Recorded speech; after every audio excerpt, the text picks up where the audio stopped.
Fundur settur í borgarstjórn Reykjavíkur þriðjudaginn 17. febrúar 2026 klukkan 12:08. Forseti miðar við að umræðan dagskrárliði fram að afgreiðslu fundargerða verði lokið eigi síður en klukkan 18:30 og mun þá bera upp frestunartillögu vegna þeirra dagskrárliða sem ekki hafa verið teknir fyrir. Einnig mun forseti nýta heimild að umræða sé ekki lengri en 2 tímar, en 2 tímar með vísan í 25. grein samþykktar stjórn Reykjavíkurborgar og fundarsköp borgarstjórnar. Forseti fellst á beiðni frá borgarfulltrúum Sjálfstæðisflokksins að 5. liður, umræða stöðu húsnæðismála, skóla- og frístundasviðs og velferðarsviðs að beiðni borgarfulltrúa Sjálfstæðisflokksins verði tekin af dagskrá. Þá hefur óskað eftir að fundargerð borgarráðs frá deginum í dag verði tekin inn á dagskrá fundarins með afbrigðum og telst það samþykkt ef enginn hreyfir andmælum.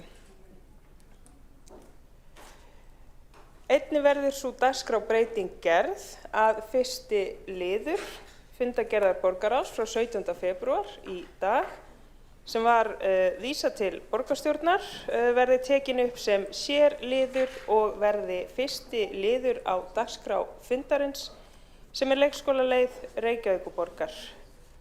Og telst það samþykkt ef enginn hreyfir andmælum.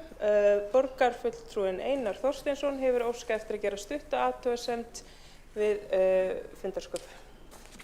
Forseti, við gerum ekki athugasemd við það að þetta mál verði tekið inn með afbrigðum. Ég bara að kíkja hér á vefsíðuna. Það ekki komin nein gögn fyrir kjörna fulltrúa hér til þess að lesa og fjalla Ég veit ekki hvort það búið að birta fundargerð borgarráðs frá því í morgun, en í ljósi þess að við erum hér að fara að ræða mjög stórt og umfangsmikið mál.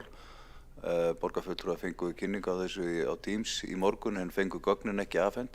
Það finnst mér mikilvægt að gögnin berist kjörnum fulltrúum ef þeir geta rætt þetta mál.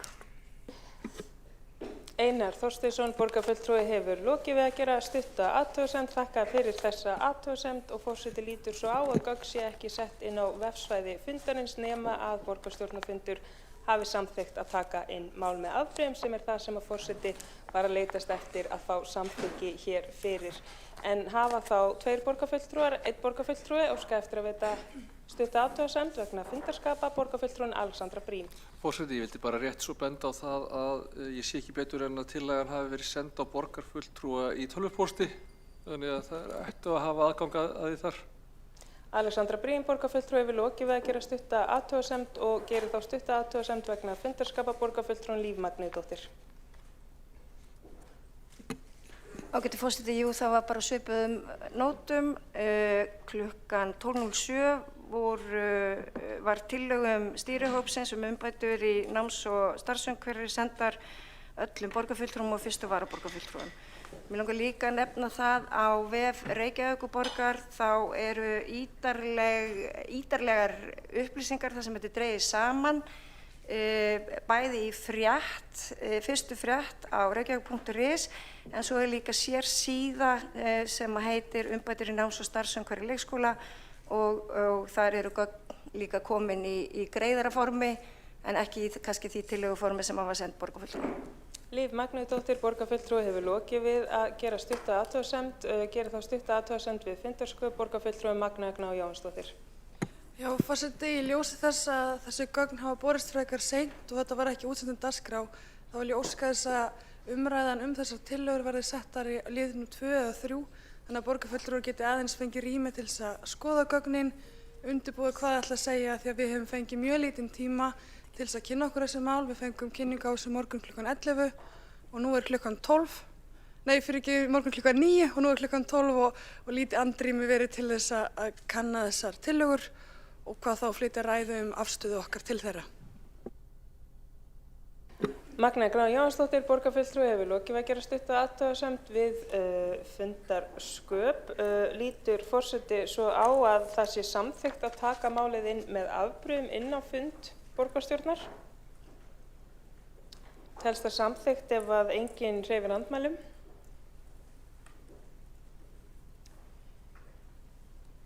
Forseti að ganga úr skugga hvort að allir borgarfulltrúar séu viðstaddir í salnum.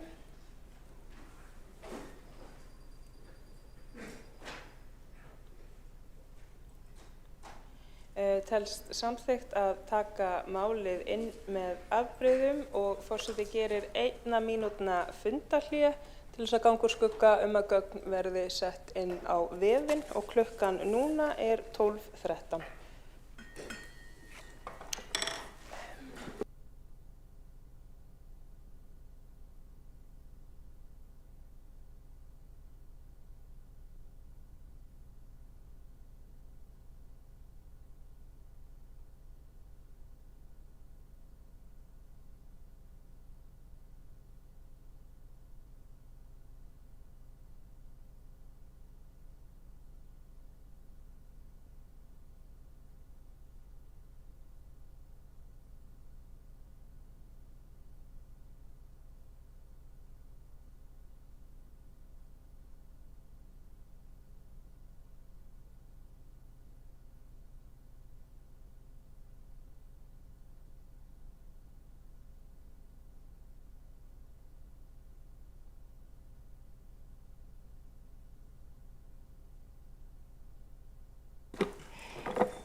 Fundi framhaldið klukkan 12:14.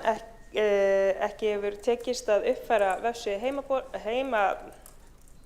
heimasíðu Reykjavíkurborgar en gögn hafa verið send í tölvupósti til allra borgarfulltrúa sem varða liðin leikskólaleið Reykjavíkurborgar sem við tökum nú til umræðu.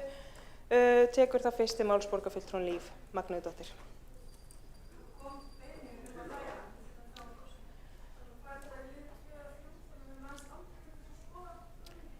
Er óskað eftir atkvæðagreiðslu slíkt?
Forseti hefur ákveðið að halda sig við fyrsta lið á útsendri dagskrá og að tillaga leikskólaleiðina Reykjavíkurborg verði annað mál á útsendri dagskrá.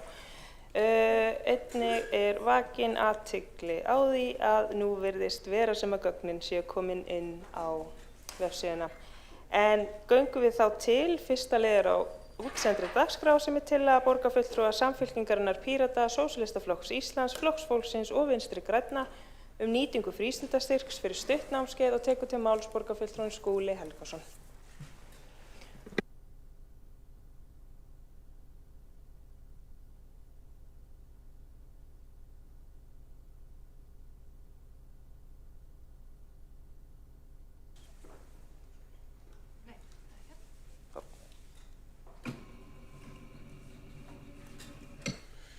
Forseti ágæta borgarstjórn. Eitt það ánægjulegasta sem að gerst hefur á þessu kjörtímabili aukin nýting á frístundastyrknum eða frístundakortinu sem skýr vísbending aukna þátttöku barna og ungmenna í skipulögðu frístundastarfi. Það staðreynd að mun fleiri nýta sér frístundastyrkin eftir að upphæðin var hækkuð helming sumarið 2022 úr 50.000 krónum í 75 fyrir hvert barn. Tölurnar tala sínu máli en eftir hækkun nýta nú 82% barna og ungmenna styrkin borið saman við 75% í upphafi áratugarins. En þrátt fyrir að þróunin sé ánægjuleg og klárlega í rétta átt, þá enn verulegur hluti barna sem nýtir ekki styrkin og verkefni okkar ekki síst að finna leiðir til þess að hækka þetta hlutfall enn frekar svo að flest börn nýti sér það fjölbreytta þau fjölbreyttu tilboð íþrótta, listnáms og annarra skipulagðra frístunda sem að sannarlega eru í boði í borginni. Eins og kemur fram í greinargerð þessara tillögu sem að ég mun hér kynna, þá voru á árunum 2024 og 2025 að meðaltali 3.550 börn sem að ekki nýttu frístundastyrkinn. Svo það er til mikils að vinna að finna árangursríkar leiðir til að fjölga verulega í þeim hópi barna sem nýti styrkinn í að stunda annarkvort íþróttir sem höfða til þeirra, leggja stund á listnám, að eigin vali eða önnur frístundatilboð sem að kveikja áhugann. Tillagan sem hér ræðir á upptök sín í ákvæði í samstarfsyfirlýsingu samstarfsflokkana í meirihlutanum, Samfylkingarinnar, Sósíalistaflokks Íslands, Pírata, Vinstri grænna og Flokks fólksins, en þar segir með leyfi forseta: unnið verður að breytingum á reglum frístundakort, hægt verður að nota frístundakorti til að greiða fyrir sumarnámskeið eða styttri námskeið. Tillagan sem við ræðum hér kveður á að menningar- og íþróttaráði verið falið að undirbúa tilraunaverkefnum að hægt verður að nýta frístundastyrki fyrir styttri námskeið en núverandi reglur kveða á. En núverandi regluverk frístundastyrkin segir að til að frístundastarf teljist styrkhæft þurfi það að ná yfir að minnsta kosti 8 vikur, sem að er reyndar rýmra en í öðrum sveitarfélögum á höfuðborgarsvæðinu þar sem að lágmarkstíminn er 10 vikur. Tillagan byggir á þeim sjónarmiðum að margt bendir til þess að fjárhagur sé takmarkandi þáttur þegar kemur að skipulögðu frístundastarfi barna og það kunni að skipta máli í því sambandi að auka sveigjanleika regluverksins með þeim hætti og opna fyrir að styttri námskeið verði styrkhæf. Það sem styður þessa tilgátu er bæði þekking þess fólks sem að starfar í frístundageira borgarinnar en líka tölfræði sem við söfnum á hverju ári nýtingu styrksins eftir hverfum, en þar hefur einmitt komið skýrt fram að nýtingin er minnst í þeim hverfum borgarinnar þar sem að hlutfall barna með annað móðurmál en íslensku er hvað hæst, sem helst sömuleiðis í hendur við lakari efnahagslega stöðu foreldra en gengur og gerist. Það er því fullt tilefni til þess að kanna hvernig megi breyta reglunum til að mæta ekki síst þeim barnafjölskyldum sem hafa þrengra efnahagslegt svigrúm og minna fé milli handana. Það er líka í fullu samræmi við markmiðum með frístundastyrknum sem að er einmitt að öll börn á aldrinum 6 til 18 ára í Reykjavík geti tekið þátt í uppbyggilegu frístundastarfi, óháð efnahag eða félagslegum aðstæðum. Frístundakortinu er ætlað að auka jöfnuð í samfélaginu og sömuleiðis auka fjölbreytileika íþrótta, lista og tómstundastarfs. Með frístundakortinu er leitast við að styrkja félagslegt umhverfi og hafa jákvæð áhrif á þroska barna og unglinga. Í þeirri vinnu sem framundan er eðlilegt og verður skoðað sumarnámskeið og önnur styttri námskeið en 8 vikna, án þess þó að grafa undan því markmiði frístundastyrksins að stuðla að aukinni félagsfærni barna og unglinga. Þar þarf meðal annars að vega og meta hvort það að opna fyrir nýtingu styrksins í sumarnámskeið geti haft óæskilegar afleiðingar í þá átt að draga úr skipulögu frístundastarfi viðkomandi barna og ungmenna yfir vetrartímann þegar meginþungi frístundastarfsins fer fram og tækifæri barna og ungmenna til að tengjast jafnöldrum sínum félagslega eru hvað sterkust. En útfærslur geta verið með mismunandi móti og ég tel að það sé mjög bæði mikilvægt og jákvætt og tímabært að fara í gegnum regluverki og skoða hvort við getum ekki einmitt fundið góðar útfærslur sem að auka sveigjanleikann og komið meira til móts við foreldra þannig að þáttakan aukist enn frekar. Við viljum með þessari tillögu setja þessa vinnu í gang og vinna hana hratt og örugglega. Við munum þegar í stað hefja undirbúning vinnunar í menningar- og íþróttaráði og skipa spretthóp sem að verður staðfestu með erindisbréfi á næsta fundi ráðsins. Við leggjum til að hópurinn skili áfanganiðurstöðum innan mánaðar í kringum 20. mars og síðan endanlegum tillögum mánaðamótin apríl-maí. Skúli Helgason, borgarfulltrúi, hefur lokið máli sínu og tekur til máls. Helga Þórðardóttir, borgarfulltrúi.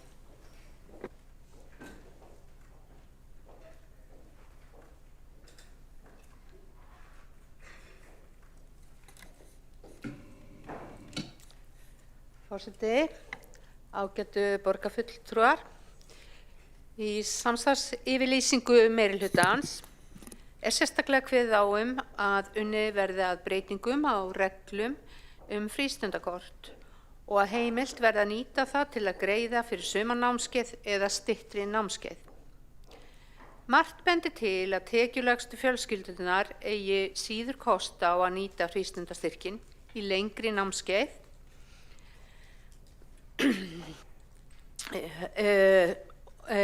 til dæmis með því að færa já, í lengri námskeið eins og reglunar gera ráð fyrir nú. En með því að rýmka reglur tímalengd námskeiða, til dæmis með því að færa viðmið niður í 2 vikur, þá væri hægt að nota styrkin í ýmis góð sumarnámskeið. Það eru ekki öll börn sem hafa tækifæri til að sækja löng námskeið sem eru oftast dýrari en styttri námskeið og efnaminni foreldrar hafa ekki alltaf ráð á að greiða mismunin. Það getur líka hagnast börnum sem eru ekki heilsuhraust eða að geta sótt styttri námskeið getur líka gagnast jafnvel fötluðum börnum og getur gert þeim kleift að sækja fjölbreyttari námskeið. Flokkur fólksins hefur alla tíð haft hagsmuni barna í forgrunni og eitt af grunngildum flokksins að stuðla meiri jöfnuði og lífsgæðum barna sem búa við fátækt. Kolbrún Baldursdóttir, forvini minn hér í borgarstjórn, talaði ítrekað fyrir svipaðri tillögu og við leggjum hér fram í dag. Það má líka geta þess að Kolbrún Áslaugar Baldursdóttir, formaður velferðarnefndar Alþingis, leiðir nú vinnu stýrihóps sem hefur það hlutverk að móta sértækar og markvissar aðgerðir til að uppræta vítahring fátæktar og tryggja börnum hér á landi jöfn tækifæri óháð efnahag og félagslegri stöðu. Og ég nokkuð viss það að hún fagnar þessari tillögu hér í dag. En frístundastyrkur Reykjavíkurborgar mikilvægt jöfnunartæki þegar kemur að þátttöku barna og ungmenna í skipulögðu íþrótta- og menningarstarfi. Markmið hans að tryggja sem jafnast aðgengi að tómstundum, efla félagslega þátttöku og styðja við velferð barna óháð efnahag foreldra. Á árunum 2024 og 2025 voru að meðaltali 3.550 börn sem ekki nýttu frístundakortið. Með þessu tilraunna verkefni gefst tækifæri til að meta áhrif aukins sveigjanleika á nýtingu frístundakortsins og kanna hvort breytingin leiði til aukinnar þátttöku barna sem annars stæðu utan skipulags starfs. Tillaga þessi í samræmi við áherslu samstarfsflokkana og miðar að því að auka sveigjanleika kerfisins, bæta aðgengi og stuðla að aukinni þátttöku barna í fjölbreyttu frístundastarfi. Eins og fram kom áðan þá menningar- og íþróttaráði falið að undirbúa þetta tilraunaverkefni og að meta árangur þess með markvissri eftirfylgni, svo hægt verði að taka upplýsta ákvörðun hvort gera eigi breytingarnar varanlegar. Ég vil óska menningar- og íþróttaráði góðs gengis í þessum mikilvæga verkefni. Að lokum, ég fagna virkilega þessari tillögu og hef trú á að hún verði til góðs fyrir börnin í Reykjavík. Helga Þórðardóttir, borgarfulltrúi, hefur lokið máli sínu og tekur næst til máls borgarfulltrúi Magnea Gná Jóhannsdóttir.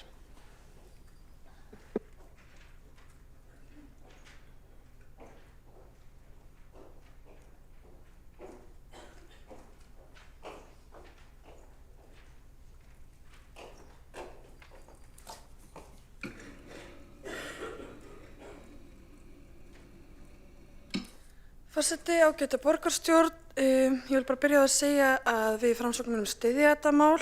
Ég held að það sé alltaf okkar hagur að reyna að rýmka reglurnar með það markmið að stuðla því að fleiri börn nýti frístundastyrkinn og taki þá þátt í skipulagi tómstundastarfi. En ég hef þó smá áhyggjur af því að þetta muni kannski ekki skila til ætluðum árangri. Í ljósi þess að námskeið yfir sumartíman sem þá sem stuttu námskeið eru of fá og vandinn oft í því að það komast færri að en vilja og við þekkjum öll sögur af því að foreldrar bíða við tölvuna tilbúin að skrá börnin sína á stutt sumarnámskeið en þau eru ekki til staðar. Þannig að það eitt úrlausnarefni sem við þurfum að taka sérstaklega fyrir. Hvernig ætlum við að fjölga þessu námskeiðu þannig að fleiri börn geti nýtt sér stutt sumarnámskeið og það önnur stuttnámskeið yfir skólaárið. Og svo það hitt að frístundastyrkinn 75.000 krónur. Það dugar ekki fyrir mörgum æfingagjöldum. Þetta upphæð sem nýtist þá fyrir aðra skipulagt starfi yfir árið og ef við fyrum að opna inn á sumarstarfi sem að ég auðvitað styðja því að vil styðja sveigjanleikann, þá erum við samt að gera það verkum að það hækkar ekkert upphæðin og sumarnámskeiðin og stuttunámskeiðin er ennþá dýr.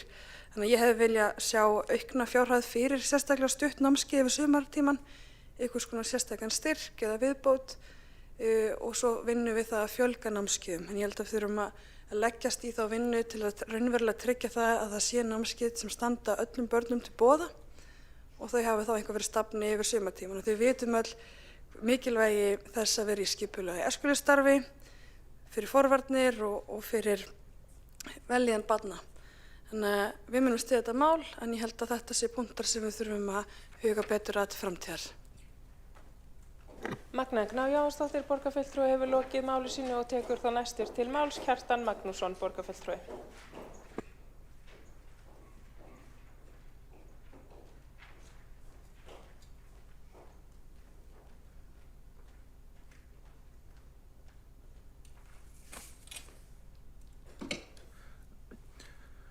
Forseti, góðir borgarfulltrúar, það er sjálfsagt að skoða þessa tillögu með opnum huga.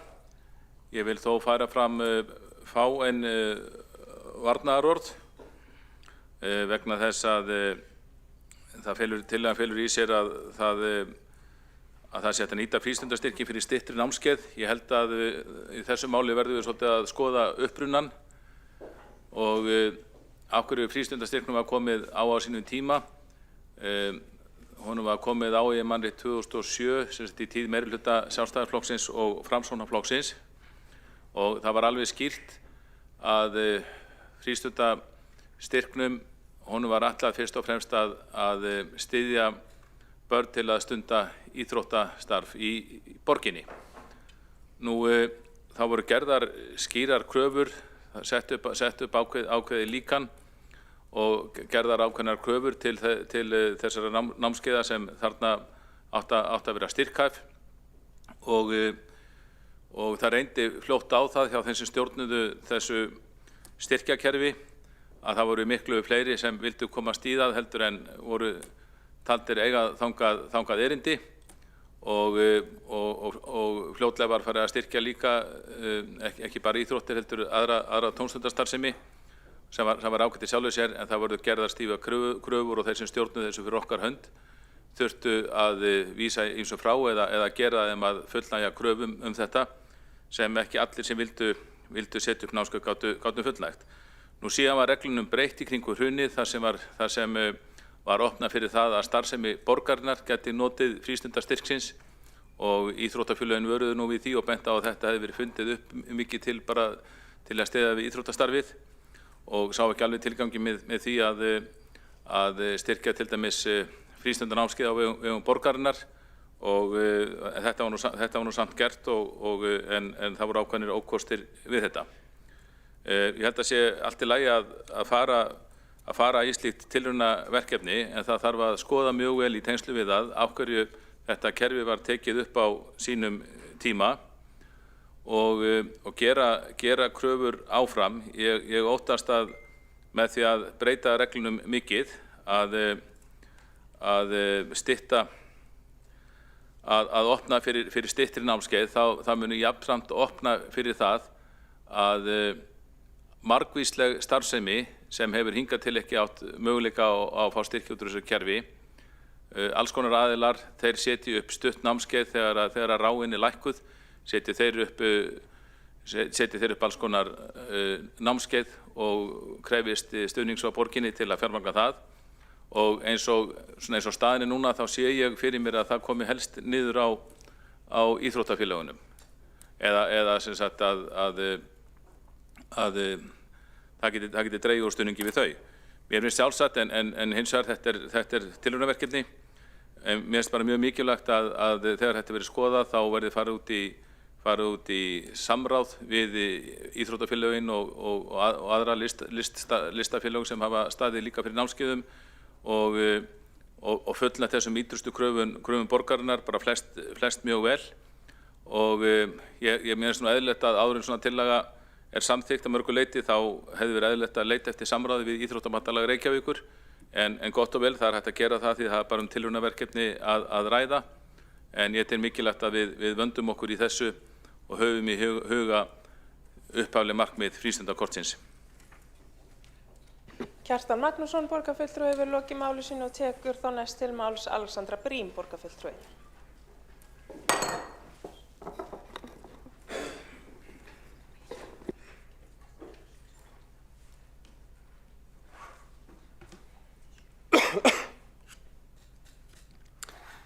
Forseti, borgarstjórn, góðir áheyrendur, ég vil fagna þessari tillögu.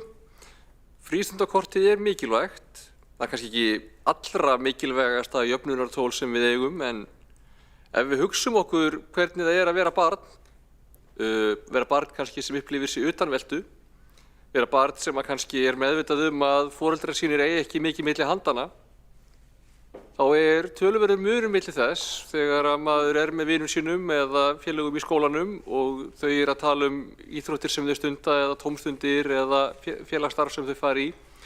Hvort að barnið hugsar, já ég get ekki pælt í neinu svona, það bara kemur ekki til greina.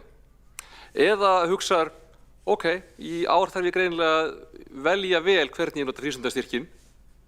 Það er alveg himinn og haf þar á milli, hvaða áhrif þessar tvær mismunandi hugsanir hafa á hvernig þannig barn myndi upplifa sig í samfélaginu og í skólanum og í vinahópnum. Þessari tillögu er ætlað að gera börnum kleift að velja úr aðeins fjölbreyttara safni íþrótta, tómstunda, námskeiða og annars félagslegs starfs eða frístundastarfs. Sumar fjölskyldur hafa ekki efni á því að brúa bilið sem er á milli frístundakortsins og raunkostnaðar við þáttöku eða geta það kannski fyrir 1 barn en ekki fyrir 2 eða 3 eða eitthvað svoleiðis. Börn eru líka mismunandi. Sumum hentar vel að taka þátt í stórum hópíþróttum sem að standa í marga mánuði yfir skólaárið. Öðrum hentar betur að sækja kannski einstaklingsíþróttir, karate eða bogfimi eða eitthvað, eða bara eitthvað allt annað, námskeið í myndlist eða hestamennsku eða bara alveg allt annað, vilja frekar taka þátt í skátastarfi eða spilafélagi eða einhverju. Kannski vilja þið frekar taka þátt í styttra námskeiði þar sem er hærri efniskostnaður. Það er líka, við vitum að það er ekkert mjög mikið af framboði af styttri námskeiðum, en ef það verður auðveldara að nota frístundakortið í styttri námskeið, þá má alveg ímynda sér að það sé sennilegt að þeim fjölgi eitthvað. Þannig að mögulega myndi að vera til þess að auka framboðið á námskeiðum í styttri lengd. Mótrökin við þessu öllu, svona ef við ætlum að fara alveg niður í krónur og aura, er að eðlileg afleiðing þess ef að notkun á frístundakortinu eykst er að það mun aukast við það kostnaður. En það er samt ekkert eitthvað rosalega góð rök vegna þess að markmiðið með frístundakortinu er að sem flest börn geti notað það í eitthvað sem er uppbyggilegt í þeirra lífi, geti tekið þátt í samfélaginu. Svo að í rauninni þessi fjöldi barna sem er ekki að nota frístundakortið þó svo þau gætu, það er tala sem við viljum lækka. Þó svo að það verði til einhver kostnaður við það.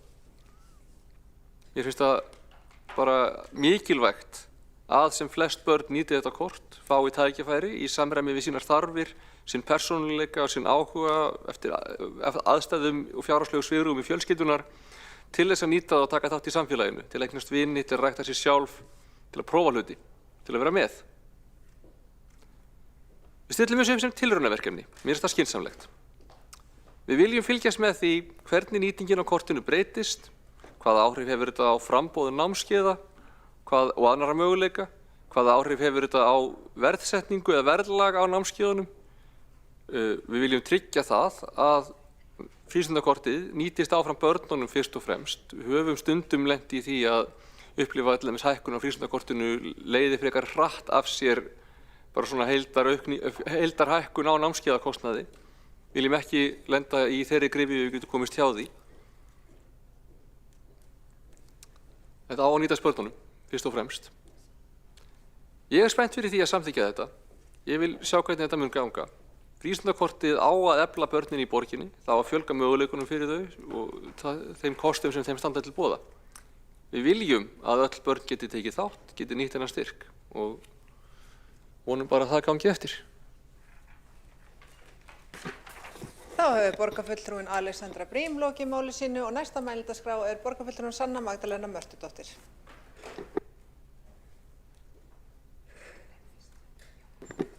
Næst á mælendaskrá er borgarfulltrúin Jóhanna Dýrun Jónsdóttir. Fyrst afsökunar þessu.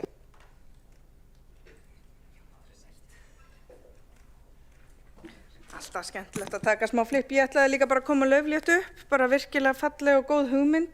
Það er að mörg að huga þegar svona máli tekið fyrir. Hvernig ætlum við að fylgja eftir verkefninu?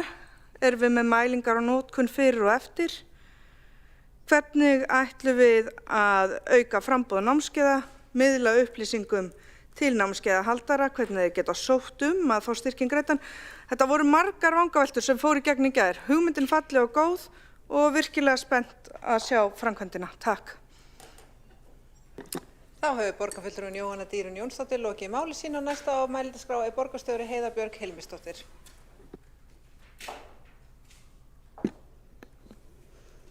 Kæri forseti og ágæta borgarstjórn, ég ætla nú örstutt bara að koma hér upp og kannski fá að óska fyrirverandi borgarfulltrúa Kolbrúnu Baldursdóttur til hamingju með að hafa náð þessum árangri.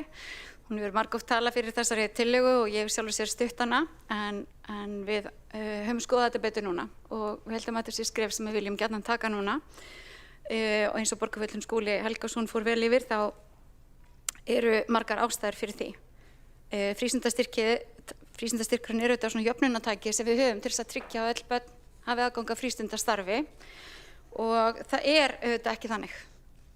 Og eitt af því getur verið að það er erfitt að finna hvað það er sem þið langar að stunda og þá getur verið gott að geta prófað fleiri greinar í styttri tíma til þess að geta átt að sjá hvað það er sem að kveikir áhuga þinn. En svo er það annar hópur sem eru líka kannski börn sem að eru fötluð, samt ekki það fötluð að þau séu sértæku frístundastarfi en samt það fötluð að þau passi ekki inn í þetta hefðbundna frístundastarf. Og þau hafa ekki endilega verið að finna sínar íþróttir eða sínar frístundir. Þau hafa ekki endilega verið að upplifa sig velkomin í svona þetta hefðbundna venjulega starf.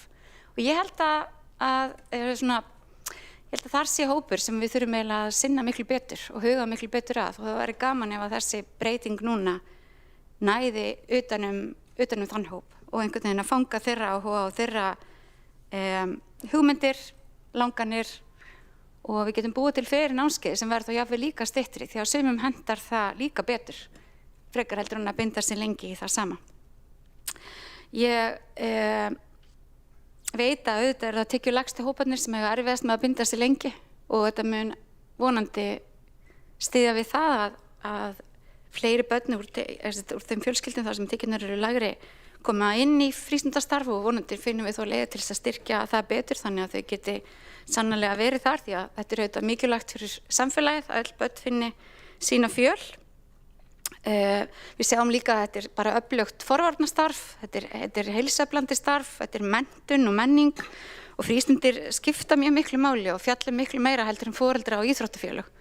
Af því að þetta er í rauninni svolítið grunnurinn að því að fólk finni virkilega hvar það á heima og hvernig það er í rauninni hvar þú tilheyrir og að þú getur fundið stað þar sem þú tilheyrir alveg sama hvernig þú ert hvort þú ert heill heilsu, hvort þú ert einhverjum öðrum uppruna heldur en flestir í kringum þig eða upplifir áhugamála einhverju öðru en kannski félagar þínir ef við getum búið til fleiri tækifæri jafnvel þó þau séu ekki 8 vikur mælt árangurinn því og skoða þá held ég að það verði sannarlega til hins betra og ég vona að þessi hópur sem ég nefndi hérna fyrst verði einhvern veginn hafður með í ráðum veit ekki alveg hvernig hvaða leið það væri best en það væri gott ef að menningar í tómstundaráð tæki þá svolítið með inn í hugmyndirnar kannski mögulega væri hægt að tala við ung börn með gigt eða ung börn með taugasjúkdóma eða slíkt, krakkar sem kannski eru oft frábær en ekki alltaf. Þegar ég tala frábær, þá er ég tala heilsuna. Stundum geta þau mjög margt og stundum ekki mikið og kannski hafa þau ekki alveg fundið sína leið. Kannski einhverju fleiri þannig samtök sem væri áhugavert að vinna með því ég veit að og þekki vel af eigin reynslu að það líka mjög sárt að sitja heima og geta ekki nota frístundakortið. Hafandi sitja með barnið þannig árum saman sem að gat aldrei farið og nota neina skráð sig í neitt sem frístundakorti náði utanum vegna þess að það hafi ekki getið til þess. Það líka ákveðin svona útilokun sem fólgin í því og ég myndist mjög gott ef að Reykjavíkurborg geti breytt reglunum þannig að öll börn upplifi að frístundakortið sé fyrir sig. Þá hefur borgarstjóri Heiða Björg Hilmisdóttir lokið máli sínu og næsta mælendaskrá Sanna Magdalena Mörtudóttir. Forseti og borgarstjórn, ég þakka fyrir þessa umræðu hér í dag. Það er mjög gott að við séum í borgarstjórnarsalnum að ræða mismunandi og ólíkan veruleika barna hér í borginni.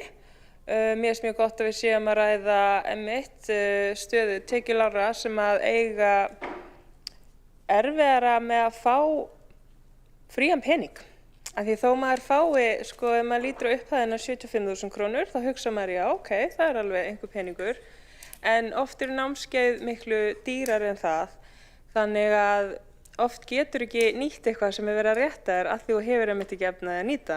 Þannig að eins og ég sé þetta, þá er betra að börn taki þátt í einhverju frekar en engu. Af því það er einmitt markmiðið eins og ég skil anda frístundakorsins og styrksins er að tryggja einmitt börnum þáttöku í skipulögðu starfi, en auðvitað var þetta sett fram með ákveðnum markmiðum og tímafjölda til þess að tryggja að yrði einmitt skipulagt yfir ákveðin tíma, en svo er bara veruleikinn þannig að það er ekki aðgengilegt öllum. Þannig mér finnst gott að sé verið að skoða þetta og að við séum að hugsa í lausnum til þess að tryggja fleiri börn geti tekið þátt í því sem að þau hafa áhuga á.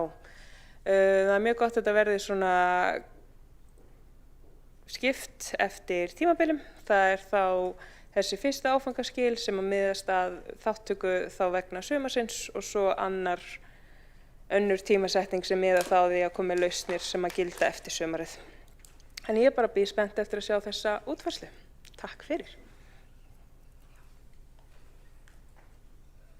Þá hefur borgarfulltrúin Sanna Magdalena Mörtudóttir lokið máli sínu og ekki hafa fleiri óska eftir því að koma á mælendaskrá undir þessum lið og þá göngum við til atkvæða.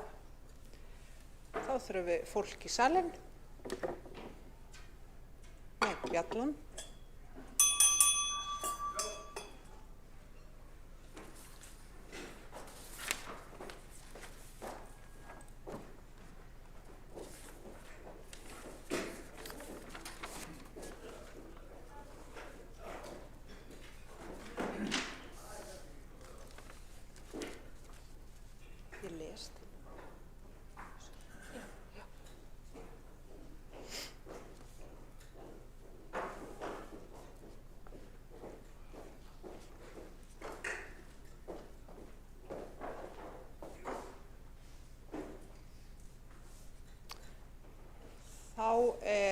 Salurinn, vantar hana Ragnhildi, borgarfulltrúa Ragnhildi Öldu Maríu Vilhjálmsdóttir.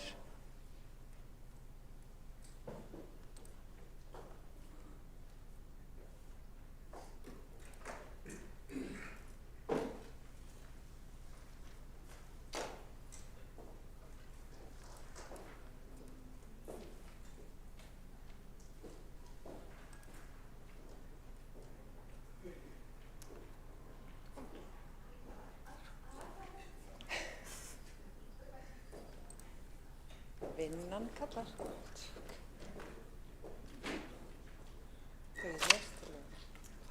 Nei, bara heiti það. Já.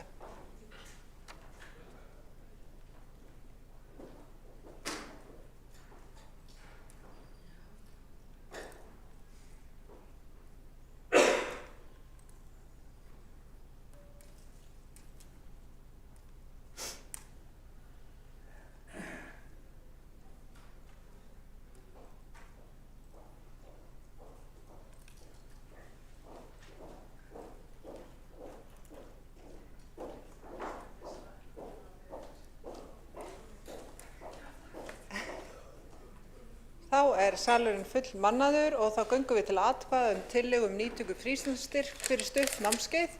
Þeir sem að samþykkja tillöguna vinsamlegast gefi þess merki. Hún er samþykkt með öllum greiddum atkvæðum í borgarstjórnarsalnum. Og þá göngum við til næsta liðar á dagskrá sem dagskrárliður 2 tillögu stýrihóps umbætur í náms- og starfsumhverfi leikskóla eða leikskólaleið Reykjavíkurborgar. Og fyrst á mælendaskrá borgarfulltrúin Líf Magnúdóttir.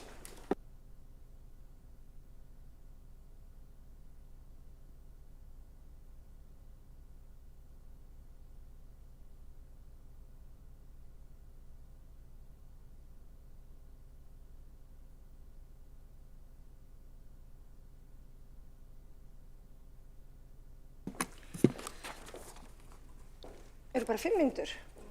Nei. Allt í lagi, ég skal reyna. Ágæti forseti, ástkæra borgarstjórn. Ég vil bara fyrst þakka fyrir það að við erum að taka þetta mál hérna til umræðu og afgreiðslu í okkar ágæta sal í borgarstjórn. Við fengum kynningu á þessu í morgun í borgarráði og borgarfulltrúum og fyrstu varaborgarfulltrúum var boðið á þá kynningu og það bara hér þá reglulega góð leið að við séum þá að fjalla þetta hér allir borgarfulltrúar. Þetta hefur verið dálítið strembin fæðing. Það er auðvitað þannig að það eru svo mörg sjónarmið sem þarf að taka tillit til. Hins vegar hefur ekki verið lengi í boði að gera ekki neitt. Af því að það verður ekki við unað það ástand sem á leikskólanum í dag, það sem að fólk, okkar góða fólk, reynslumikla fólk að fara yfir í önnur sveitarfélög og það ekki vegna loforða hærri launateka, heldur það vegna þess að önnur sveitarfélög í kringum okkur hafa farið og ráðist í breytingar til þess að létta álag í leikskólum. Og þetta álag finnum við öll fyrir, foreldrar finna fyrir því þegar þau þurfa að ná í börnin sín fyrr af því að það fæst ekki starfsfólk til þess að vera með börnunum af því að það algjört öryggisatriði í leikskólum að það séu ekki of mörg börn til dæmis á starfsfólk og leikskólastarfsfólk finnur líka gríðarlega fyrir því og stjórnendur í leikskólum að þetta orðið mun erfiðara en það var, bæði að laða að fólk til starfa í leikskólum og líka að halda í það en líka að mæta þá þegar eitthvað bregður út af. Þetta vitum við. Það er ýmislegt líka annað eins og við höfum séð. Það eru ýmis innvistavandamál í húsnæði borgarinnar og svo mætti lengi telja. Þannig að það var ekki boðið að gera ekki neitt og því sérlega ánægilegt að við séum að samþykkja þetta hérna í dag. Eins og ég nefndi að þá var stýrihópurinn, hann var auðvitað settur af stað miðbik síðasta árs og þetta hefur bara tekið þennan tíma vegna þess að við þurftum að skoða mjög margt, það voru margir útreikningar sem að lágu að baki. Við sendum þetta í samráðsgátt og mér hefur fundist fara vel á því að ég viðamiklum breytingum og gerð breytingu frá því sem við kannski þekkjum að einhverju leyti, að þá þurfum við að vera í mjög góðu samtali. Fyrir tillögur voru ekki góðar og það kom bara mjög skýrt fram á einhverjum stöðum voru 250% hækkanir á foreldra barna og þetta það óviðunandi. Sumi vilja auðvitað hækka leikskólagjöld, aðri flokkar vilja bara draga úr leikskólagjöldum eða afnema þau. Við erum auðvitað hér með fyrsta menntastig barna, það leikskólinn og við þurfum einhvern veginn að finna því farveg, hvernig við getum haldið úti því góða menntastarfi sem að þar Staðreyndin samt sú að það eru ýmsar brotalamir. Þannig að við þurfum að bregðast við því og það okkar ábyrgð sem hér kjörin að maður leggi ekki bara hendur í skaut þegar það að koma kosningar. Það bara alls ekki þannig. Reyndar þá fékk ég senda vísu í dag sem að syni mínum þótti afar skemmtilega, vinur hans sem sagt sendi honum hana svona til þess aðeins að bregða frá því sem að við erum að ræða. En með leyfi forseta, þetta vísa eftir Jóhannes Hannesson án titils. Hverjum stjórnmálaflokki svo farið að hann forðast að taka af skarið. Spurð hvað milljón sé stór, svarar miðstjórn í kór, það misjafnt, hver biður svarið. En við erum ekki á þeim buxunum og það bara mjög gott að við séum hérna í dag til þess að ræða þessar tillögur. Ég ætla ekki að fara ofan í kannski einstaka þætti tillagnanna, það eru fleiri sem að gera það. Með grunar þess að Bíni Leskov borgarfulltrúi muni til dæmis taka sér að fjalla þessar afar góðu og vel unnu tillögur varðandi íslensku nám fólk sem ekki hefur móðurmáli íslensku og fleira því tengdu. Ég vil líka bara minna borgarstjórn á það að þegar önnur sveitarfélög gerðu sínar breytingar, þá var það ekki gert í víðtæku samræði. Við ákveðum hins vegar að fara aðra leið. Við skoðum vissulega það sem hefur skilað árangri í nærliggjandi sveitarfélögum. Auðvitað gerðum við það, en við ákveðum hins vegar að fara okkar leið. Taka mið af okkar aðstæðum, taka mið af fjöldanum af leikskólum sem eru í Reykjavíkurborg og hlusta á starfsfólk líka og þeirra gagnlegu ábendingar. Þetta var það sem við gerðum. Ég vil líka nefna það sem að voru kannski mikil mistök til dæmis eins og þegar þeir fóru Kópavogsleiðina. Það var til dæmis ekki tekið út í jafnréttismati.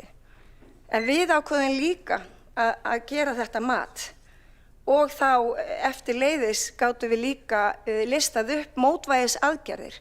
Af því að við þurfum að fylgjast með því hvort þetta virki, hvort þetta skili raunverulegum ábata, hvort þetta bæti starfs- og námsaðstæður barna og starfsfólk í leikskólum, hvort að þetta jafnvel létti álagið á fjölskyldur. Og það eru auðvitað til margir flóknir útreikningar sem að liggja að baki þessum tillögum.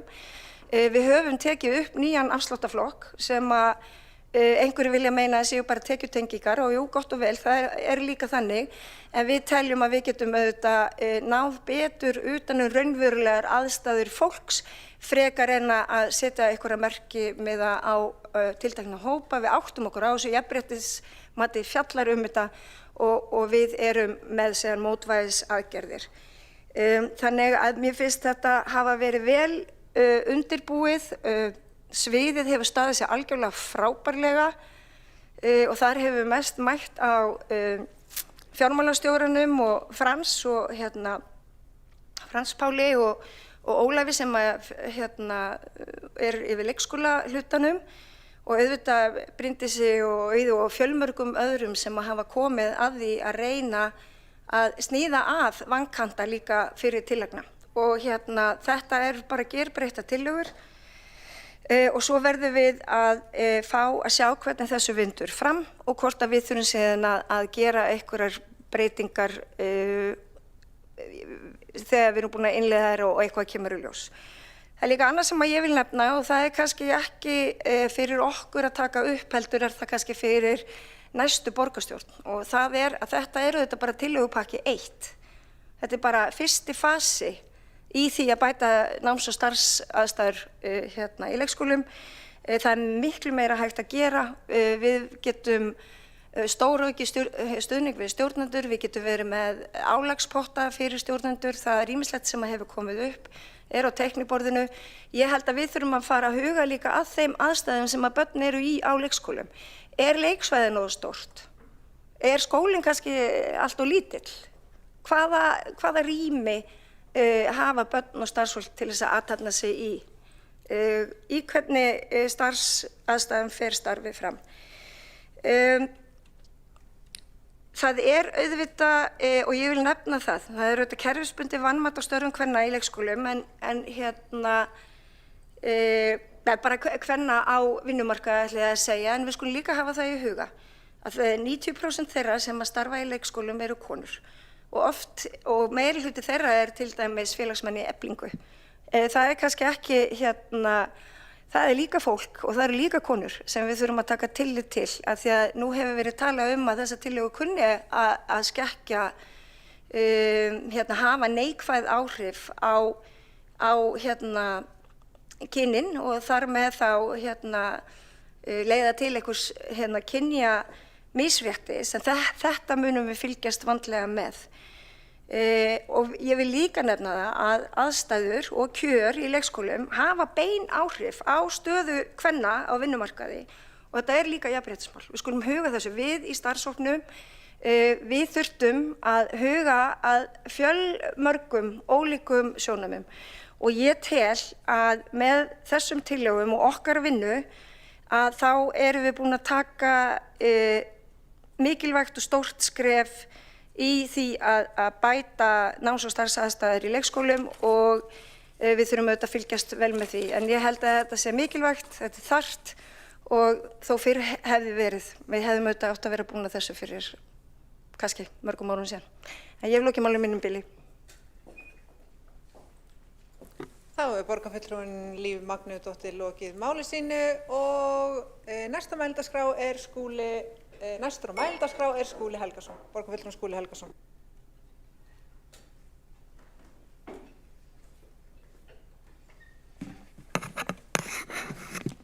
Forseti, ágæta borgarstjórn, við ræðum hér það sem ég vil kalla Reykjavíkurleiðina í leikskólamálum, vinnu spretthóps borgarfulltrúa með dyggri aðstoð embættismannaskóla og frístundasviðs sem að staðið hefur yfir frá því síðastliðið sumar og skila nú af sér endanlegum tillögum eftir ítarlegt samráðsferli eins og Líf Magnúsdóttir formaður stýrihópsins og borgarfulltrúi nefndi í sinni framsögu. Þessi vinna hefur þann tilgang eins og rakið hefur verið að bæta starfsaðstæður í leikskólum borgarinnar en það hefur verið eins konar forgangsverkefni í skólamálum undanfarin áratug eða svo þegar við settum af stað borgin vinnu við bættar starfsaðstæður í grunnskólum 2016 og fylgdum því síðan eftir með enn ítarlegri vinnu og tillögugerð í leikskólum sem var kynnt og opinberuð vorið 2018.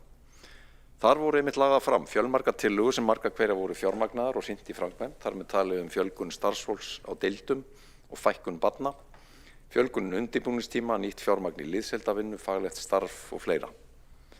Miklu fjármagni var varið í þessar aðgerðir, samandregið 4 milljörðum á því kjörtímabili og megnið af því fjármagni hefur haldist inn í ramma leikskólana. En nú erum við að kynna næsta stór átak í að bæta starfsaðstæður í leikskólum borgarinnar, Reykjavíkurleiðina sem hefur það að markmiði að standa betur vörð faglegt leikskólastarf í borginni, bæta starfsaðstæður með því að minnka bil milli vinnutíma starfsfólks og vistunartíma barna, draga úr ófyrirsjáanlegum fáliðunaraðgerðum, auka þar með stöðugleika starfseminnar, minnka álag og auka starfsánægju. Við erum líka að gera löngu tímabærar breytingar á uppbyggingu og forsendum gjaldskrár leikskóla. Þær forsendur hafa verið óbreyttar í marga áratugi og hafa verið gagnreyndar með réttu fyrir að vera ekki nægilega sanngjarnar og mæta ekki foreldrum á jafnræðisgrunni út frá efnahagslegri stöðu þeirra.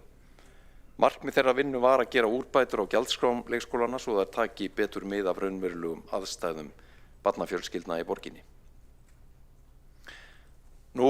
Megin breytingarnar sem við erum að kynna í dag eftir ítarlegt samráðsferli er að allir foreldrar fá gjaldfrjálsan leikskóla fyrir börn sín í 36 stundir sem er stærsta skref sem að stigið hefur verið á Íslandi í því að treysta leikskólan í sessi sem fyrsta skólastigið sem opið börnum óháð efnahag foreldra þeirra. Mjög komið til móts við einstæða foreldra í breyttum tillögum með hærri afsláttum og tekiviðmiðum sem hafa þau áhrif að ætla má að meirihluti þeirra sjái leikskólagjöld sín lækka eftir breytingarnar, sérstaklega þeir sem ná að stytta vistunartíma barna sinna nokkra klukkutíma á viku. Einstæðir foreldrar lækka í flestum tilvikum frá núverandi gjaldskrá, allir sem eru með börn sín í 36 eða 38 tíma. Sömuleiðis lækka þeir sem eru með börn sín í 40 tíma og hafa lágar tekjur. Millitekjuhópurinn stendur að mestu í stað en hátekjuhópurinn sér fram á hærri gjöld. Og þegar horft á hópinn með hámarksvistunartíma þá lækkar lágtekjuhópurinn áfram. Millitekjuhópurinn hækkar rúmar 8.000 krónur á mánuði og hátekjuhópurinn mun borga rúmar 12.000 krónur meira á mánuði. Það stærsta breytingin til hækkunar og gjaldskrám einstakra hópa með þessum tillögum. Við hvetjum foreldra til þess að stytta vistunartíma barna sína sem að hafa svigrúm til þess og sérstaklega bent á föstudags eftirmiddaga í þeim efnum.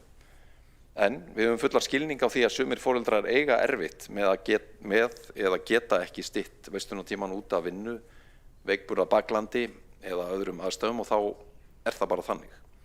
Meirihluti foreldra mun væntanlega sjá leikskólagjöld sín lækka, sérstaklega þeir sem eru með 40 stunda vistunartíma eða minna, en líka auðvitað þeir sem að lækka vistunartíman. Og það í raun og veru bara hópurinn sem í hámarks vistunartíma, 42 til 42,5 stund sem að getur vænst þess að fá umtalsverða hækkun gjalda, en þá eru það fyrst og fremst þeir sem eru með hæstu tekjurnar og hafa þar af leiðandi meira svigrúm til að greiða hærri gjöld fyrir leikskóla dvöl barna sína. Og höfum í huga að í þessum nýju tillögum hefur verulega verið dregið úr hækkunum á þá sem eru með lengsta vistunartíman og enn betri vörður staðinum lágtekjufólk enn í fyrri tillögum. Það er eðlilegt, þó að við kunnum að vera ósammála það í þessum sal út frá pólitíkinni, að þeir borgi meira sem að nýta hámarks vistunartíma, því það er skýrt markmið okkar að stytta vistunartíman.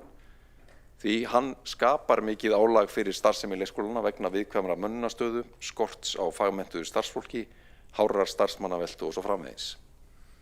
Höfum í huga að það er enga kvaðir á foreldrum að stytta vistunartímanna en vissulega skýr og mikil umbun fyrir þá foreldra sem að hafa svigrúm og aðstöðu til þess að stytta vistunartíman í formi lægri gjaldtöku. Samanburður við hinn sveitarfélögin á höfuðborgarsvæðinu sýnir glöggt að með þessum nýju tillögum verða leikskólagjöldin í flestum tilvikum lægst í Reykjavík á höfuðborgarsvæðinu og það á við alla tekjuhópa þegar við horfum á 36, 38 og 40 stundir. Það er aðeins í þeim hópi sem er með hámarksvistunartíma 42,5 stund þar sem að hægt er að finna lægri gjöld annar staðar en hvergi verða gjöldin hæst hér í borginni.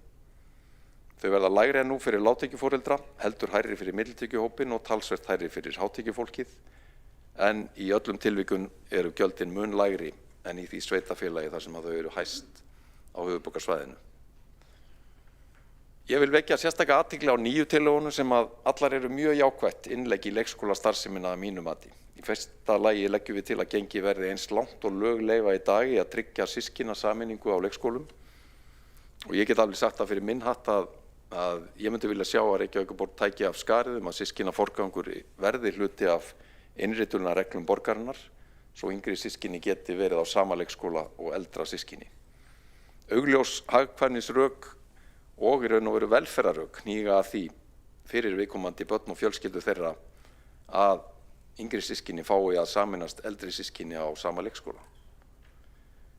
Það liggur fyrir Alþingi frumvarp frá nokkrum þingmönnum Samfylkingarinnar systkinaforgang og ég skora á Alþingi að samþykkja það núna á vorþinginu svo við getum tekið upp formlegan systkinaforgang hjá borginni strax í haust með formlegri lagaheimild. Í öðru lagi leggjum við til að ráðnir verði sérstakir umsjónarmenn húsnæðis í leikskólum borgarinnar sem að létti þá af leikskólastjórum því álagi sem að hefur fylgt því undanfarin misseri og ár að þurfa að sinna flóknum málum sem tengjast viðhaldi og endurbótum á húsnæði eldri leikskóla. Sem eðli málsins samkvæmt eru margir reknir í húsnæði sem að er áratuga gamalt. Við erum með húsverði í grunnskólum, það er löngu tímabært að taka upp sambærilegt fyrirkomulag í leikskólunum og er lagt upp með hér að byrja með 2 umsjónarmenn sem að síðan megi fjölga í 3 ef að þörf krefur. Í þriðja lagi eru síðan mikilvægar tillögur íslenskukennslu fyrir starfsmenn leikskóla sem ég treysti að Sabine Leskov borgarfulltrúi muni fara nánar yfir í sínu máli. En samandregið þá vil ég segja að lokum að borgin staðfestir með þessum tillögum forystulhlutverk sitt í leikskólamálum.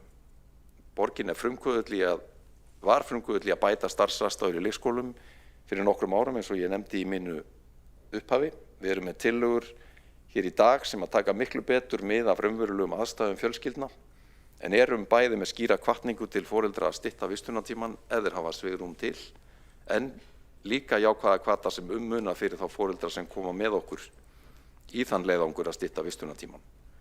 Þar getur munað nokkur 100.000 krónum á ársgrundvelli, hvort foreldrar stytta vistunartíman nokkra klukkustundir á viku. Og sá leiðangur er mikilvægur til að styrkja stoðir leikskólastarfsins í borginni. Við viljum áfram bjóða gæðastarf borið uppi af fagfólki en líka öðru háskólamenntuðu starfsfólki og ófaglærðu en harðduglegu fólki sem að kann vel til verka og leggur sig fram á hverjum degi við að bjóða börnunum okkar umgjörð sem að er til sóma og stenst jöfnu við það sem best gerist víða erlendis.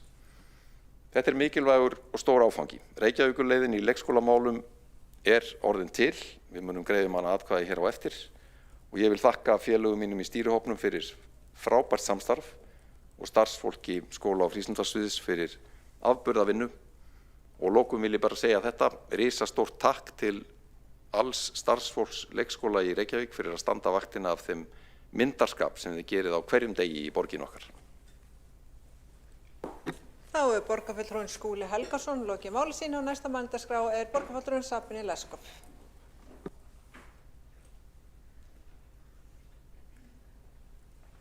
Forseti, við ræðum hér Reykjavíkurleiðina, nýja lausnir í leikskólamálum. Vegna þess að það ekki boði að gera ekki neitt.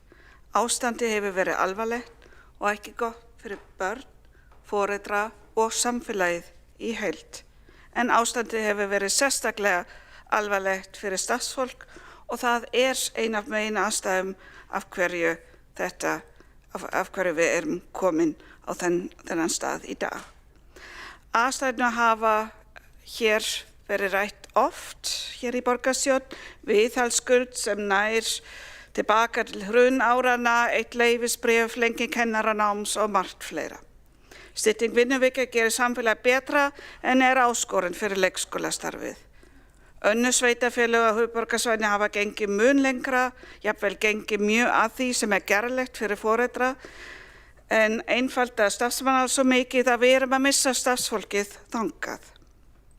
Fyrir tillögurnar sem voru kynntar í haust mættu miklu rósi, ekki síst frá leikskólastjórnendum og öðru starfsfólki en líka miklu andstöðu, bæði frá foreldrum vegna gjaldskráhækkana, skráningarskyldu einu sinni á ári fyrir skráningadaga, líka frá verkalýðshreyfinguna vegna tekjutenginga of lág mörk þar og frá kvennahreyfingunni.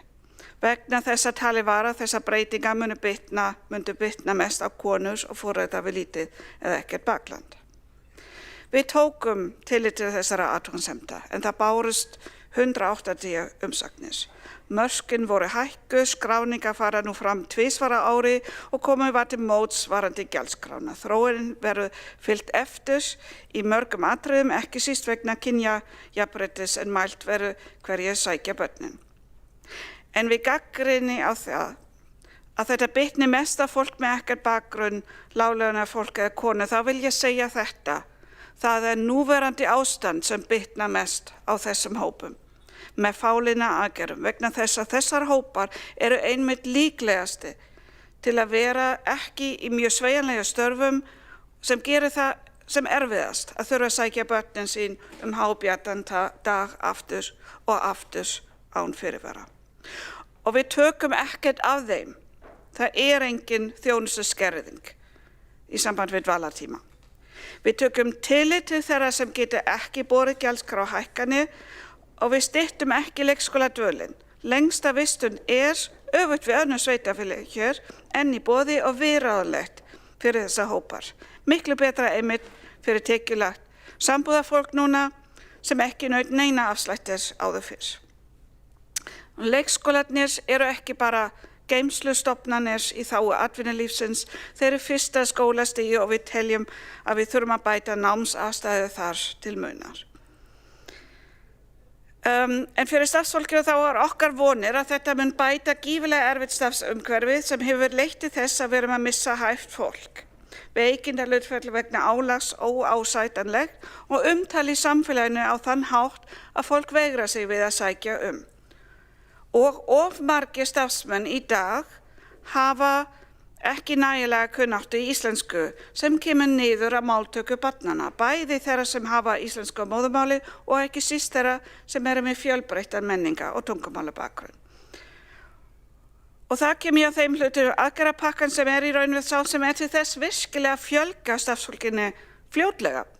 Og það snýr að bæta íslensku færni starfsfólk. Þessi pakki nefnilega til þess að leikskólastjórnendur geta manna lausastöðu með fólki sem tilbúin að vinna á leikskóla og hefur jafnvel menntun til þess nú þegar skortir bara íslensku færni. Og við þekkjum dæmi þar sem auglist eru störf og það sækir einungis fólk sem hefur jafnvel enga íslensku kunnáttu.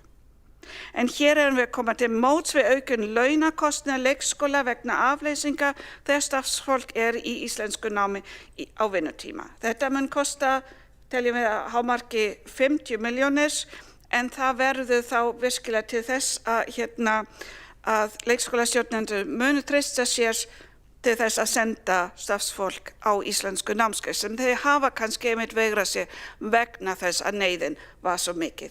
Og þeir hefði annars kannski þurft að senda börnin heim. Þannig að þetta mjög mikilvægt, en við þurfum líka að búa til hvata fyrir starfsfólkið sem kemur inn með ófullnægjandi íslensku kunnáttu til að bæta sig í íslensku. Þar erum við bíða ótrúlega spennt eftir að háskólinn klára stöðupróf til þess að við getum unnið með evrópska tungumálaramman þar. En við þurfum líka, og þetta alveg umdeilt, að búa til viðmið samsetni starfsfólks á hverju deild með tillit til íslensku kunnáttura. Það gengur ekki að setja fólk sem kann minnst í íslensku að vinna með yngstu börnum, þar sem máltakan fer fram.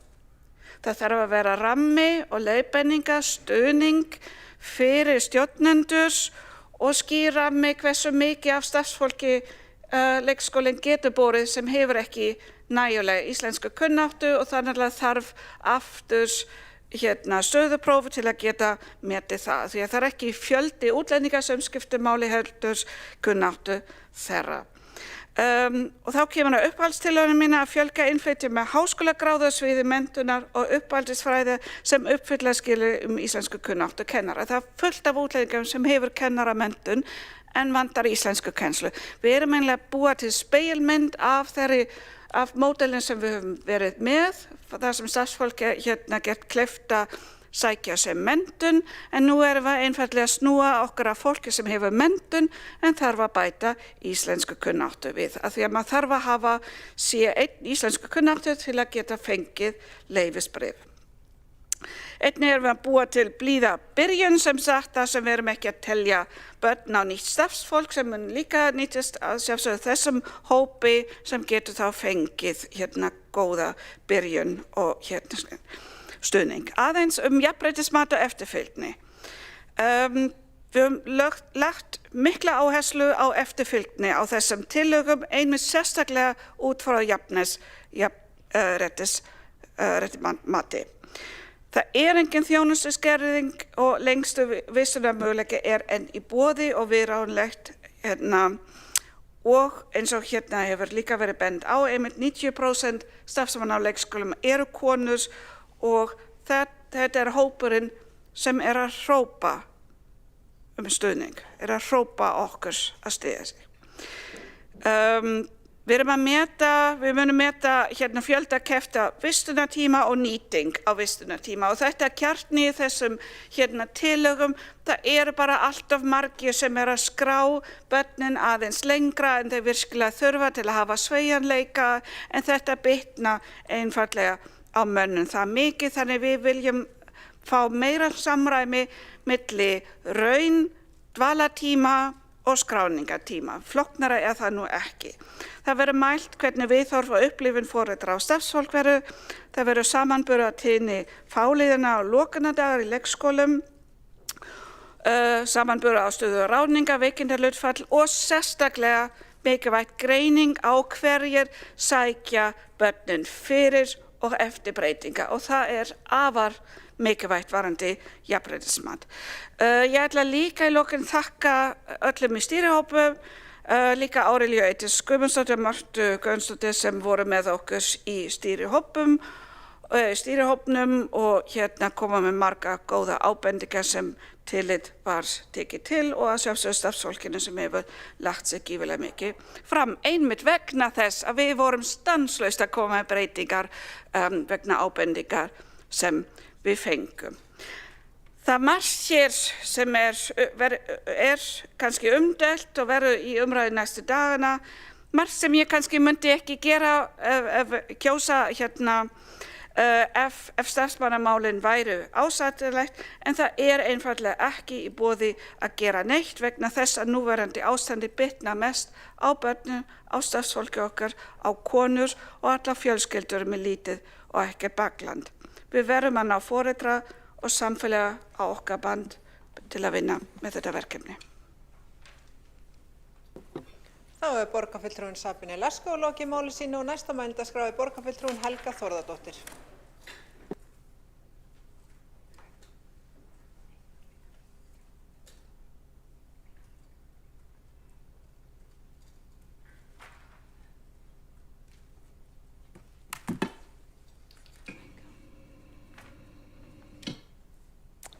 Forseti, kæru borgarfulltrúar, við tekið þátt í vinnu stýrihópsins sem hafði það hlutverk að koma með umbætur í náms- og starfsumhverfi leikskóla. Ég verð að viðurkenna að þetta hefur verið ein helsta áskorun eða verkefni sem ég hef tekið að mér á þessu kjörtímabili. Þegar við hófum störf í sumar og eftir fundi með leikskólastjórum og starfsfólki leikskóla, þá gerðum við okkur fljótlega grein fyrir því að áskorunarnar voru margslungnar. Markmið okkar var og að bæta náms- og starfsaðstæður, standa vörð faglegt leikskólastarf, auka fyrirsjáanleika fyrir leikskólasamfélagið og fjölskyldur, draga úr fáliðunardögum og ófyrirséðum lokunum leikskóla. Sem sagt, tryggja stöðuleika fyrir foreldra, börn og starfsfólk leikskóla. Bæta mönnun, minnka starfsmannaveltu, en eitt flóknasta verkefni var að gera úrbætur á gjaldskrám vistunargjalda, svo það tæki betur mið af raunverulegum aðstæðum barnafjölskylda. Í þeirri vinnu lögðumst við yfir gjaldskrár annarra sveitarfélaga og mátum hvað okkur hugnaðist og hvað ekki. Það var samhljómur í hópnum að við ætluðum alls ekki að fara svokallaða Kópavogsleið og að við vorum öll sammála að standa vörð okkar viðkvæmustu hópa í þessari vegferð. Þess vegna ákváðum við að stokka upp gamla afsláttarkerfi sem lengi hefur verið notast við. Það eru ekki bara öryrkjar, einstæðir foreldrar og námsmenn sem eiga í basli við að ná endum saman hver mánaðamót. Það eru hér ungar barnafjölskyldur á lágum tekjum eða meðaltekjum sem að strögglast við að koma yfir sig þaki eða á dýrum leigumarkaði. Og markmiðið var alltaf, við viljum standa með barnafjölskyldum og við viljum standa með starfsfólki leikskóla. Það flókið að ala upp og annast og fræða börnin okkar og við viljum standa með þeim. Eftir fjölda funda og samráð við fjölmarga þá voru lagðar fram tillögur breytta gjaldskrá. Þeim var vísað til skóla- og frístundaráðs og þaðan í víðtækt samráðsferli. Tillögurnar voru birtar í samráðsgátt Reykjavíkurborgar sem var opin frá 15. til 29. október. Það bárust 185 umsagnir í samráðsgátt. Margar voru jákvæðar en það voru líka margir sem bentu á ýmislegt sem betur mætti fara. Eins og til dæmis að það væri erfitt að horfa eingöngu á styttingu á föstudögum og líka að það væri bara ein skráning fyrir allt árið væri eingöngu að hausti. Fólk óttaðist á miklar gjaldskrárhækkanir og tekið viðmiðin væru of lág. Við virkilega rýndum þessar umsagnir og lögðumst enn og aftur yfir töflur og útreikninga með Frans og Óla og fleira góða fólki frá skóla- og frístundasviði. Ég hef ekki haldið utan alla þá fundi sem við höfum haldið og undir lok þessara vinnu, það í síðustu viku, þá var ég eiginlega komið með þessi Excel-skjöl hans Frans á heilan. Ég var meira að fara að hugsa þetta því ég var að synda. Það var mikið sagt. En þegar við vorum komið með nýjar tillögur, þá fórum við enn frekara samráð. Í síðustu viku þá fór ég skúla og líf á fjölmennan fund með leikskólastjórum. Við kynntum í trúnaði og fengum tillögurnar í trúnaði og fengum gagnlegar ábendingar sem við tókum tillit til. Í gær kynntum við svo tillögurnar fyrir öllum helstu stéttarfélögum landsins og fulltrúum foreldra. Tek fram að þau voru ekki öll á sama tíma. Við gáfum hverju og einu stéttarfélag og hópum sér tíma. Þetta var langur dagur í gær. En á þessum fundum komu margs konar skoðanir og við fengum ábendingar sem við tókum tillit til. En hér eru tillögurnar 7 og þær eru þó nokkuð mikið breyttar frá fyrri tillögum. Ég hef tíma til að renna örstutt yfir það. Í fyrstu tillögu er lagt til að leikskóladagurinn verði skipulagður þannig að unnið verði með áherslur skólanámskrár innan tilgreindra 5-6 stunda á dag. Þannig verði skipulag leikskóladagsins skýrara fyrir foreldra barna, en það eykur möguleika þeirra á að skipuleggja betur þann tíma sem þau þurfa fyrir börnin sín í leikskólanum. Bara nefna dæmi, ef ég vil hafa barnið mitt einhver 38 tíma, þá er mjög mikilvægt að ég velji þann tíma sem barnið mitt er ekki að missa af einhverju faglegu starfi. Það er mjög mikilvægt að hver leikskóli, en við vildum ekki setja að allir verða ákveða sama tíma. Bara mikilvægt að þið fá að vita það. En opnun, ég vil ekki áslá á það. Við erum ekkert að skerða opnunartíma. Það er áfram 42,5 stund fyrir þá sem þurfa það. En foreldrar eru hvattir til að stytta vistunartíma barna sinna og þá sérstaklega á föstudögum. En það er engin refsing og það er engin það er engin refsing fyrir það, en hins vegar vil ég segja uppfræðingum það að Mosfellsbær fór þessa leið og hefur skilað gríðarlegum árangri, bara í samstarfi við foreldra. Í þessari fyrstu tillögu þá nefnum við að foreldrar geti skráð börn sín í vistun á skráningadögum og nú leggjum við til 2 á ári í september og í janúar og þetta var til að mæta tillögum ábendingum frá foreldrum og síðan er vistun og gjaldi fyrir hvern skráningadag 5.000 krónur. Tillaga 2 er breytta gjaldskrá sem að miðast við breytt skipulag leikskóladagsins. Lagt er til að ný gjaldskrá taki gildi og hún miðast við endurgjaldslausan leikskóla fyrir 36 stundir á viku. Núverandi afsláttaflokkar víkja fyrir nýjum afsláttaflokkum sem eru næmari fyrir raunverulegum aðstæðum fjölskyldna, barna og taka mið af tekjum þeirra. Starfsmannaafslátturinn verður 50% af námsgjaldi og systkinaafsláttur helst óbreyttur.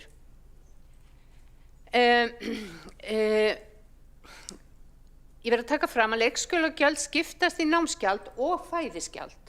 Ekkert námsgjald verður innheimt fyrir 36 stundir á viku en alltaf greitt fæðisgjald. Námsgjald er þá greitt fyrir eftir það, greitt fyrir hvern hálftíma eftir 36 stundir. Gjaldið fer stighækkandi, þannig er eingöngu greitt bara ekki há upphæð fyrir stundir upp í 38 eða 1750 krónur fyrir hálftíman. Það þýðir sem sagt þá 7.000 krónur fyrir 38 stundir. En frá 36 til 38, gjald fyrir 38 til 40 fyrir ekki við, þá hækka gjaldið í 2.750. Og svo eftir 40 stundir þá er 4.000 krónur á hálftíma. Þetta er sem sagt stigvaxandi.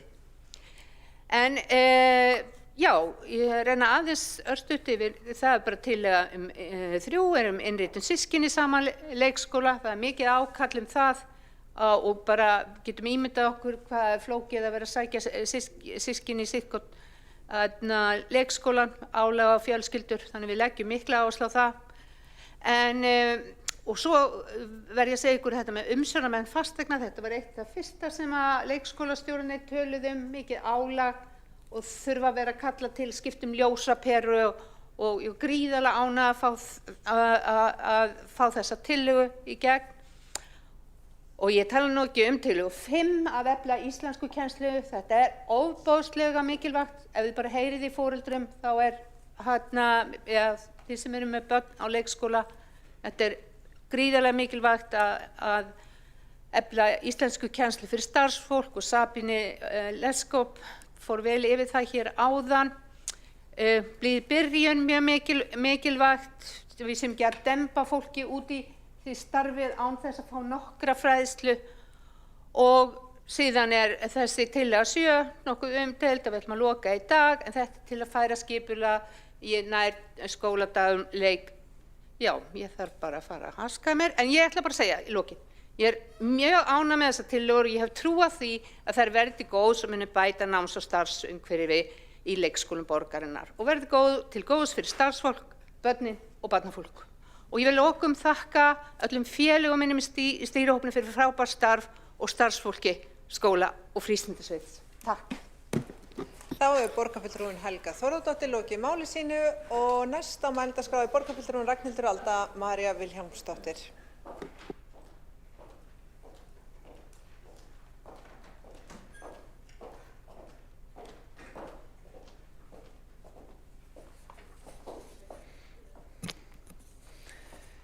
Já, ágæti forseti og borgarstjórn. Þið verða að afsaka það þið sem hlustið að við erum að koma svolítið köld að málinu mörg hver. Við vorum að fá þessa tillögur í morgun eins og allir held ég vita og maður er eiginlega bara svona að reyna að átta sig svolítið á því, þú veist, hver er þjónustubótin, sko, þú veist, áttum ekki alveg á því hvar metnaðurinn er. Vegna þess að hlustandi á ræður borgarfulltrúa meirihlutans hérna undan að þá snýst það svona eins og markmiðið eða árangurinn hafi falist í því að hækka gjaldskrána og minnka dvalartíma barna í leikskólum. Og þannig að það er ekki, sko, það snýst ekki það að það sé verið endilega að fjölga í starfsmannahópnum, annað en þessi maður sem á að vera umsjónarmaður fasteigna þarna vegna þess að það var svo mikið álag á leikskólakennurunum að eiga við miklar skólabyggingar, eðlilega. Þannig að ég er velti svolítið fyrir mér hver er viðbótin fyrir fjölskyldur, hver er viðbótin fyrir börnin, hver er viðbótin fyrir starfsfólkið, hvað erum við að fá fyrir peningin. Ég er ennþá ekki alveg búin að heyra svari við því. Ekki síst líka að maður spáir í því að ég er svolítið hugsið, þú veist, við erum semst ekki að tala um að fjölga endilega fagmenntu fólki með einhverjum beinum aðgerðum, heldur að búa til meira íslensku nám í leikskólum. Þannig að leikskólinn á að verða einhvers konar sérstakur stoppstaði fyrir fólk sem þarf að læra íslensku.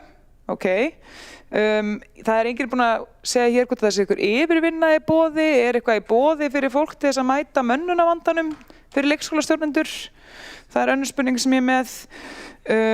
Og er markmiðið að minnka bara notkun á leikskólakerfinu? Er það markmiðið með tillögunum? Er það metnaðurinn? Það er eiginlega það sem að því það er búið að vera að tala rosalega mikið um það að árangurinn hafi falist í því að fólk hafi hætt að setja börnin sín í leikskóla til þess að föstudögum til þess að og það hafi verið sko árangurinn, ekki það að við séum að sérstaklega fjölga leikskólamenntu starfsfólki eða reynslumiklu starfsfólki eða að fara á fullt í að gera eitthvað varðandi endilega nákvæmlega starfsumhverfið eða byggingarnar jafnvel eða það er enga tillögur en heldur sem að lúta því sem að kom fram í máliðins borgarfulltrúar sem voru bara góði punktar sem er bara gæði starfsumhverfisins. Þú veist, þannig að ég bara, og svo er eitt sem ég vildi líka sérstaklega taka fram vegna þess að ég er búin að heyra þetta aftur í gegnum ferlið þar sem að það er svona látið í veðri vaka eins og foreldrar leiki sér af því að vera með að þurfa að nýta allan vistunartíman. Þá ég við að það sé tali það er bara þannig að fjölskyldu sko, hvernig var það, að það sé vera að skrá börnin lengur til þess að svo foreldrar hafi sveigjanleika eins og það sé eitthvað sem fólk gerir vegna þess að það myndi helst velja það. Staðreyndin er sú að það er ógeðslega erfitt að fá leikskólaplássi í sínu hverfi, þannig að maður þarf að keyra í klukkutíma til 2 á dag til þess að fá leikskólapláss. Þannig að ef þú spáir í bara hver vinnutíminn foreldra þá er hann aldrei fullur dvalartími af því að þú þarf bara alltaf að setja x langan tíma bara í að ferðast. Fyrir hönd þeirra sem að nýta þetta leikskólakerfi, þú veist, það sem ég hefði viljað sjá hér væru bara sko tillögur sem að allt í lagi, mér sko að hækka gjaldskrár vegna þess að ég er að fá konkrét sko meiri og betri menntun með fjölgun fagmenntraðra leikskólakennara og ég er að fá eitthvað, barnið mitt er að fá eitthvað konkrét fyrir peningin annað en það sé bara verið að reyna að hvetja mig til þess að minnka vinnuna mína og láta heimilið taka tekjuskerðinguna svo að ég geti verið með barnið skemur í leikskólum. Og ég fer bara að velta fyrir mér, þú veist, ef þið spáið í því, bara hvernig þessi orðræða er orðin, fyrir 20-30 árum þá þótti sko tvísetnir leikskólar bara algjörlega fráleitir. Þú veist að fólk þyrfti að vera með börnin sín, þú veist, í tvísetnum leikskólum, maður fengi ekki leikskólapláss allan daginn.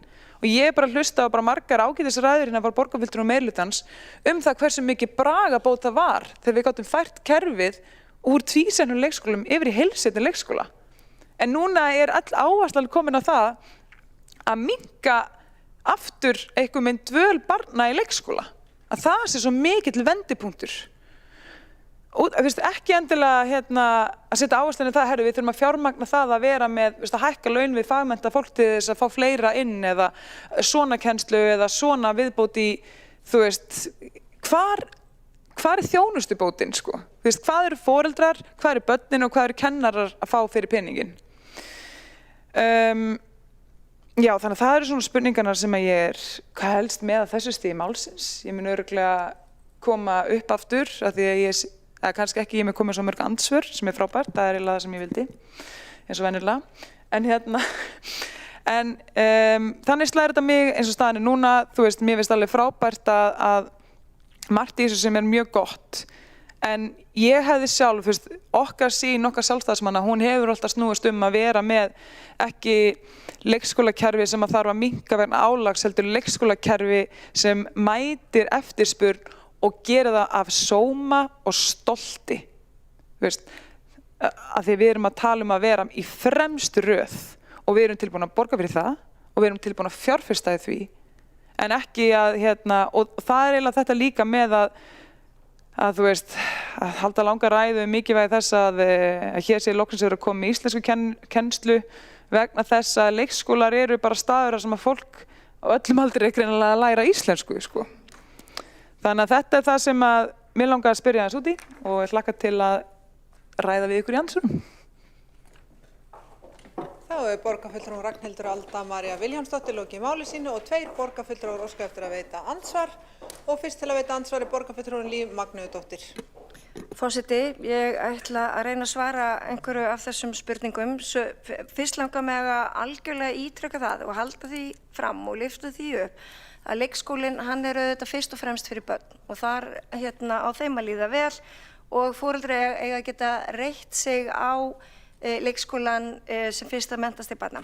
Svo langar mig að nefna það líka að það er töluverður munur á skráðum dvalartíma barna og raunnotkun foreldra barna á þeim tíma og hann er alveg rúmlega 10%.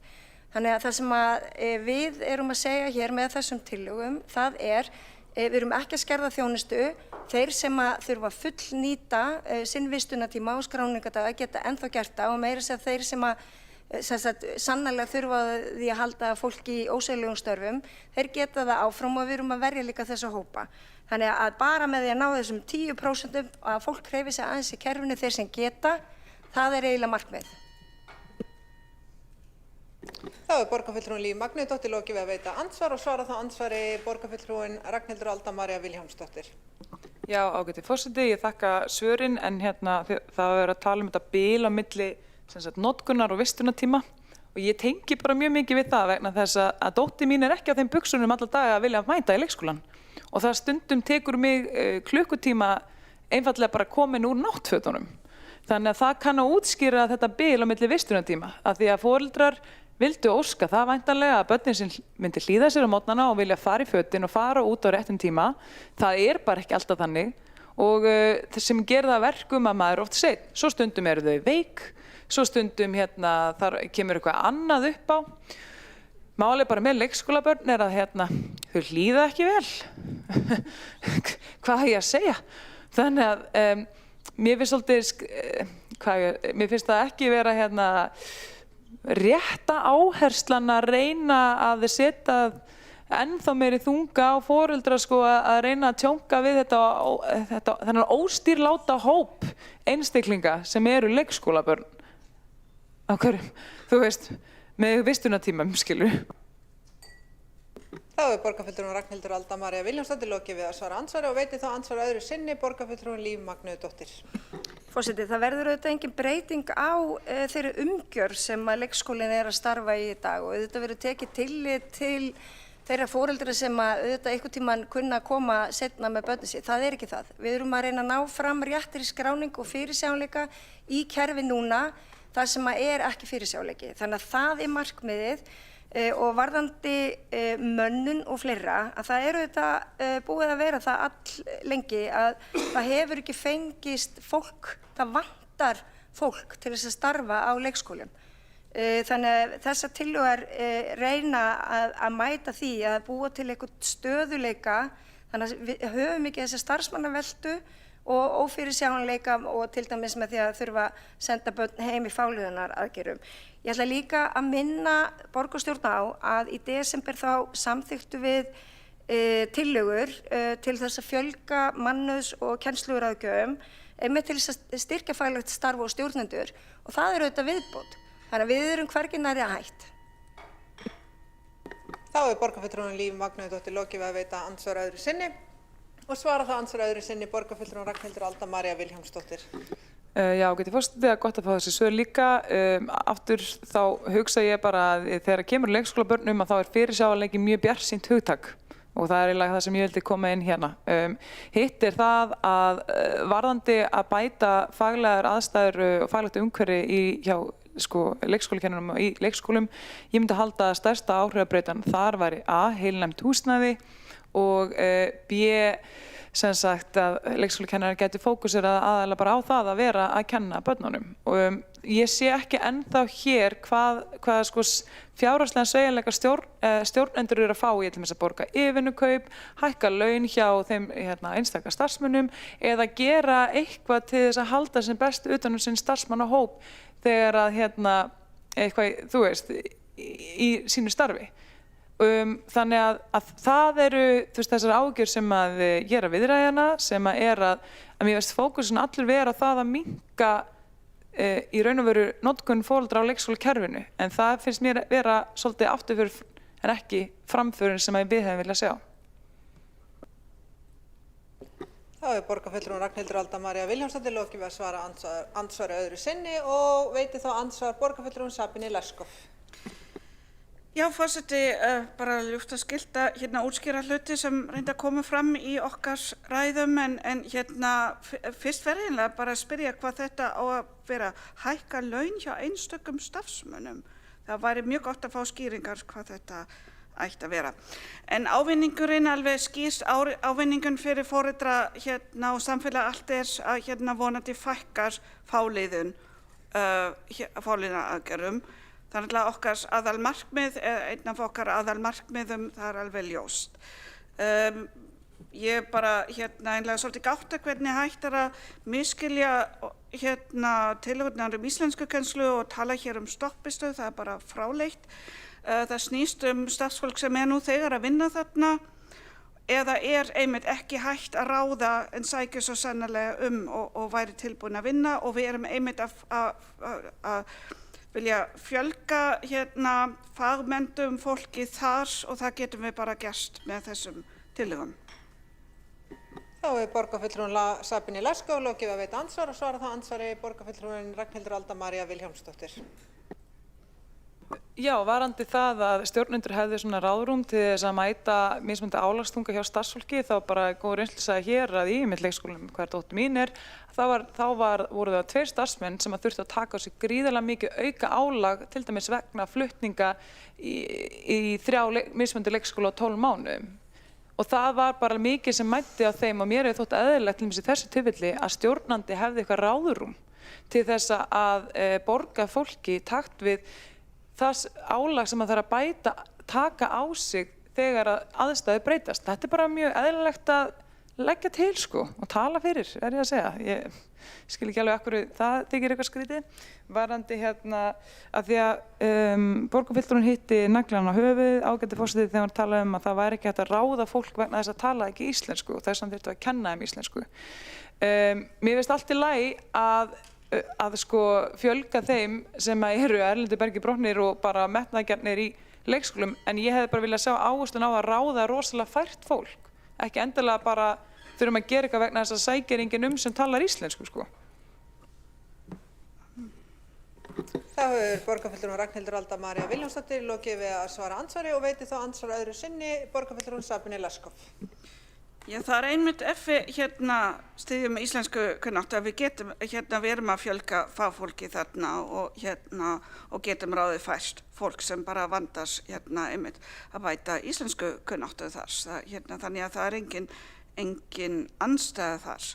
Og aftur bara mikið misskilningur sem borgarfulltrúinn Líf Magnúsdóttir kom líka inn á, það snýst þennan 10% mun í skráða og nýtta tíma, ekki þennan ferðatíma sem fólk þarf vegna þess að barnið sé í leikskólum annars staðar. Það mun geta það mun hafa þennan tíma áfram. Það snýst bara þennan vannýtta tíma og fyrirsjáanleika sem vantar fyrir starfsfólk og sérstaklega þá við skráningadaga.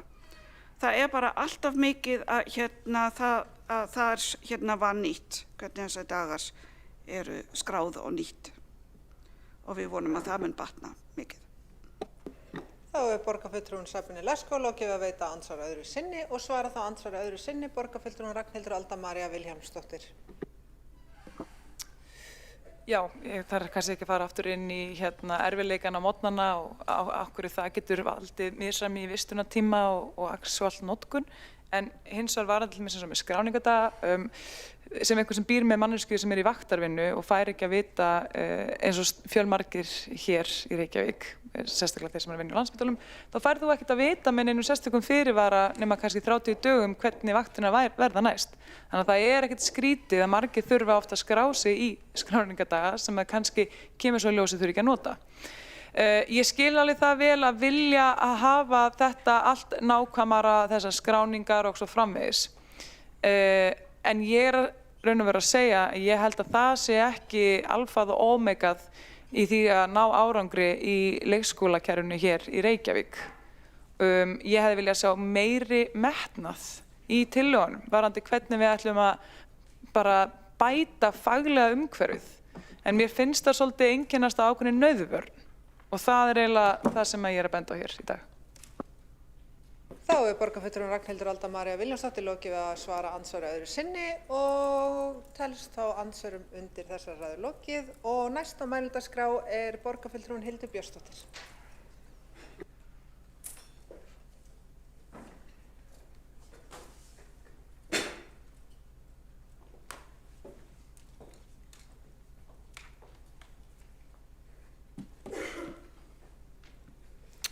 Forseti, ágæta borgarstjórn, áður en lengra haldið, þá vil ég taka undir með öðrum sem hafa kvartað svolítið undan því hér í dag hve lítinn tíma við í minnihlutanum fengum hreinlega til þess að kynna okkur þessar tillögur og setja okkur inn í þær og ræða þær okkar á milli og taka afstöðu til þeirra, enda þær nokkuð viðamiklar og munu hafa áhrif á marga.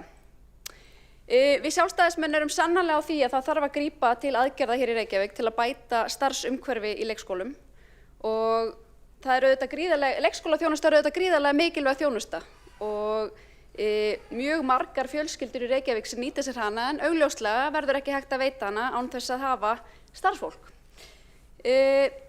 Ég saknaði svolítið að við höfum ekki séð vegna þess að á síðustu árum, við getum sagt síðasta áratuginn, að þá hefur margt verið gert. Það má segja, það hefur margt verið gert til þess að bæta starfsaðstæður á leikskólum Reykjavíkur. Við sáum hvernig leikskólaplássum í Reykjavík fækkaði 500 með einu pennastriki, eitthvað 2017 ef ég man rétt, þegar að barngildum á hvert starfsmann og börnum í hverjum leikskóla var fækkað til að bæta starfsaðstæður. Við sáum líka á síðasta kjörtímabili hvernig vinnuvikan var stytt. Við sáum hvernig leikskóladagurinn, þjónustan á hverjum degi var stytt. Við sáum hvernig vistunartími barns í hverri viku, hann var líka styttur. Það var farið yfir í 1 leyfisbréf. Laun voru hækkuð á síðasta kjörtímabili, Reykjavíkurborg yfirbauð önnur sveitarfélög, það hefur verið farið í umbótaverkefni í leikskólahúsnæði og fleira mætti telja til, en við fáum aldrei greiningar á því hverju skila þessar aðgerðir. Þannig að punkturinn minn sá, við erum sannarlega búin að gera ótalmargt í þágu þess að bæta hér starfsumhverfi á leikskólum. Afleiðingin hefur í nær hvert einasta skipti verið veruleg þjónustuskerðing til fjölskyldna en við mælum aldrei hafa þessar aðgerðir skilað árangri. Ég sakna þess. Við sjálfstæðismenn höfum lengi talað líka það að langmikilvægasta aðgerðin til að bæta starfsaðstæður í leikskólum og til að endurheimta fagfólk sem hefur farið inn í grunnskólann með tilkomu eins leyfisbréfs eða farið til nágrannasveitarfélaga vegna þess að þar eru starfsaðstæður betri, það verður að endurskipuleggja leikskóladaginn til samræmis við grunnskóladaginn. Og tillögurnar tilgreina að það eigi einmitt að vera gert, en ég ekkert alveg sammála útfærslunni. Mér finnst þetta svolítið snúa að því að skilgreint verði hvenar faglega starfið fari fram, þannig að foreldrar geti ákveðið hvenar innan dagsins skynsamlegt að barnið sé í leikskólanum, en þetta snýr minna að starfsumhverfi starfsfólksins. Og það sem ég heyri mikið frá leikskólakennurum sem færðu sig yfir í grunnskólan, með tilkomu eins leyfisbréfs, að þau eru svolítið að sækja í fyrirkomulagið og sveigjanleikann og umhverfið sem þeim býðst í grunnskólanum. Þannig ég hefði viljað sjá þetta útfært betur. Mér finnst svolítið hér verið að nota gjaldskrárnar og gjaldskrár og verð til þess að stýra hegðun fólks og ásókn þeirra eða takmarkaðri ásókn í opinbera þjónustu. Ég hef oft bent á það, bara síðan ég byrjaði hér í borgarstjórn, að mér hefur alltaf þótt verulega skakkt markmið þessa og fyrrum vinstri meirihluta að keppa því að bjóða ódýrustu leikskólaþjónustuna. Ég held að segja miklu betur að setja markið á að bjóða bestu leikskólaþjónustuna. Hér í Reykjavík eru bestu leikskólarnir og bestu grunnskólarnir og setja markið hátt, en ekki alltaf að bjóða ódýrustu þjónustuna. Og það sem við höfum auðvitað séð gerast yfir lengra tímabil, og ég get nefnt bara frá því að ég fyrst með barnið á leikskóla í Reykjavík árið 2010, að þá hefur kostnaðarþátttaka foreldra í kostnaði við hvert pláss lækkað verulega. Þannig að þjónustan í rauninni alltaf að verða ódýrari og ódýrari og verri líka, því miður. Ég tek undir með VR sem hefur gert athugasemdir við tekjutengingar í gjaldskrám þar sem að fólki hreinlega refsað fyrir að vinna meira, og það mikið fjallað það í þessum tillögum hvernig fólk getur sparað sér leikskólagjöld og ársgrundvelli með því að nýta sér þjónustuna í minni mæli, en það ekkert fjallað tekjuskerðingarnar sem fólk getur orðið fyrir með því að vinna minna og vera minna á vinnumarkaði, og þetta verið að refsa fólki sem kannski að brjótast einhvers staðar upp félagsstigann upp í önnur þrep samfélagsins eða reyna svona að auka lífsgæði sín með því að vinna meira, að þá þeim svona að refsa fyrir það með þessum gjaldskrám.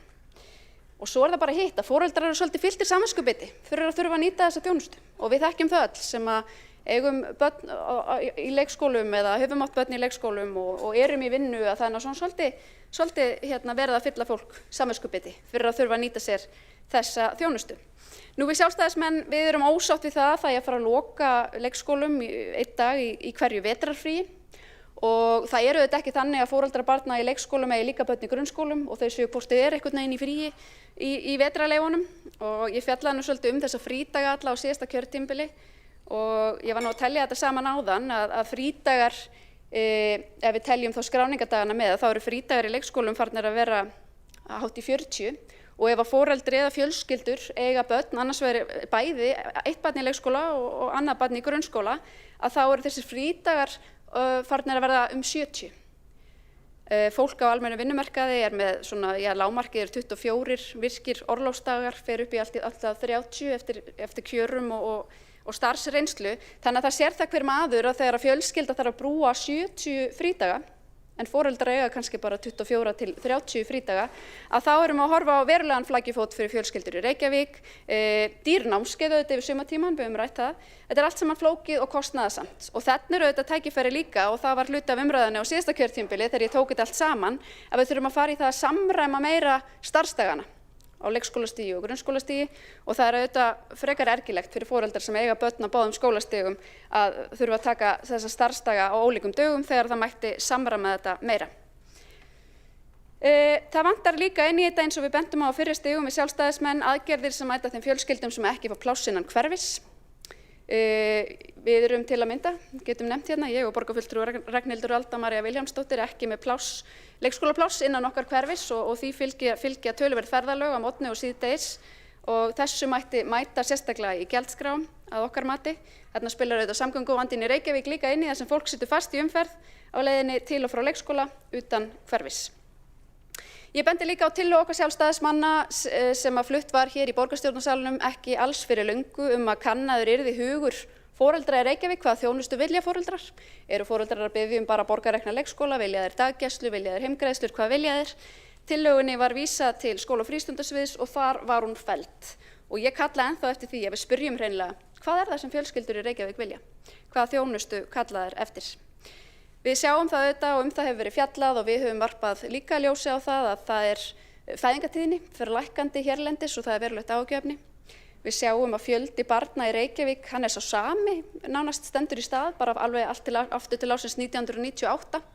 Íbúum fer fjölgandi, fjöldi barna stendur í stað og börn á leikskólaaldri eru sífellt hlutfallslega minni hluti mannfjöldans, þeim fækkar og hefur fækkað síðustu 10 árin en fjölgað í nágrannasveitarfélögum og það augljóst að við þurfum að gera meira til að þjónusta fjölskyldur og skapa hérna barnvænt samfélag og barnvænt umhverfi sem hvetur fólk til þess að eignast fleiri börn.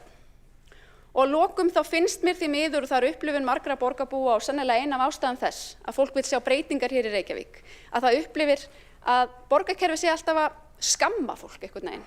Skammist ykkar fyrir að keyra bíl, skammist ykkar fyrir að halda bleikt stelpuafmæli og skammist ykkar fyrir að þurfa fullnýta leikskólaþjónustuna. Og þetta auðvitað alveg óþolandi. Við erum auðvitað með borgarkerfi sem hannað til þess að þjónusta fólkið í borginni en ekki fyrir fólkið að aðlaga sig sérstaklega að kerfinu.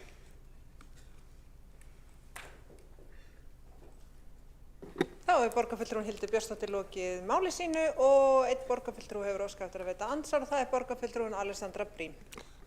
Forseti, já, ég vildi kannski bara rétt svo vekja máls á því, ég ætla ekki að fara út í of mikið, ég sjálf í næstu ræðu, en mér langaði bara að benda borgarfulltrúnum Hildi Björnsdóttur á það að oft virðist að vera hjá fólkinu sjálfu fundið upp að verið sé að skamma það, til dæmis með reglur eða hvað segjum við, það er engar reglur barnaafmæli, það hins vegar ákveðnar leiðbeiningar sem voru settar faglega ekki af pólitíkinni, til þess að fólk sem er í einhverjum vandræðum með hvernig það ætti kannski helst að bera sig af ef það veit það ekki eða langar að fá leiðbeiningar þá er þetta þarna til þess að fólk geti gluggað í það.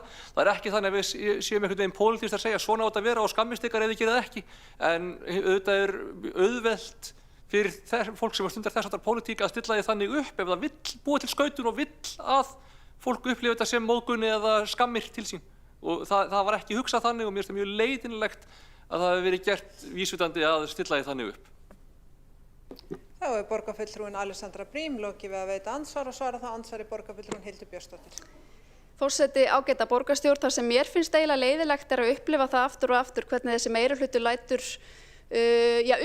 svona velur að túlka skoðanir borgarbúa og tilfinningar borgarbúa og líðan borgarbúa sem eitthvað uppslátt okkar í minnihlutunum, að við séum að búa þetta allt saman til. Hér er bara verið að lýsa tilfinningu fólks í borginni, að það sé verið að vanda fyrir því og skamma það og þetta er eitthvað sem við heyrum, að því við leggjum við hlustir og ég hvet meirihlutan til að gera það líka. Þá er borgarfulltrúinn Hildur Björnsdóttir lokið við að svara andsvari og telst að andsvörum undir þessari ræðu lokið og næsta mælendaskrá er borgarfulltrúinn Alexandra Briem.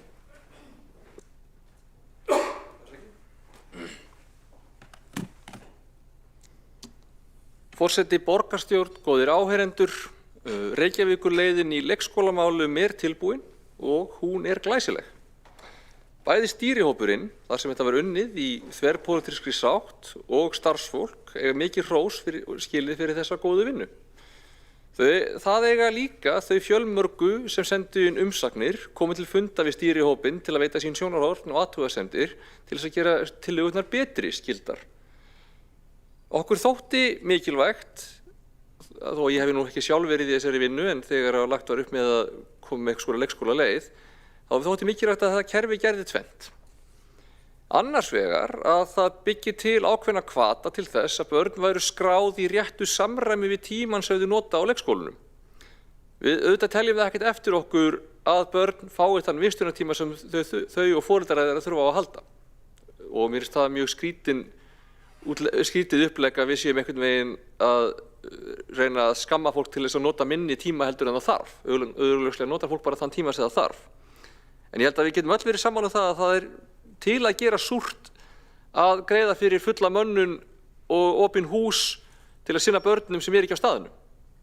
Það er ekki góður rekstur. Fólk getur líka vilja hafa ákveðin sveigjanleika, ég get skilið það er allt í lagi, en það er líka allt í lagi ef við stillum því þannig upp að hann sé ekki óhóflega mikið meiri heldur en fólk þarf svo á að halda. Þannig að við getum stillt mönnunin á leikskólanum réttar af miðað við þörfina hverju sinni sem að hjálpar okkur að tryggja betri mönnun, betri fyrirsjáanleika og þannig komið betur í veg fyrir fáliðunardaga og lokanir vegna undirmönnunar. Ég held að við getum alveg verið sammála um það að þessi skynsamlegur rekstur. Hitt sem að kerfið þarf að gera er að taka svo tillit til aðstæðna foreldra. Þess vegna erum við annars vegar með mjög skýra afslætti sem fólk getur sótt með tekjutengingum og hins vegar erum við meðvituð um það að einstæðir foreldrar þurfa meiri sveigjanleika vegna þess að það er einfaldlega erfiðara að skipuleggja heimili með færri foreldra og þess vegna fá einstæðir foreldrar líka ákveðin afslátt. Skráningadagar eru líka settir í betra horf og gjaldtaka í takt við gjald á frístundaheimilum á sömu dögum. Það eykur fyrirsjáanleika og skýrleika í kerfinu og þetta liggi bara svolítið fyrir á ákveðnum tímum á árinu. Auðvitað veit ég að ekkert í lífinu er fullkomið og það gildir öll mannanna verk, en það hefur verið þörf á því í mörg ár að endurskoða gjaldskrá leikskóla borgarinnar og það hefur bara verið erfitt og þess vegna finnst mér bara löngu tímabært að það sé gert. Við munum svo fylgjast vel með því hvernig þessi innleiðing gengur og ég vil ljós koma vankantar getum þá við eða næstu borgarstjórnir hvernig sem þær kunna vera samsettar farið í það að hreyfa til að aðlaga þetta kerfi. En það er mikilvægt að vera komin með skýrt kerfi nútímalegra sem að tekur á bara þeim hópum sem að þarf að líta til, já, og sem býður upp á fyrirsjáanleika og stöðuleika. Svo er auðveldara ef eitthvað kemur í ljós seinna að hafa ekki verið nógu vel stillt af að bara færa það aðeins til þá.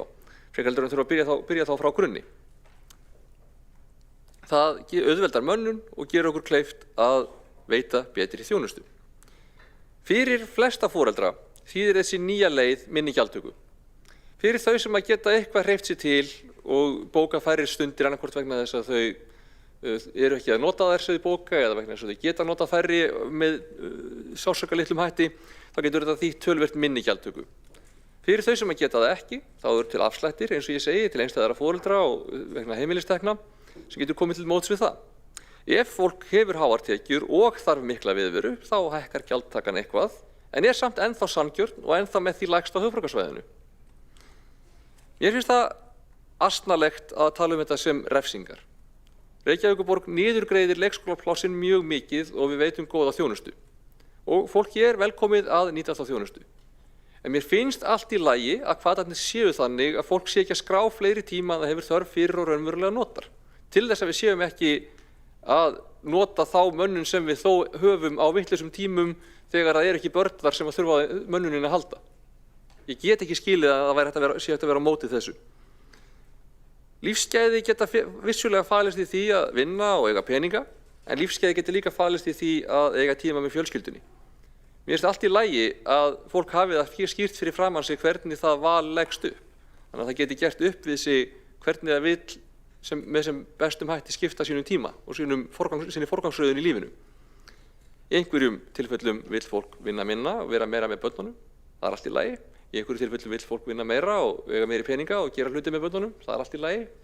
En af því að við erum að niðurgreiða mjög mikið, af því að mönnun er eitthvað sem við þurfum að reyna að leysa og bara lækka álagið og efla starfið, þá finnst mér ekki ósanngjarnt að það sé stillt þannig að fólk sé ekki að skrá fleiri tíma heldur en það notar. Það er bara góður rekstur. Öllu þessu hefði ég haldið að væri erfitt að vera á móti og í ljósi þess hversu vel hefur gengið að samræma alveg ótal mörg sjónarmið, nálægt 200 umsagnir og bara alls konar mismunandi áhyggjur, mismunandi þarfir, mismunandi forgangsraðanir og bara ótrúlega ólíkar skoðanir mismunandi hópa og samt tekist að ná lendingu sem er svona góð, sem að kemur svona nálægt í að gera alla hamingjusama. Mér finnst það í alvörunni merkilegt. Þessi stýrihópur hefur unnið algjört þrekvirki, starfsfólkið hefur unnið þrekvirki, þau hafa unnið hérna myrkran á milli, veit ég, og niðurstaðan raunverulega góð.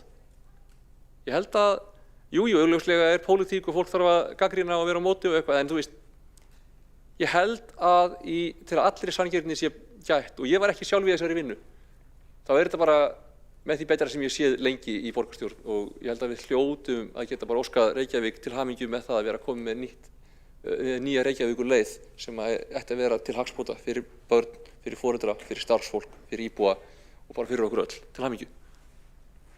Alexandra Brím, borgarfulltrúi, hefur lokið máli sínu og tekur næst til máls Þóra Björk Guðjónsdóttir, borgarfulltrúi.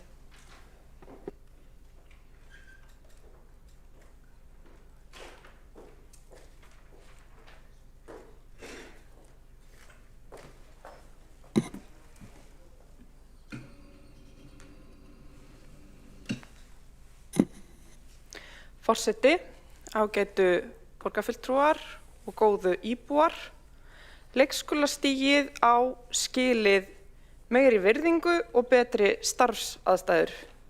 Við höfum verið að kljást við veikindi, fáliðunaraðgerðir, óöryggi, vöntun á fagmenntuðu starfsfólki, hátt veikindahlutfall, spekileka yfir í önnur sveitarfélög og fyrir vikið lakari menntun og umönnun barnan okkar.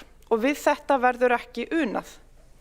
Það vantar leikskólapláss, en til þess að tryggja fjölgun plássa þarf að stoppa spekilekan og gera leikskólasamfélagið í Reykjavík samkeppnishæft í keppni öflugt starfsfólk og kennara og metnaðarfullt fólk sem að velja sér starfsferil til frambúðar. Kennararnir og leikskólastarfsfólki okkar fólki sem sinnir okkar mikilvægasta fólki. Kennir börnunum okkar, styður þau og sinnir þeim. Þannig kennararnir og leikskólastarfsfólki okkar mikilvægasta starfsfólk. Og þetta verður að endurspeglast í umgjörð leikskólana. Það á ekki vera nein afgangsstærð að vinna í leikskóla og það hefur vantað að þessi mikilvægu störf fái virðingu við hæfi. Þetta á að vera starfsferill sem eftirsóknarverður og þarna viljum við fá okkar besta fólk. Við höfum verið heppin með að öflugt fólk sem brennur fyrir menntun barna hefur valið þessi störf, en við getum ekki að eilífu treyst á heppni. Við verðum að tryggja að kerfin okkar séu góð og haldi vel utan fólk og við þurfum að bæta starfsaðstæðurnar. Því hver græðir mest á því?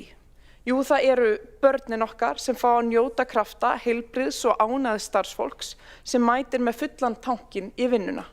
Börnin sem fá að njóta öflugra kennara sem velja að starfa með börnum vegna þess að það eftirsóknarvert og gott.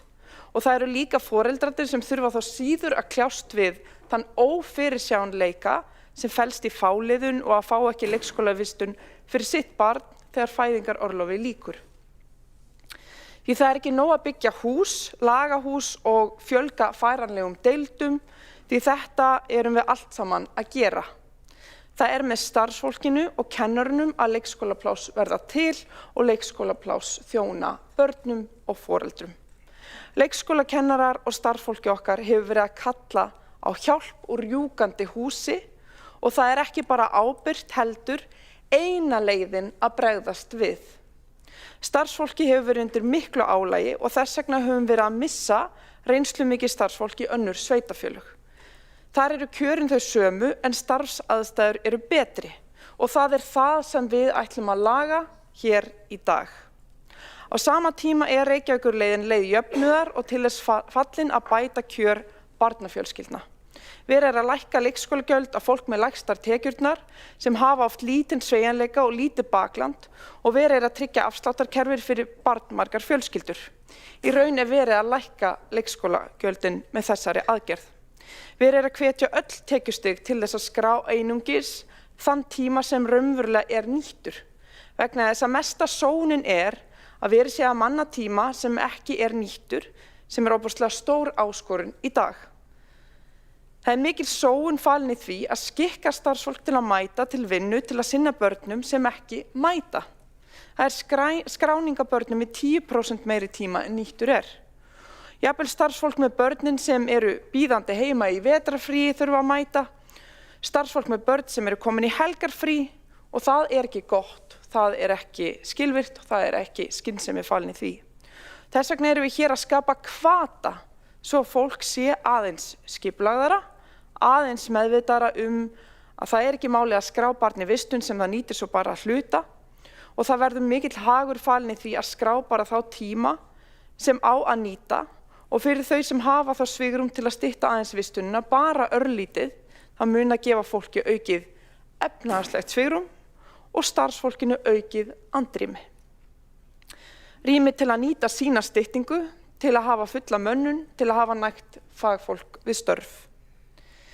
Fyrir fólk í sambúð með 1 barn eru leikskólagjöldin að lækka í öllum tekjuflokkum, hvort sem þú ert að nýta 36 tíma, þá lækka gjöldin, 38 tíma þá lækka gjöldin og 40 tíma þá lækka gjöldin. Fyrir 42,5 tíma þá lækka gjöldin fyrir lægsta tekjuþrepið en hækka örlítið fyrir hinn efri. Eðlilega. Á móti þarf að greiða 5.000 krónur fyrir hvern skráningardag. Fólk getur því valið hvernig það ráðstafar sínum fjármunum, haldið í vistunartíma sem það þarf en ekki meira, eða minnka vistunina ef það getur en nýtt sér skráningardagana. Fólk getur nefnilega valið í þessu kerfi. Hér mikill sveigjanleiki en sannarlega mikill hvati til að nýta ekki fleiri tíma en þú sannarlega þarft. Hvati en ekki svipa. Samanlagt sparast á bilinu 23.000 til 38.000 mánaðarlega fyrir fólk í sambúð með 1 barn sem getur stytt úr 42,5 tímum í 36 klukkustundir. Miðað við daginn í dag munu pör með 1 barn geta stytt viðvörun í 36 klukkustundir spara tæplega 169.000 krónur árlega. Það munar aldeilis minna. En sparnaðurinn sem sé líka til staðar fyrir þau sem geta stytt minna. Í því felst sveigjanleikinn. Fyrir 2 foreldra með 1 barn sparast á bilinu 12 til 20.000 krónur að minnka vistun úr 42,5 tímum í 40 tíma. Fyrir sama fólk sparast á bilinu 7 til 11.000 krónur til viðbótar fyrir það að minnka vistun úr 40 tímum í 30 tíma. Fyrir sama hóp sparast svo aukalega á bilinu 4 til 7.000 krónur til viðbótar að fara alla leið úr 38 tímum í 36 tíma. Það því hvati til að draga saman ef hægt en ekki svipa, því að leikskólagjöldin eru almennt að lækka. Samanlagt sparast á bilinu 23.000 til 38.000 ef þú ert að fara þessa leið úr fullri vistun og niður í 36 tíma á mánuði. Leikskólagjöldin eru sem sé almennt að lækka nema í örfáum undantekningar tilvikum og því í rauninni ekki verið að refsa einum né neinum, það verið að skapa hvata. Þannig hvatinn til að stytta fyrir þau sem geta það mikill og við erum sem sé að lækka þessi gjöld. Sérstaklega fyrir tekjulægri hópa sem var sérstakt markmið að grípa viðkvæma hópa. Foreldrar græða, starfsfólki græðir, börnin græða, leikskólastarfið verður öflugra og það stökkbretti öflugs samfélags. En það verður hægt að nýta skráningardagi vetrarfríum í dymbilviku og jól en það kostar upphæð sem í takt við frístundaheimilin okkar reyndar örlítið lægri upphæð. Þetta verður því ennþá val. Fólk sem telur að það gæti komið til þess að nýta þetta getur einfaldlega nýtt sér þetta val. Og jafnvel borgað upp í það með þeim þúsundum og jafnvel 20.000 króna sem sparast mánaðarlega við að stytta leikskólavistina eitthvað ef hægt Blíð byrjun frábært skref og gera okkur kleift að tryggja að þekkingin sem býr í leikskólunum eflir starfsfólki sem kemur til starfa.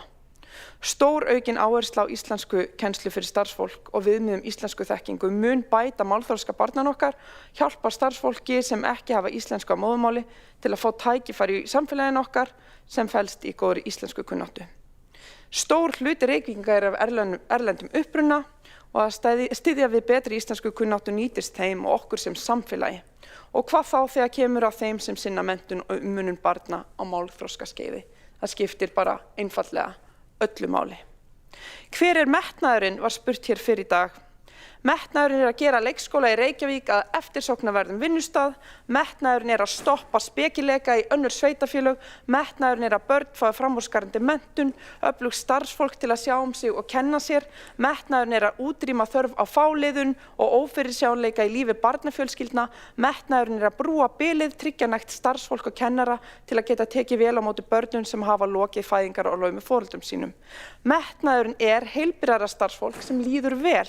Metnaðurinn að sækja til okkar og halda í öflugt starfsfólk og kennara með metnað og eldmóð og sem brennur fyrir leikskólastarfi og kennslu.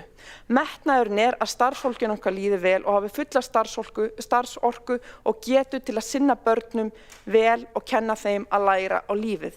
Metnaðurinn að leikskólastigið sé ekki afgangsstærð, heldur starfsstaður á efstu hillu.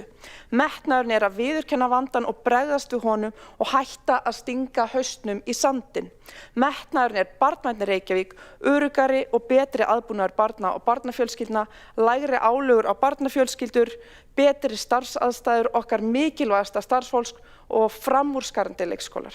Fyrir hönd þeirra sem nýta þetta leikskólakerfi þá ég stolt, ánægð, þakklát og spennt. Þetta fyrsta skrefið í átt að mikilvægum breytingum sem munu skipta verulegu máli. Dóra Björk Guðjónsdóttir, borgarfulltrúi, hefur lokið máli sínu og næstur á mælendaskrá borgarfulltrúinn Einar Þorsteinsson. Umræða hefur staðið yfir í 85 mínútur, þannig að meðan að borgarfulltrúinn Einar Þorsteinsson í ræðu þá mun forseti loka mælendaskrá. 7 eru nú eftir á mælendaskrá og forseti ítrekar að á meðan að borgarfulltrúinn Einar Þorsteinsson í ræðu þá mun forseti loka mælendaskrá.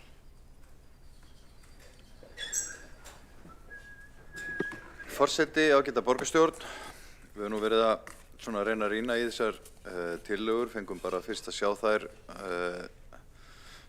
kynntar hér almennilega í borgarráði í morgun og ég hef samúð með borgarfulltrúum hér sem ekki í borgarráði, sem ekki hafa haft þessi gögn í höndunum að taka til máls hér, af því að þetta kynningin á þessu hefur ekki verið kannski jafn ítarleg og tilefnið gefur til, vegna þess að þetta eru stór breytingar á leikskólakerfinu. Ég vil það að segja það að mér þykir margt til bóta í þessum tillögum hér sem við erum að ræða í dag, en kannski skýrist það af því að fyrri tillögur voru arfaslakar og formaður stýrihópsins, Líf Magnúðardóttir, borgarfulltrúi, nefndi það hér áðan að þær hefðu bara alls ekki verið góðar. Samt var nú meirihlutinn hér klukkutímum saman að verja þær tillögur og taldi þær alveg frábærar. En þær fólu í sér gríðarlegar hækkanir á leikskólagjöldum fyrir þá foreldra sem ekki gátu stytt, dvalartíma barna sinna og við fórum hér í hverja ræðuna á fætur annarri og mótmæltum því eindregið og sem betur fer var farið aftur að teikniborðinu og nú koma þessar tillögur hér í dag. Ber reyndar brátt að þær komu inn og eflaust spila þar inn í sterkt ákall frá leikskólastjórum sem að sendu frá sér neyðarkall daginn og það mikilvægt að bregðast við, þannig að ég í grunninn ánægður með það við sem hér að ræða þetta, taka til umfjöllunar tillögur til þess að bæta leikskólakerfið okkar og bæta starfs- og námsaðstæður í leikskólunum. Þetta eru tillögur í nokkrum liðum og það má kannski rifja það upp að sá sem hér stendur árið 2024, þáverandi borgarstjóri, setti af stað vinnu embættismanna við að draga saman lærdóm af þeim leiðum sem að sveitarfélögin í kringum okkur höfðu farið.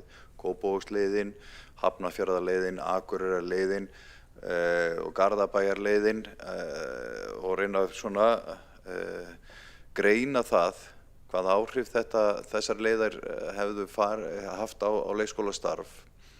Það hefur verið bæði jákvæð og neikvæð umræða þetta allt saman og mikilvægt að við stígum varlega til jarðar en samt djarflega og tökum ákvarðanir leikskólakerfið hér.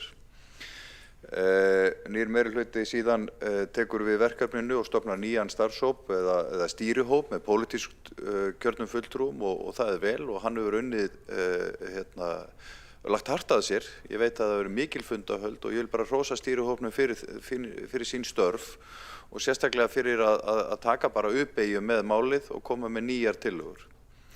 Þar fjallað þannig að ég bara pólitísk afstaða okkar í Framsókn svo að það sé rétt að skapa hvata inn í þessu kerfi fyrir foreldra til að skrá réttan dvalartíma. Þannig að við erum sammála þá leið þó að það sé ekki allir sammála það. Og svo spurning hvernig stýrum við þessum hvötum og hversu mikill á afslátturinn að vera og hversu mikið eiga leikskólagjöldin að hækka ef fólk vill ekki stytta dvalartímann eða hefur ekki tök á því. Og nú hefur pendúllinn farið dálítið úr því að vera með mjög mikla refsingu á þá foreldra sem ekki stytta dvalartímann yfir í það að það lækka nánast gjöldin á alla nema þá sem eru með skráðan dvalartíma 42,5 tíma. Þar hækkunin talsverð en þess má geta að það eru fá sveitarfélög sem að bjóða það svo mikinn dvalartíma. Fyrir kannski svona megin þorran foreldra sem eru með börnin sín í 40 tíma og eru með efstu tekjum viðmiðin þá þá hækka leikskólagjöldin ekki nema 2.000 krónur cirka. Þannig að tvöföld fyrirvinna á heimilinu yfir 13 milljónir eða 18 milljónir minni mig á ári og þá er hvatinn, vissulega mikill að geta farið stytt dvalartímann og notið afsláttana en ef að fólk hefur ekki svigrúm til þess þá er hækkunin ekki nema 2.000 og ég velti fyrir mér hvort að það sé hvort að við náum þá markmiðinu með að stytta dvalartímann og auðvelda starfið inn í leikskólanum ef að hvatinn er ekki meiri. Þannig að ef þú gerir ekki neitt þá þarftu bara að borga 2.000 kall í viðbót. Og ég veit ekki hvort að leikskólastjórnendur sem að sendur frá sér neyðarkallið séu sáttir við það að það sé ekki meiri hækkun á foreldra. Af því að það sé þá ólíklegra að við náum þessum árangri. Þannig að það verður bara komið ljós. Af því að þetta er gulrót og það er vöndur, þetta er svona þetta gamla. Gulrótin er sannarlega gómsætt, það er mikið fyrir foreldra ef þau geta stytt dvalartímann, en kilvan er mjög létt. Þannig að ég svona velti þessu upp og eflaust þetta nú þannig að þessar tillögur ekki meitlaðar í stein, það er hægt að endurskoða þær og önnur sveitarfélög hafa verið að justera sína gjaldskrá eftir því hvernig skráningunum hvort það breytast eða ekki. Þannig að ég lít svo á að þetta sé verk í vinnslu en svo það nú líka þannig að við erum svona rétt að átta okkur á þessum tölum og hvernig þetta allt saman kemur saman. Nú við fögnum því að það áhersla lögð á aukna íslenskukennslu fyrir leikskóla starfsfólk og í leikskóla mikilli skýrslu sem var unnin árið 2021 styrkingu leikskólastigsins var fjallað íslenskukennslu fyrir starfsmenn leikskóla sem hafa ekki íslensku á móðurmáli og þar var hvatt til þess að þeir fengju tækifæri til þess að efla sig í íslensku þannig að þau næðu færni B í evrópska tungumálarammanum í íslensku. Og hér verið að leggja til að viðmiðið verði stuðst við viðmiðið C og ég svona velti því bara upp, átta mikið alveg á því hvers vegna það ætti að vera C en ekki B, en allavega þetta í rétta átt og við fögnum því. Það reyndar annað sem dálítið sérstakt og ég eiginlega furða mig á því að það sé verið að tala hér systkinasameiningu sem eitthvað hugtak sem ég átta mig nú ekki alveg á. Það talað systkinaforgang í flestum öðrum sveitarfélögum en Reykjavíkurborg hefur ekki talið sig geta praktiserað hann vegna lögfræðiálits frá borgarlögmanni og sem tilheyrir þetta stangast á við jafnræðisreglu stjórnarskrárinnar. En hér verið að setja inn í þessa tillögur og væntingar til foreldra það að hér eigi einhvern veginn að auka systkinaforganginn eða systkinasameiningu. Það hefur ekkert í þessum tillögum sem að gefa tilefni til þess að ætla að svo sé. Og þá verið að skapa falsvæntingar hjá foreldrum. En það verið að vinna að þessu hinum megin við götuna á Alþingi að reyna að tryggja það að það megi lögfesta systkina forgang. Hverfisforgangur gæti líka verið þar til skoðunar. En svo það spurningunni önnur mál sem ekki eru hér í þessum tillögum. Það ekkert minnst á námsgagnakostinn eða hljóðvist eða birtu, leikskólalóðir eða annað. Það hefði alveg verið tilefni til þess að koma inn á það í þessari vinnu. Og svo það sem kannski ég held að foreldrar hafi mestar áhyggjur af eða miklar áhyggjur af, að það verið hér að bæta við lokunardegi í vetrarfríi sem ekkert annað en skerðing á þjónustu. Það vissulega verið að reyna að samræma starfsaðstæður í grunn- og leikskólum og ég veit að þetta leikskólakennarar að horfa mjög til þess að fá þetta fram en ef að það verður af því að þetta verði samþykkt sem ég gerir nú ráð fyrir þá skora ég á meirihlutann að reyna þó allavega að mæta þeim foreldrum sem eiga erfitt með eða vilja skrá börnin sín í leikskóla á þessum degi að hafa einhvern leikskóla opinn í hverju hverfi til þess að mæta þeim óskum og það sé þá bara greitt fyrir það eins og öðrum skráningadögum. En allavega þetta bara, nú sjáum við hvernig umræðan þróast og hvernig viðtökur þetta fær. Ég vona að á endanum náum við bara markmiðinu að bæta hér starfsaðstæður leikskólakennara og leikskólastarf í leikskólanum okkar. Þeir eru frábærar stofnanir og vonandi gengur þetta allt saman vel. Einar Þorsteinsson, borgarfulltrúi, hefur lokið máli sínu og tekur þá næst til máls Andrea Helgadóttir, forseti. Tveir borgarfulltrúar hafa óskað eftir að veita ansvar og veitir þá ansvar Skúli Helgason, borgarfulltrúi. Já, forseti ágæta borgarstjórn, ég þakka Einari Þorsteinsinni borgarfulltrúa fyrir hans ræðu og ýmislegt jákvætt sem að hann nefndi varðandi Reykjavíkurleiðina. Ég vildi aðeins bara vekja athygli á einu út af umræðum að þetta væri tiltölulega fáir foreldrar sem að væru að nýta sér vistunartíma yfir 40 tíma. Það nefnilega merkilegt ef maður skoðar gögnin að þetta býsna stór hópur. Það næstu því helmingur allra barna í leikskólum borgarinnar sem að með vistun í lengri tíma en 40. 45%. Og 30%, hvorki fleirinni færri, tæplega 1600 börn eru með hámarks vistunartíma í dag, sem 42,5 tími. Og þegar við horfum á þá mynd og rýnum í tölurnar, eða tillögurnar okkar, þá sjáum við að þeir sem eru í þessum hámarks vistunartíma, þeir eru að fara að borga talsveit meira heldur en 2000 krónur í viðbót fyrir leikskóladvölina. Þar munar 13.000 með við núverandi gjaldskrá. Þannig að við teljum að þar sé verulegu hvati fyrir foreldra að stytta sinn tíma. Skúli Helgason, borgarfulltrúi, hefur lokið við að veita ansvar og svara það ansvari borgarfulltrúin Einar Þorsteinsson. Forseti, mér langar bara að þakka Skúla Helgasyni borgarfulltrúa fyrir að benda á þetta. Ég hef ekki náð að lesa þetta út úr gögnunum af því að þessi tölfræði, ég allavega ekki séð að hún fylgi málinu. En það þá væntanlega, ég rak augun í það að það væri þá kannski 40% hækkun á þann hóp eða 45% hækkun. Það sannarlega umtalsverð hækkun, þannig að foreldrar meta það þá hvort að þeir séu ánægðir með það en það þá ákveðin, þá kilvan aðeins þyngri en ég bjóst við en sko ég vek athygli á því, það hefði verið gott að hafa tíma eða tækifæri til þess að ræða þetta einmitt nákvæmlega á þessum forsendum. Síðast þegar við vorum í þessari umræðu þá höfðum við betri yfirsýn yfir nákvæmlega hvernig gjaldskráin var að leggjast á, eða gjaldskrárbreytingar var að leggjast á foreldra.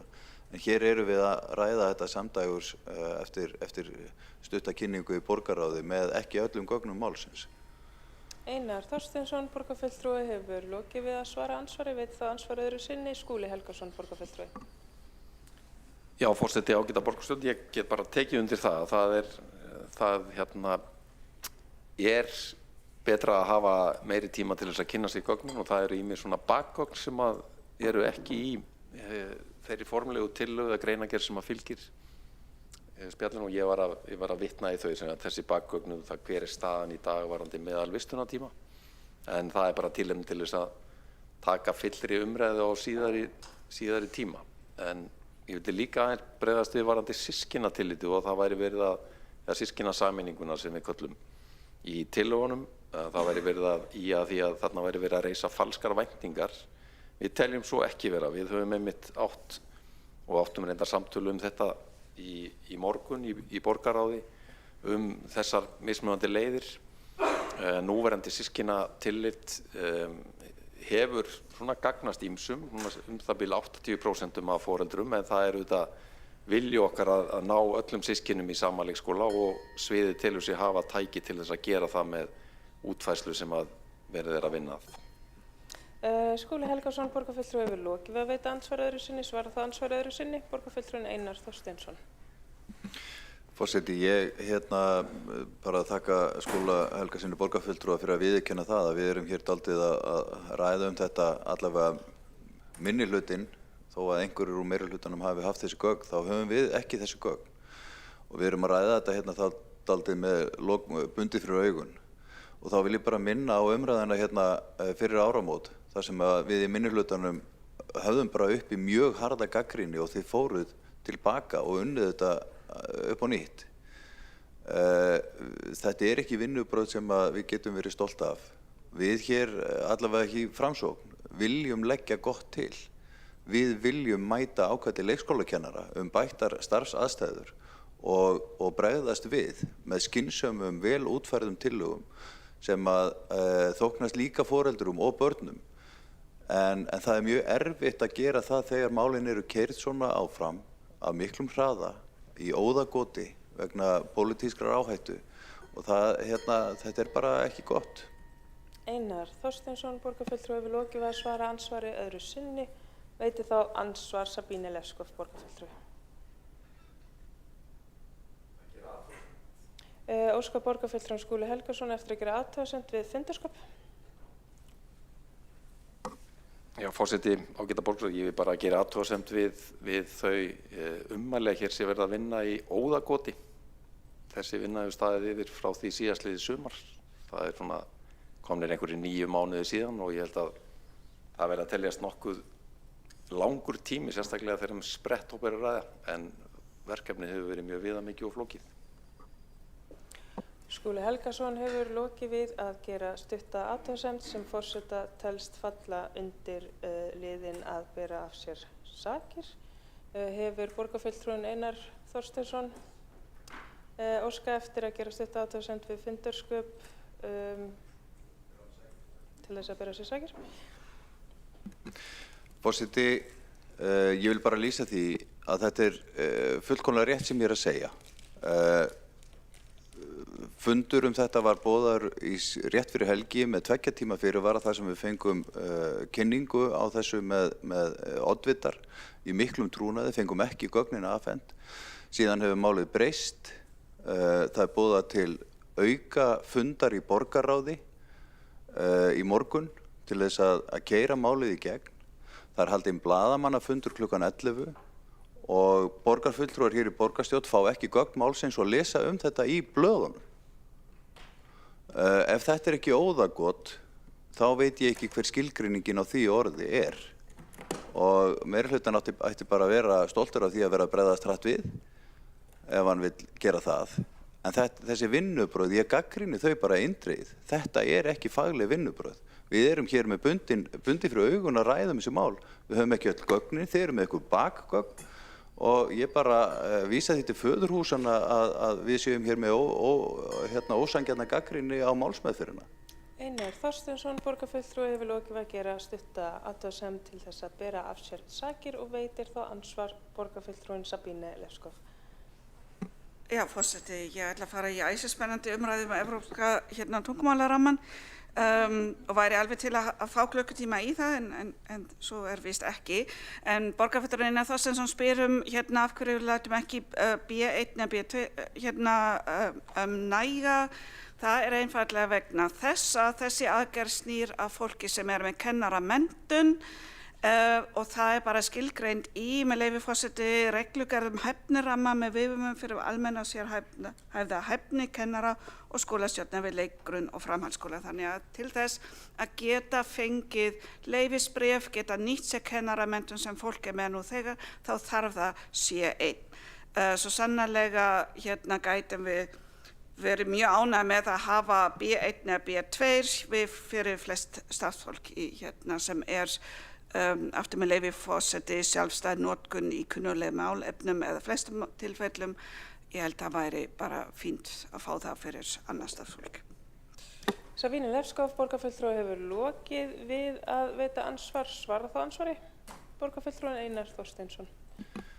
Forseti, bara kærar þakkir fyrir þetta svar, Sabine Leskov, borgarfulltrúi. Ég ennþá þá að reyna að átta mig á því hvað tillagan snýst. Þá til dæmis ófaglært starfsfólk leikskólanna, býðst þeim ekki þessi íslensku kennsla?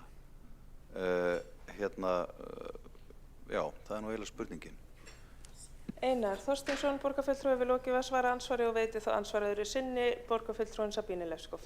Jú, við með samstarf við alls konar málaskóla, Mímir og svo framvegis og það væri fyrsta aðgerð í tillögum sem myndi sérstaklega snúa að þessum námskeiðum á vinnutíma sem leikskólastjórnendur hafa oft ekki séð sér fært að senda fólki á vegna þess að þá vandar starfsfólkið.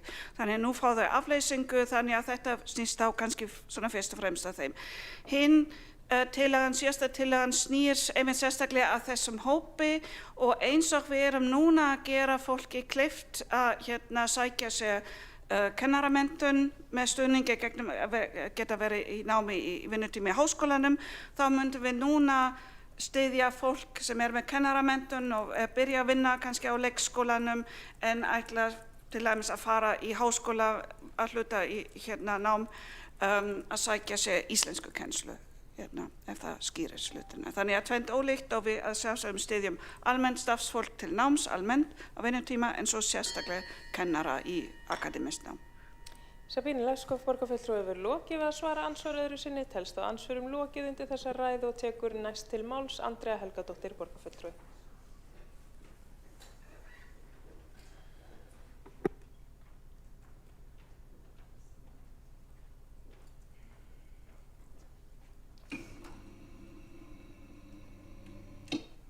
Takk forseti. Mér langaði bara til að koma upp og fagna því að þessar tillögur eru komnar hingað til okkar og við getum farið að sjá þær í framkvæmd.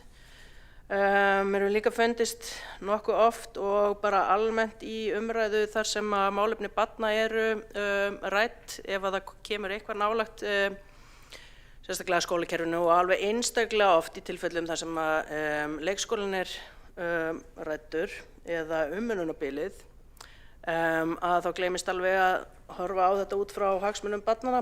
Það hefur verið mikið talað vinnu, atvinnulíf og réttindi íbúa og allt þar á milli. En einhvern veginn þá finnst mér það sem að skiptir mestu máli í þessum tillögum að þegar maður leggur áherslu á það að vinnuumhverfið sé gott, að þá erum við ekki bara að tala vinnuumhverfi starfsfólksins, þó að vissulega hafi það áhrif á líf barnanna, heldur þetta líka vinnustaðir barnanna, þar sem þau dvelja á daginn og það bara svolítið sorglegt að þetta sé svona blindur blettur. Nú nýlega í desember voru stjórnvöld að gefa út skýrslu sem var unnin með verkalýðshreyfingunni brúun bilsins, þar sem að meðal annars eða var rætt lenging fæðingarorlofs og annað. Það 60 blaðsíðna skýrsla og það einn lítill kafli frá blaðsíðu 41 til 44, það að segja 41 til 43, það eru 3 blaðsíður sem heitir mat á áhrifum á börn, en annars að öðru leyti var ekki rætt neitt eða hort á hagsmuni barnanna þarna, eftir því sem að mann svona fljótt á litið sýnist. Það var mikið og margir kaflar atvinnulíf, það var mikið og margt jafnréttisáhrif og annað slíkt, en þetta svona eitthvað sem að mér finnst kannski skipta mestu máli hérna í þessum tillögum og mér finnst fólk kannski aðeins gleyma hérna í ræðum, það að þetta mun 100% bæta líf barna.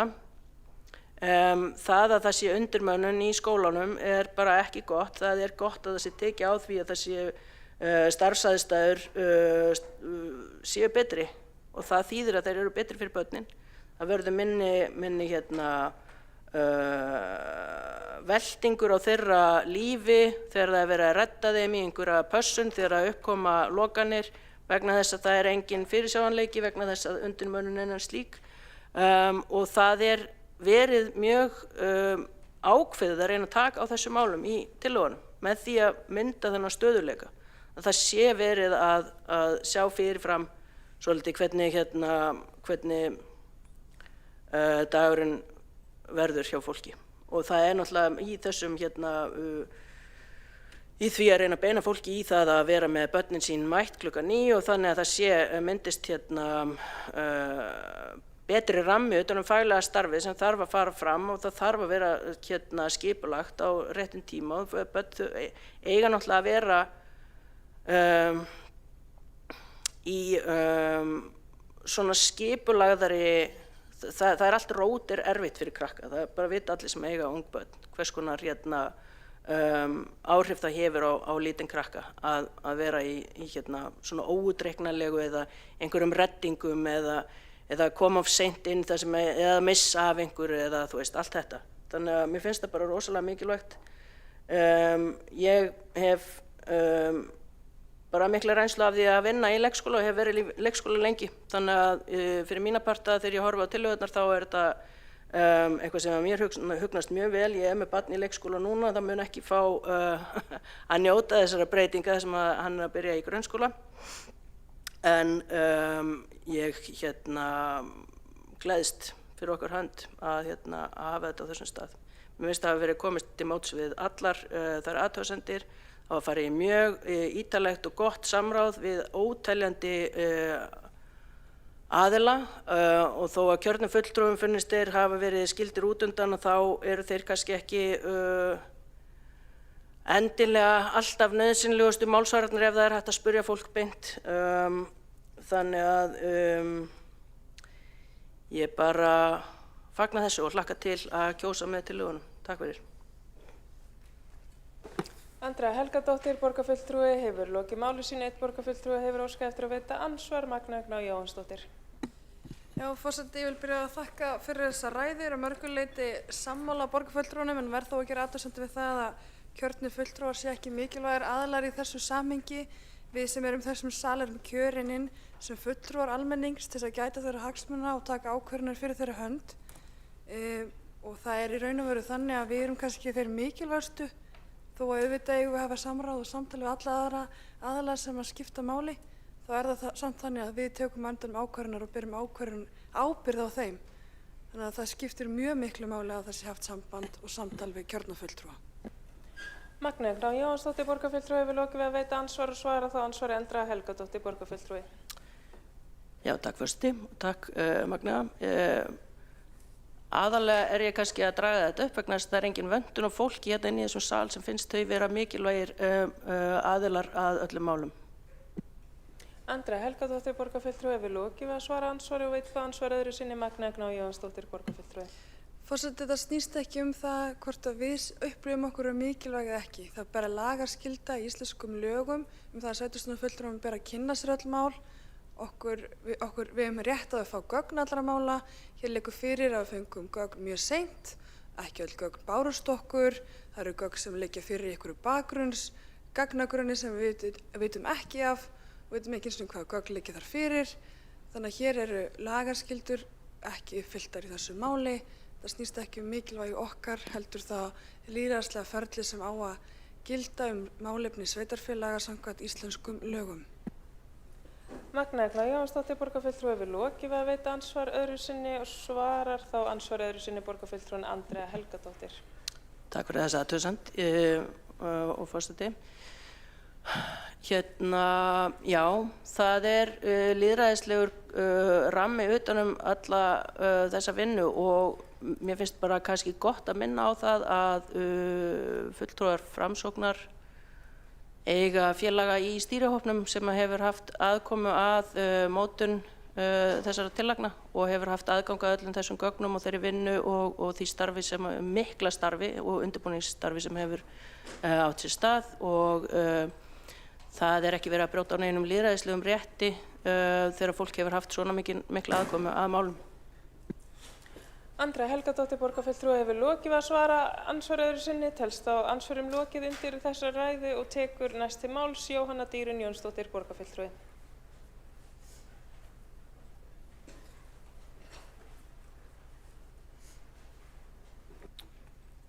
Forseti, ágæta borgarstjórn, ég fagna þeim breytingum sem hafa verið gerðar á fyrirætlunum borgarinnar í þessum efnum. Hér ekki lengur harður refsivöndur fyrir þá sem þurfa að fullnýta þjónustuna eða nýta hana lengur en á minnsta mögulega hátt. Ég bind þó vonir við að í tillögum 2 á komandi kjörtímabili verði leitað leiða til að bjóða upp á fjölbreyttari þjónustuleiðir, hvort sem það með lengri eða sveigjanlegri vistunartíma eða í fjölbreyttara rekstrarformi, eins og tíðnefnd dagvistunarúrræði á vegum atvinnuveitanda. Því þessi lausn mætir einna helst opinberum starfsmönnum í dagvinnu en foreldrar eru ótrúlegt en satt í öllum starfsstéttum. Þá verð ég að nefna umsjónarmenn fasteigna eru frábær viðbót í þessum pakka og kemur hreinlega á óvart að ekki hafa verið gripið til þess fyrr því að lokanir vegna viðhaldsmála hafa ekki verið neitt leyndarmál hér né annars staðar.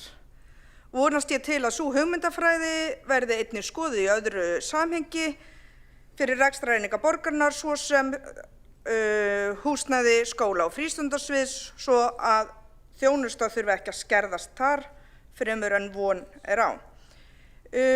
Skráningadögum fagna ég, þó ég sé reyndar sjálf fiðrildi par excellence og mín börn hafi ekki verið í beinni fylgni milli skráningar og viðveru. Spurningin hvort við getum komið til móts við þessar tillögur, við getum nýtt skráningadaga en af hverju ættum við bara að nýta eina leið ef við vitum að það mun ekki skila okkur öllum leiðum. Það eru til spálíkön sem við getum nýtt til að meta viðveru barna og mannað samhliða því og nýtt þá bakvakt eða annað. Þannig var þetta bæði auka þjónustu og rekstur. Tekjutenging í búningi afsláttarkjara getur haft víðtæk áhrif á tekjulága hópa og það getur hreinlega verið kostnaðarsamt að taka sér aukaverkefni og hef ég enga trú á að það sé það samfélag sem við viljum byggja. Vonast ég til að við getum sammælst að hafa augun á þessu og gæta þess að þetta hafi ekki neikvæð samfélagslega áhrif til lengri tíma. Svo vil ég aðeins stoppa við hugmyndina gjaldfrjálsan 36 stunda leikskóla. Telja að það sé ekki krafa frá samfélaginu að þessi þjónusta sé gjaldfrjáls. Fremur vilji foreldrar aukin gæði, aukin sveigjanleika, aukna aukin fjölbreytileika heldur en endilega varan sé gjaldfrjáls. Því ekki munu kröfurnar minnka við þessa aðgerð. Þegar greiðsluhlutfall foreldra verulega lítill hluti af raunkostnaði þykir mér miður að það sé farið þessi leið.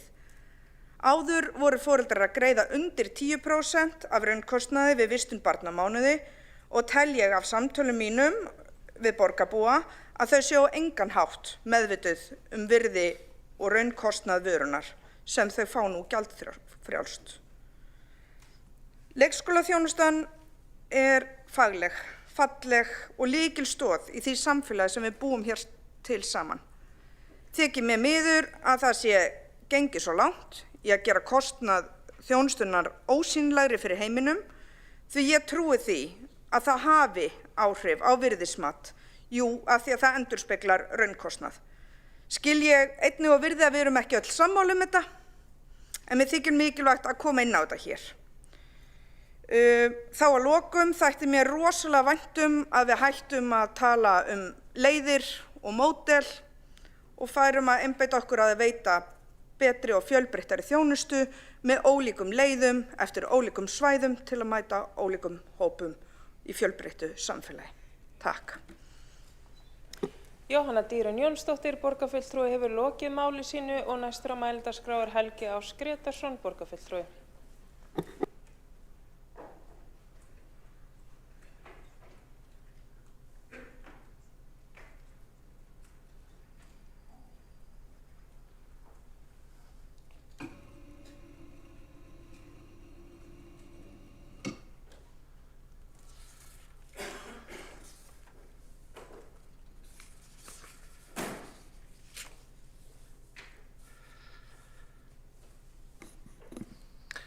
Forseti, ágæta borgarstjórn.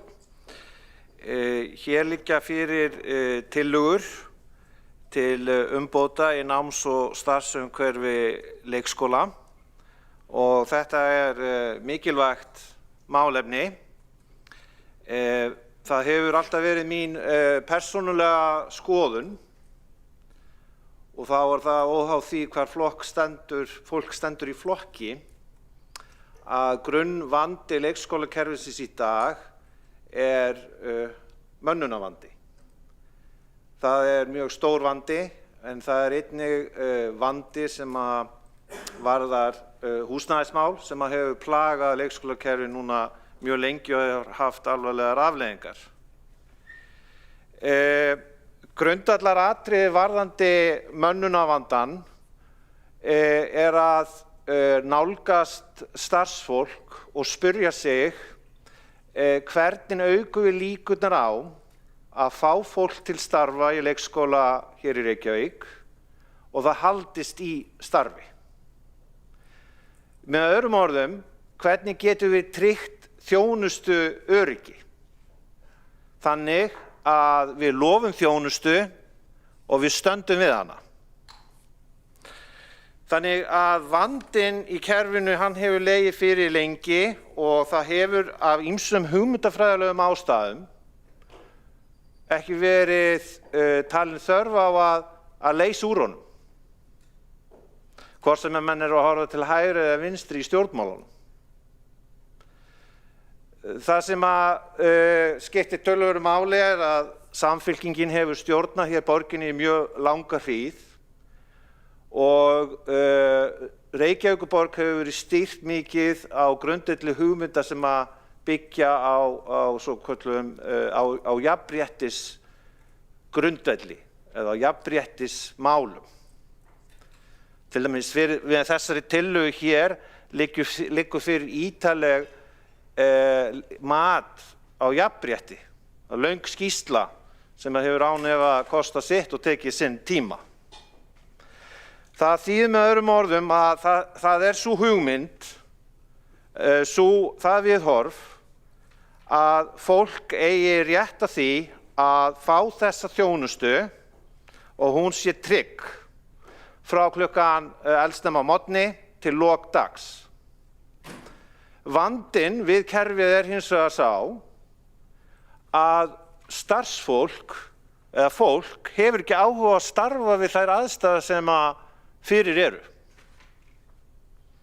Þannig þá ekki hægt að veita og koma til móts við þarfir atvinnulífsins og koma til móts við fjölskyldur, einfaldlega vegna þess að það ekki næg eftirspurn eftir störfunum í leikskóla. Sem dæmi þá var lagt fram svar í mars 2025 við fyrirspurn lokun leikskóladeilda vegna manneklu. Og svarið sem var sett fram á fundi skóla- og frístundaráðs í lok mars 2025 varpa ljósi á stöðuna árið 2024. Og þá það þannig að leikskólar voru að loka deildum vegna fáliðanar hluta úr degi, það var 70%, en 30% var heill dagur. Það þurfti sem sagt bara að loka skólanum af því það var ekki nægur fjöldi starfsmanna. Og þessi óvissa, hún getur ekki verið til bóta fyrir nokkurn mann. Það hlýtur líka að vera augljóst að fyrir þann sem hyggur á frama í atvinnulífinu að fá símhringingu og vera að biðja að vera að sækja barnið, að það hefur auðvitað áhrif á viðkomandi. Þannig að grunnnálgun við þessa vinnu stýrihópsins, hún ágæt vegna þess að hún miðar að því að leysa raunveruleg vandamál, óháð hugmyndafræði, hvort sem að það lýtur að jafnréttismálum eða þörfum atvinnulífsins. Ég þeirrar skoðunar að sú tillaga að hafa í raun og veru gjaldfrjálsan leikskóla að mestu leyti sé ekki nægilega vel ígrunduð. Það mín persónulega afstaða og byggir bara á því að þú býr til meiri hvata til þess að þjónusta sé viðunandi ef að fólk greiði fyrir þjónustuna. Þetta náttúrulega svolítið flókið að reyna að búast í því sem hvata á verðskráni að öðru leyti, en ég get ekki séð að eins og kom fram í máli borgarfulltrúans Einars Þorsteinssonar að einstaklingar eða sambýlisfólk sem með 13 til 18 milljónir á mánuði horfi eitthvað í 2000 krónur á mánuði hvort að dvalartíminn sé lengri eða styttri, vegna þess að það liggur sem sagt fyrir að mínu mati að aðalvandinn við mönnun lýtur að því þegar starfstími leikskóla fer úr 6 tímum í 8 tíma, að það álagið þarna á milli, eða 8,5 tíma, álagið þar á milli það mikið, sem gerir það verkum að það erfitt að fá fólk til þess að tolla í starfi. Þess vegna greip Kópavogur til róttækra aðgerða sem miðaði að þessu, sem miðaði að því að fólk fengi ókeypis leikskólavist 6 tíma vikunar. Það væri viss sveigjanleiki, en eftir 6 tíma að þá yrðu gjöldin umtalsverð. Önnur sveitarfélög hafa gripið til sambærilegra aðgerða og ég verð að segja varðandi það að hafa leikskólan, sagðist að þetta eru meira en 7 klukkutímar á viku sem ókeypis, að ég held að kostnaðaraukinn, mér finnst tölurnar sem eru settar hérna fram ekki sérstaklega, ekki nægilega trúverðugar. Ég held að kostnaðaraukinn fyrir borgina verði töluvert meiri, en það gefið til kynna, og ég get alveg fallist á það að margt það sem hér hefur komið fram varðandi formið, að það hefur verið skammur tími til þess að kynna sér þessa tilteknu tillögur. En ég tel hins vegar það áfangasigur fyrir þá sem að vilja beita skynsemi í stjórnmálum og horfa ekki bara á einhverja hugmyndafræði, hvort sem hún sé til hægri eða vinstri, að það sé búið að viðurkenna vanda leikskólakerfisins með þeim hætti að leysa það á grunneiningarinnar sem eru starfsmennirnir. Vegna þess að án starfsmanna þá engin þjónusta. Svo einfalt það. Og ég vil líka taka fram að ég hef farið yfir mikið af starfsáætlunum leikskóla Reykjavíkur og það frábært starfsfólk víða sem vinnur hér, ótrúlega gott starf við oft erfiðar aðstæður. Þannig að borgin oft á tíðum ótrúlega heppin með starfsfólk á þessu sviði. En þegar maður les starfsáætlanir leikskóla, þá sér maður líka þann gífurlega vanda sem að stjórnendur leikskóla frá degi til dags glíma við. Sem sagt, ég held að það sé sem sagt sumt í þessum tillögum sé horfið til framfara, annað sem er lakara. Það dregur úr trúverðugleika tillagnanna, hversu skamman fyrirvara kjörnir fulltrúar hafa haft til þess að kynna sér endanlegt efni tillagnanna.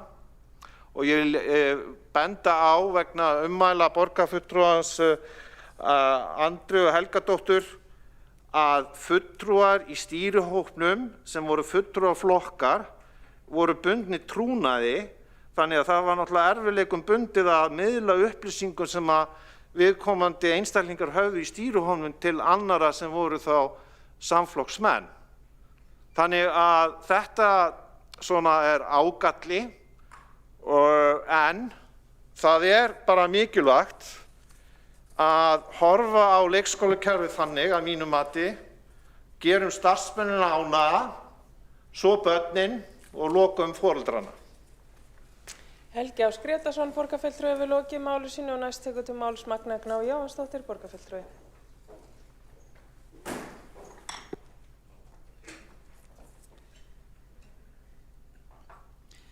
Forseti, ágæta borgarstjórn, ég vil byrja á því að þakka hópnum sem vann þessar tillögur kærlega fyrir þeirra vinnu og svo fyrir það að taka þær aftur tilbaka eftir að fyrstu tillögurnar lágu fyrir.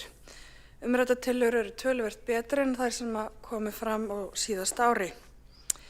Mér langar líka að segja að okkar mikilvægasta fjárfesting, eða ein af þeim, fjárfesting í leikskólastiginu. Við vitum það að þau samfélag sem standa best hvað varðar jafnrétti og menntun barna eru þau sem fjárfesta í leikskólastiginu. Þannig okkar kappsmál hlýtur að vera að tryggja það að öll börn geti komist á leikskóla, eigi sama rétt til þess og að starfsaðstæður séu góðar í leikskólum. Það margt gott í þessum tillögum. Ég ætla að fara aðeins yfir bara hvern punkt fyrir sig.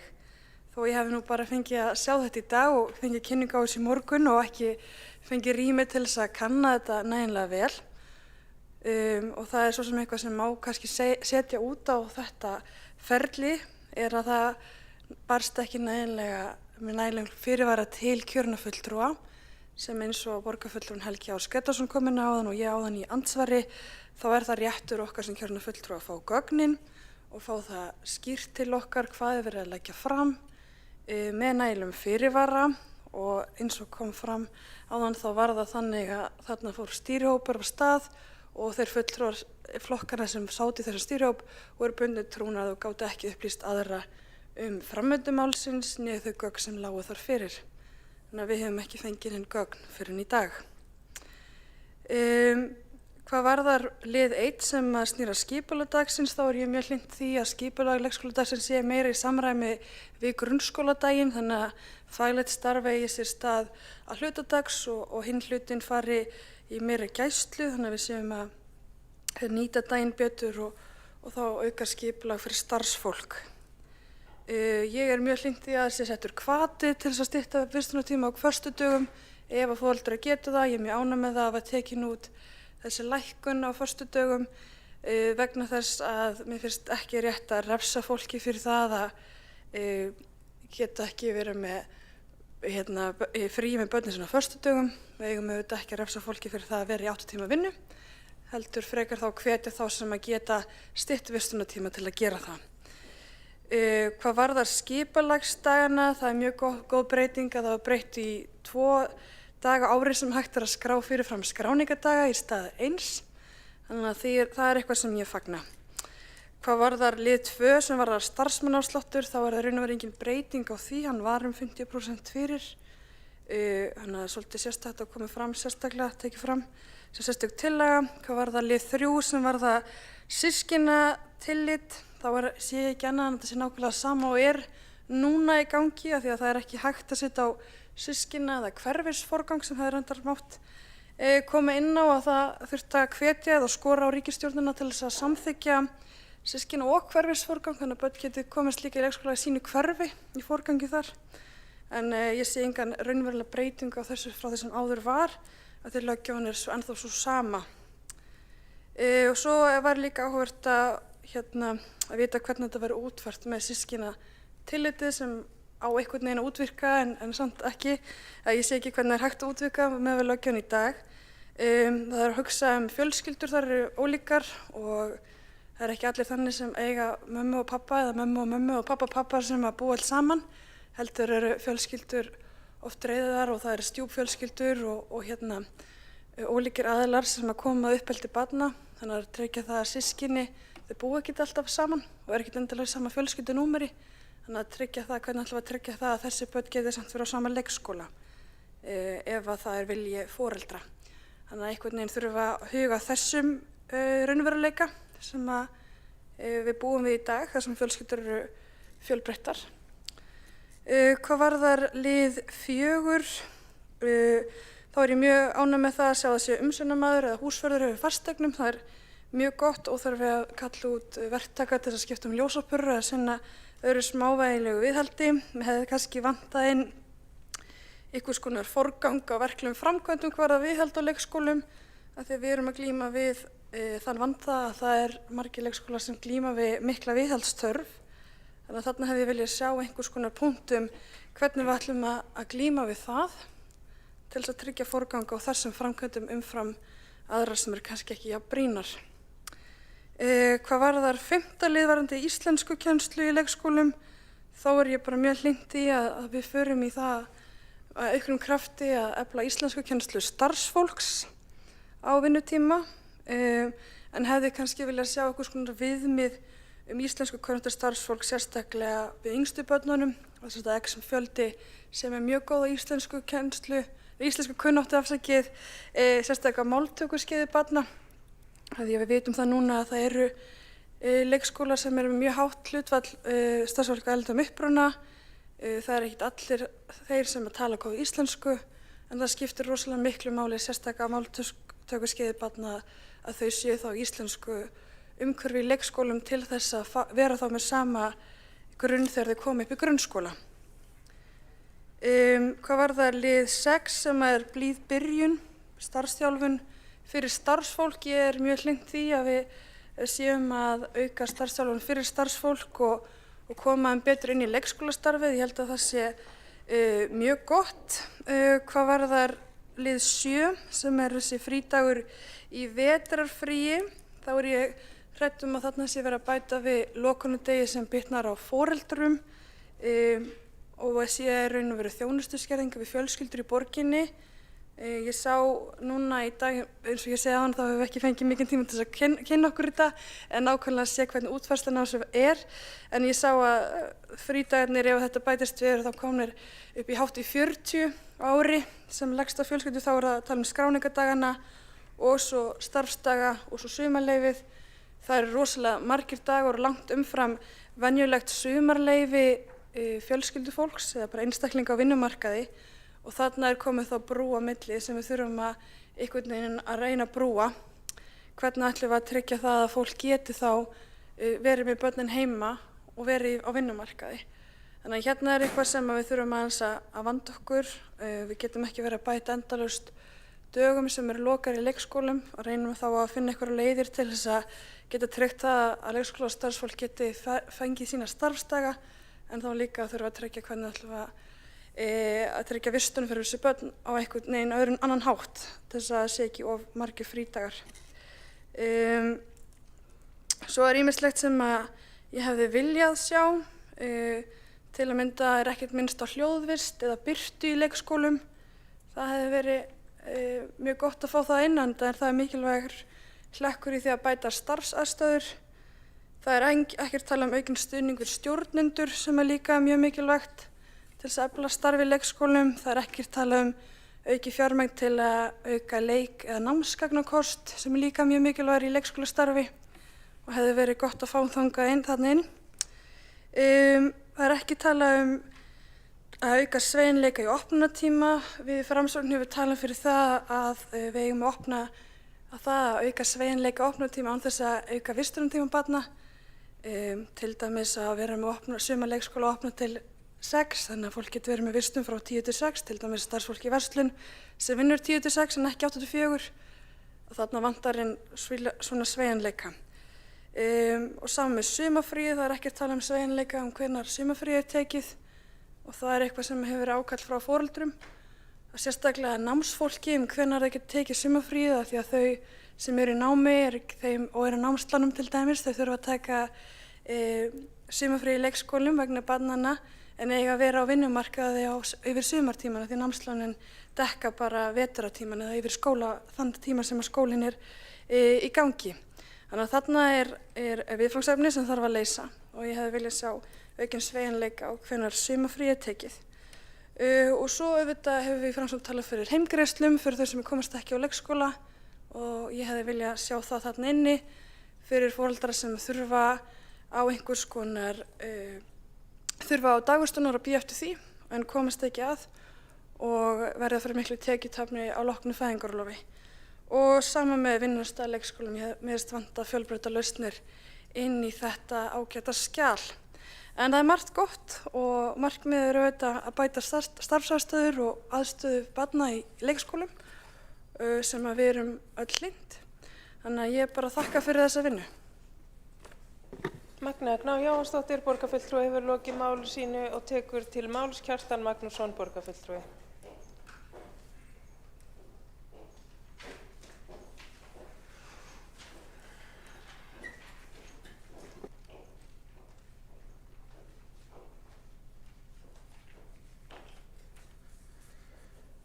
Forseti, góðir borgarfulltrúar.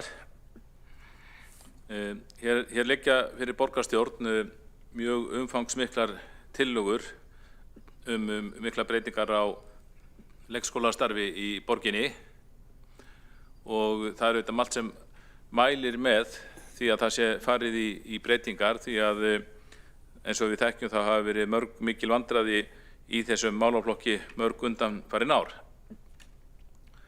Nú fyrir hverjar kosningar þá hafa frambjóðendur Samfylkingarinnar og margra annarra þeirra flokka sem hafa staðið að meirihluta hverju sinni gefið mjög útþannin kosningaloforð að þetta sé allt á réttri leið og lofað leikskólavist, börnum leikskólavist langt umfram það sem raunhæft hefur verið. Nú og þegar foreldrar eða blaðamenn eða aðrir hafa spurt út í þessi loforð rétt fyrir kosningar, þá hefur ekki staðið á svörum, það er fullyrt að þetta sé allt á réttri leið og bara vinstri meirihlutin verið endurnýjað eitt skipti viðbót þá megi búast við að þessi vandamál verið leyst fljótt og vel. Nú þetta hefur auðvitað aldrei staðist og hafa verið mikil vandræði í kringum þetta. Nú tillögum minnihlutaflokkana hefur jafnóðum verið hafnað þó þar hafi margar verið mjög lausar miðaðar og vandinn hefur bara haldið áfram. Nú síðan er rokið núna til innan við 3 mánuðum fyrir kosningar og lagt fyrir borgarstjórn þessar umfangsmiklu tillögur og gert að samþykkja þetta. Og auðvitað má segja að þetta hafi verið í vinnslu lengi. Ég býst nú bara við því að þessi mál hafa auðvitað verið til vinnslu með einum öðrum hætti allt kjörtímabilið. En það er alveg ljóst að það er einhver örvænting núna sem knýr meirihlutann til aðgerða. Það er eins og ekki að neita því að hér er umfangsmiklar tillögur ræða. Það er ýmislegt, það sýnist mér gott í þessu.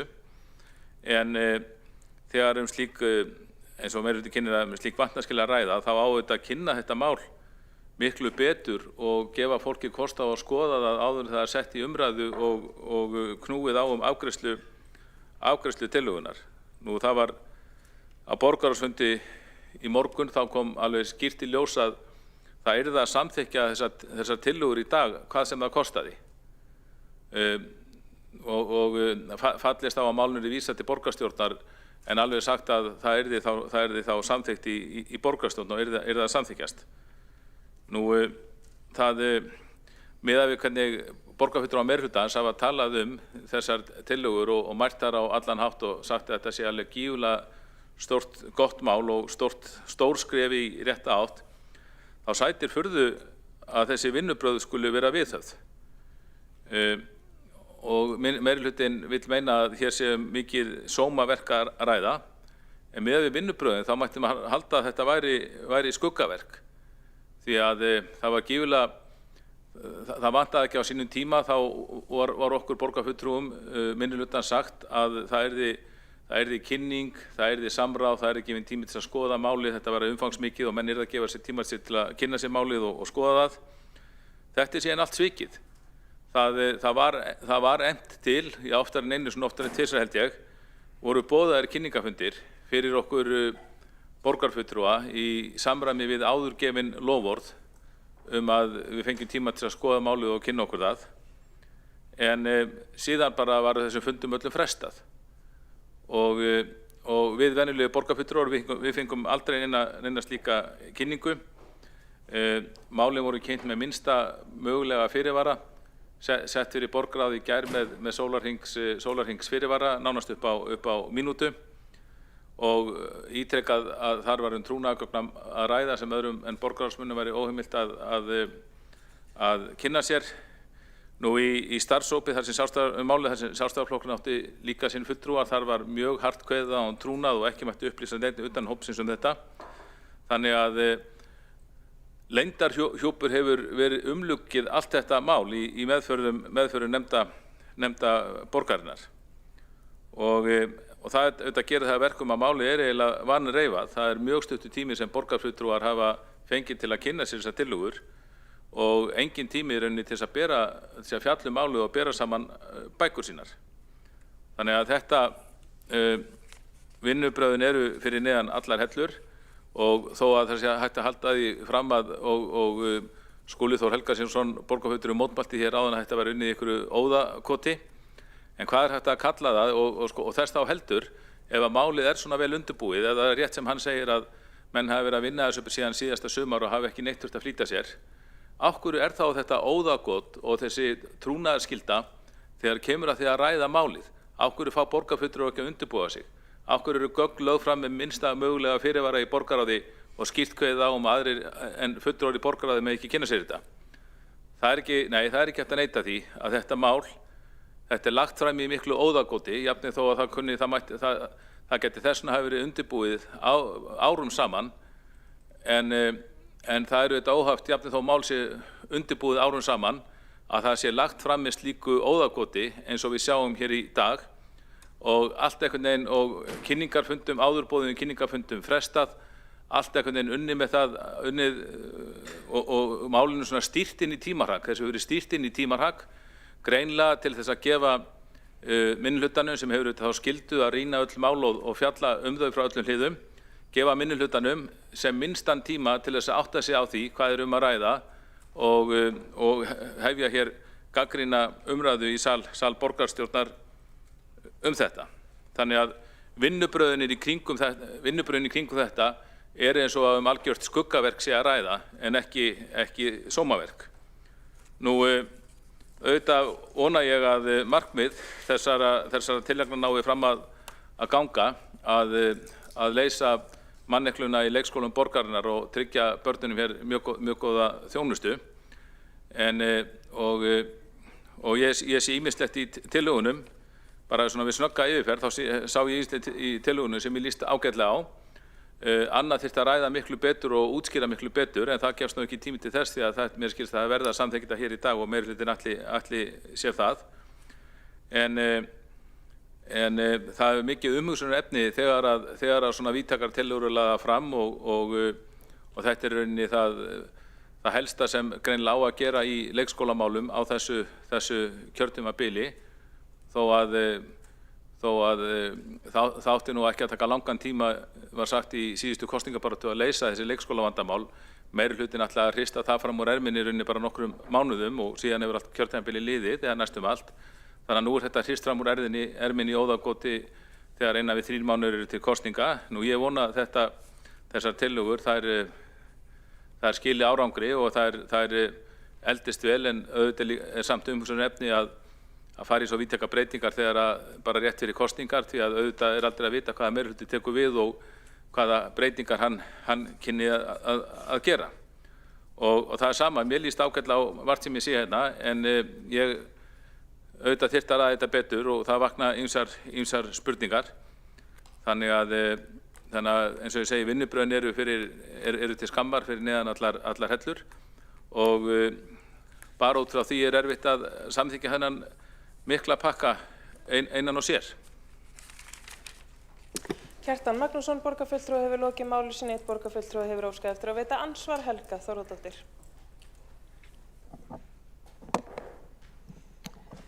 Já, forseti, ég vil benda borgarfulltrúanum Kjartani Magnússyni að þessar tillögur hafi ekki verið hristar fram úr erminni eins og hann orðar það. Við höfum ég lýsti hér vel í ræðu minni ferlinu. Það byrjaði í lok maí og við erum búin að setja í samráðsferli, hafa mikið samtal og það getur borgarfulltrúin Marta Guðjónsdóttir staðfest að þetta hefur ekki verið hrist fram úr erminni. Þetta hefur verið mikil vinna og kosningar. Auðvitað vildu við að þessar tillögur hefðu komið fram fyrir jól en við náðum því ekki og komandi kosningar hafa ekkert með það að gera. Eins og borgarfulltrúin Sabine Leskop nefndi hér áðan, það var ekki búið að gera ekki neitt. Helga Þórðardóttir, borgarfulltrúi, hefur lokið við að veita andsvar og svara. Þá ansvari borgarfulltrúin Kjartan Magnússon. Forseti, góðir borgarfulltrúar, það lítur nú að teljast alveg afskaplega barnalega athugasemd að halda því fram að kosningar hafi ekkert með málun að gera, því að við finnum það auðvitað bara dag frá degi í hver einustu nefnd og hver einustu ráði hvernig kosningar hafa áhrif á öll störf meirihlutans. Nú ég ítrykka það sem ég sagði í pontu varðandi það að hrista hlutunum fram úr erminni. Það er alveg sama hvað þessi mál hafi verið lengi í undirbúningi. Það geta hefur verið 10 ár í undirbúningi þess vegna. Þegar að framlagningin með þessu hætti að gögn eru afhent eins seint og hægt þessu stýrt inn í tímarhag, beinlinni svo að minnihlutin ná ekki að kynna sér málið og bera saman bækur sem það á milli. Það sýnir alveg afskaplega veika pólitík og afskaplega veika stjórnsýslu og það er ekki hægt að neita því. Ef þetta eru svona verið vel unnið og búið að vinna þessu mjög lengi upp undir ár, á hverju var þá ekki hægt að leggja þetta fram til kynningar með eðlilegum hætti? Þetta er gífurlegu veikleiki á þessum tillögupakka hvernig málið hefur verið kynnt og hvernig því stýrt við miklu tímarhaki hér inn í borgarstjórn og sagt við okkur í borgarráði morgun að þetta yrði að samþykkjast í dag hvað sem það kostaði. Kjartan Magnússon, borgarfulltrúi, hefur lokið við að svara andsvari og veiti þá andsvari öðru sinni borgarfulltrúin Helga Þórðardóttir. Já, forseti, ég vil bara enn og aftur mótmæla einhverjum lélegum vinnubrögðum hér og ég vil hvetja borgarfulltrúan að ræða við samflokksfélaga sinn Martu Guðjónsdóttur öll þau gögn sem við rýndum og skoðum í þessari vinnu, öll þau skjöl sem að fylgdu og þannig að ég vil bara mótmæla því að hér hafi verið einhverju léleg vinnubrögð og sett fram í einhverjum flýti. Þannig að já, ég finnst þetta bara afskaplega léleg gagnrýni. Og við eigum að geta, ég verð að bæta við eigum auðvitað að geta gert eitthvað þó þessi stutt í kosningar. Fyrr má nú vera. Helga Þórðardóttir, borgarfulltrúi, hefur lokið við að veita andsvar öðru sinni og svarar það andsvar öðru sinni borgarfulltrúin Kjartan Magnússon. Forseti, góðir borgarfulltrúar, ýmislegt hefur nú verið gert rétt fyrir kosningar en gagnrýni mín snýrist aðallega að þessum lélegu vinnubrögðum. Borgarstjórn er fjölskipað stjórnvald og það ber þrátt fyrir að núverandi meirihlutaflokkar kjósi að nefna sig samstarfsflokkana og gefi þar með í skyn að þeir vilji ekki hafa samstarf við okkur í minnihlutanum. Þá er það bara samt þannig samkvæmt lögum að í fjölskipuðu stjórnvaldi þá ber öllum stjórnmálaflokkum að eiga samstarf sín á milli hvort sem verið meirihluta eða minnihluta og ég fer ekki ofan af því að þetta eru hrikalega léleg vinnubrögð að stýra málinu inn í tímarhag, fara með inn í borgarráð á morgun, segja að það yrði að samþykkja málið í dag og engin frestun yrði tekin í greina svo að bara við venjulegi borgarfulltrúar getum kynnt okkur málið og borið saman bækur okkar. Það er ótrúlegt að því skuli vera haldið fram að slíkt séu ekki léleg vinnubrögð því að mál sem ekki hægt að fara með í eðlilegt samráð, það er eitthvað furðulegt við það mál. Kjartan Magnússon, borgarfulltrúi, hefur lokið við að svara andsvari öðru sinni. Telst það andsvörum lokið. Er það rétt skilið að borgarfulltrúin Marta Guðjónsdóttir óski eftir að gera stutta athugasemd þá við fundarsköp eða til þess að bera á sér sakir? Borgarfulltrúin Marta Guðjónsdóttir gerir stutta athugasemd til þess að bera á sér sakir. Forseti, ágætu borgarfulltrúar, það kom fram hér í máli borgarfulltrúans Helgu Þórðardóttur að ég geti vitnað það að það hefði farið fram mikil vinna í þessum spretthópi. Það er vissulega rétt, en það breytir ekki þeirri staðreynd að það þarf ekki að afgreiða málið í þessu tímarhaki eins og kollegi minn Kjartan Magnússon bendir hér, borgarfulltrúi bendir hér réttilega á. Það hefði alveg mátt fresta afgreiðslu þessa máls til næsta borgarstjórnarfundar og gefa borgarfulltrúum í fjölskipuðu stjórnvaldi tækifæri á að kynna sér málin til hlítar. Þarna er að koma inn viðamiklar upplýsingar sem unnum í þessum spretthópi erum öll kunnug og oddvitarnir en aðrir borgarfulltrúar ekki. Þannig að það er í rauninni verið að hafa af þeim réttin að geta sinnt sinni eftirlitsskyldu sem skyldi. Marta Guðjónsdóttir, borgarfulltrúi, hefur lokið við að gera stutta athugasemd til þess að bera af sér sakir. Höldum við áfram með mælendaskrá og næst tekur til máls borgarfulltrúin Líf Magnúsdóttir.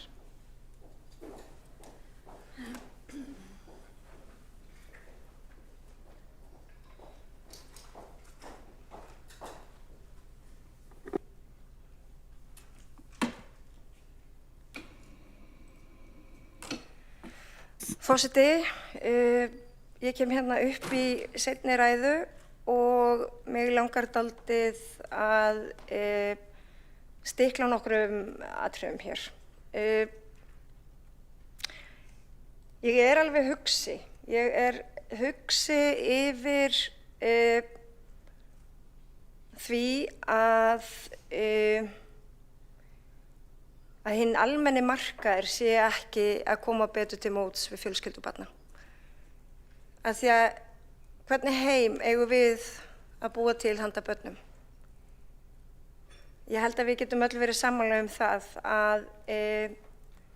að við viljum gera eins vel og betur en það fyrir starfsfólk sem er flesta daga vikunar einna lengst með börnum fjölskyldna í vökustundum þeirra og að þessu þurfum við auðvitað líka að hlúa. Við treystum leikskólana fyrir börnunum okkar og við treystum líka því að hann sé fyrsta menntastigi barna og hann sé góður fyrir börnin okkar. Og hvernig væri nú það að hinn almenni markaður hætti að setja sífellt fleiri og fleiri hömlur á starfsfólk og pína það til þess að vera meira frá börnunum sínum. Með löngum vinnudögum og til að auka framleiðinu og framleiða og forsendum hagvaxtar. Við áttum okkur alveg á því að við þurfum að vinna fyrir laununum okkar til þess að geta boðið fjölskyldinu okkar upp á góð kjör og að koma börnu til manns.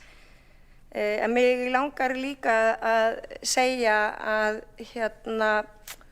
vissulega er gott að þurfa ekki að hafa áhyggjur af fjármálum sínum og peningum, en lífsgæði felast líka í fleiru en fjármunum. Auðvitað þarf þetta einhvern veginn að fara saman. Og kannski ættum við líka að tala meira við börnum vegna þess að rannsóknir hafa sýnt að börnum finnst þau sjálf vera allt og lengi á leikskólum og myndu alveg gjarna vilja vera meira heima. Mér finnst vont að heyra að við séum einhvern veginn að stilla upp starfsfólki og foreldrum sem andstæðum hópum, því það erum við alls ekki að gera. Báðir þessir hópar hafa mikinn hag af þessum breytingum sem skapast í betri starfsskilyrðum á leikskólum og hér er verið að biðja foreldra meiri fyrirsjáanleika gegn lægri gjöldum. Það er bara staðan. Og heilt yfir þá er alls ekki verið að auka álögur á vinnandi fólk eða foreldra. Vegna þess að þetta nýja kerfi, það mætir miklu fleiri foreldrum og þarna á enginn í viðkvæmum hópi að falla milli skips og bryggju. Og við munum fylgja þessu eftir, samanber jafnréttismatið og allar framkomnar athugasemdir í samráðsferlinu og mér finnst það skipta líka miklu máli. Það er augljóst að það þarf að grípa til aðgerða. Samkvæmt viðskiptaráði, gaman að vitna í það, frá nóvember 2025, það eru lokunardagar leikskóla margfalt fleiri hjá Reykjavíkurborg heldur en í hinum sveitarfélögum. Margfalt fleiri. Á hverjum bitnar það? Jú, það bitnar auðvitað á vinnandi foreldrum og börnum þeirra. Þannig er staðan. Og þetta eru bara öryggisráðstafanir sem er gripið til á leikskólanum. Það er sérstakt þannig að lokunardagar vegna manneklu voru 19-falt fleiri í leikskólanum Reykjavíkurborgar en hjá hinum fjölmennustu sveitarfélögunum. Þeir voru 0 í Kópavogi á þessu tímabili. 0,21 í Reykjanesbæ, það er næsta sem kemst á eftir okkur, en 1,31 lokunardagur. Þannig að þetta er umhugsunarvert og við megum ekki missa sjónar af því þegar við tölum þetta hvert markmiðið er. Það er alltaf að búa börnum öruggt umhverfi þar sem að gott starfsfólk sinnið í þeim og ég tel að við sem að gera það og ef ekki þá þurfum við auðvitað að endurskoða þetta og sníða af vankanta og það er innbyggt í þessar tillögur. Þannig að þetta er bara tilraun ábyrgra stjórnvalda til þess að vera með axlabönd og belti og reyna að samfara hér fólkum að þetta sé heildina til góða, ekki síst þeim efnaminni, miklu fleiri að fá afslætti í núverandi kerfi en því sem við líði í dag og ég held að við getum verið bara nokkuð kát en auðvitað þarf að komast reynsla á þessa leið sem við erum að fara. Líf Magnúsdóttir borgarfulltrúi hefur lokið máli sínu og tekur þá til máls og lokar jafnframt umræðinni borgarstjóri Heiða Björg Hilmisdóttir.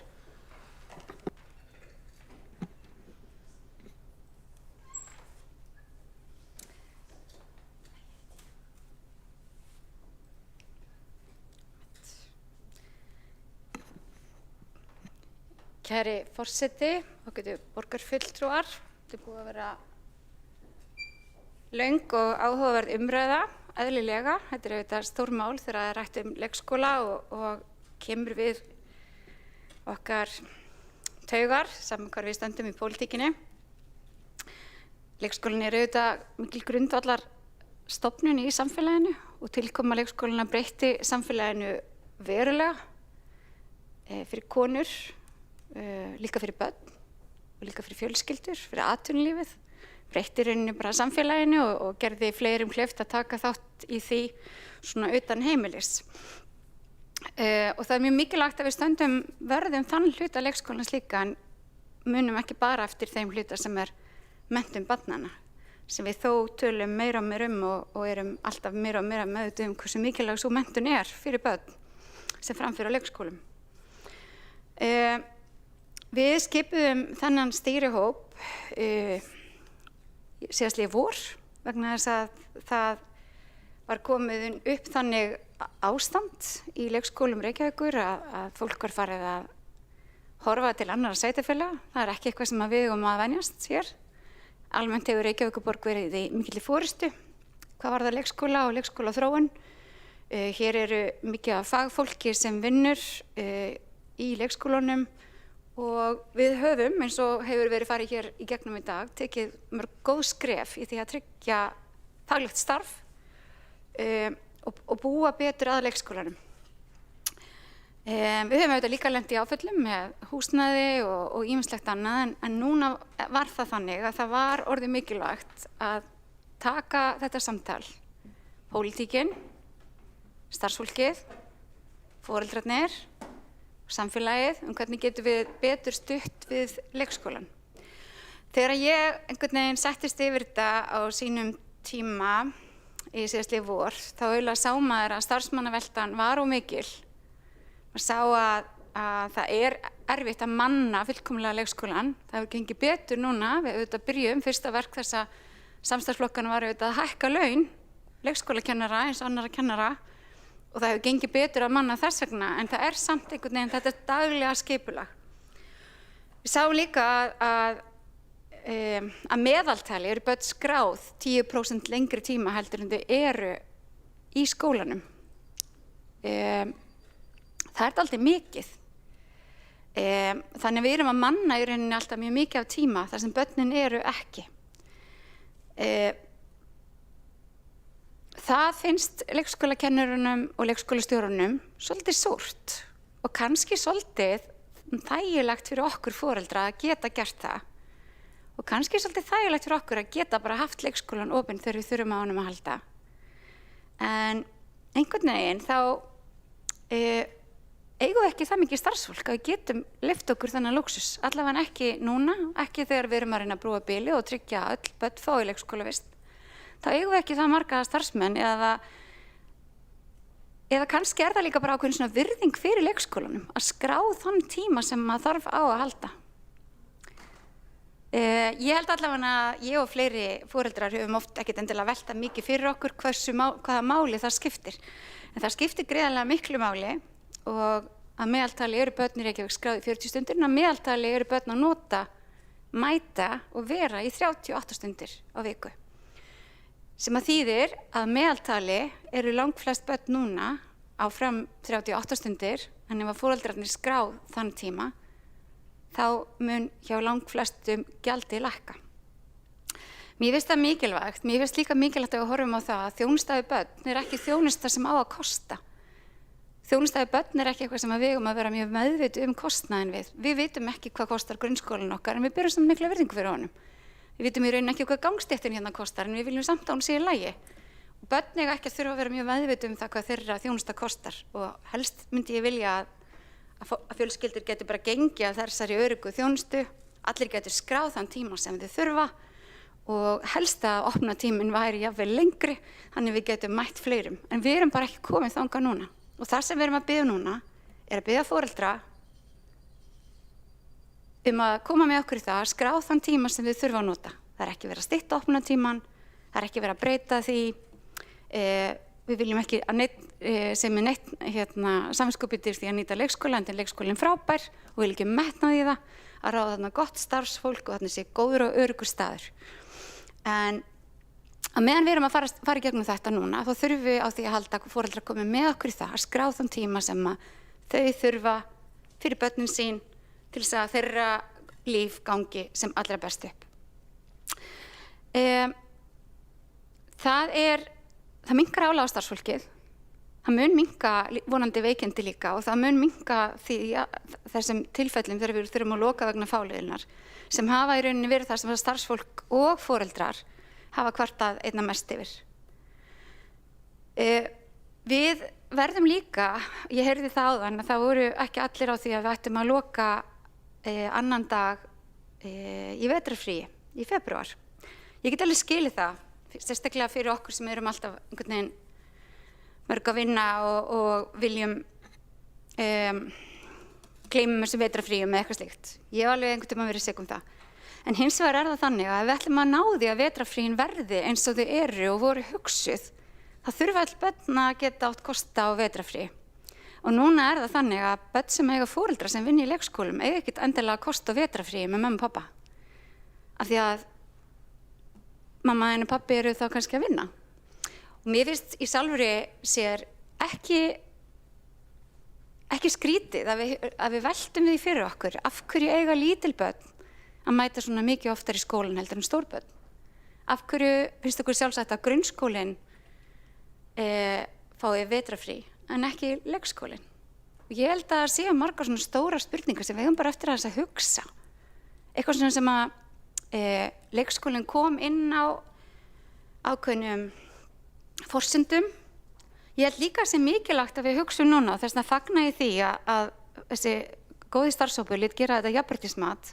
Ég tel mjög mikilvægt að það var unnið og ég held líka að það sem mikilvægt að við hugum að þeirri skýrslu sem að meðal annars ég fekk að koma að sem var gerð fyrir forsætisráðuneytið núna í desember, skilaði í desember. Þar sem að kallað var eftir því að hið opinbera gerði sér fjölskyldustefnu. Að hið opinbera gerði sér einfaldlega stefnu það hvernig ætlum við að hlúa að ungu fólki og fólki með börn. Hvernig ætlum við að hlúa börnum og tryggja öll börn eigi hér eins gott start í lífinu og mögulegt er. Að þau fá búið eins jöfn tækifæri og mögulegt er.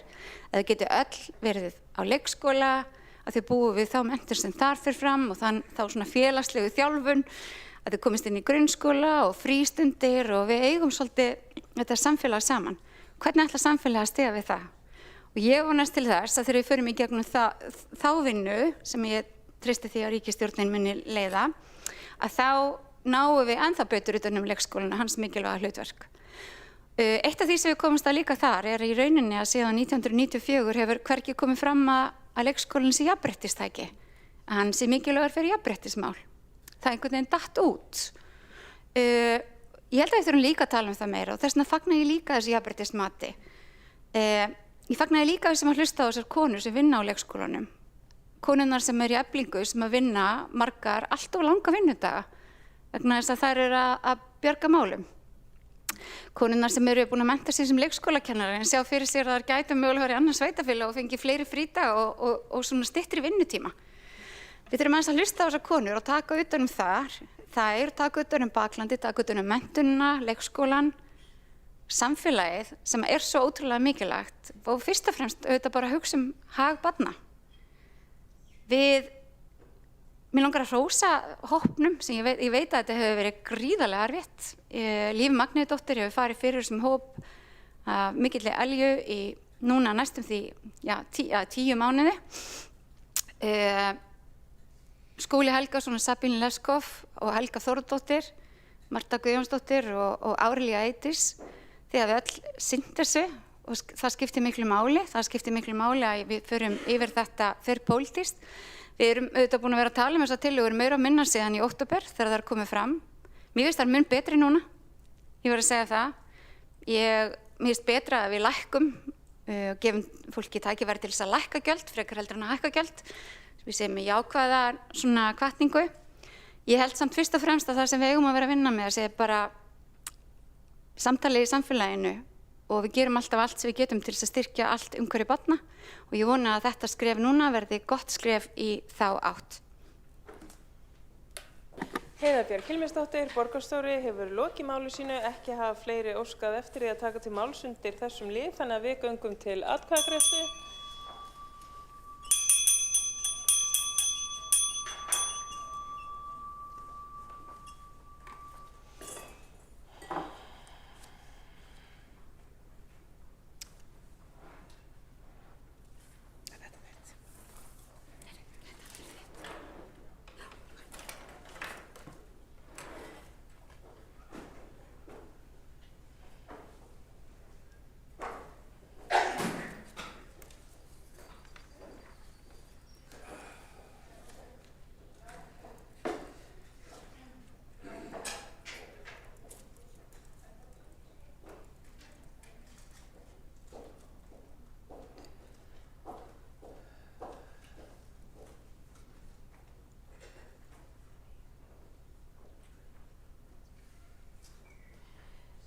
Þá göngum við til atkvæðagreiðslu tillögur stýrihóps umbætur í náms- og starfsumhverfi leikskóla eða leikskólaleið Reykjavíkurborgar, þeir borgarfulltrúar sem samþykkja.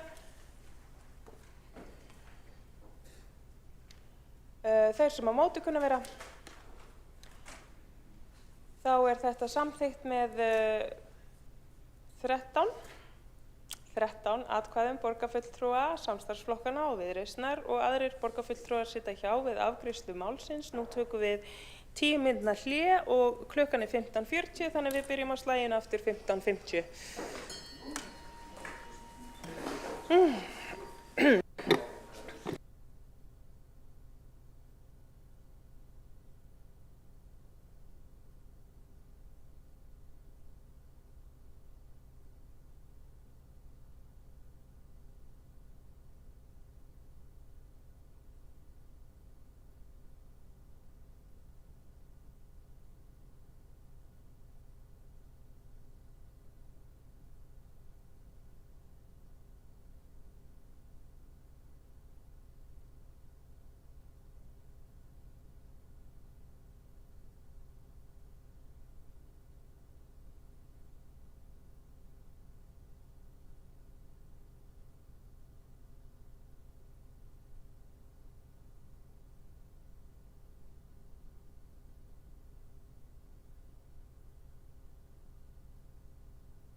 Við þurfum ekki að bíða eftir.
Fundi þá framhaldið í borgarstjórn og göngum við til næsta liðar á dagskrá sem tillaga borgarfulltrúa Sjálfstæðisflokksins endurskoðun umferðarskipulags við Höfðabakka og Bæjarháls.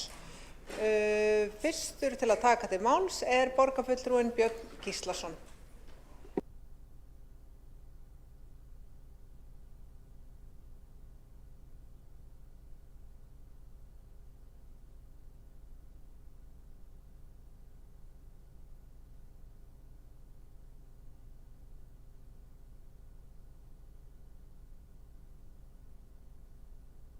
Borgarfulltrúar,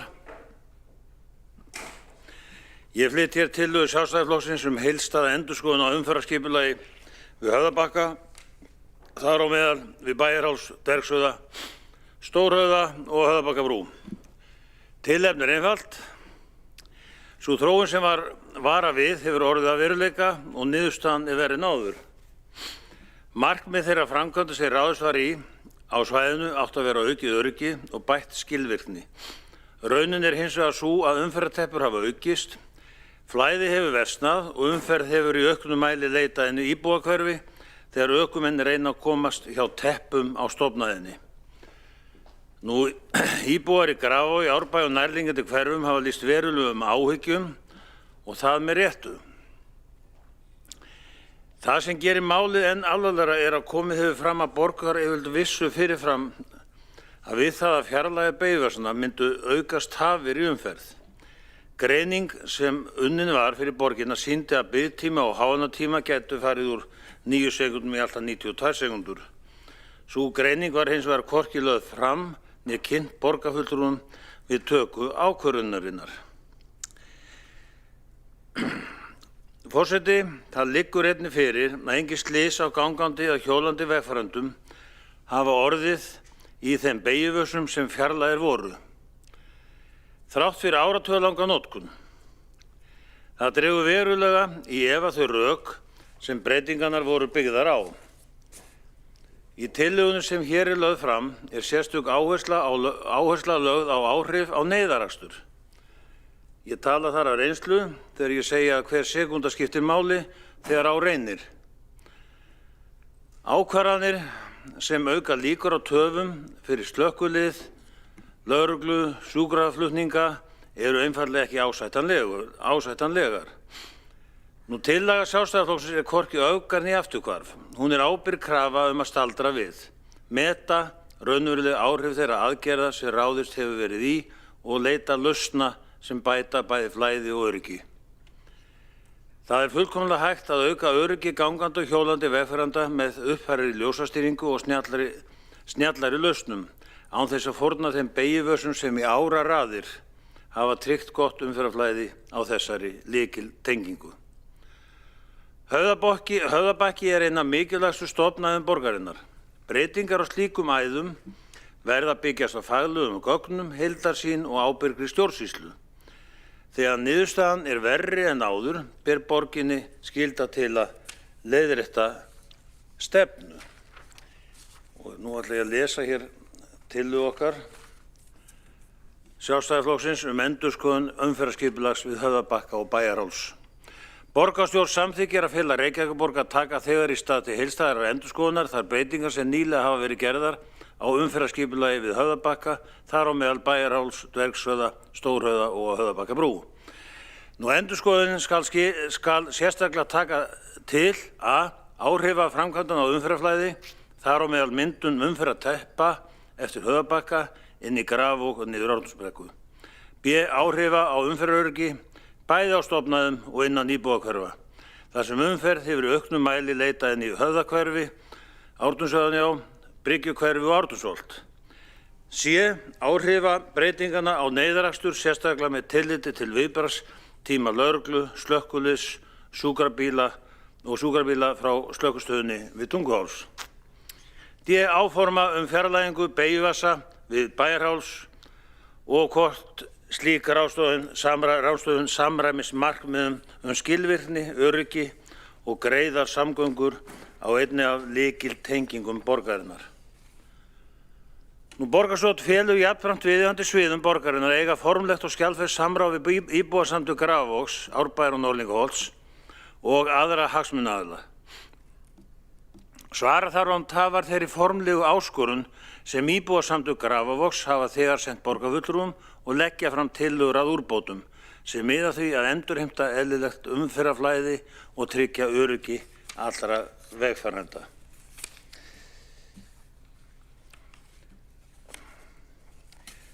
Nú þá með þessari tillögu borgarstjórnin einfaldlega beðin að axla ábyrgð, hlusta á íbúa og laga það sem augljóslega þarf að laga. Ég hvet borgarstjórn til að samþykkja tillöguna. Með þessu fylgir greinargerð. Þá hefur borgarfulltrúinn Björn Gíslason lokið máli sínu og næstur á mælendaskrá borgarfulltrúinn Dóra Björt Guðjónsdóttir.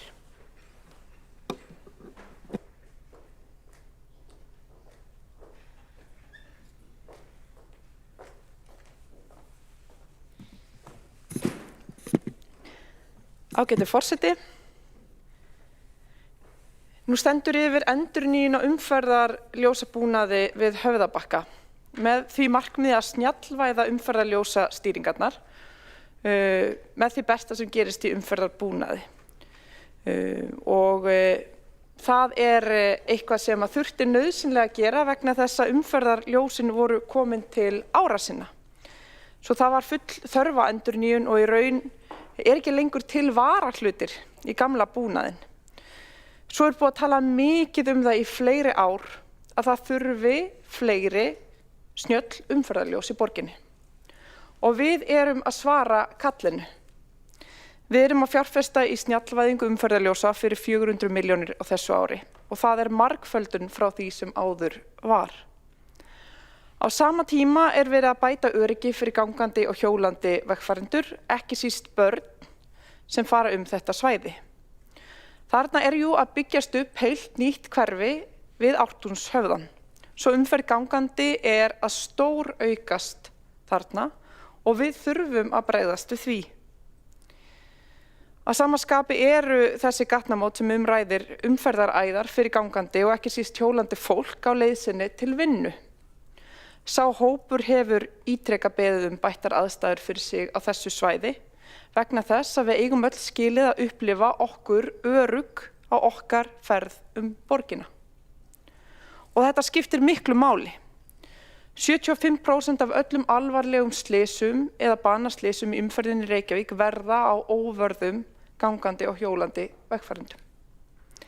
Ef við viljum takmarka alvarleg slys á fólki í umferðinni þá er fjárfesting í úrbótum fyrir gangandi og hjólandi okkar megin viðfangsefni. Og hvað þá þegar það er að sama skapi okkar markmið að fjölga í þessum hópi? Okkar markmið er að efla vistvæna ferðamáta og það hefur við rætt mikið um. Og það væri ansi kaldlynd að vilja gera það en stefna fólki að sama skapi út í óöruggar aðstæður, án þess að vilja bæta þær. Þetta styður líka við okkar markmið vegna þess að ef fólk upplifir sig öruggara og upplifir sig og er í rauninni öruggara þegar það gengur eða hjólar á sinni ferð, þá er það líklegri til að velja og nýta þann ferðamáta. Á þessu svæði hafa á liðnum árum orðið banaslys á óvörðum vegfarendum. Þannig að þetta er háalvarlegt mál. Höfðabakki er einn mannfjandsamlegasti staður borgarinnar fyrir gangandi og hjólandi vegfarendur. Og þú upplifir þig sem algjöra afgangsstærð þegar þú gengur á þessu svæði. Og það hef ég gert margoft enda alin upp þarna í hverfinu og bý nú hinum veginn í Grafavoginum. Við erum að stíga skref til að gera aðstæðurnar aðeins bærilegri, aðeins öruggari. Og það er eitt af því allra mikilvægasta sem við gerum og sem við berum ábyrgð á, nefnilega að tryggja öryggi fólks og gera það sem við getum til að koma í veg fyrir alvarleg slys á fólki. Þetta eru því þarfar, mikilvægar og gagnlegar breytingar í þágu öryggis og velferðar borgarbúa. Það hefur verið að bæta við miðeyjar og setja þar sem þær vantar og því hefur verið fleygt að þetta ógni jafnvel öryggi akandi en akreinarnar eru enn nægilega breiðar og það sem er hættulegt er að láta fólk hírast á þröngum miðeyjum með hraðakstur beggja vegna. Það er lífshættulegt. Sömuleiðis er gott að lækka hraðan því það eykur öryggi allra og veljan þeirra sem ganga þarna og stuðlar að aukinni skilvirkni umferðarinnar. Aðreinar eru einhverjir hættulegustu staðir í samgöngunetinu og við viljum helst hafa slíka staði sem allra fæsta enda eru þeir bæði hættulegir fyrir gangandi því bílstjórar eru gerðnar að horfa í aðra átt og fylgjast með öðrum bílum en ekki fylgjast með gangandi vegfarendum og svo er þetta hættulegt fyrir bílstjórana því aftan á keyslur eru þar algengar og það getur haft mjög mikil heilsufarsleg áhrif til langrar framtíðar og jafnvel mjög varanlegar skerðandi afleiðingar sem takmarka lífsgæðin. Það er búið að endurnýja umferðarljósabúnað og stýringu á gatnamótum Höfðabakka við Stórhöfða, Dvergshöfða, Vesturlandsveg og Bæjarháls. Sem sagt á öllum gatnamótunum nema við Bíldshöfða. Og það hefur frestast út af frosti í jörðu, þar sem nauðsynlegt er að ráðast þarna í jarðvinnu, þar sem ekki var hægt að nota eldri lagnaleiðir. Framkvæmdum er sumsi ekki alveg lokið og þess vegna gefur núverandi ástand hvort sem það er slæmt eða gott ekki skýra mynd af því sem koma skal. Það er þó komin samstilling á milli umferðarljósanna við Stórhöfða og Dvergshöfða en ekki hinna.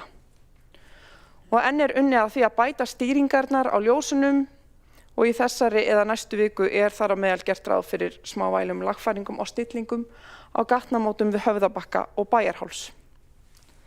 Heilt yfir gengur umferðin þó ágætlega, en það er samt þannig að samstillingin er ekki orðin alveg virk og það hefur óneitanlega áhrif á annað tíma og við vitum það.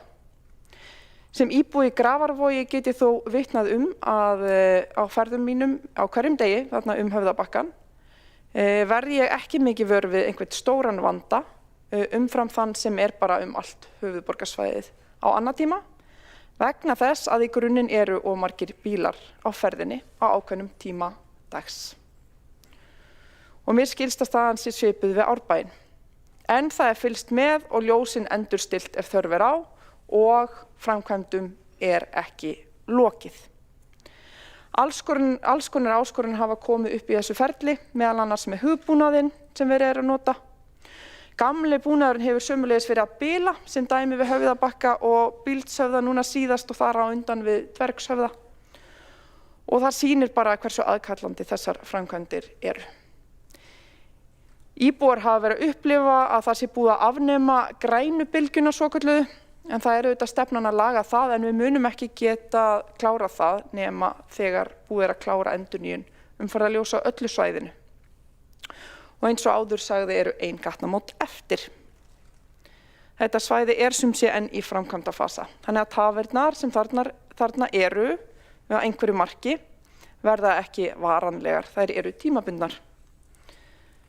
Vegna þess að framkvæmdirnar snúast sumpart stillingu ljósa sömuleiðis, þá eru þær ekki jafn sýnilegar og framkvæmdir sem eru kannski eitthvað sem er meira á yfirborðinu og það getur ýtt undir ákveðin pirring og ég hef skilning fyrir því. Framkvæmdir eru jú í rauninni alltaf svolítið pirrandi og þær eru tafasamar, hvort sem við erum sammála eða ósammála markmiðum þeirra. En þær eru nauðsynlegar ef við ætlum að stuðla að framþróun og bættum innviðum. Og ég hef þó alveg samúð með því að það geti verið óþægilegt og tafasamt og haft neikvæð áhrif á líf okkar. En þetta er mikilvægt, engu að síður. Þegar framkvæmdum lýkur eiga þessi gatnamót að verða skilvirkari með meiri afkastagetu í heildina og umferðarflæðið betra. En óhjákvæmilega verður það ekki eins allstaðar, en það eiga samt ekki að vera neina stórar breytingar. Á sama tíma verður forgangur fyrir neyðarakstur, forgangsaðila, slökkvilið, lögreglu og sjúkrabíl og það eykur jú öryggi allra og svo á að vera forgangur fyrir strætó. Það verður hægt að fylgjast betur með umferðarmagni og þeim gögnum sem skynjarar safna. Og ef á þarf að halda verður umferðarstýringin endurskoðuð, byggt á þeim upplýsingum og það hefur nú þegar verið gert. Þannig að við erum í rauninni líka að leggja grunn að góðri og faglegri ákvörðunartöku ljósastýringar. Ástandið núna gefur því ekki rétta mynd, enda eru framkvæmdir yfir standandi. Ástandið er að mínu mati sem íbúi í Grafarvogi fullkomlega bærilegt, en ætti að verða enn betra þegar framkvæmdum lýkur og græna bylgjan tekur við á ný. Þessar breytingar byggja sannarlega á faglegum gögnum og mati sérfræðinga og reynslu allstaðar að. Þessar breytingar munu bæta öryggi og aðgengi fyrir neyðaraðila sem er ávarpað í þessari tillögu. Þær munu gera gatnamótin skilvirkari, en framkvæmdum er ekki lokið og því óþarfi að lýsa yfir mjög svörtum spám afleiðingar þeirra, enda ekki komin nein raunveruleg reynsla á verkið. En það er sjálfsagt að draga betur saman upplýsingar málið, fara betur yfir það í umhverfis- og skipulagsráði og ætla ég því að gera það að minni málsmeðferðartillögu að vísa þessari tillögu í það góða ráð, umhverfis- og skipulagsráð. Þá hefur Dóra Björk Guðjónsdóttir borgarfulltrúi lokið máli sínu og einn borgarfulltrúi hefur óskað eftir að veita ansvar. Veitir þá Björn Gíslason, borgarfulltrúi? Já, forseti, ágæta borgarstjórn, ég þakka borgarfulltrúanum Dóru Björk Guðjónsdóttur fyrir hennar mál hérna. Ég ætlaði að spyrja hann varðandi ljósabúnað eða þessa stýringu, umferðarljósastýringu, hvort að það sé þá að eiga að setja upp þessa snjallljósastýringu sem átti nú að koma upp fyrst hér 2019 samkvæmt samningum samkvæmt samgöngusáttmálanum og þvíumlíkt. Ég held að það er það eina. Auðvitað myndi það lagast mikið við að fá svoleiðis. En það er bara ekki svoleiðis til það er í dag og ég sé það ekki, en ef að þetta á að koma þá mun það líta mun betur út. Borgarfulltrúinn Björn Gíslason hefur lokið við að veita ansvar, svarar það ansvari. Dóra Björk Guðjónsdóttir, borgarfulltrúi. Forseti, það er í rauninni það sem að framkvæmdin snýstum. Setja þarna upp betri ljósastýringu en samstillingin er ekki tilbúin vegna þess að það er ekki búið að klára til gatnamótin. Takk. Þá hefur Dóra Björk borgarfulltrúi lokið við að svara ansvari. Vill borgarfulltrúi Björn Gíslason Gjörðu svo vel. Já, forseti, ég þakka Dóru Björg Guðjónsdóttur fyrir þetta svar og ég hef nú haldið þá svona, ok, ef borgin að fara í þetta, það svo sem ágætt en því ekki eins og var ætlast til í rauninni byrjun að fara bara allt höfuðborgarsvæðið með snjalljósastýringu, þá borgin að taka þarna einhvern ákveðin hluta núna í þetta og sem svo sem allt í lagi en maður hefði viljað sjá þetta bara nánast yfir allt sviðið á höfuðborgarsvæðinu. Takk. Þá hefur borgarfulltrúinn Björn Gíslason lokið við að veita andsvar öðru sinni og svarar þá Dóra Björt Guðjónsdóttir borgarfulltrúi andsvari öðru sinni. Svarar þá. Forseti, við erum einmitt að margfalda fjármagn sem að fer í snjalljósastýringu strax á þessu ári og eins og ég nefndi þarna með 400 milljónum. Svo eru fjármunir sem að fara í þetta frá samgöngusáttmálanum líka. Þannig að það bara mikill áhugi á því og að nýta þau tækifæri sem felst í því. Og það getur aukið sannarlega skilvirkni og haft jákvæð áhrif. En við vitum þó að það ekki töfralausn og við verðum að gera aðra hluti sem að hafa mikil áhrif á umferðina sömuleiðis eins og að auka aðgengi að fjölbreyttari leiðum til þess að ferðast borgina. Þá hefur Dóra Björk borgarfulltrúi lokið við að svara andsvari öðru sinni og þá andsvörum lokið undir þessari ræðu og næstur á mælendaskrá Aðalsteinn Haukur Sverrisson.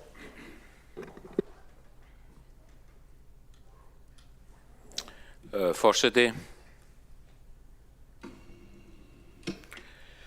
mér langar aðeins að koma upp í umræðum þetta mál, kannski aðeins að halda ákveðnum hlutum til haga. Þetta mál var tekið upp í umhverfis- og skipulagsráði fyrir rétt tæpu ári síðan. Að ræða 5 gatnamót upp á Höfðabakka. Þannig að tillagan snerist það að samþykkja breytingu á þessum 5 gatnamótum sem eru að mörgu leyti ekki að það segja að þau eru ólík að mörgu leyti í eðli sínu. Bæjarhálsinn gatnamót efst uppi svo sem syðst í götunni og þar náttúrulega svona innkeyslur inn í 2 rótgróin hverfi. Gatnamótin við Stórhöfða eru náttúrulega inngangurinn inn í Grafarvog með náttúrulega gríðarlega þungri umferð. En svo náttúrulega kvíslast þetta út í rótgróin iðnaðarhverfi til hliðar og það vissulega rétt, það sem að borgarfulltrúinn Dóra Björt fór yfir, það verið að byggja ný hverfi upp á Höfða en þau eru langt frá þessum stað eins og staðan í dag. Og það ekki mikil hjólandi og gangandi umferð til dæmis við Stórhöfðann því að þeir sem að fara upp í Grafarvog, þeir hjóla undir og undir brúna. Það ekki verið að gera ráð fyrir því og við vorum í Framsókn eini flokkurinn sem að sat hjá við afgreiðslu þessa máls akkurat út af þessu að vissulega viljum við hafa öryggi gangandi og hjólandi í fyrirrúmi en þetta bara ekki tímabær aðgerð á þessum tíma í dag. Og mér finnst algjörlega óþarfi í ljósi þess að við erum núna loksins og vonandi, það ekkert öruggt í þessu heimi, að fara að sjá Sundabraut, göng, brú, mögulega taka hluta af umferðarþunganum sem að leiðist yfir Gullinbrú sem að væri náttúrulega bara frábært því að það myndi náttúrulega í ljósi uppbyggingarinnar sem að fara að eiga sér stað upp á Höfða sjálfsagt veita mesta öryggi fyrir það komandi hverfi. En meðan að það ekki gerast að þá mun umferðin úr Grafarvoginum leiðast yfir Gullinbrúna upp Höfðabakkann og það náttúrulega nokkuð ljóst að ef við erum að fara að eiga verulega við flæðisvanda sem þegar til staðar að þá held ég að voðinn verði vís. Ég vil bara snerta á því að við erum ekkert að setja út á ljósastýringar Það hefur enginn talað um þær og þær eru eitt málefnið í þessum breytingum. En út af því að það er verið að segja að framkvæmdirnar eru til staðar, þær eru til staðar og þá eftir að koma í ljós hvernig þetta mun samlagast allt saman. Bæjarhálsin er þegar búið að klára framkvæmdið við og til að sjálfstæðismanna gengur út á það. Mér finnst alveg sjálfsagt að það verði skoðað hver ávinningurinn er af því þeirri framkvæmd í ljósi þess að hann er búinn. Þannig að ég bara styð þessa tillögu þeirra og við munum bóka. Takk. Þá hefur Aðalsteinn Haukur Sverrisson lokið máli sínu og næstur á mælendaskrá er borgarfulltrúinn Kjartan Magnússon.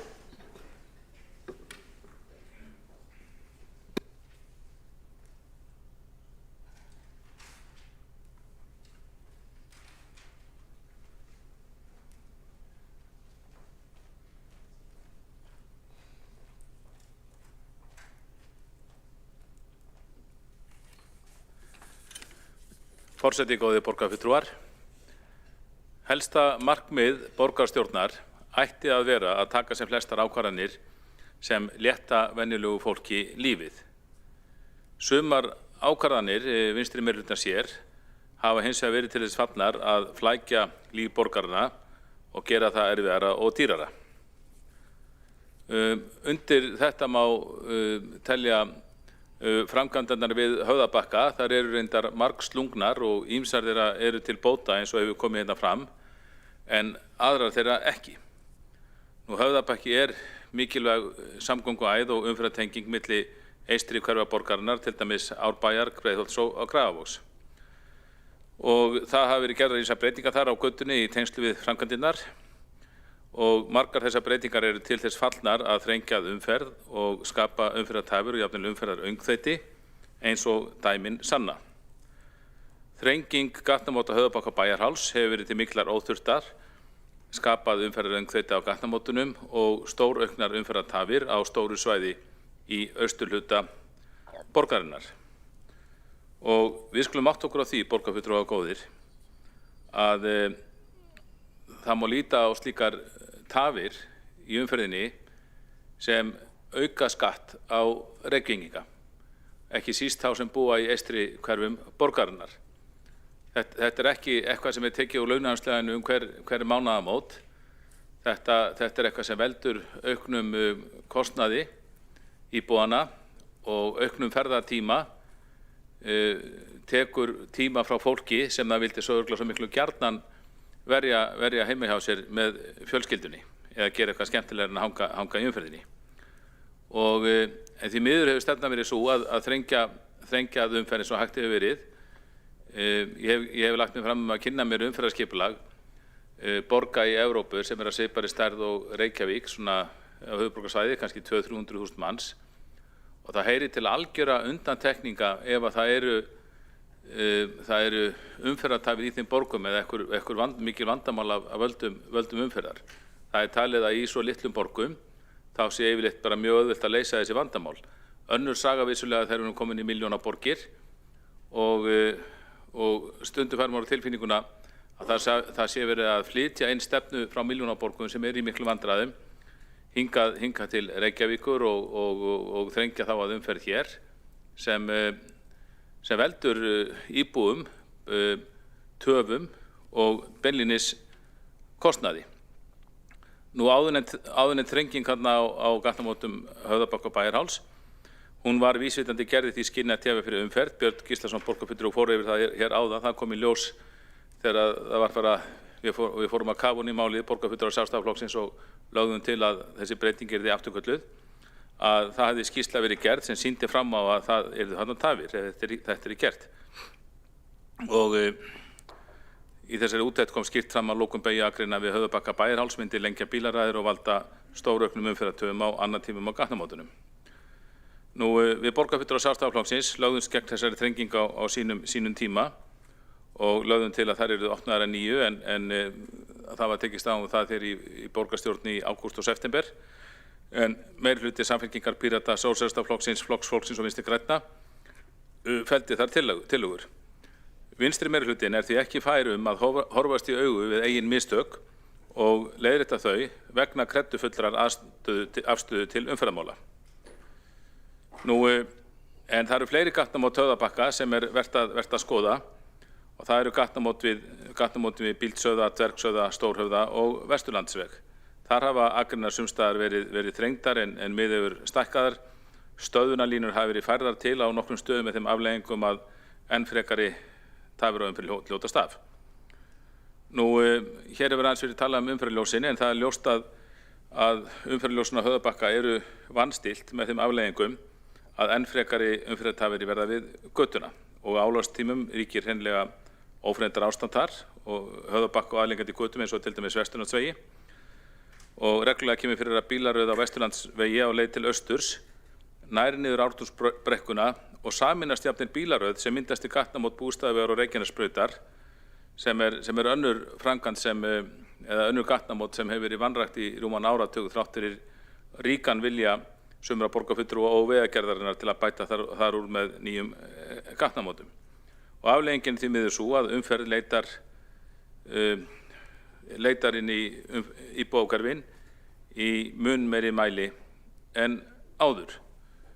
Og það er svo sem ágætt að heyra Dóru Björtu Guðjónsdóttur borgarfulltrúa að fara yfir þessi mál hér áðan og það kom fram hjá henni ákveðin vilji til úrbóta og það væri verið að bæta úr og ég trúi því auðvitað.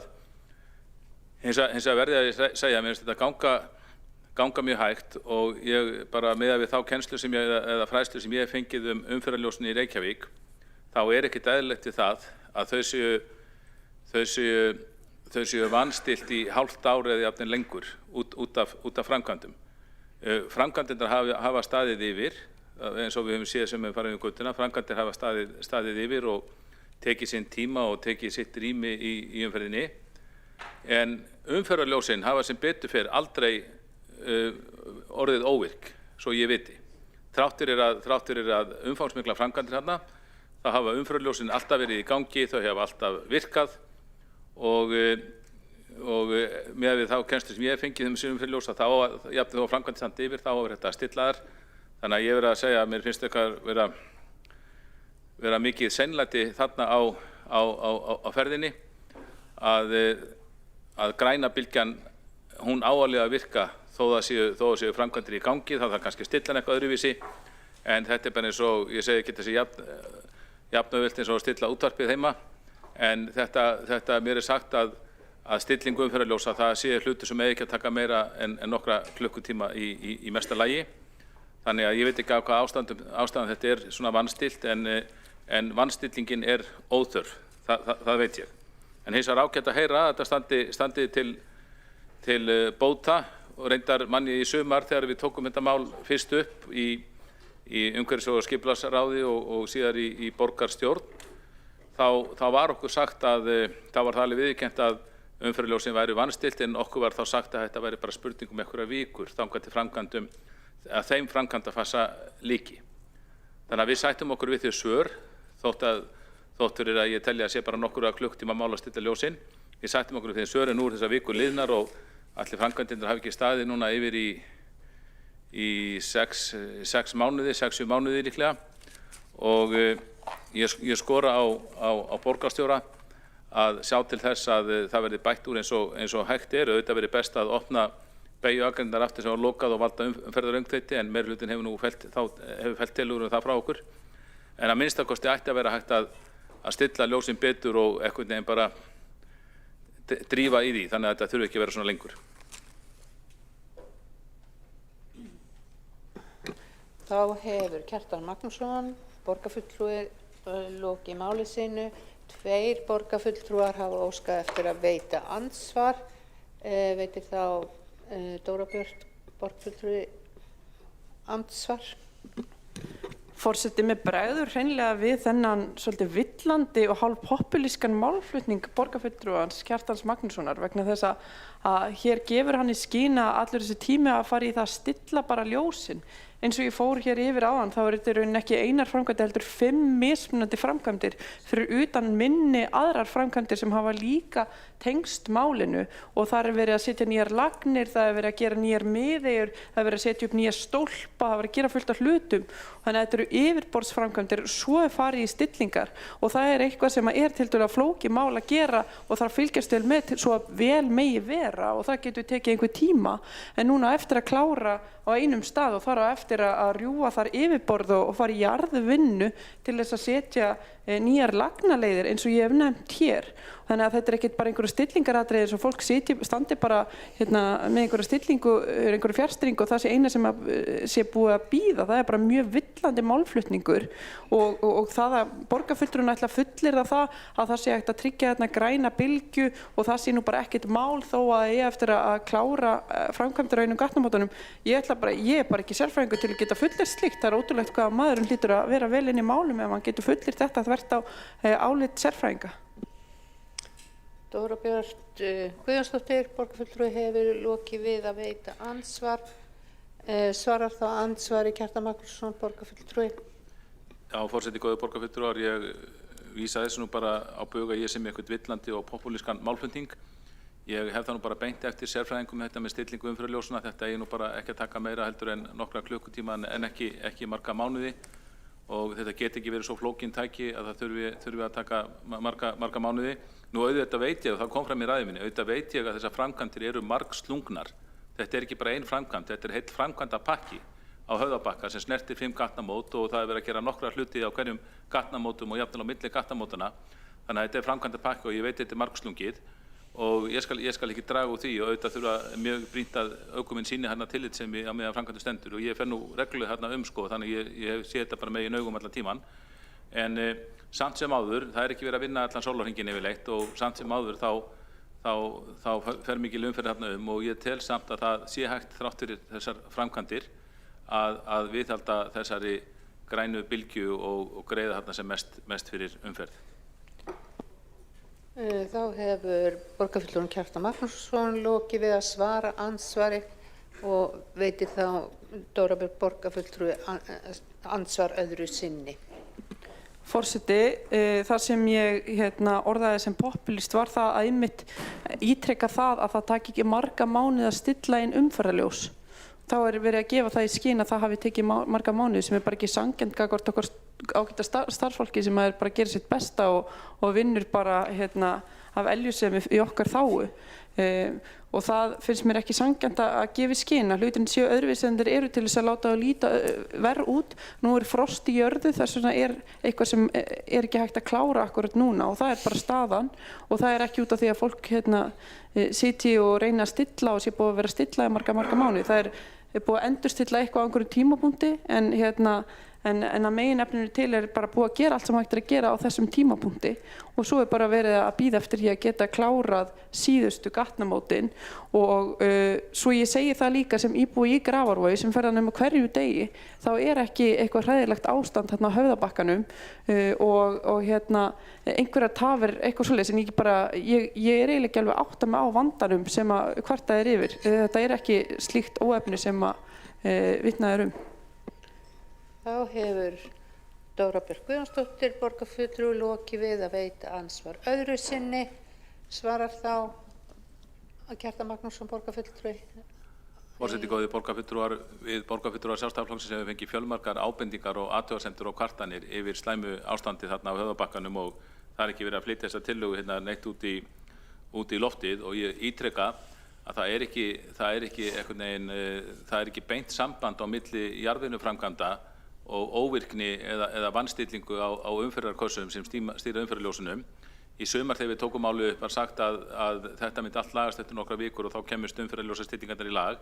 Það eru ekki ennþá komnar í lag og ég tel að þar gætu verið vel stiltar jafnvel þótt framkvæmdir séu í gangi. Auðvitað þegar beinar framkvæmdir í gangi þá getur þurft að hafa rautt ljós í einhver tíma eða stöðva umferð við göttuna og allt í lagi með það. En þess á milli sem er nú stærstur hluti sólarhringsins þeir eru ekki verið að vinna þá á umferðin að ganga nokkuð greitt fyrir sig og það gerir hún ekki núna og það er vel hægt að láta umferðin að ganga vel fyrir sig og stilla ljósin vel á framkvæmdatíma sem bara framkvæmdir standi ekki beinlínis yfir á sjálfri götunni. Þá hefur Kjartan Magnússon lokið að veita svara ansvari öðru sinni. Þá næstur til að veita ansvar er Hjálmar Sveinsson, borgarfulltrúi.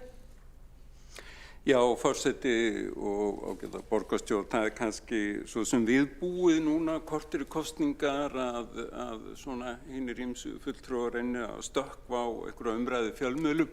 En það er dálítið mikilvægt þegar verið að fara fram með svona umbætur í gatnakerfinu og nota bene sem að sjálfstæðismenn í mörg ár hafa kallað eftir snjallstýringu og veit ekki hvað þetta heitir. Svo þegar að það loks fer að staða þá er einhvern veginn allt ómögulegt. Þannig að ég held því svolítið mikilvægt að meirihlutin allavega lyppist ekki niður í miðju kerfinu eða út í miðri á. En við fáum til umfjöllunar í öskinu sem er vel og svo að því að borgarfulltrúinn talaði kreddur. En getur að vera þessi kreddur líka hjá allavega nokkrum aldurhnignum samflokksmönnum gegn borgarlínu sem að gæti leyst allavega einhvern vanda í umferðarhnútum að því maður les hér dag eftir dag slíka greinar að borgarlína megi alls ekki vera til. Þá hefur Hjálmar Sveinsson, borgarfulltrúi, lokið við að veita ansvar. Svara þá Kjartan Magnússon, borgarfulltrúi. Ansvari. Forseti, góðir borgarfulltrúar, ég þakka Hjálmari Sveinssyni, borgarfulltrúa fyrir svarið.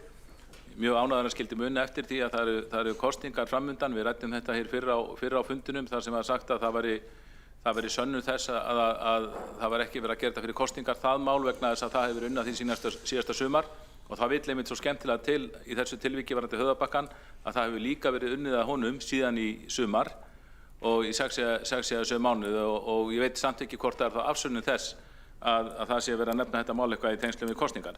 En auðvitað fólk orðið óþolinmótt þegar að framkvæmdir standa yfir meira en hálft ár með þeim afleiðingum sem þarna hafa orðið. Nú það er rétt að sjálfstæðismenn hafa kallað eftir snjallstýringu en við köllum svo sannarlega ekki eftir því að beygju akrinendar þarna á gatnamótum Bæjarháls Höfðabakka eru afnumdar sem hafi valdið miklum vandræðum.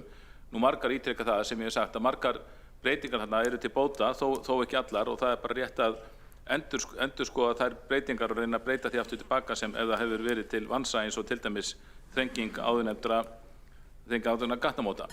Nú ég held að það sé ekki tíma til að fara út í borgarlínu, ég held að það geti verið heil umræði hér í borgarstjórn. Þá hefur Kjartan Magnússon, borgarfulltrúi, svarað ansvari öðru sinni og veitir þá ansvar Hjálmar Sveinsson. Já, ég tek borgarfulltrúan Kjartan Magnússon á orðinu. Við skulum endilega taka einn borgarstjórnarfund áður en yfir líkur til að ræða hágæða almenningssamgöngur sem að við köllum borgarlínu. Í enskumælandi löndum verður kallað City Lines og þykjum yfirleitt til mikilla bóta fyrir fólk sem að þarf að komast borgina sína mjög víða í Evrópu og víða í heiminum yfirleitt. Ég hlakka til þeirrar umræðu. Þá hefur Hjálmar Sveinsson lokið við að veita ansvar öðru sinni og svarar þá Kjartan Magnússon, borgarfulltrúi, ansvari öðru sinni. Forseti, ágætu borgarfulltrúar, það skul svo sannlega ekki standa mér að ræða borgarlínu og ég væri til í að gera það á öllum fundum fram að kosningum. En borgarlínan eins og hún hefur verið kynnt er algjör vitleysa, hún er fógdýr og ég er viss um að það verði hægt að ná sama árangri og efla strætókerfið í Reykjavík fyrir sirka 7,5% af áætluðum fjárfestingarkostnaði borgarlínu með lagningu forgangsakreina, forgangur á umferðarljósum, bæta biðskýli og skiptistöðvar, endurnýja strætisvagnaflotann og taka nýtt greiðslukerfi notkun og bæta leiðakerfið. Þetta væri allt hægt að gera held ég fyrir innan við 10 milljarða og meðan að kostnaðaráætlun borgarlínu er í kringum 150 milljarða og í þeirri kostnaðaráætlun er þó ekki gert ráð fyrir rekstrakostnaðinum eða kaupum og vögnum skilst mér sem auðvitað verður umtalsverður og ég verð að viðurkenna, ég sé ekki alveg ef að metnaðarfullur fjármálaráðherra núverandi sem stefnir að hallalausum fjárlögum getur náð því markmiði á sama tíma eða á að fara út í borgarlínu. Þá hefur Kjartan Magnússon borgarfulltrúi lokið við að svara andsvari öðru sinni og þá eru andsvörum lokið undir þessari ræðu og næstur á mælendaskrá er Björn Gíslason borgarfulltrúi.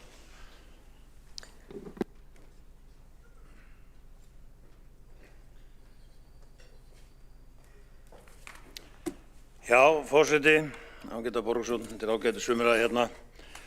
Nú, Kjartan Magnússon, borgarfulltrúi, fór ágætlega yfir þetta svona í nánast í smáatriðum. Þetta ástand sem er afnum frá, sem er bara mjög gott, það er bara þannig að þarna er gríðarleg umferð að teppa á annan tíma og ég fer nú oft þetta svæði, býð þarna frá og sé hvernig til dæmis slökkubíl, sjúkrabílar silast hægt bæjarhálsinn, að fara í útkall og þetta sjá náttúrulega íbúar. Við erum fyrst og fremst að fara í íbúum Blöskar þetta annað frá, svo það sé nú sagt. Þetta er bara alls ekki nógu gott og þið hafið örugglega heyrt það líka, fyrirtæki eru farin að taka sér krók hérna, hvað maður segir, austur á Suðurlandsveginn til þess að komast vestur í bæ í Reykjavík. Ef maður talar eins og eitt stórt fyrirtæki eins og Ölgerðina, þeir hafa bara sagt þetta í fjölmiðlum. Nú hérna, ég kíkti nú þarna í viðtal, sá viðtal við samgöngustjóra Reykjavíkur, tekið í vetur og þar segir hún til dæmis meðal annars að Reykjavík hefði vitað að yrði beygjuvasi við gatnamót Höfðabakka og Bæjarháls fjarlægður yrðu tafir á umferð úr Árbænum. Nú, þetta var Vísir og þeir greindu frá því jafnframt að það hefði ekki engin slys orðið á beygjuvösunum sem fjarlægðir voru síðustu 20 árin. Við höfum fyrir því að kanna þetta alls saman. Og jafnframt kom fram að þessi greining verkfræðistofunnar Kófi sem hún vann fyrir borgin gatnamótin þannig að Bæjarháls Höfðabakka og í niðurstöðum greiningarinnar mátti sjá að borginni var ljóst að það að fjarlægja beygjuvasana myndi leiða til umferðartafa. Biðtími fyrir þá sem nýttu beygjuvasann frá Bæjarhálsi yfir á Höfðabakka færi úr 9 sekúndum í 92 sekúndur á háannatíma eins og komur reynda fram í ræðu minni áðan. En þetta er svona, eins og maður segir, þetta er gríð, ég er bara að horfa á þetta sjálfur, það er þarna umferðin fer inn í hverfi eins og Ártúnsholtið, fólk er að reyna að stytta sér leið og komast þarna upp yfir einhvern veginn í gegnum þessa trafíkan á Bæjarháls Höfðabakka og þetta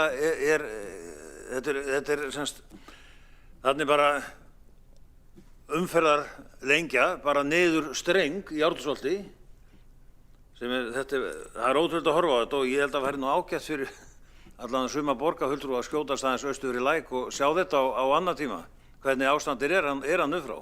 Og þetta á alveg við Höfðabakkann líka. Þessi íbúar í Grafavogi eru ekki hressir.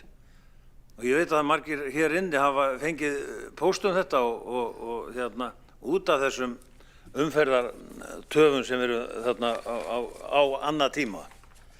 En ég bara ánægður að þessu sé vísa til hérna umhverfis og hérna skipulagssviðs og það bara fyrir það, við samþykjum það bara og hérna og byggjum að þetta veri bara skoða betur og farið betur yfir þetta. Ég loki máli mínu. Þá hefur Björn Gíslason borgarfulltrúi lokið máli sínu. Afsakið, vil Dóra Björk veita ansvar? Já, veiti þá ansvar Dóra Björk Guðjónsdóttir, borgarfulltrúi. Forseti, það voru gerð ákveðin svona skoðun á mismunandi valkostum já og áhrifum þeirra en mér skilst að það hafi ekki verið unnin sérstök afkastagreining á endanlegu tillögunni. Þannig að það var bara byggt á fyrir greiningum og þá teknir saman þá þeir þættir sem að þar voru og það var talið svona nægilegt til mótunar tillögunar þegar við sjáum svona hvað voru verstu tilfellin og hvað við myndum frekar vilja að framkvæma. En svo eru þetta líka hlutir sem eru undir í svona breytingum. Þú veist, eitt eru auðvitað afköst og þá auðvitað metið hvar umferðin mest og hvað þurfa að vera í forgangi þannig að maður komi fólki sem greiðvirkast í gegn. En það eru auðvitað líka hlutir eins og aðgengi og umferðaröryggi sem að þurfa líka að vera inn í svona mynd. Og það bara hluti af því að búa til borg, að taka tillit til mismunandi þátta og ekki bara nákvæmlega sekúndu fyrir hvern bíl hvort sig. Það mjög algengt til dæmis að það sé lítið svo að það sé ekkert mála gangandi bíði í margar mínútur á meðan nokkrar sekúndur aukarlega fyrir bíla alltaf álitið sem mjög neikvætt. En það verður bara flott að þið farið betur yfir þetta í ráðinu og dragið fram svona meiri nákvæmni í umræðina. Forseti hvetur borgarfulltrúa til að virða tímamörk en Dóra Björt hefur lokið við að Björt Guðjónsdóttir borgarfulltrúi hefur lokið við að veita ansvar. Svarar þá Björn Gíslason borgarfulltrúi ansvari. Já, forseti, það alveg rétt að en ég vil nú koma þessari frétt og það sem að tala var við samgöngustjóra þetta og það alveg ljóst að það var vitamál að það yrði seinkun eða tafir á umferð úr til dæmis Árbænum við þessa framkvæmd. Það kemur alveg skýrt fram. Nú, þarna mjög lítil umferð gangandi og hjólandi, svo maður tala Bæjarháls Höfðabakka og flestir fara í þessu undirgöng sem þarna rétt sunnan megin við gatnamótin og þannig að það nú bara mjög gott en svo aftur ég held að séu allir sammála því að umferðarljósin sem slík sem að skiptum þannig leiðin, það var alveg bráð nauðsynleg aðgerð. Þau voru hann úrelt sem voru hana fyrir. En eins og ég segi, það verður að þessi beygjuvassar, þeir stýrðu rauninu umferðarflæðinu út úr hverjunu. Og það það sem eru tafirnar við þetta núna. Og þetta sést á netinu og þessum síðum hverfasamtaka bæði í Árbæ og Grafarvogi að þarna eru íbúar kvartað mikið yfir þessum umferðartöfum sem eru. En að sjálfsögðu verður að taka tillit til gangandi og vegfarandi. Við erum alls ekki á móti því. Það verður að hafa það í forgangi að það sé enginn að slasast eða hafi möguleika á því. Björn Gíslason, borgarfulltrúi hefur lokið við að svara ansvari.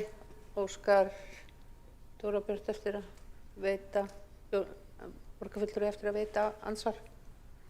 Já, Dóra Björt, borgarfulltrúi veitir það ansvar öðru sinni. Takk. Forseti, það var verið að tala þarna þessar 92 sekúndur en það í rauninni ekki út frá þeirri útfærslu sem var valin. Vegna þess að það var ekki verið að setja upp í rauninni alveg eins útbúnað eins og var í þeirri greiningu. Þannig að biðtíminn ætti að vera styttri en þessar 92 sekúndur í raun og þessar miklu tafir sem að hafa verið sem fólk að upplifa sem eru eflaust pirrandi og hafa verið pirrandi alveg frá í haust og ég hef algjörlega skilning á því. Þær eins og áður segir út af því að framkvæmdum ekki fyllilega lokið þannig að það eru heildaráhrif sem verði í kerfinu þar sem að ekki búið að klára allar framkvæmdirnar og það ekki búið að samstilla ljósin og ekki búið að endanlega stilla ljósin af því að það ennþá búið að gera tvík á þeim eins og til dæmis þarna við Bæjarháls að þá erum við ekki búin að ná fram í rauninni því hagræði sem getur orðið í kjölfar þessara breytinga. Þannig að það heldur ekki sanngjarnt að vera að meta þetta og aðstæður sem hafa orðið í dag, jafnvel þó að séu óþægilegar sem endanlegar aðstæður, af því að þær eru sannarlega ekki það. Dóra Björt Guðjónsdóttir, borgarfulltrúi, hefur lokið að veita ansvar öðru sinni og svarar þá ansvari borgarfulltrúin Björn Gíslason öðru sinni. Já, forseti, þetta náttúrulega þessi gatnamót Bæjarháls og Höfðabakki vafalaust örugglega þetta versti staðurinn á Höfðabakkanum og ég hef séð strætó sem kemur úr Ártúnsholti farið á eftir hann fer yfir á vinstri akrein þarna á streng og beygir síðan til suðurs Höfðabakkann því að hann yrði bara allan daginn að vera réttir beygagrein til að fara í áttina Breiðholti. Og þetta er alveg rosalega að sjá þetta, en svona er staðan þarna. Og fólk sér þetta og það er ekki að sjá annað en að það sé allt tilbúið þarna. Og fólk er mjög reitt yfir þessu og lenda í þessum töfum alltaf á þessum gatnamótum. Og ég, auðvitað er þetta náttúrulega, ég held að Dóra Björt, borgarfulltrúi, hún bjó nú þarna frá tíma allavega og þetta hefur nú kannski í Árbænum. Þannig að þetta hefur snar versnað frá því hún var ég sagt það. Þá hefur Björn Gíslason, borgarfulltrúi, lokið við að svara andsvari öðru sinni. Þá er andsvörum lokið undir þessari ræðu og ekki hafa fleiri hvatt sér hljóðs undir þessum lið og er þá gengið til atkvæða en borist hefur málsmeðferðartillaga að vísa þessari tillögu til umhverfis- og skipulagsráðs, var það ekki? Já, til umhverfis- og skipulagsráðs. Má ég sjá hverjir eru sammála því, samþykkja það. Já, þetta er samþykkt með öllum greiddum atkvæðum allra borgarfulltrúa. Þá er komið að næsta lið á dagskránni. Það er tillaga borgarfulltrúa Framsóknarflokksins fjölgun og eflingu ungmennahúsa í borginni. Hver er það á mælendaskrá? Fyrir ekki við þið? Já, og þar er Magna Gná borgarfulltrúi sem er fyrstur á mælendaskrá.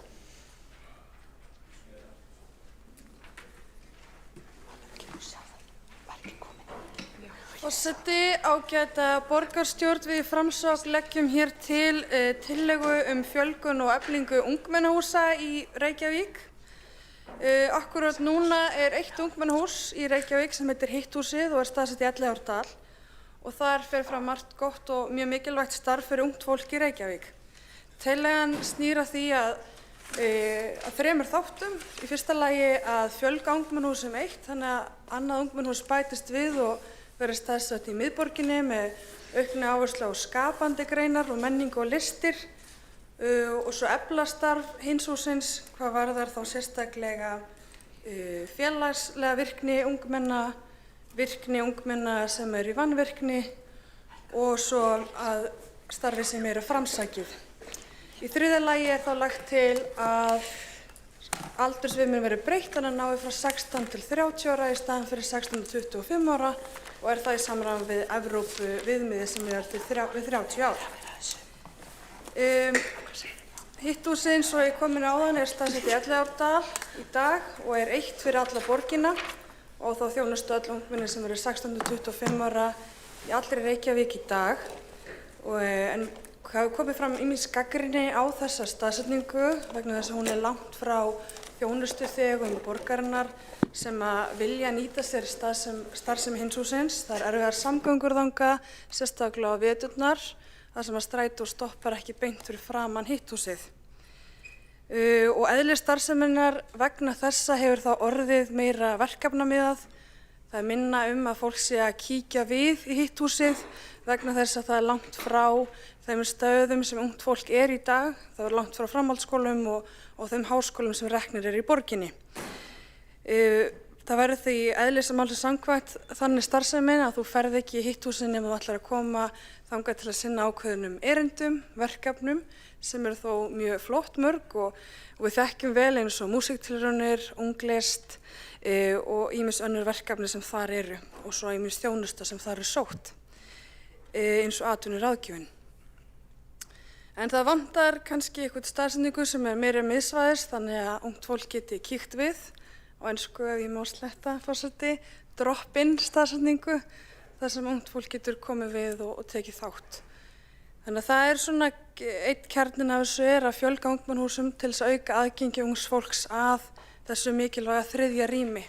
En eins og við þekkjum öll þá er mjög mikilvægt að eiga þriðja rýmið, sérstaklega fyrir ungt fólk sem er að feta sín fyrstu skref í lífinu, býr oft ennþá heima hjá foreldrum og en vantar stað til þess að hitta vini. Og eðli málsins samkvæmt það er að þannig þegar við eldumst að við hættum að vilja vera mikið meira með fjölskyldunni og viljum fara út og hitta vini og þá skiptir máli að það sé húsnæði til þess að sinna því og svo sinna áhugamálum og fá að pröfa sig áfram. Það er líka mikilvægt að starfsemin sé eins lágþroskaldamið og hægt er, þannig að þetta með að vera með staðsetningu sem er aðgengileg og nær ungu fólki eða með góða samgöngur eru mjög mikilvægt þess að tryggja það að þetta sé raunverulega lágþroskulda þjónusta fyrir ungt fólk. Og svo er mjög mikilvægt að efla starfsemina því við sjáum það núna að atvinnuleysi ungs fólks er að aukast og akkurat núna í janúar 1561 ungt fólk á aldrinum 18 til 29 ára sem er ekki með atvinnu, er á atvinnuleysisskrá hjá Vinnumálastofnun og þeir sem eru í nýtópnum, það er það ungt fólk sem er í vanvirkni, ekki vinnu, virkni eða þjálfun, hann fer líka aukandi, auknast, sá hópur fer stækkandi.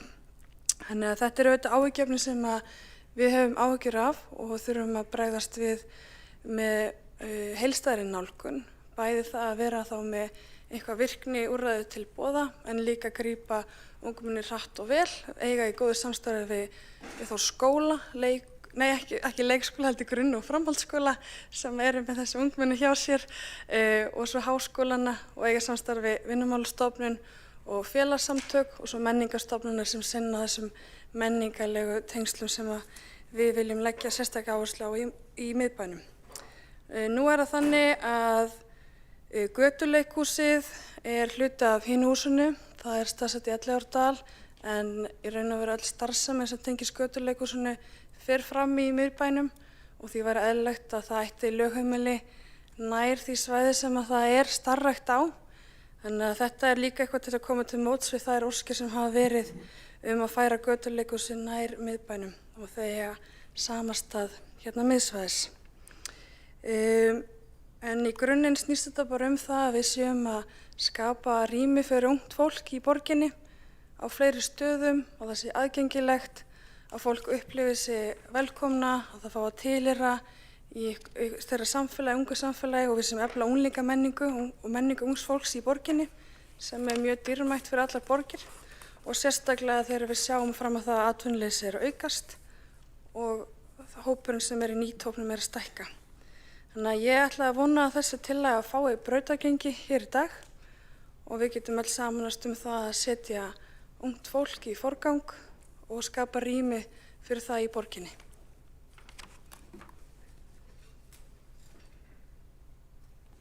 Borgarfulltrúi Magnea Gná Jóhannsdóttir hefur lokið máli sínu. Næstur tekur til máls Skúli Helgason, borgarfulltrúi.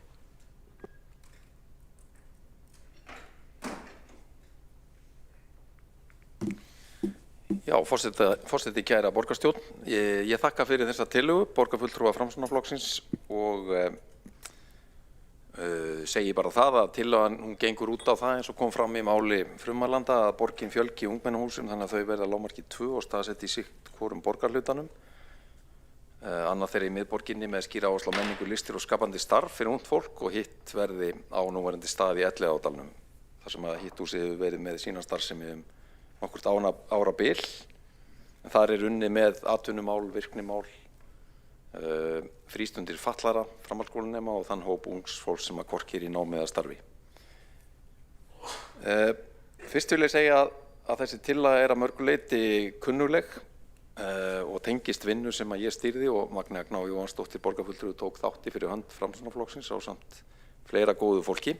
Við vorum þar að vinna með framtíðarsýn fyrir hitthúsið og þar var einmitt lagt til að kannaður yrði fýsileiki þess að vera með útibú hins húsins hér í miðborginni þar sem yrði lögð áherslu á menningarstarf og listsköpun. Þar var reifað til viðbótar við lausn á brýnni húsnæðisþörf götuleikhússins eða annars konar viðburðahald aldurshópsins 16 til 25 ára á forsendum hans. Slíkur staður gæti hist viðburði á vegum unglistar, tónleika, flutning, myndlistarsýningar og fleira. Þessi vinna stýrihópsins stóð yfir megni á árinu 2023 var skilað til þáverandi borgarstjóra í mars 2024 en því miður var þeirri skýrslu stungið undir stól og hún hefur ekki fengið þá athygli og framgang sem að við teljum að vinnan hafi átt skilið. Nóg það er enn ekki of seint að gera bragarbót á því eins og ég kannski kem að í lokin. Ég vil árétta að Hitthúsið þjónar í raun og veru þríþættu hlutverki. Í fyrsta lagi eins og tillagan fjallar metnaðarfullt starf sem tengist menningu, listum og sköpun. Í öðru lagi frístundastarf fatlaðra sem að mörgu leyti þungamiðjan í starfi hins hússins og í þriðja lagi þar sem lýtur að atvinnumálum, atvinnuráðgjöf, virknimálum og tilheyrandi. Ef við skoðum aðeins reksturinn og umfang starfseminnar þá eru heilmiklir fjármunir að fara í þennan málaflokk. Fjárhagsrammi hins hússins á þessu ári losar ríflega 720 milljónir og þar af rúmlega helmingur eða 394 milljónir að fara í frítímastarf fatlaðra sem lögbundin starfsemi. Þetta sýnir að þetta umfangsmikil starfsemi, þjónustan mikil og það mikilvægt leiðaljós starfseminnar að ungmenni fái þannig tækifæri til þess að taka þátt og láta ljósitt skína í fjölbreyttum viðfangsefnum. Hlutverk og hugmyndafræði hins hússins sem ungmennahús að veita ungu fólki á aldrinum 16 til 25 ára aðstöðu og aðstoð við að koma hugmyndum sínum á framfæri. Hitthúsið endurspeglar menningu ungs fólks, veitir upplýsingar og ráðgjöf, styrkir stöðu ungs fólks á vinnumarkaði og jafnframt vettvangur fyrir félagsleg úrræði. Starfsemin fer fram eins og við þekkjum á Rafstöðavegi 7-9 og það boðið upp á fjölbreytta dagskrá allt árið. Til dæmis eru þarna jafningjafræðarar með fræðslu í framhaldsskóla á veturna og í vinnuskóla á sumrin. Músíktilraunir eru haldnar ekki á Rafstöðaveginum heldur í Hörpunni. Unglistinn fer meðal annars fram í Borgarleikhúsinu og við erum með verkefni eins og götuleikhús og listhópar sem að koma fram í götum í miðborginu og sína listir sínar fyrir almenning. Þetta sýnir það vel að því fer fjarri að Hitthúsið einskorði sína starfsemi við Elliðaárdalinn eða það hverfi. Það tegir einmitt anga sína vítt og breitt og ekki síst hérna til miðborgarinnar. Aftur að tillögunni, stóra spurningin kannski þessi. Ef við horfum á Hitthúsið og starfsemin almennt, þá mest þörf fyrir nýtt hús í miðborginni til viðbótar við Hitthús í Elliðaárdalnum? Ég ætla ekki að svara því endanlega hér en ég hef það ákveðnar efasemdir í dag, í sérstaklega í ljósi þess að starfsemin fer í raun og veru fram út allan bæ, eins og við sjáum á músíktilraunum, unglist, skapandi sumarhópum og svo framvegis. Ég held til dæmis að það megi vel halda því fram að það sé meiri þörf á því að sinna öðrum hagsmunamálum ungs fólks, til dæmis atvinnumálum, til dæmis sumarstörfum 17 ára ungmenna, sem að ég tel að sé mjög mikilvægt að við komum í betri farveg og að þau hafi heilmikið forvarnagildi, sem kannski kjarninn í því sem við ættum að vera að hugsa með þennan málaflokk, að við séum að skerpa á því sem að styrkir forvarnarstarf og umgjörð forvarnarstarfs hjá borginni. En það var einmitt svona ákveðin kjarni í þeirri vinnu sem fór fram í stýrihópnum Hitthúsi á sínum tíma. Það líka mikilvægt í mínum huga að tengja betur saman frístunda- og félagsmiðstöðvarstörf við farsæld barna og þá umgjörð sem að þar var búin til góðu helli hér fyrir nokkrum árum síðan og lyfta þannig frístundastarfinu sem mikilvægri stoð í farsæld barna og ungmenna til hliðar við það starf sem fer fram í skólunum og velferðarþjónustuna. Við erum líka með samþættingaverkefnið Betri borg fyrir börn, þar sem skóla- og frístundarsvið, velferðarsvið og nú nýlega menningar- og íþróttarsvið vinna saman í samstarfi við miðstöðvarnar í borginni og ef til vill má finna hinu húsinu betri stað í því samhengi. En hafandi sagt allt þetta, þá finnst mér vel til fundið og tímabært að endurhugsa og samnýta betur mannvirki borgarinnar sem að tengjast þessum málaflokki og þar geti ný aðstaða fyrir tiltekna starfsemi hins hússins alveg komin til álita. Ég tel því, forseti, að við eigum að skoða þessi mál með opnum huga og legg til að tillögunni verði vísað til borgarráðs þar sem hún verði metin og þá gjarnan í samhengi við fyrrnefnda 2 ára gamla skýrslu stýrihópsins Hitthúsið sem að enn bíður afgreiðslu og væri gustug að setja í skýran farveg áður en að kjörtímabilið úti. Borgarfulltrúi Skúli Þór Helgason hefur lokið máli sínu. 2 borgarfulltrúar hafa óskað eftir að koma upp í andsvörum og þá það fyrst borgarfulltrúi Magnea Gná Jóhannsdóttir.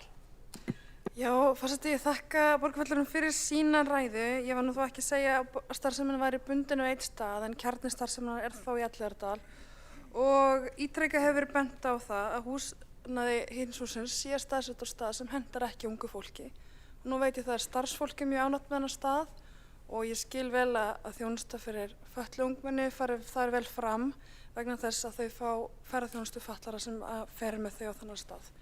Hér annað gildir ungt fólk sem vill taka þátt í starfi hins hússins, jafnvel þarf á því að halda að leita á slíkan stað vegna þess að samgöngur þar eru lélegar. Þar stoppar ekki strætó nálægt, það þarf að labba langa vegalengd, hún er erfiðari á veturnar.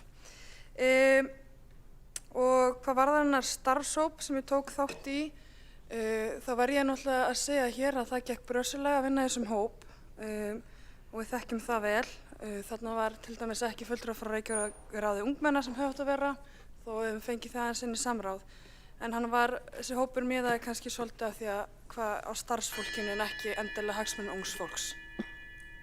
Borgarfulltrúi Magnea Gná Jóhannsdóttir hefur lokið við að veita andsvar, þá svarar andsvari borgarfulltrúin Skúli Þór Helgason. Já, forseti, ágæta borgarstjórn, ég held að skýrslan bara tali fyrir sig. Þarna voru einar 50 tillögur sem að snertu á forvarnamálum, á menningamálum, á atvinnumálum, frístund fatlara, öllum kjarnanum í starfsemi hins hússins og einmitt aðstöðumálum líka, en þarna var líka bara hreinskiptin umræða það hvort að það væri tilefni til ákveðina stjórnkerfisbreytinga sem að ég held að sé bara mikilvægt að við gefum gaum í þessu samhengi. Hvort að einhverju tiltekni þættir í starfseminni eigi að hafa minna vægi, jafnvel falla brott og færast yfir á önnur svið. Mér finnst það bara að vera eitthvað sem að eigi erindi inn í umræðuna og við höfum alltaf að vera vakandi fyrir. Svo bara tek ég undir það með Magneu Gná Jóhannsdóttur að það eru hluti sem að þarf bara að takast á við og laga, eins og til dæmis strætósamgöngur og aðgengi ungmenna að hinu húsinu í Elliðaárdal. Þar er að byggjast upp ennþá meiri starfsemi. Við erum að fá nýjan leikskóla þar seinna á þessu ári. Toppstöðin verður vonandi miðstöð jaðaríþrótta og tækifæri til þess að strætó mæti þar með biðstöð eru bara ærin og við höfum að grípa þá gæs. Borgarfulltrúi Skúli Þór Helgason hefur lokið við að svara andsvari, þá veitir andsvari öðru sinni borgarfulltrúin Magnea Gná Jóhannsdóttir. Forseti, það breytir engu fyrir ungt fólk hvort að leikskóli opni í Elliðaárdal. Það þarf að vera húsnæði á staðsetningu sem ungt fólk er raunverulega á. Báðir háskólarnir Reykjavík eru staðsettir miðsvæðis. Framhaldsskólarnir eru margir staðsettir hérna miðsvæðis. Hér eru auðveldar samgöngur frá öllum áttum með strætó og með bíl, góður hjólastígar og göngustígar. Það er ekki staðan í Elliðaárdal, allavega ekki hvað var almenningssamgöngur. Og nú erum við að tala aldurshóp frá 16 og þessi tillaga gerir til 30 ára. Þetta er ekki hópurinn sem að gera sér sérstaklega ferð í Elliðaárdal, jafnvel þó það sé leikskóli eða miðstöð fyrir jaðaríþróttir eða gott kaffihús. Það þarf að vera á stað sem ungt fólk vill koma á. Við viljum að þessi staður þar sem ungt fólk droppi inn, geti verið á og vill vera á og ég held að miðbærinn sé sá staður. Það var mikil ósætti með að þetta væri fært úr miðbænum á sínu tíma og ég held að það hafi verið stór mistök. Borgarfulltrúin Magnea Gná Jóhannsdóttir hefur lokið við að veita andsvar öðru sinni, þá svarar andsvari borgarfulltrúi Skúli Þór Helgason. Forseti, ágæta borgarstjórn. Já, ég held að bara kjarni málsins varandi þess að tillögu snúist bara það. Er það sem að skiptir mestu máli núna að finna nýtt hús fyrir hitt húsið, þannig að það veri í framtíðina á 2 stöðum í borginni með steinsteypu?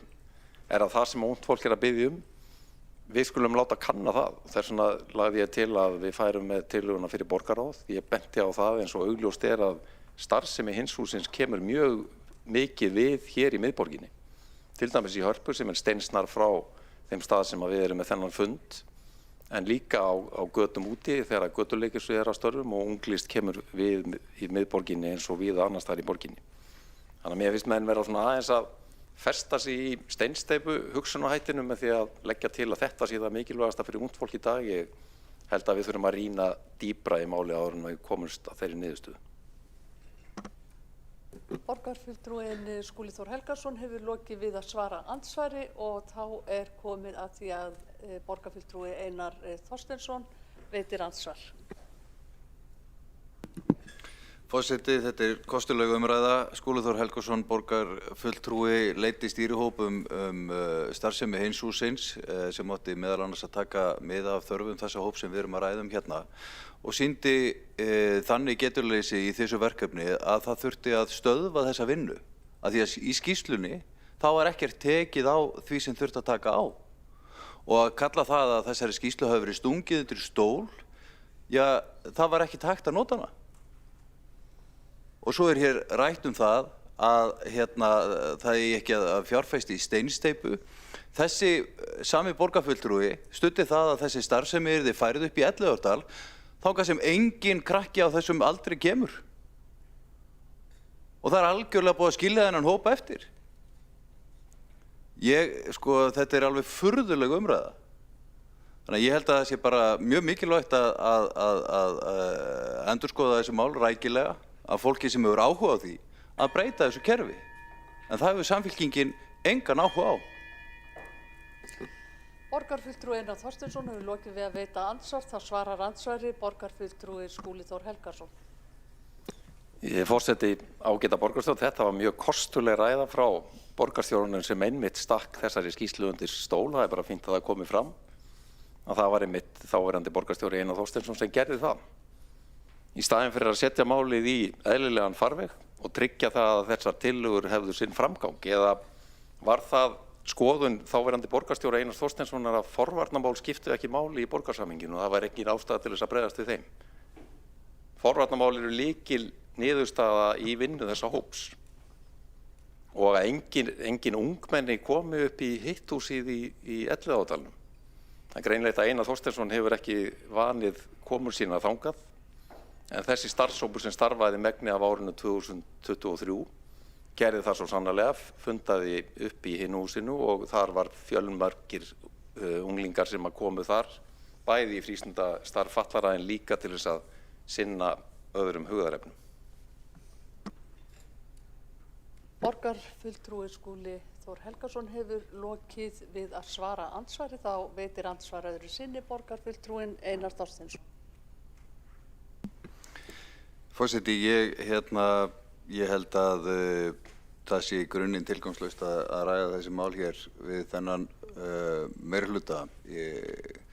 Hér er alltaf sama svarið. Það á bara að halda áfram með sama kerfið, sömu lausnirnar.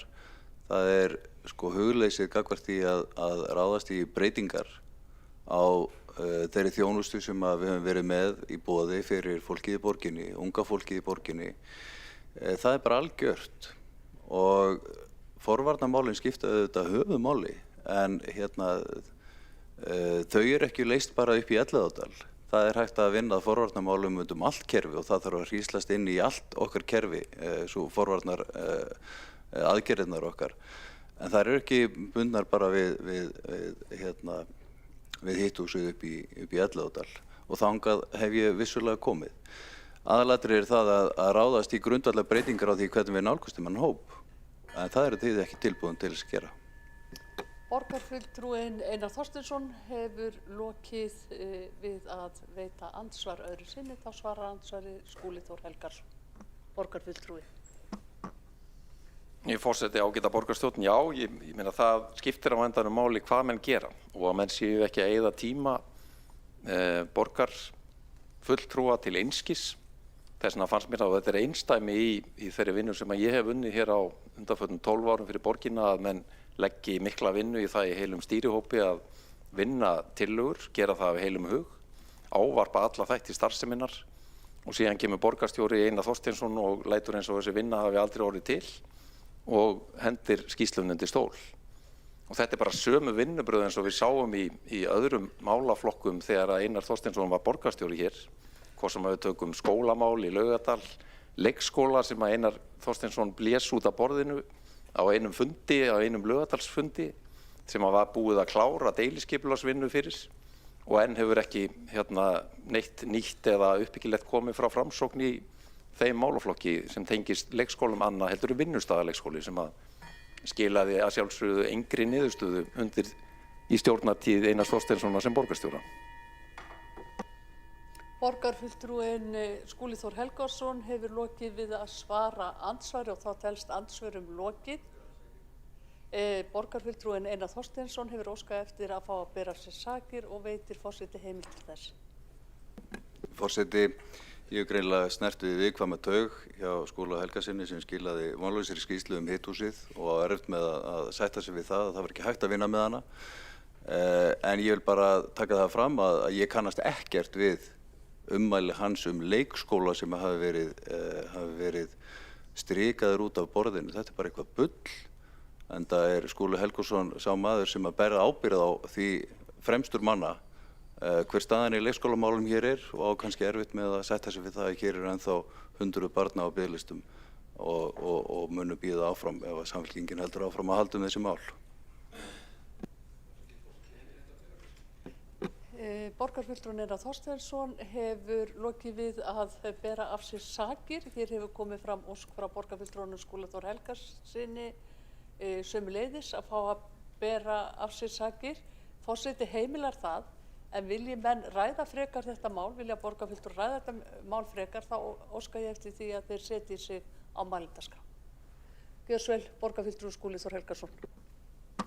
Já, forseti, ágæta borgarstjórn, bara koma þeirri staðreynd á framfæri að því að Einar Þorsteinsson virtist ekki vita hvaða leikskóli væri í umræðunni þegar ég nefndi það að hann hefði strikað það út með einu pennastriki að leikskóli Ævintýraborg sem átti að setja á bílastæði í KSÍ í Laugardal var strikaður út af sakramentinu og hefur ekki ennþá sést þar. Hann ber ábyrgð á því. Borgarfulltrúinn Skúli Þór Helgason hefur lokið við að bera af sér sakir og þá næst á mælendaskrá borgarfulltrúinn Alexandra Brím.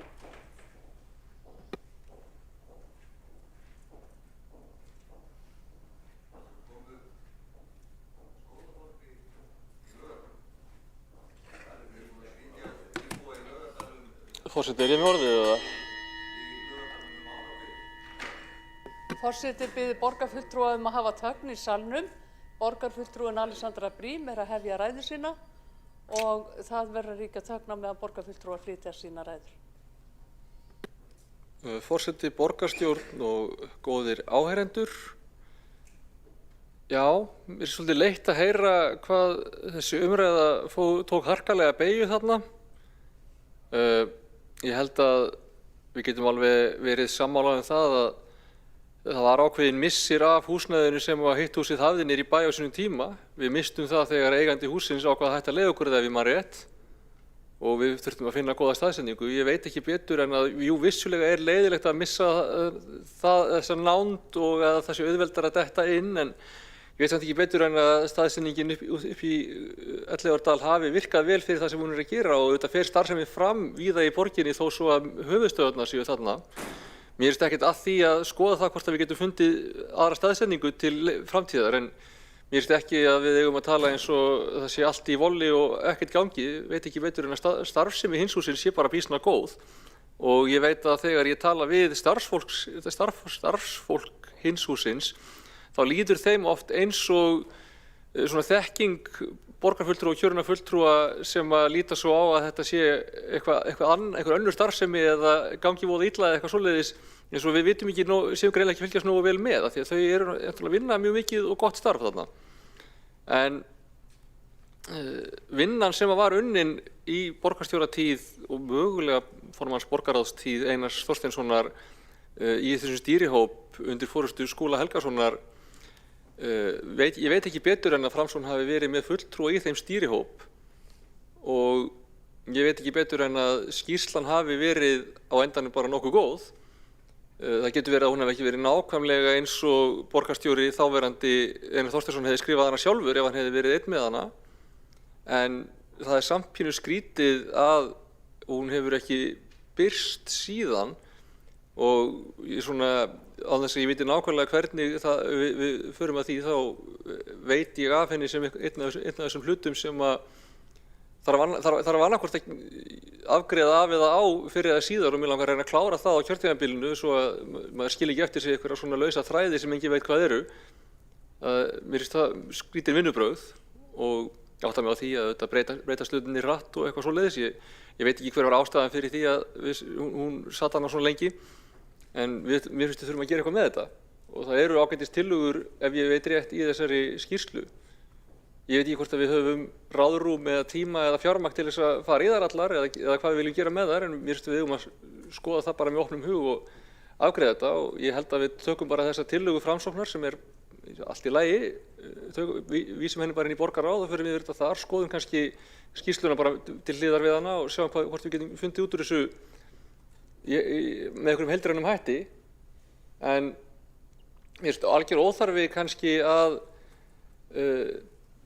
fara í svona mikla, í svona rosalega neikvæðan tón. Ég veit ekki betur en að stýrihópurinn hafi unnið bara sitt starf af heilindum og hafi þar notið liðsinnis bæði bara þverpólitísks stýrihóps og starfsfólks frá hinu húsinu og víðar úr kerfinu.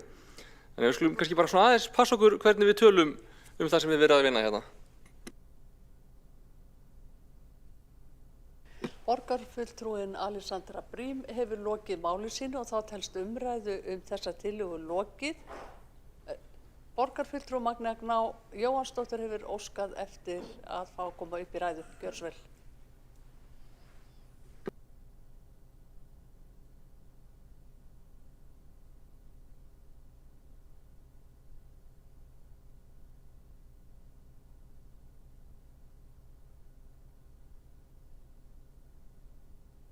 Snýst þetta ekki steinsteypu, heldur þessa þjónustu sem fer fram í hinu húsinu. Ég vil að þjónusta hins húsins sé droppin, leyfi forseta, afsakið ég sletta ensku, að hún sé lágþröskulda þjónusta. Það að það sé lélegar samgöngur í Elliðaárdal þröskuldur fyrir ungt fólk. Það gera að verkum að þetta ekki lágþröskulda þjónusta fyrir ungt fólk. Þetta verður ekki staður þar sem að þú kíkir við. Þetta verður ekki staður sem að þú bara ákveður að kíkja við í dag, heldur verður þetta staður sem verkefnamiðað. Og hitt húsið stendur sem mjög vel þegar kemur að verkefnum, hvort sem unglist, músiktilraunir eða götuleikhúsið. Það starfsemi sem á sér stað um alla borg, en það verkefnamiðuð starfsemi sem getur raun og fyrir hvar sem er. Af því ef þú ætlar að taka þátt í unglist, þá mætir þú tekur þátt í unglist. Ef þú ætlar að taka þátt í stúdíóið, þá mætir þú stúdíóið. En ég að tala alla hina sem hafa engan áhuga að taka þátt í stúdíó, fólk sem kannski í vanvirkni, fólk sem að hverfa frá úr skóla. Hvernig ætlum við að ná til þeirra? Og það ekkert nóg að vera með opið húsnæði og segja, heyrðu, við erum einhverja atvinnuráðgjöf. Við þurfum að fara miklu markvissari vinnu við það að kortleggja hvar þessi ungmenni eru. Við vitum ekki hverjir eru að hverfa burt úr framhaldsskólum. Við höfum engin tæki, engin tól til þess að vita það. Við þurfum að gera farsældarsamninga við öll börn sem klára grunnskóla. Þannig að framhaldsskólar geti látið félagsþjónustunni vita, velferðarsvið, þegar að barn sýnir brotthvarfseinkenni úr framhaldsskóla. Þannig að við getum brugðist við, þannig að hitt húsið geti gert það. Þarna þarf að auka samstarf milli skóla og frístundasviðs og þeirra sem sjá hitt húsið, vegna þess að við vitum það þegar börn eru í 9. og 10. bekk hverju líklegir þess að ferða brotthvarfsnemendur í framhaldsskóla. Þarna þarf samstarf að vera aukið, þannig að við getum verið að fylgja þessum ungmennum eftir. Þannig að þegar það kemur að því að þeir hverfa úr skóla eða sýna einkenni þess, þá bregðustu við. Ekki eins og í dag, þar sem við vitum ekkert hvar þessi ungmenni eru fyrir að koma inn á fjárhagsaðstoð eða atvinnuleysisbætur, kannski eftir nokkur ár. Það ekki staða sem ég vil sætta mig við, þannig jú, ég vil ganga miklu lengra þegar kemur að starfsemi hins hússins. Og kannski finnst ykkur ég bara allt og róttæk, en ég vil hafa þetta miklu opnara, ég vil að þetta sé meira eins og félagsmiðstöðvar, þar sem starfsemi, þar sem ungt fólk kemur að skipulagningu. Í dag ekkert ungmennaráð í hinu húsinu. Þetta starfsmennamiður starfsemi. Starfsfólk sem að leggja svolítið línurnar. Og ég vil ganga miklu lengur því að ungt fólk fá ákveða hvað fer þar fram. Og kannski finnst ykkur það bara allt og langt gengið, það má bara vel vera. En það var spurt hvað ungt fólk? Ungt fólk, það líklega til að vera í miðbænum með Elliðaárdal? Spyrjið ykkur sjálf, hvort finnst ykkur? Ég held að það sé líklega til að vera í miðbænum. Ég held líka að það sé líklega til að mæta á stað sem betra aðgengi og það svo sannarlega í miðbænum. Og svo það líka þannig að viljum við ekki hafa fleiri staði til þess að auka aðgengi. aðgengi að þjónustunni, ekki steinsteypunni. En steinsteypan heldur utan þjónustunni, eins og við vitum. Hvað varðar aukin starfstækifæri fyrir ungt fólk, ég alveg sammála því að við þurfum að gera það. En það ekkert nóg, við þurfum að kortleggja þennan hóp sem ekki virkni. Og svo vil ég líka bara benda á það, við vorum með tillögu í borgarstjórn framsóknum daginn að fjölga sumarstörfum fyrir ungt fólk á leikskólum. Henni var vísað frá. Þannig að hvar vilji meirihlutans til að fjölga starfstækifærum fyrir ungt fólk? Fyrirgefðu, ég hef ekki séð það, allavega ekki til þess að bæta enn frekar. Og svo það þessi hópur sem átti sér stað. Jú, það var margt gott sem að þar átti sér stað, en það var líka umræða þar sem að var ekkit endilega uppbyggileg. Ég kem inn í þetta starfa því ég hafði miklar hugmyndir hvernig við getum bætt þjónustu við þennan hóp. Ég var líka á þessum tíma á aldri sem átti að vera þjónustu þessi hóp, svo var mjög skýr með það að hitt húsið var ekki nátt mín með auglýsingum. Það var ekkert sem kallaði á mig að mæta þarna. Ég hafði engan sérstakan áhuga að taka þátt í götuleikhúsinu, en ég væri alveg í markhópnum sem ætti að vera í hinu húsinu miðað við það sem ég hefði áhuga á. En það var ekkert sem náði til mín. Og fyrir það að vilja breyta úrræðinu, breyta þessu þannig að þessi opnara, þá þurfti ég að setja undir því að vera á móti hinu húsinu. Þannig að þessi hópur gekk ekki nægilega vel, svo ég sé bara algjörlega hreinskilin. En ég held bara í grunninn, þá ættum við öll að geta sammælst það að það skiptir máli að ungt fólk hafi sama stað á stað sem ekki þröskuldrað. Og við eigum að fara í markvissar aðgerðir til þess að efla þjónustu þennan hóp. Borgarfulltrúi Magnea Gná Jóhannsdóttir hefur lokið máli sínu, ekki hafa fleiri óskað eftir að fara á mælendaskrá, þannig að umræðu þessa tillögu telst þá lokið og við göngum til atkvæða tillöguna.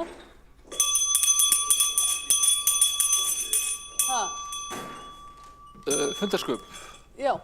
Það var borin upp málsmeðferðartillaga með vísun til borgarráðs. Já, ég veit allt það. Okay. Ég ætla að bera það. Þakka fyrir ábendinguna. Mjög gott að hafa aðstoðarforseta í salnum.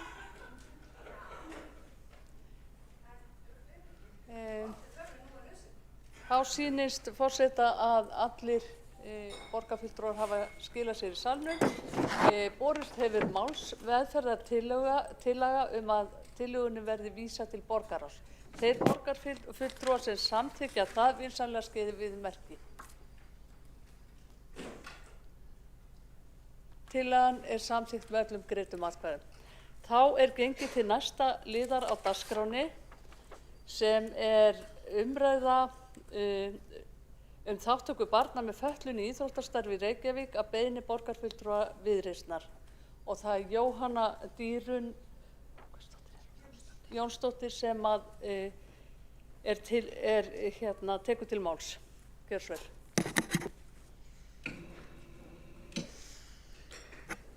Forseti, borgarstjórn og aðrir áheyrendur, ég vil þakka ykkur kærlega fyrir að fá að setja þetta mál á dagskrá í dag.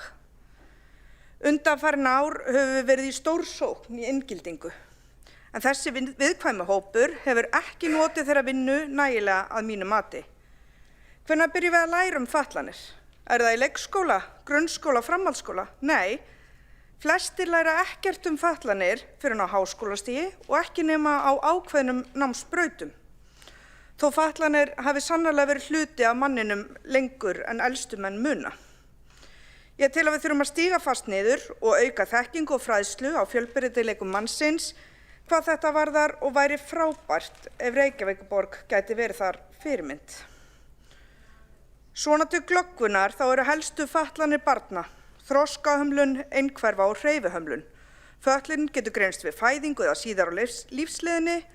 Stundum fötlun augljós og auðveldagreinar, aðrar birtast síðar og eru flóknari. Og ekki má gleyma fötluna sem afleiðing slysa. Hér undir eru auðvitað margir flokkar og ólíkar takmarkanir sem þessir einstaklingar takast á við í sínu daglega lífi. Og þó ég vildi glöð fara með þétt fræðsluerindi hér, þá tel ég að við þurfum að vinna þetta í stærra samhengi með fræðslu í menntakerfinu okkar. En í borginni búa fjölmörg fötluð börn. Óskaði ég eftir upplýsingum fjöldan á nokkrum ólíkum stöðum, en bar engum saman, ekki einu sinni nálægt fjöldan, þar sem að hópurinn er mjög fjölbreyttur og einnig tregi til skráningar á takmörkunum sem þessum. Staða þessara barna og hvernig við mætum þeim auðvitað mjög misjöfn og tel ég að það sé í mörg horn að líta. Þess ber að geta að mjög mörg góð skref hafa verið tekin og stigin í rétta átt, svo sem með ráðningu aðgengis fulltrúa borgarinnar, en á mörgum stigum getum við gert betur, mun betur. Við gerum ráð fyrir þessum hópi í stefnum okkar, samanber stefnu í íþróttamálum til 2030, en þar segir í stefnuáætlun 2 með leyfi forseta: öll börn og unglingar hafa tækifæri til að þroskast og eflast í fjölbreyttu og aðgengilegu íþróttastarfi án tillits til uppruna, þjóðernis og svo framvegis, og svo að sjálfsögðu nefnd fötlun, líkamsgerð, heilsufar og atgervi. Þá segir einnig: fötluð börn njóti sérstaks stuðnings og fái sömu tækifæri og önnur börn til að stunda skipulagðar íþróttir. En samt sem áður staðan sú að það er ekki 10% fatlaðra barna sem stunda íþróttir í dag, meðan við erum að dansa þarna í 70% hinum megin. Ég er ekkert með grjótharðar rannsóknir af því að eins og öllum er ljóst þá er þetta ekki hópur sem er fyrirfram skilgreindur í einhverju mengi, en er það ályktun Íþróttasambands fatlaðra að þetta sé einhvers staðar á bilinu 6–8% sem er í virkri hreyfingu. Undanfarin ár hefur hreyfing barna með fötlun einna helst farið fram hjá sérfélögum, en virðist sú leið aðeins ná til mjög takmarkað hóps. Borgin rekur fjölda íþróttamannvirkja þvert á borgina og hefur tækifæri til að stíga fastar niður í eigin stefnu, mæta þessum hópi betur. Staðan er sú að fá félög bjóða upp á æfingar fyrir börn með fötlun og þar er sóknartækifæri. Vil ég hvetja þá sem hér sitja og eiga sæti í viðeigandi ráðum til að bæta sér sérstaklega í þessum málaflokki. Þar þarf að hafa fjölbreytileikann í huga.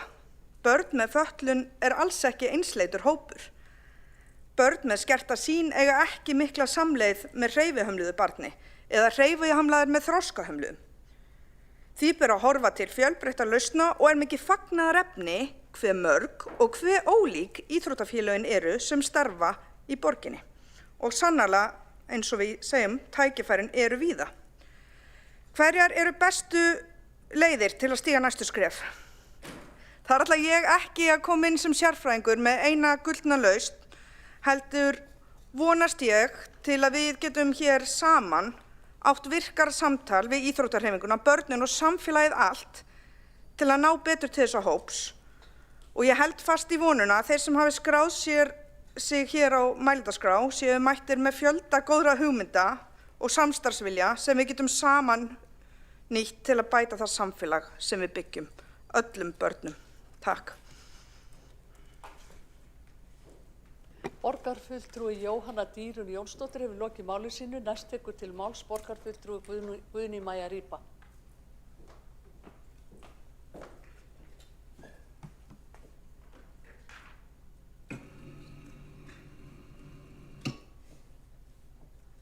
Forseti, ágætu borgarfulltrúar. Mig langar að þakka borgarfulltrúanum Jóhanni Dýrun fyrir að setja þetta mikilvæga málefni á dagskrá. Umræða þátttöku fatlaðra barna í íþróttum er umræða jöfnuð og tækifæri, mál sem varðar lífsgæði barna í Reykjavík. En í dag taka einungis 8,5% fatlaðra barna á grunnskólaaldri þátt í skipulögðu íþróttastarfi á landsvísu.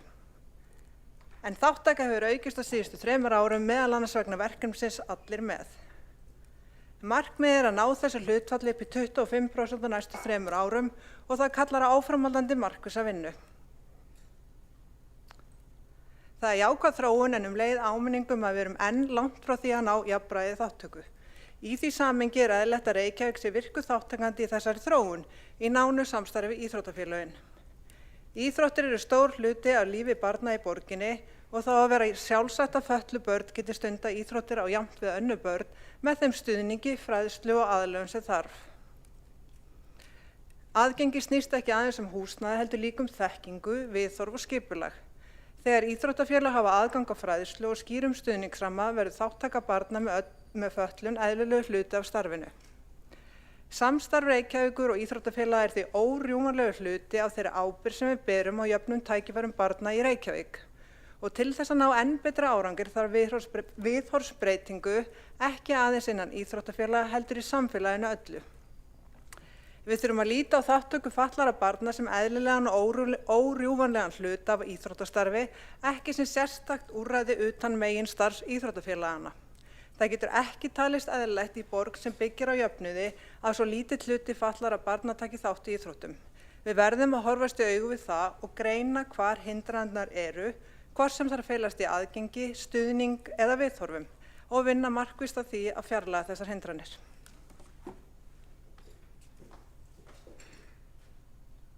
Borgarfulltrúi Guðni Maja Rýba hefur lokið máli sínu og þá tekur næstu til máls borgarfulltrúin Björn Gíslason.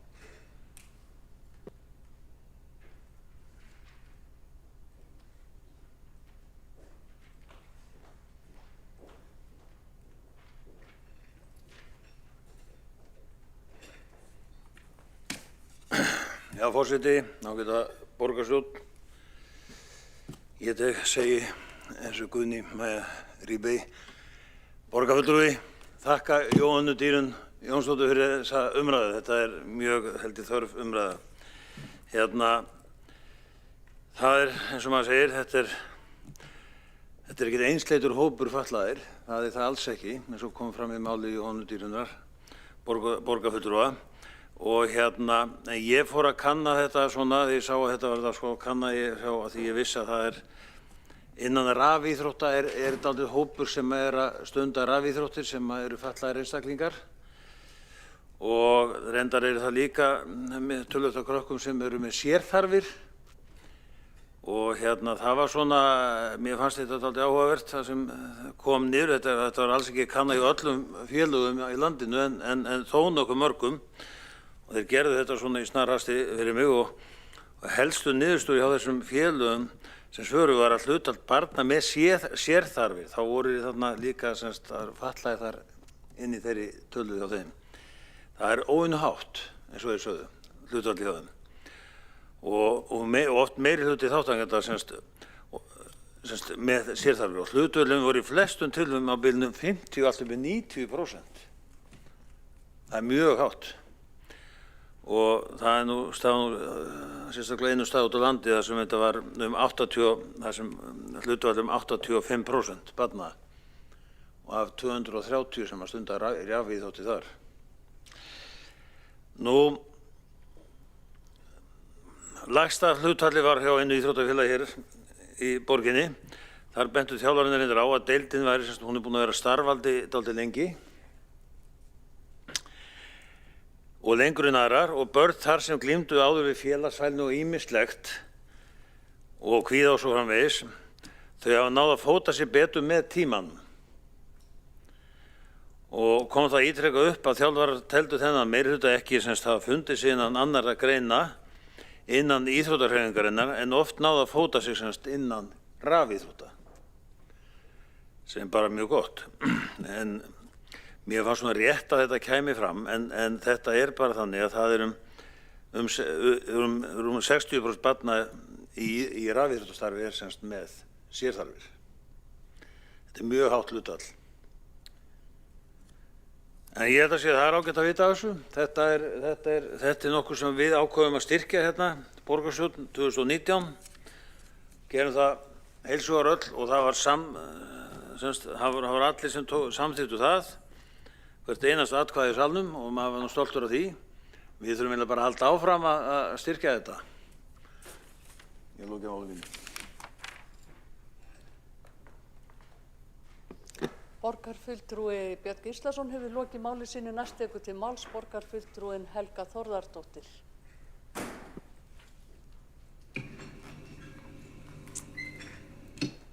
Já, forseti og ágætu borgarfulltrúar.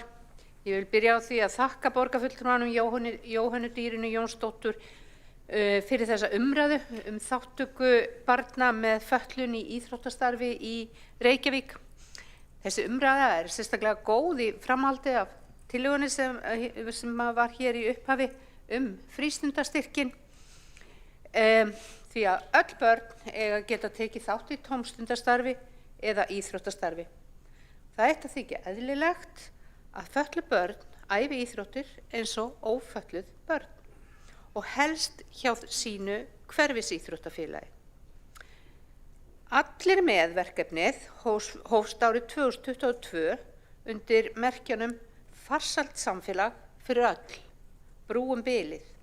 Markmið verkefnisins að auka þátttöku og virkni fatlaðs fólks í íþróttastarfi, einkum fatlaðra barna og ungmenna.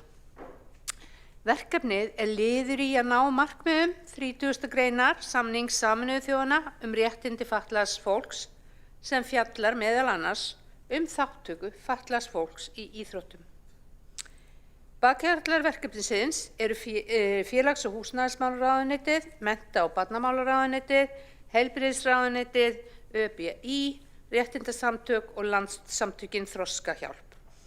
En ráðuneytin 3 ákváðu í nóvember síðastliðinn að veita 60 milljónum króna styrk í verkefni til næstu 3 ára. Það er mikilvægt að þetta kæmi fram hér því þetta mjög gleðilegt. Því að þegar verkefni hófst fyrir 3 árum tóku einungis 4% af 3000 börnum með fatlanir á grunnskólaaldri þátt í skipulögðu íþróttastarfi. Í dag 8,5% fatlaðra barna á grunnskólaaldri hér á landi í skipulögðu íþróttastarfi. Þannig að fjöldi fatlaðra barna hefur aukist rúmlega helming frá því farið var af stað með samstarfsverkefnið Allir með. Og þess vegna það sérlega ánægjulegt að því sé framhaldið því það greinilega skila árangri.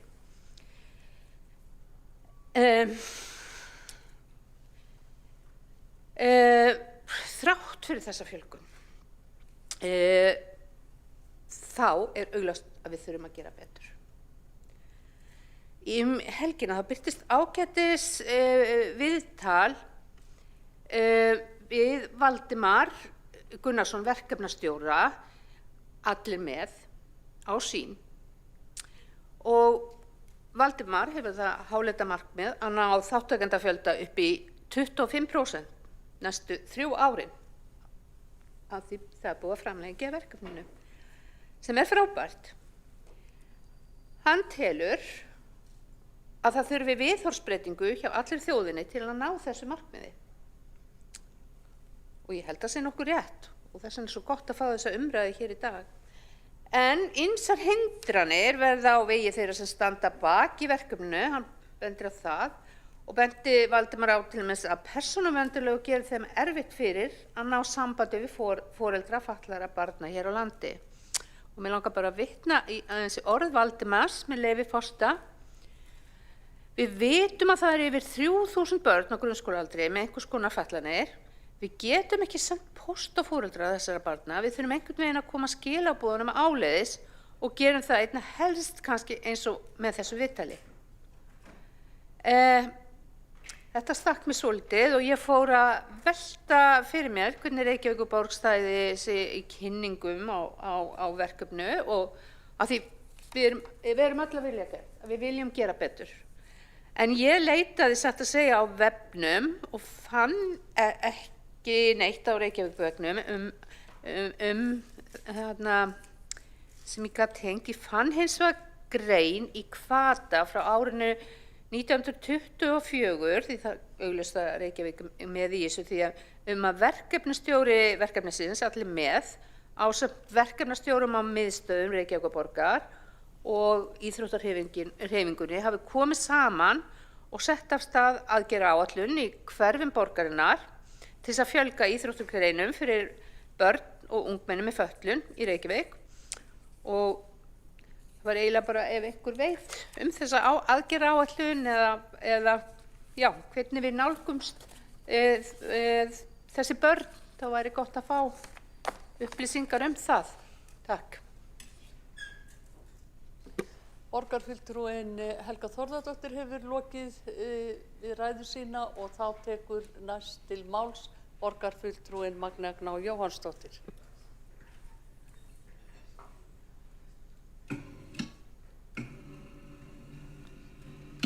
Forseti, ágæta borgarstjórn, ég vil byrja á því að þakka fyrir þessa umræðu. Það er mjög mikilvægt að við ræðum þessi mál og auðvitað viljum við að öll börn geti stunda íþróttir án hindrana og það er vont að vita af því að fá börn með fötlun stundi íþróttir þó að ánægilegt sé að heyra af árangri verkefnis Allir með. Við þurfum að ígrunda hvað veldur því að börn með fötlun taki ekki þátt í íþróttum. Þurfum að kortleggja hvers vegna. Er það vegna þess að það eru hindranir í aðstöðu, aðgengisleysi, eru íþróttirnar sem að standa til boða ekki nógu áhugaverðar? Eigum við að leggja áherslur á annars konar íþróttir eins og rafíþróttir fyrir þennan hóp? Eða þurfum við að grípa til einhverja sérstakra aðgerða. Mögulega ættum við kannski að setja á fót einhverja sérstakra vinnu hjá borginni hvað það varðar í samstarfi við Allir með. En eitt af því sem hefur komið upp umræðinu íþróttaiðkun börnum með fatlanir er vöntun á stuðningsaðila á íþróttaæfingar. Af því að nú er það þannig að börn með fötlun fá stuðningsaðila í grunnskóla meðan þeir stunda nám. En þessi stuðningur fylgir svo ekki með þegar barn fer að stunda íþróttir. En stuðningsþörfin er ennþá svo sama. Þarna er til dæmis eitthvað sem við gætum komið inn í með foreldurum og þessum börnum og íþróttafélögunum, átt samtal við þessi aðila hvernig væri best að mæta þessum þörfum. Ég veit að íþróttafélögin hafa verið að kalla eftir því að stuðningur fylgi barninu, sé ekki bundið við skólan. Þetta geti verið einn liður í því sem við þurftum að horfa til sérstaklega til þess að tryggja það að börn geti stunda íþróttir án hindrana. En ég ætla svo sem ekki að hafa þetta mikið lengra. Ég held að það sé gott að við fáum þessu umræðu fram en ég held að það sé alveg ljóst að við verðum að fara í markvissa vinnu hvað þetta varðar, kortleggja hvers vegna börn stunda ekki íþróttir sem eru með fötlun og kortleggja svo líka aðgerðir til þess að grípa inn í og leggja þær fram. Borgarfulltrúi Magnea Gná Jóhannsdóttir hefur lokið máli sínu og þá tekur næsti máls borgarfulltrúin Sanna Magdalena Mörtudóttir. Forseti og borgarstjórn, þetta er mikilvæg umræða sem að fer fram hér í dag og við sjáum að helstu umræður og tillögur sem að hafa verið teknar til umfjöllunar í dag snúa einmitt að börnum og því hvað Reykjavíkurborg getur gert til þess að veita börnum til að búa þeim það góða umhverfi sem mætir fjölbreyttum þörfum barna. En það sem ég vildi nefna hér inn í þessa umræðu er sem sagt vinna hóps hjá velferðarráði sem er að móta stefnu í málaflokki fatlaðs fólks og sú stefna tekur meðal annars til aðgengis í sinni víðustu mynd. Við erum ekki beint að fjalla börn og aðgengi, heldur er þetta meira hugsað sem svona sniði af fullorðnu fólki. En mér er samt rétt að nefna að þessi stefna er í vinnslu og hún verður til umfjöllunar í velferðarráði á morgun þar sem við getum einmitt rætt hvort það sé eitthvað sem við þurfum að bæta við eða skerpa betur á. Þannig ég held að þessi umræða sé gott veganesti inn í þá að klára þá vinnu. Af því að auðvitað vitum við að meðan að samfélagið er að útiloka fólk með ákveðnum hætti og leið og hættum að gera það, þá auðvitað verður samfélagið aðgengilegra fyrir þau sem eru með fötlun, hvort sem það eru fullorðnir eða börn. Í þessari umræðu þá líka veltir maður því fyrir sér hvort það séu fleiri breytur sem mögulega móta, hvað getur maður sagt, sem að móta aðgengi barna að þáttöku í íþróttum. Auðvitað vitum við að það eru víða mjög miklar hindranir en við vitum síðan að hindranir verða ennþá stærri eftir því sem fjárhagsleg hindrun bætist við eða hindrun í upplýsingagjöf bætist við. Þannig ég held að það sé líka mikilvægt að við skoðum alla þá þætti sem þarf að skoða hvað varðar upplýsingagjöf, fræðslu og bara alls konar þætti sem þarf alltaf að hafa í huga þegar við erum að skoða þetta. Meira ætla ég ekki að segja að sinni. Takk fyrir.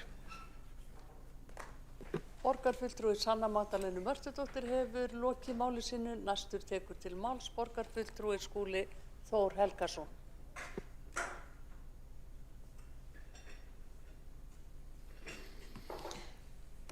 Já, forseti ágæta borgarstjórn, ég vil byrja á því að þakka kærlega fyrir þessa umræðu og þakka frummælanda Jóhönnu Dýrunni Jónsdóttur fyrir að vekja máls á þessu mikilvæga máli hér í borgarstjórn og leiða hana. Málefni er mjög þarft, eins og kom fram í máli Jóhönnu allt sem bendir til þess að fötluð börn taki mun síður þátt í íþróttum en ófötluð og þörfin fyrir úrbætur því sannarlega mikil til þess að jafna aðgengi barna að íþróttum. Nú aðrir borgarfulltrúar eins og Guðný Maja Rýba og Helga Þórðardóttir hafa reifað allir meðverkefni sem bara mjög jákvætt og magnað að sjá hvað það hefur að því að virðist skila miklum árangri á skömmum tíma þar sem tekist hefur að tvöfalda hlutfall þeirra barna sem að tekur þátt í skipulögðu íþróttastarfi en við sjáum líka í hendi okkar að þáttakan eru þetta langt frá því að vera sambærileg við það sem gerist hjá börnum sem ekki eru með fötlun, þannig að það er heilmikið verk að vinna fyrir okkur. Nú, þessi mál hafa reyndar verið í skoðun á menningar- og íþróttasviði undanfarna mánuði og misseri. Í framhaldi af fyrirspurn Stefáns Pálssonar, fulltrúa Vinstri grænna í ráðinu sem að fjallaði þessi mál og var til þess ætluð að ná utan það hversu mikil þáttakan væri og það leiddi í ljós að gögn það voru fremur fátækleg, svo ekki sem meira sagt. Og við brugðumst við því með því að skipa starfshóp á fundi menningar- og íþróttaráðs 28. mars 2025 sem fékk það verkefni að rýna stöðuna, greinana og móta tillögur aðgerðir sem hefðu það að markmiði að auka til muna íþróttaþátttöku þessara barna og ungmenna.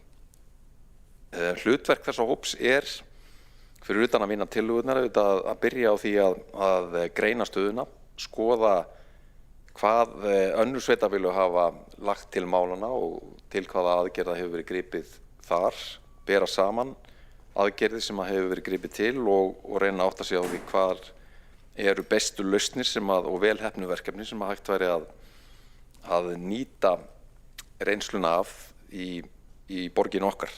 Það hefur verið haft samráð við ýmsa hagsmunaaðila, þar með talið íþróttafélög, foreldra, skóla og samtök fatlaðra.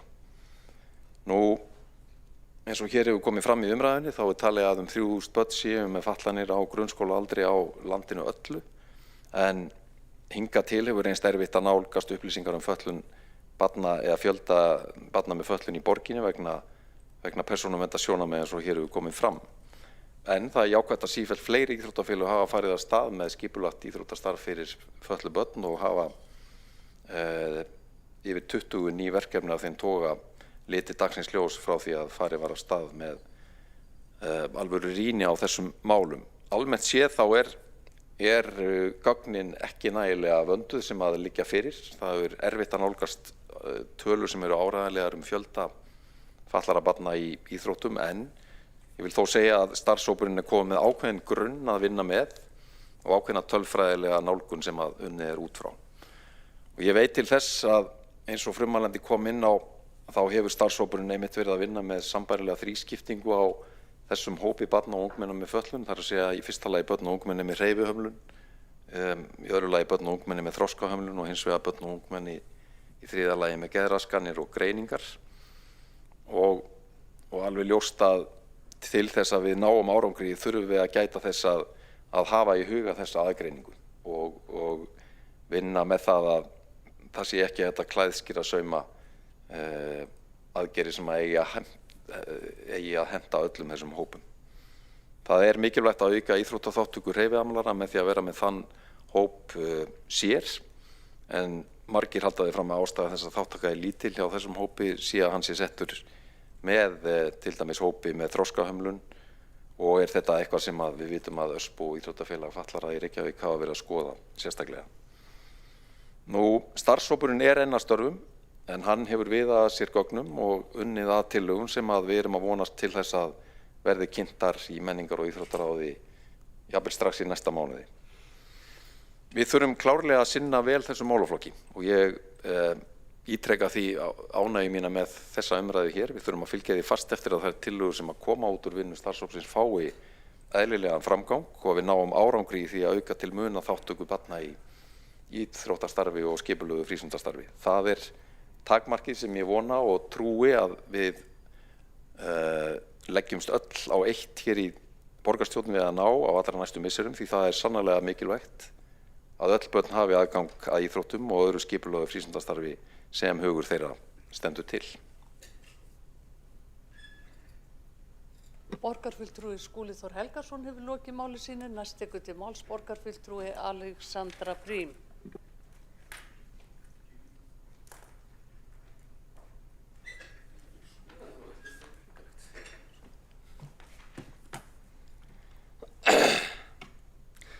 Forseti, borgarstjórn og góðir áheyrendur. Reykjavíkurborg hefur, eins og við vitum, mikilvægu hlutverki að gegna í íþróttastarfi í borginni. Eins og við kannski vitum, þá vill íþróttastarf oft í grunninn snúast ákveðin afreksverk, að vinna titla, að vinna mót, að komast á mót, að vinna, er svolítið það sem íþróttir snúast svolítið mikið Það er ekki vegna þess að þau séu íþróttir séu slæmar eða fólkið sem að stundar þær séu eitthvað rangt þenkjandi, bara þannig sem að íþróttir virka svolítið, þannig sem þær eru settar upp, þau eru kappleikir.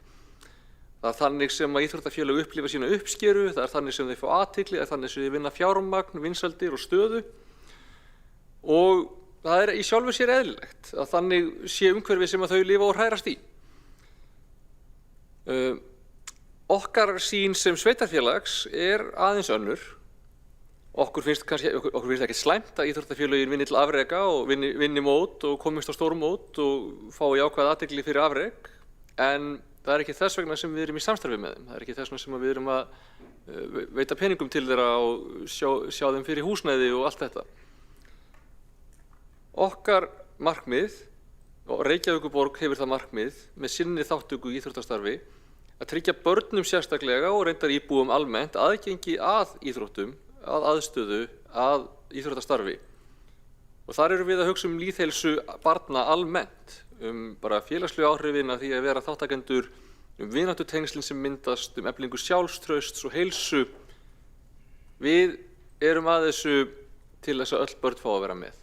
Við erum að þessu af því að okkur finnst það vera mikilvægt að börn hafi aðgengi að íþróttastarfi og þeim félagslega þroska og þeim persónulega þroska og þeim líkamlega þroska sem að þau geta fengið með því að taka þátt í skipulögðu íþróttastarfi. Þess vegna leggjum við ákveðnar skyldur á þau íþróttafélög sem við erum í samstarfi við og sem fá stuðning frá okkur og við gerum kröfur gagnvart þeim. Við viljum til dæmis tryggja að íþróttafélögin passi upp á það að öll fá að vera með. Hvort sem þau eru fötluð eða ófötluð, hvort sem þau eru sennileg til afreka eða bara til að vera með og bæta sig persónulega, eða jafnvel ekki. Hvort sem þau eru hinsegin eða ekki, hvort sem þau fæddust á Íslandi eða ekki, hvort sem þau eru í íslensku þjóðkirkjunni eða ekki. Okkur finnst það mikilvægt að íþróttafélögin passi upp á þetta og passi upp á að hafa öll með.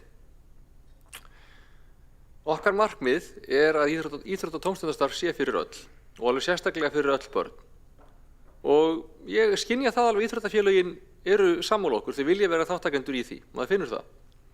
En ég held samt líka að það sé gott og mikilvægt og ég vel nauðsynlegt að þrýstingurinn að það sé þannig og að það sé ekki annað í boði komi frá miðlægum ytri stað sem er í samningum við þau öll. Stundum er það hlutverk hins opinbera að rétta markaðsbrest. Að passa að búa til jafna kröfu sem nær yfir alla, sem er ekki háð því að allir aðilar séu alltaf tilbúnir að standa með þeirri hugsjón. Þau þurfi ekki að ákveða það sjálf hvort að þau vilji það eða ekki. Ef einhver einn þeirra gæti ákveðið að vera ekki með og setja alla peningana í afreksíþróttir og verða þannig ofar í samkeppni, þá væri það markaðsbrestur.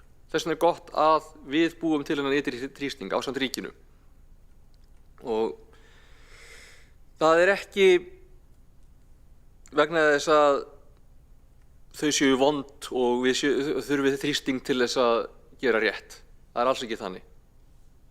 Þeim líkar nefnilega vel að hafa þetta svona. Þeim líkar vel að fá þennan ytri þrýsting sem að gildir ekki bara þau heldur líka öll hin félögin. Svo að það sé ekki, skipti ekki máli að hvert og eitt er að vilja halda sig við þetta alltaf. Til þess að það sé bara heildar þrýstingur á þau öll. Það er nefnilega, eins og ég segi, ekki vegna þess að þau séu vond, það er bara vegna þess hvernig samkeppnisumhverfið í íþróttum virkar. Þá býr það til ákveðin þrýsting um afrek og býr til ákveðina freisting að haga sínu fjármagni og sínum áherslum og sínum styrk í það og gleyma svolítið að hafa öll með. Það er ekki, eins og ég segi, vegna þess að þau vilja það ekki, það er bara vegna þess að þau hrærast í þannig umhverfi. Það er í raun nauðsynlegt að hið opinbera sé þá í hlutverki þess að takast á við markaðsbrestin með því að búa til þennan ytri þrýsting sem hafi sömu áhrif á alla sem eru að taka þátt. Stefna Reykjavíkurborgar í íþróttamálum til 2030 sem tók gildi 2020 og vá eru komin 6 ár síðan, Jesús. En hún er nokkuð skýr þessi markmið. Þetta er mjög vel unnin stefna, ég man það eins og það hefði gerst í gær þegar við vorum að samþykkja hana og hún er skýr þessi markmið, hún er skýr þessar kröfur.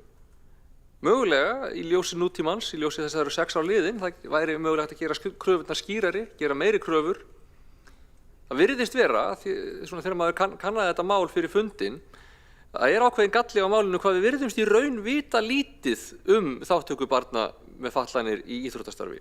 Þrátt fyrir allt þetta, þrátt fyrir að við gerum þessa kröfu, þrátt fyrir að við höfum þessa hugsjón, þrátt fyrir að við létum vera með. Vitum við of lítið þetta og það út af fyrir sig segir mér að við erum ennþá á ákveðnum upphafsreit. Því upplýsingaöflun hlýtur að vera eitt af fyrstu skrefunum sem maður fer í að maður ætlar að taka þetta föstum tökum. Þannig að þrátt fyrir að ég telji að þessu öllu sögðu að ákveðnum árangri hafi verið náð, til dæmis með allir með verkefninu, þá er erfitt að segja til það nákvæmlega án betri upplýsingaöflunar. Erfitt að vita það nákvæmlega, erfitt að áætla næstu skref, erfitt að áætla hvernig næstu skref myndu ganga ef við vitum ekki hvar við stöndum í dag. Þannig að ég kannski bara þakka Jóhönnu Dýrunni, borgarfulltrúa, fyrir að vekja máls á þessu. Þetta er sannarlega verkefni sem þarf að taka fastari tökum og ég held að, já, ég bara tek undir það og vonast til þess að við getum unnið saman í því að koma okkur aðeins betri staði í þessu málaflokki, afla okkur betri upplýsinga og útleggja okkar kröfur skýrar gagnvart okkar samstarfsaðilum sem að ég segi, ég upplifa vilji af heilum hug vera þátttakendur í þessu. Borgarfulltrúi Alexandra Brím hefur lokið máli sínu og næst tekur til máls borgarstjóri Heiða Björg Hilmisdóttir.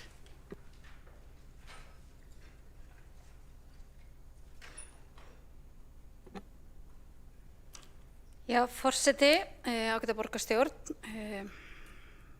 allt einu svona eins og við séum á svona barna þemafundi sem er bara frábært og alveg tími til. Mér langaði að þakka henni Jóhönnu Dýrunni Jónsdóttur, borgarfulltrúa Viðreisnar fyrir þessa fínu tillögu. Ég vildi ef við gætum samþykkt þetta bara, þetta væri bara tillaga og það væri komið lausn og við gætum tryggt að öll fötluð börn fengi tækifæri til að taka þátt í íþróttum. Og það er auðvitað alveg saman hvort að hlutfallið er 6% eða 4% eða 8%, það er það auðvitað allt og lágt. Sérstaklega þegar rannsóknir sýna að börn sem fötluð börn hafa alveg sama áhuga á íþróttum og ófötluð börn. Þau hafa líka áhuga á því að taka þátt í íþróttum og alls konar íþróttum. Ég var að lesa í síðustu viku einmitt danskar rannsóknir á því þar sem að Danir hafa verið að vinna markvisst að þessu. Þannig ég efast ekki að sá góður stýrihópur sem er að störfum innan menningar, íþrótta og tómstundasviði sé að leita út fyrir landsbyggðina líka. Mér finnst líka áhugavert að það eru opinberar ráðleggingar hreyfingu fatlaðra barna og ungmenna á vegum embættis landlæknis sem var hluti af Evrópuverkefni sem að þau voru með í. Það var Slóvakía, Rúmenía, Litáen, Svartfjallaland, Hersegóvína, Bosnía og Ísland voru að rannsaka hvað er mikilvægt og þar kemur fram að það talið mikilvægt fyrir fötluð börn að hreyfa sig það bil 60 mínútur á dag og svo svolítið svona eins og við höfum kannski ekki alveg tekið skrefið í að hvernig ætlum við að gera þeim það kleift. Þannig að það er stundum þannig og ég fagna auðvitað allir með og það er frábært hvernig það hefur náð árangri. En ég held að við þurfum öll að gera betur og ég held að þarna séu hindranirnar sem þarf að kortleggja og ég held að þurfa að kortleggja þær í Reykjavík. Ekki bara á landsvísu, heldur við í Reykjavík þurfum að kortleggja hindranirnar sem eru. Við vorum auðvitað að fara þessa leið með svona frístundaráðgjafa eða hvað maður á að segja, svona úlingakvíslara sem eiga að tala við börnin í hverfunum okkar og reyna að komast að hvað það er, hvaða frístundir það væri sem þau myndu helst vilja að stunda. Ég vona að þau tali við börn sem eru með fatlanir. Ég gerir ráð fyrir því, vegna þess að við sjáum ekkert endilega á einhverju fólki hvort það er fatlað eða ekki fatlað. En ég veit að mörg þeirra sem eru einmitt ekki að nýta frístundakortið sitt eru það vegna þess að það er einhver ástæða fyrir. Og ef maður horfir á íþróttirnar þá held ég að það sem hefur áhrif er auðvitað þessi afreksmiðun sem er mjög fljótt í íþróttum. Og nú ætla ég ekki að þykjast vita allt um þetta, en ég hef talað við nógu marga sem bæði eiga fötluð börn og hefur staðið í þessu sjálf með mitt barn, að það er ótrúlega flókið að fara með barnið sitt inn í almennt íþróttastarf þegar þessi svona afreksmiðun er einhvern veginn það sem keyrir allt áfram. Þau upplifa sig ekki með og það er kannski það sem við þurfum einhvern veginn að gera. Hvernig ætlum við erum ekkert að gera fólki greiða með að leyfa þeim að koma eitthvað en þau séu samt einhvern veginn alltaf til hliðar. Og þetta er eflaust eitthvað flókið og eflaust eitthvað sem einhver annar hefur gert og hefur náð árangri með. Af því það er allt í lagi að einhverjir séu í afreksíþróttum, það er auðvitað bara eðlilegt. En það er alls ekkert allir þannig og kannski væri miklu fleiri í íþróttum ef að fleiri tækifæri gefist til þess að koma og taka þátt. Það er líka á við mörg fötluð börn að þau eru kannski með mismunandi færni eftir mismunandi tímabilum. Stundum geta þau ekki mætt lengi á æfingar og stundum geta þau mætt alls konar svona hlutir sem að þú sem ófatlaður einstaklingur kannski veltir ekki mikið fyrir þér en fer síðan að velta fyrir þér þegar þú þarft að gera það. Það er miklu minna mál fyrir aðra heldur en það sem eru með fatlanir að einhvern veginn takast á við það. Fólk upplifir útilokun og svona oft útskúfun og upplifir ofta að það sýni ekki áhuga eða þessi dissa einhverja vegna þess að getan getur einfaldlega verið mismunandi. Þá kannski horfi ég einmitt ekki síst á þessi börn sem eru með fatlanir sem eru svona með breytilega sjúkdóma. Oft svona langveik börn, einstöku börn sem einmitt eru nú að halda upp á daginn sinn núna í lok mánaðar, glitrandi daginn, þar sem við erum einmitt að reyna að vinna því og þeir sem eru þar í því félagi að sem flest börn ná að glitra og blómstra í sínu lífi í því sem þau langar. Þannig mér langar svona að fá að hrósa þeim sem hafa tekið til máls, mér langar líka að fá að hrósa þeim sem eru virkilega að gera hér að heilum hug. Það eru einhver íþróttafélög. En það er líka þannig að allavega meðan ég var formaður velferðarráðs þá fengum við gjarnan til okkar sendar styrkbeiðnir frá íþróttafélögum sem voru ætluðu að fara að vera með eitthvað starf fyrir fötluð börn. Og við vildum vísa því tilbaka til menningar og íþróttasviðsins vegna þetta eru íþróttir. En ég held líka að við þurfum svolítið að taka svolítið fast utan um það að íþróttir barna með fötlun eru ekki velferðarmál, það eru bara íþróttir. Og við þurfum að tryggja þær, bara alveg eins og allt annað, alveg eins og stefnan okkar segir. Og ég bara fagna því að það gengi betur, ég er mjög ánægð að allir með heldur áfram. Og ég er mjög ánægð með að þeir hafa náð árangri og ég held að við sveitarfélögum getum unnið líka bara þéttar með þeim. Og ég vona að úr þessum stýrihóp komi einhverja góðar og konkrét aðgerðir sem við getum þá sameinast að ráðast í. Borgarstjóri hefur lokið við mál sitt. Næsta á mælendaskrá er Jóhanna Dýrun Jónsdóttir sem lýkur þessari umræðu.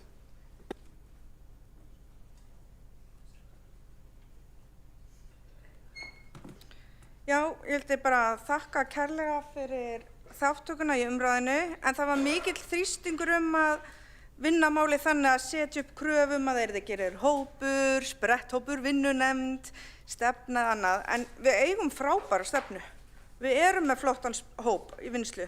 Við þurfum bara að hafa augun á þessu saman og það markmiðið með umræðinni, að við gleymum okkur ekki. Ég á ekki sæti í nefndum sem snerta á þessum málaflokki en er alltaf velkomin, alltaf tilbúin, sé þess óskað, ekkert velkomin. Fræðsla málefni fatlaðra er mér efst í huga eftir ég fór að skoða málaflokkin betur og átti mikið að samtölum. Ég hreinlega trúði ekki fötluðum einstaklingum þegar þeir voru að segja mér að það væri engin fræðsla fötlun í skólakerfinu okkar. Það er bara, við erum með viku 6 sem er kynfræðsluviku og ég myndi vilja að við gætum byrjað með einhvers konar fræðsluátak í þeim anda áður þangað til við náum að tengja þessa þekkingu og þessa fræðslu inn í menntakerfið okkar af því að það er gífurlega mikilvægt upp á bæði virðingu og til að takmarka fordóma og bara fjölbreytileika mannkynsins að hafa þetta allt upp á borðum. Það var margir ummældur hérna mælt að af hverju taka þau ekki þátt, af hverju þáttakan ekki meiri. Það vill svo skemmtilega til að ég stýri sjálf hóp fyrir hreyfihömluð börn, einmitt með stuðningi frá Allir með.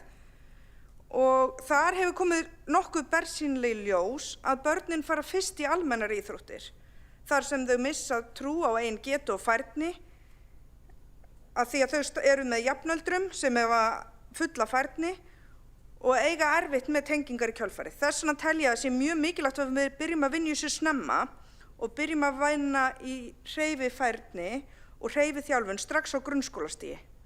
Nei, leikskólastigi fyrirgefið. Og það vil bara svo frábærlega til að Íþróttasamband fatlaðra hefur einmitt útbúið það efni. Efnið er til, við þurfum bara að innleiða þetta. Við þurfum bara að styðja við leikskóla okkar að auka hreyfiþjálfun er jafn mikilvæg, það er jafn mikilvægt að kunna hreyfa sig og kunna lesa. Við hljótum að vera nokkuð sammála það. Enn og aftur bara þakka fyrir umræðuna og mjög spennt að fylgjast með komandi tímum.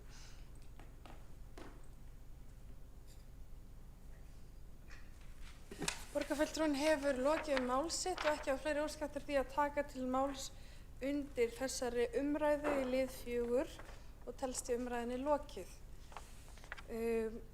Í ljósi þess að klukkan er orðin 6:10 er gerð tillaga forseta að fresta lið 5, 6, 7, 8 og 9. Ef enginn hreyfir andmæli við því lít ég á það sem samþykkt. Já, það er búið þetta, Forseti leiðréttir að liður 5, hann er dottinn út af dagskrá, en borast hefur andmæli við því að fresta lið 6, 7, 8 og 9 og því er gengið til atkvæðagreiðslu frestun hvers liðs fyrir sig. Og nú vantar fólk í salinn.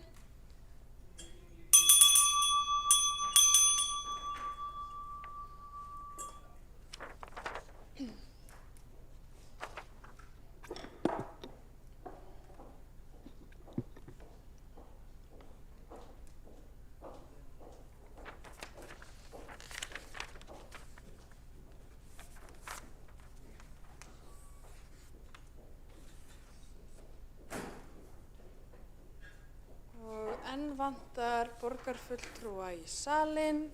Bið borgarfulltrúa að koma inn í salinn.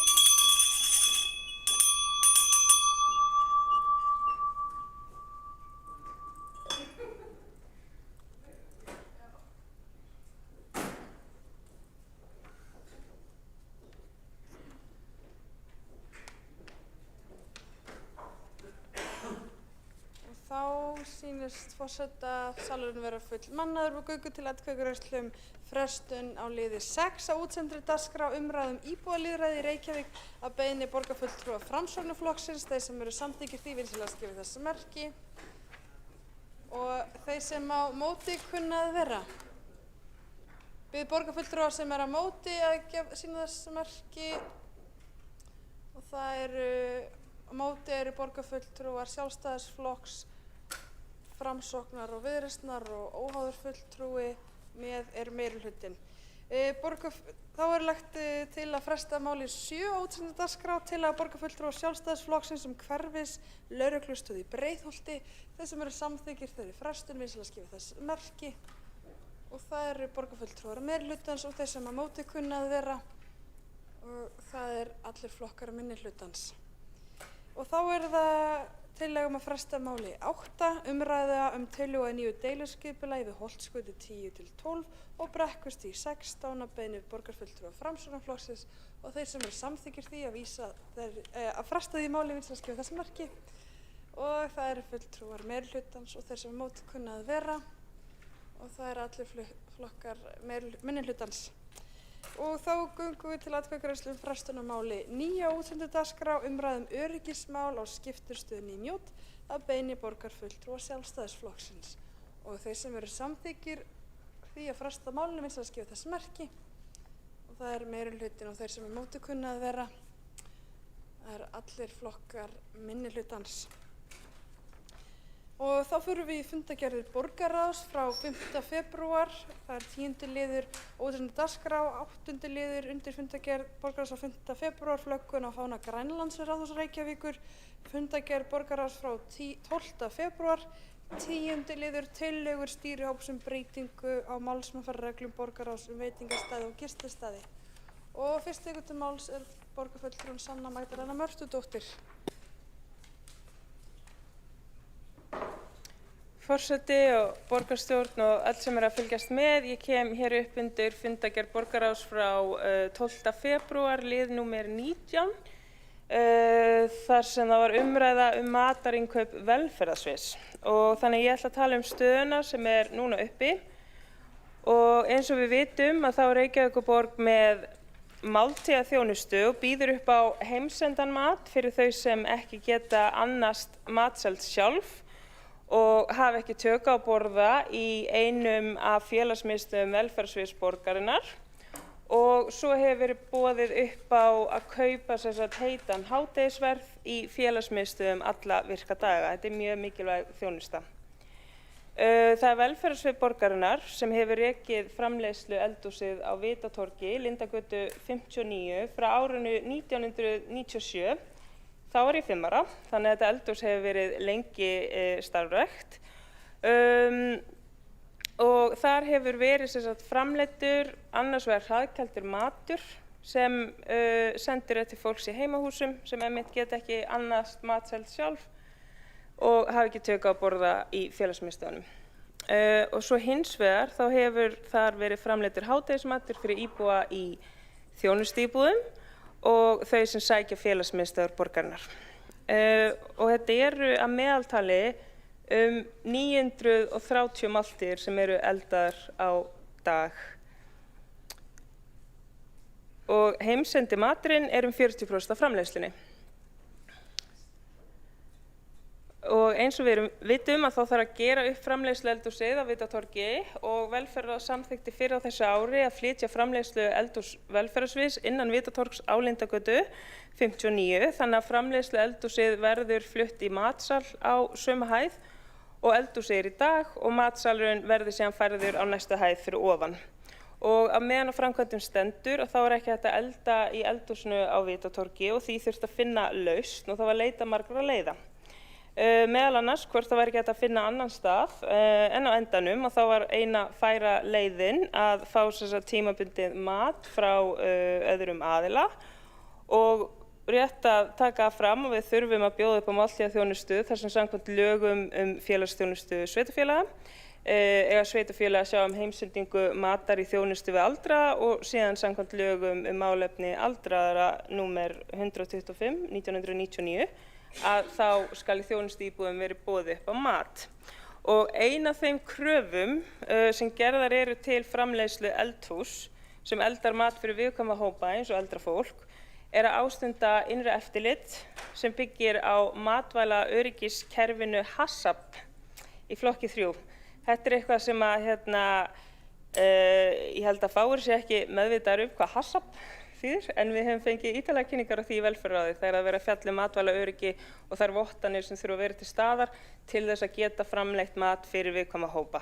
Þannig það má ekki bara hver sem er framleiða þennan mat og það er í rauninni ekki margir staðir sem eru með þessa vottun.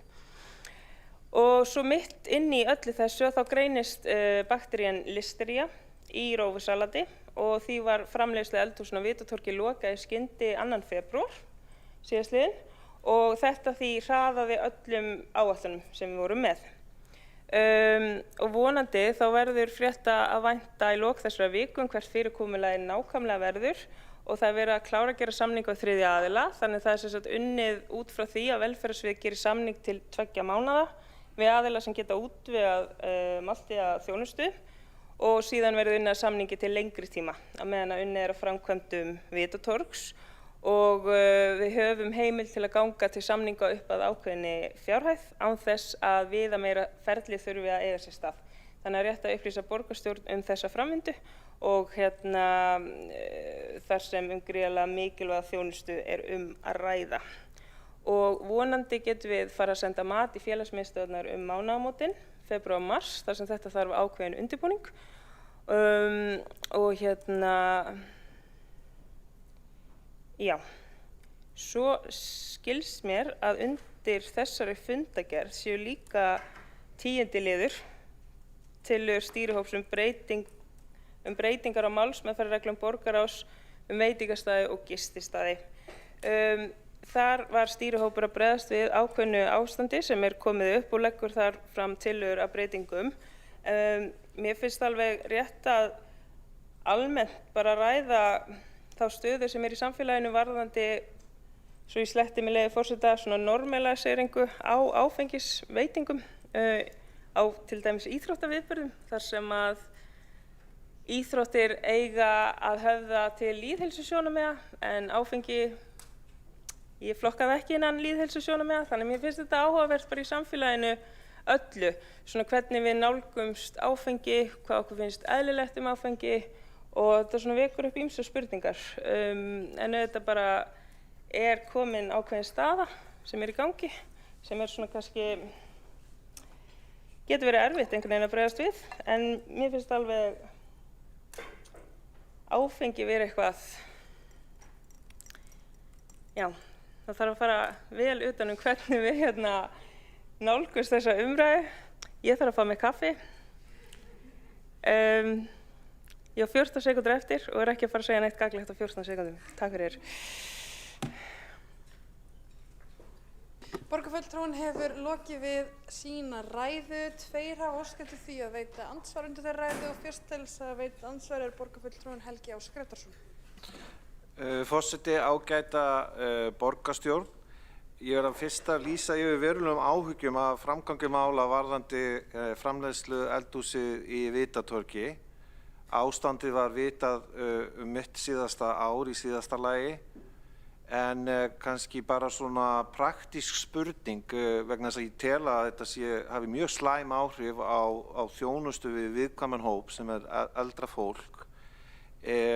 Til hvaða ráðstafana er gripið núna til mánaðamóta til að mæta þörfum þessa hóps bæði til þess að geta hist á þessum miðstöðum og notið matar saman og svona hver hafa viðbrögðin verið á meðal hagsmunaaðila út af því ástandi sem uppi hefur orðið. Borgarfulltrúinn hefur lokið við að veita andsvar og svara þá andsvari borgarfulltrúinn Sanna Magdalena Mörtudóttir. Forseti og borgarstjórn, ég þakka borgarfulltrúanum Helga Ás Grétarssyni fyrir þessar mikilvægu spurningar. Heimsendi maturinn er sem sagt í gegnum 3. aðila sem eru að útvega heimsendan mat í gegnum rammasamning sem er í gildi og en á meðan þá er boðið upp á léttan hádegisverð þar sem að fólk svona gengur inn og fær sér mat, þannig það er auðvitað ekki sambærilegt því að fá heitan hádegisverð þar sem það er ekki hægt að vera að bjóða upp á eldaðar máltíðir núna á félagsmiðstöðvunum. Auðvitað erum við áfram með félagsmiðstöðvarnar sem eru opnar þannig að fólk getur komið þar saman og borðað saman en auðvitað er þetta mjög mikilvægt mál sem er mikilvægt að afgreiða fljótt en örugglega. Borgarfulltrúinn hefur lokið við að svara andsvar og veitir þá andsvar öðru sinni borgarfulltrúinn Helgi Ás Grétarsson. Forseti, ágæta borgarstjórn. Já, það kom ekki alveg fram í svari borgarfulltrúans Hönnu Magdalenu hver viðbrögð hagsmunahópa hafa verið við þessari breyttu þjónustu. Það verður kannski ágætt að fá eitthvað svör við því, hvers eðlis hvers konar hádegismatur er boðið upp á nákvæmlega. Svo langaði mig að spyrja út af 19. dagskrárlið borgarráðs frá 12. febrúar síðastliðnum. Hvers vegna var málinu frestað vegna þess að velferðarráð kom saman 2 dögum áður og samþykkti samning sem að væri hægt þá að framkvæma? Getur formaður velferðarráðs upplýst hvers vegna ekki var hægt að fylgja þeirri ákvörðun velferðarráðs eftir á fundi borgarráðs? Borgarfulltrúinn hefur lokið við að veita andsvöru sinni og svara þá andsvöru sinni borgarfulltrúinn Sanna Magdalena Mörtudóttir. Forseti og borgarstjórn, viðbrögðin hafa verið alls konar og þetta bara er það ekki gott mál þegar það er ekki hægt að treysta á einhverja þjónustu sem áður var hægt að treysta á. Þannig það eru svona helstu viðbrögðin sem að ég hef fengið frá eldra fólki og aðstandendum eldra fólk sem að lýsir því hversu slæmt þetta er og ég tek undir það. Það kom sem sagt í ljós við yfirferð þessa máls að við þurftum að ganga úr skugga að við værum innan allra svona innkaupa viðmiða hvað sé heimilt varðandi útboð, varðandi sem sagt þá svona tímafresti sem eru gefnir þegar að stærri samningar til lengri tíma eru auglýstir og sem sagt upphæðin 112 milljónir. Það má sem sagt semja fyrir alltaf 112 milljónum einhverja þjónustu án þess að þú þurfur að fara í víða meiri ferli sem að tekur þá lengri tíma að ná í gegn. Þannig að þetta eru núna þessi 2 mánuðir sem að er leitast við að byrja á. Borgarfulltrúinn hefur lokið við að svara andsvari. Næstur til að veita andsvari er borgarfulltrúinn Þorvaldur Daníelsson. Forseti, borgarfulltrúi Framsóknar spurðist fyrir það að komið tillögum að efla afkastagetu bólstæðli og aflagranda fyrir svona droppinn mat. Var eitthvað búið að kanna það mál af velferðarsviðinu? Borgarfulltrúinn hefur lokið við að veita andsvar og svara þá andsvari borgarfulltrúinn Sanna Magdalena Mörtudóttir. Forseti, borgarstjórn, þessu var einmitt bætt við í tillöguna og var í samþykktri breytingar tillögu. Ég veit ekki betur en að velferðarsvið sé einmitt að kanna þetta en ég er ekki með frekara upplýsingar á því hvar málið er nákvæmlega statt en sjálfsagt að ræða á milli á dagskrárlið á velferðarráði á morgun þar sem við ræðum starfi á milli funda velferðarsviðs og þar er ég viss við getum fengið nánari upplýsingar stöðuna þar sem fulltrúi Framsóknar á sæti líka í velferðarráði og getur því fengið upplýsingarnar beint. Borgarfulltrúinn hefur lokið við að svara andsvari. Er óskað eftir því að veita annað andsvar? Nei. Þá telst andsvar undir þessari ræðu lokið og næst á mælendaskrá er borgarfulltrúinn Sabine Leskov.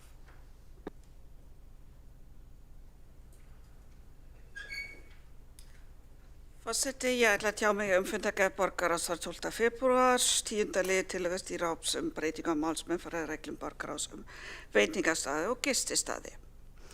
Hér liggur sem sagt fyrir atkvæðagreiðsla í borgarstjórn til að staðfesta ákvörðun borgarráðs frá 5. degi sem veiti íþróttafélögum viðamikil heimild til áfengissölu á íþróttaviðburðum. Vissulega hefur tíðkast mjög lengi að íþróttafélögin hafi gefið áfengi eða selt á svokölluðum VIP-svæðum eða í gegnum aðra leiðir sem hefur stundum verið lýst sem villt vestri og tókust þannig stundum sveig framhjá ýmsum reglum og venjum. Það er vissulega nauðsynlegt að skapa umgjörð, en það hefði alveg verið hægt að byrja á því að setja slíka umgjörð með reynslutíma og endurmati á bæði framkvæmd og áhrifum.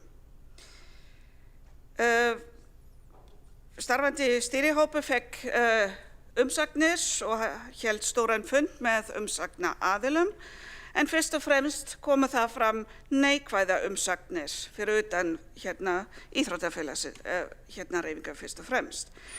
Ég vil sérstaklega vekja athygli á umsögnum Reykjavíkurráðs ungmenna þar sem mælt eindregið gegn sölu áfengis á íþróttaviðburðum. Þá barst einnig ályktun haustfundar félags íþrótta, æskulýðs og tómstundafulltrúa þar sem lýst er yfir þungum áhyggjum vegna áfengissölu á íþróttaviðburðum á Íslandi leið og skorað er á stjórnvöld, íþróttafélög og fleiri til að tryggja að ekki verði selt áfengi á íþróttaviðburðum. Ákvörðun stangast einnig á við gildandi stefnu borgarinnar og íþróttahreyfingarinnar sjálfrar. Á gátlistu heilsueflandi samfélag sem hluti af lýðheilsustefnu Reykjavíkurborgar segir óheimilt að selja tóbak og áfengi í húsakynnum íþróttafélaga. Og í forvarnastefnu Íþróttabandalags Reykjavíkur, IBR, stendur skýrt, með leyfi forseta, IBR hvetur aðildarfélag sín til að taka afstöðu gegn neyslu á áfengi, tóbaki, rafrettum og fíkniefnum í tengslum við æfingamót og keppnis. Tilvitnun lýkur. Ljóst að það festa hér í sessa nýja menningu þar sem áfengi og íþrótti vera órjúfanlega tengd sem hingað til hefur ekki verið hér algjör viðsnúningur á forvarnanálgun sem hefur tíðkast á Íslandi í meira en 3 áratugi hefur vakið athygli víða. Það þótti sæta mikilli undrun til dæmis á Evrópumeistarakeppni 2016 í Frakklandi þegar íslenskar fjölskyldur mættu með börnin sín á leikvangana. Það þekkir þetta nefnilega enginn í löndum þar sem áfengi í hávegum haft á keppnisleiknum eins og í heimalandinu mínu. Ég fór sem barn aldrei á svona viðburð með föður mínum til þess. Íslenska forvarnanálgun hefur vakið athygli víða erlendis og fest í gildandi stefnumótun hjá ríki, sveitarfélögum og í íþróttahreyfingum og ég ekki tilbúin að víkja frá því, forseti, ég styð þessar breytingar ekki.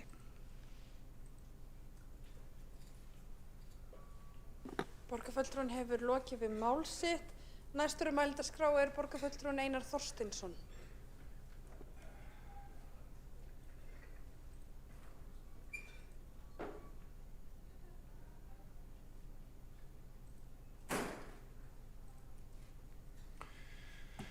Forseti, ég kem hér upp undir fundargerð borgarráðs frá 5. febrúar, 12. febrúar sem varðar matartilbúnað fyrir eldra fólk og ég skil ekki alveg hvað að gerast í þessu máli. Það er samþykkt í velferðarráði að semja við tiltekin aðila. Sá samningur kemur til borgarráðs og þar tekin upp eigi á málinu frestað. Og skýringar hér frá forseta borgarstjórnar það að þar hafi verið komið fram athugasemdir það að það sem samþykkt var í velferðarráði stæðist ekki útboðslög. Gott og vel. Ég get ekki vitnað til þeirra ummæla sem þar féllu, en ég veit að það stóð til að íbúar fengju heitan mat. Og það ætti að tryggja það að eldri borgarar hefðu þarna aðgengi að heitum mat. Ég les hins vegar bara í fjölmiðlum að eldri borgarar sem sækja félagsmiðstöðvarnar okkar hafi ekki fengið framreiddan heitan mat í 15 daga. Og mér langar að spyrja, það rétt eða ekki? Við mig hefur haft samband einstaklingur sem segir að það bara skyr og brauð í boði og þetta bara ekki nægilega gott. Þannig að ég það vont að það skuli fara svona samþykkt í gegnum velferðarráð óathuguðu máli af því að það fólk sem við þurfum að þjónusta og þetta fólk sem getur ekki leita neitt annað. Við þurfum bara að standa með þeim og allt rót á þeirra lífi það hefur miklu meiri áhrif heldur en á líf okkar hér sem við getum síðan um okkur sjálf.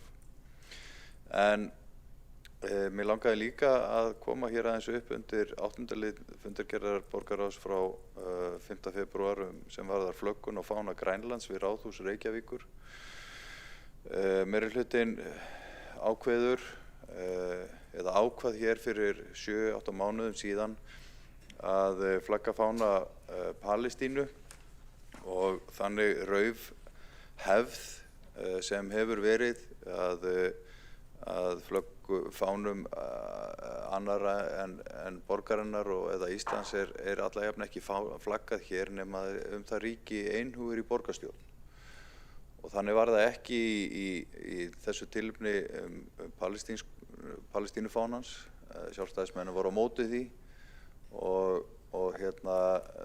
mér finnst ekki gott að við séum með svona óskýra reglur það hvernig við notum, eða meirihlutin hverju sinni notar fánastangir borgarinnar í pólitískum tilgangi.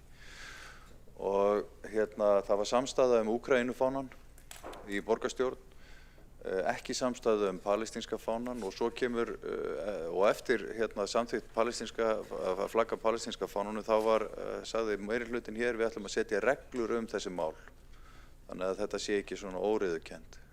7-8 mánuðum seinna kemur bara allt í einu fram tillaga það að flagga grænlenska fánanum, og nú styðjum við örugglega öll grænlendinga í þessu róti alþjóðamálana og viljum senda vinum okkar í Núk kveðju með þessu og stuðningskveðju.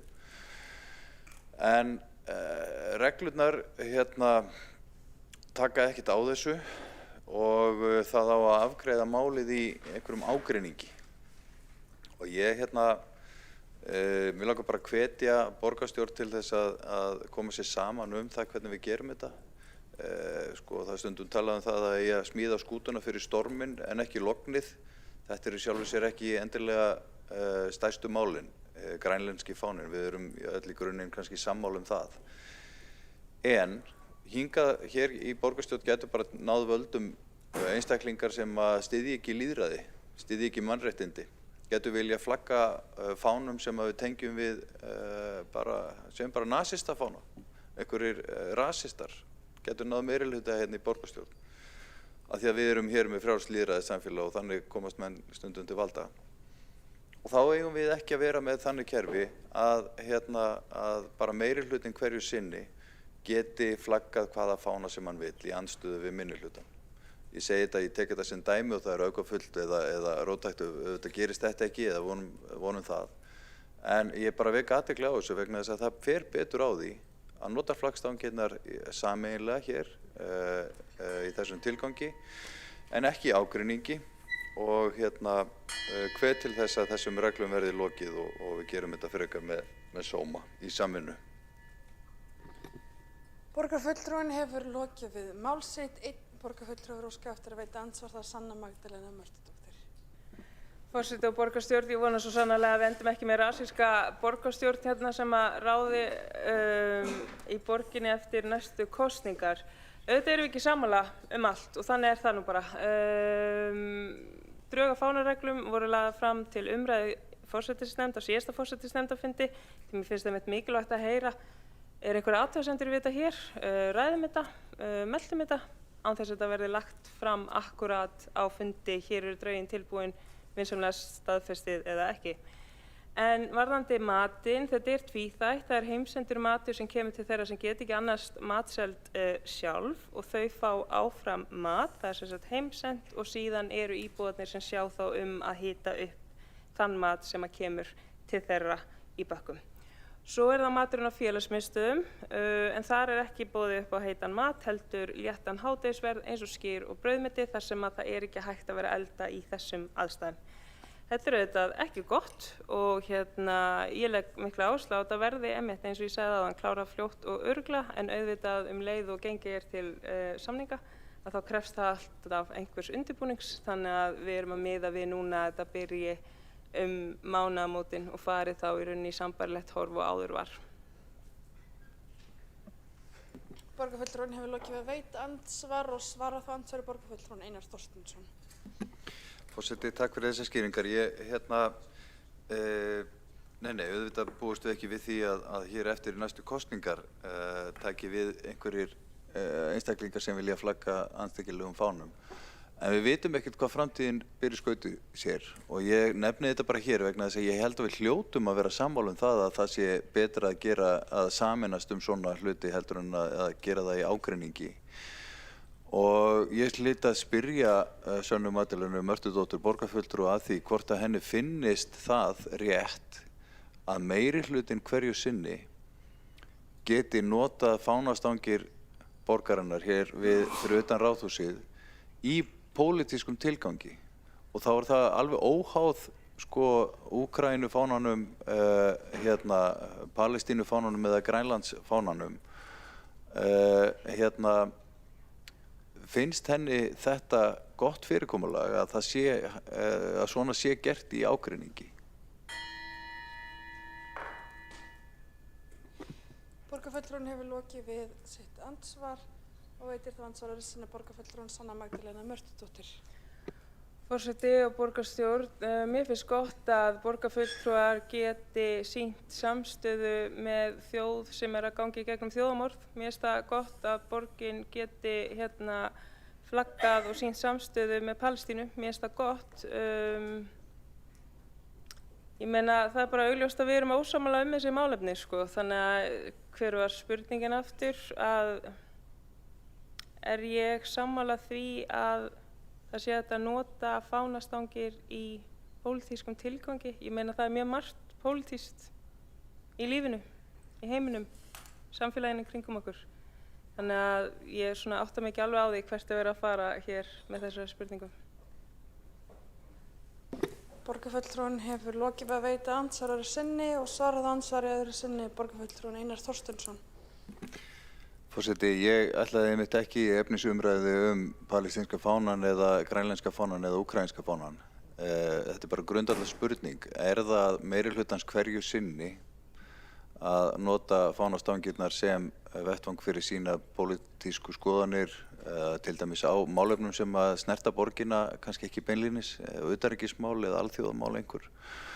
Þetta bara grundvallar spurning. Það meirihlutans að gera það í ágreiningi við minnihlutann eða finnst borgarfulltrúanum betra og kannski réttar að gera það einungis þegar það samstaða það? Ég meina það eru borgir sem eru í vandræðum. Ég meina það eru ofbeldi og það alls konar í borgurum víða heim þar sem við getum tekið afstöðu. Ég meina það voru verið að myrða þúsundir saklausra borgara í Teheran fyrir örfáum mánuðum síðan, vikum síðan. Í Minneapolis, þar eru almennir borgarar sem að sæta ofbeldi af hálfu ICE-liða. Það alls konar mál sem að við getum tekið afstöðu til. En meirihlutinn velur að taka afstöðu til einhverja, bara velur það sjálfur. Ekki betra að við séum það bara annarkvort að gera þetta í samstöðu eða bara sleppa því?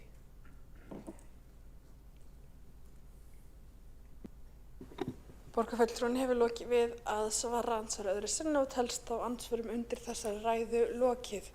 Næst á mælendaskrá borgarfulltrúinn Ragnhildur Alda María Vilhjálmsdóttir.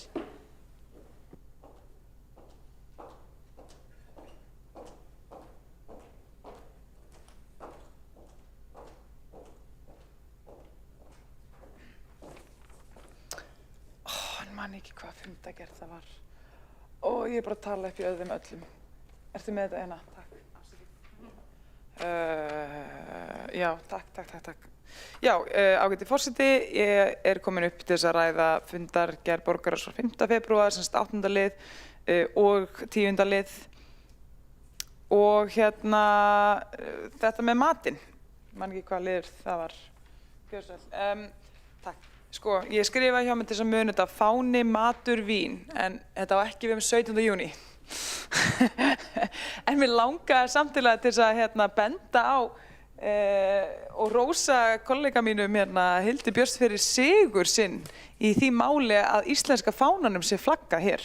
En eins og við vitum hún búin að vera að ræða þetta í marga mánuði og bara til hamingju. Loksins Líf, hún ræddi það víst. Allavega, svo vildi ég koma aðeins inn á matinn á Vitatorgi, maður er svo þreyttur og maður er orðinn hálf berorður. Sko, ég held að það sem við erum öll eiginlega að kvarta helst yfir með matinn á Vitatorgi ekki það endilega að hlutir komi upp, heldur, takk fyrir, heldur að hvað það tekur ótrúlega langa tíma að skaffa þessu fólki mat og af hverju er þetta að taka svo langa tíma og af hverju er ekki eitthvað plan B annað en bara samlokur. Og það er eiginlega það sem að gagnrýni held ég flesta gengur út á, að ef að þessi reynsla hefur sýnt okkur eitthvað þá er það að það geta komið upp listeríusýkingar og hvað nú er og við ættum eiginlega að vera með plan B annan en kalda samlokur. Svo kom þetta með vínið, ég ætla nú ekki eins og að ræða vínið en svo bara svo margir hérna, eitthvað bindindis fólk greinilega í hjarta sínu að ég bara réði ekki við mig og segi bara má aldrei vera gaman, sko. Þú veist, má aldrei bara vera gaman. Ég veit ekki til þess að það að vín eða bjór sé seldur til styrktar íþróttafélögum og íþróttaleikjum hafi valdið stórkostlegum skaða né einhverri svakalegri áfengisneyslu. Ég hef hins vegar farið á einn svona leik í Bandaríkjunum, eða körfuboltaleikur, hvar selt var mikið af víni og alls konar djúpsteiktum mat og ég veit ekki hvað og þetta var einn skemmtilegasta upplifun lífs míns og það var ekki vegna þess að ég var full. Þannig að ég ætlaði bara að segja það hér að þetta bara, að mér finnst alveg sjálfsagt að stundum að færa okkur hérna á Íslandi eða bara í borginni aðeins í takta bara nútímanum og bara hvernig, þú veist, má aldrei vera gaman, segi ég bara. Þannig að svo einmitt líka þetta, það var búið að vera að selja vín á þessum leikjum í áraraðir. Þú veist, upplifð breyting lítil sem engin af því að breyta þessum reglum, að þetta þegar í gangi, sko. Við erum bara núna búið til eitthvað ramma það. Og svo þegar út í það farið, þá finnst mér bara almennt líka fáránlegt að við séum að ríkisstjórnin, að ríkisvaldið sé að selja áfengi, sko. Þeir geta bara rukkað inn skattaði en þetta alveg bara, ok, það svo sem þarf ekkert að eyða meiri orðum í það. Já, ekki meira í bili, ég er búin með fána, mat og vín. Takk.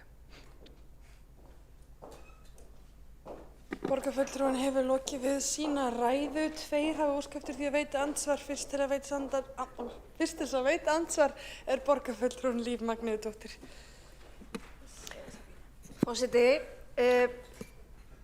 nú veit ég ekki hvort að borgarfulltrúinn sem hér talaði áðan sé mikið að horfa til vinstri út gluggann.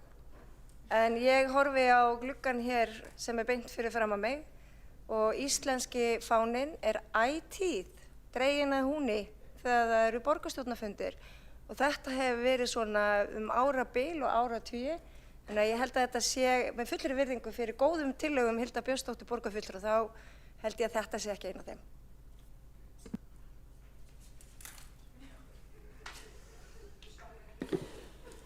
Borgarfulltrúinn hefur lokið við að veita andsvar og svarar þá andsvari borgarfulltrúinn Ragnhildur Alda María Vilhjálmsdóttir. Já, ágæti forseti, við munum mögulega vera með mótmæli þegar fáninn dreginn niður og standa vörðum fánastöngina hérna og stoppa greið húsverðina sem ætla sér að taka niður. Nei, ég er að grínast. En allavega vildi nú bara vekja athygli á þessu. Borgarfulltrúinn hefur lokið við að svara andsvari og veitir þá andsvar öðru sinni borgarfulltrúinn Líf Magnúsdóttir. Já, forseti, það er þá orðið tímabært að rjúka hér út úr sal borgarstjórnar því að samkvæmt íslenskum fánalögum þá á að draga fánan niður áður en að sólin sest.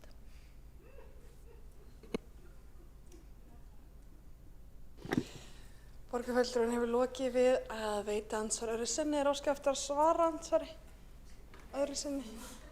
Nei, svo er ekki. Þá veitir næst andsvar borgarfulltrúinn Sabine Leskov. Já, forseti, mjög gott að borgarfulltrúinn mætti á skemmtilegan leik í Bandaríkjunum og var ekki drukkinn þar. En varðandi má aldrei vera gaman. Þannig bara því miður þannig það er mjög oft kannski gaman fyrir þau sem drekka en ekki endilega svo gaman fyrir aðra. En hún hefur þá ekki kynnt sér öll þessi gögn sem liggja hér til grundvallar umsagnir sem frá landlæknisembætti sem vísa til rannsókna sem eru til dæmis frá Svíþjóð, til dæmis frá Ástralíu, til dæmis frá Breitlandi. Það er til dæmis ein rannsókn og þetta land þar sem menningin einmitt svo skýrt tengd áfengisneyslu og keppnisneysla og keppnisleiki og það eru til rannsóknar sem geta tímasett hvenær heimilisofbeldi til dæmis byrjar eftir stóra keppnisleiki. Borgarfulltrúinn hefur lokið við að veita andsvar og svara þá andsvari borgarfulltrúinn Ragnhildur Alda María Vilhjálmsdóttir. Já, ágæti forseti, þetta er svona til marks það hvað fólk lítur oft stórt á sig, sko, að það sé byrja að bera saman íslenska bolta við enska boltan, sko. Að ég hef engar áhyggjur af því að bara vegna þess að það sé hægt að kaupa Carlsberg þegar íslenska liðið að keppa, þá verði komið upp fótbolta bullu eftir hverfum eins og í Englandi, sko. Ég bara engar áhyggjur af þessu og ég veit alveg að og málið með svona blessaðar rannsóknir eins og allar þessar er að og þetta er alltaf svona sama atriði sem fólk reiknar aldrei með, sem er að þú ert með ykkur rannsókn og hún tekur mið af ákveðinni menningu, ákveðnum hópa, ákveðnum aðstæðum í ákveðinu landi og heldur það sé alltaf yfirfæranlegt yfir í önnur lönd sem er með aðra menningu, aðra aðstæður og bara þetta er ekki sambærilegt. En hins vegar kemur bara ekkert á óvart að landlæknisembættið hafi komið með eitthvað svona umsókn, þau eru búin að koma með svona umsókn frá því að bjórinn var leyfður, sko. Þú veist, þetta er ekkert nýtt. Þannig að það er nú eiginlega það sem ég vildi segja. Borgarfulltrúinn hefur lokið við að svara andsvari og veitir þá andsvar öðru sinni borgarfulltrúinn Sabine Leskov. Já, samskonar umsagnir koma ekki einungis frá landlæknisembætti heldur Reykjavíkurráði ungmenna, UMFI, frístundaráðgjafa og fleirum. Og það er alveg skýrt að það er í forvarnastefnu Íþróttabandalags Reykjavíkur að það á ekki að selja áfengi, á aldrei að tengja áfengi og íþróttaviðburðir. Borgarfulltrúinn hefur lokið við að veita andsvar öðru sinni. Er ósk að svara? Svarar þá andsvari borgarfulltrúinn Ragnhildur Alda María Vilhjálmsdóttir öðru sinni. Já, sko, félög fólk sem er ekki með drykkjualdur, ég skil það alveg vel að þeim líst ekkert á þetta, sko. En ágæti forseti, en svona án gríns, þetta er ekkert nýtt að hinn ýmsu samtök út í bæ séu eindregið á móti því að áfengi sé nokkur staðar, skilju, og það er bara allt í lagi að þau með að hafa sína skoðun á því, þannig er lýðræðið. En þetta er hins vegar tímaskekkja og ég er mjög ánægð með þessar breytingar og bara skála yfir þeim.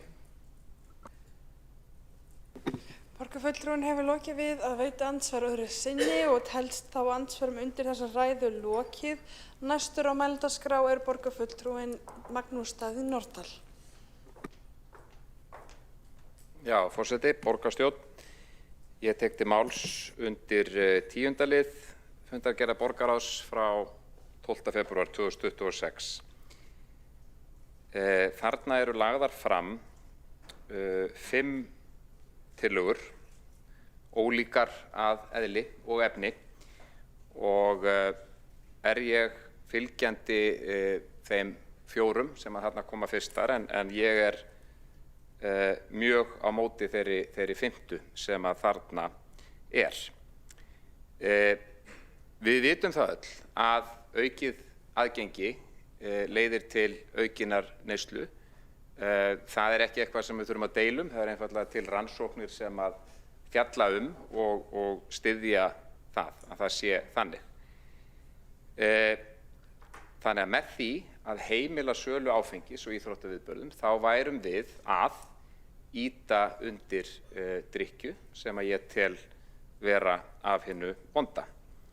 Að sama skapi snýst þetta líka það hvað við viljum kenna börnunum okkar sem að sækja þessa viðburði. Ég sæki fótboltaleiki stundum með mínum börnum og það gera börn sem eru í yngri flokkunum sem eru að æfa. Þau koma og horfa á hetjurnar sínar sem eru að keppa í þessum efri deildum. Og viljum við að skilaboðin til þeirra séu þau að þegar við erum að horfa á íþróttaleik að þá sé það voðalega erfitt án þess að við fáum okkur aðeins í glas til þess að hafa gaman eins og var nú sagt hér áðan. Nei, það þarf einmitt ekki áfengi til þess og þetta snýst þessa krakka sem er að mæta á þessa viðburði hvers konar fyrirmyndir við viljum vera. Og þegar áfengi er haft hönd að þá er staðan sú að það er meira ofbeldi og hegðun sem óæskileg eins og við þekkjum. Þannig að ég tel það ekki samræmast í rauninni ábyrgri stefnu stjórnvalda að heimila það að áfengi sé selt á íþróttaviðburðum. Nú, einhverjir getur talað um forræðishyggju í þessu samhengi, en hún ekki víða? Erum við ekki með umferðarljós í umferðinni, þannig að hver og einn geti ekki bara ekið eins og honum sýnist? Forræðishyggja víða og hún ekkert alltaf af hinu vonda. Og þetta snýst ekki það að það sé verið að banna fólki að drekka, það snýst það að fólki ekki að vera að drekka á íþróttaviðburðum sem að börn sækja í ríkum mæli. Er það óeðlilegt? Nei, það fullkomlega eðlilegt. Og ég mun kjósa gegn því að við heimilum sölu áfengis. Nú, varðandi annan lið sem að þarna var á dagskrá, sem að var 8. liður á flöggun á fána Grænlands við Ráðhús Reykjavíkur, að þá vildi ég nú kannski stuttlega koma inn á það, kannski með hliðsjón af þeirri umræðu sem fór fram hér áðan. Hvað ef að við fáum rasista í borgarstjórn sem að færi bara að flagga einhverjum rasískum ummælum á fána eða eitthvað slíkt, að þá þetta til þess að líta að við erum með í okkar hegningarlögum ákveðna greinum hatursorðræðu, þannig að slík háttsemi væri einfaldlega bönnuð í okkar hegningarlögum. Þar fyrir utan, ef að við færum að skilyrða þetta með þeim hætti að minnihlutinn einhvern veginn þyrfti að vera með þegar að væri verið að taka ákvörðun að flagga, þá getum við líka sett allar flagganir í bara svona ákveðna gíslatökustöðu sem að þá fámennur hópur í minnihluta gæti beitt sér með þeim hætti og komið í veg fyrir flagganir. Þannig að ég tek nú ekki undir þessar áhyggjur sem að viðræðar voru áðan í þessu samhengi, en bara sjálfsagt að taka umræðuna það. En fáni, matur, vín, fæði, klæði, húsnæði, þetta verður kannski bara slagorð Sjálfstæðisflokksins núna í vor, hver veit, takk fyrir. Borgarfulltrúinn hefur lokið við sína ræðu. Einn borgarfulltrúi óskar eftir því að veita andsvar og það borgarfulltrúinn Einar Þorsteinsson. Forseti, þetta var ágætis ræða og alveg hárrétt hjá borgarfulltrúunum að það eru lög sem taka á hatursorðræðu. En það alls konar aðrir fánar sem að við myndum kannski ekki vilja sameinast að flagga. Ég meina, það eru, tökum bara talibana sem að núna tróða á réttindum kvenna í Afganistan. Myndum við samþykkja það að flagga slíkum fánaþróttur eða það sé kannski ekki beinlínis hatursorðræða að flaggunum? Ég bara velti þessu upp vegna þess að við þurfum að vera með reglur sem að það þurfa að vera einhverja reglur þetta. Og þú veist, borgin bara eitthvað sem að borgarbúar allir eiga. Flaggstangirnar eru ekki í eigu meirihlutans hverju sinni, heldur þurfum við að gæta virðingu borgarinnar. Og það bara eðlilegt að við séum með reglur þetta. Og mér finnst fara betur á því að ef við ætlum að flagga fánum á fánastöngum borgarbúa, að því það eru þeir sem eiga þessa flaggstangir. Þeir þurfa að geta gengið hér og treyst því að við förum vel með þær. Og að það sé betra að séu reglur þetta og samstæða í borgarstjórn ef við ætlum að lýsa afstöðu til einhverja málefna.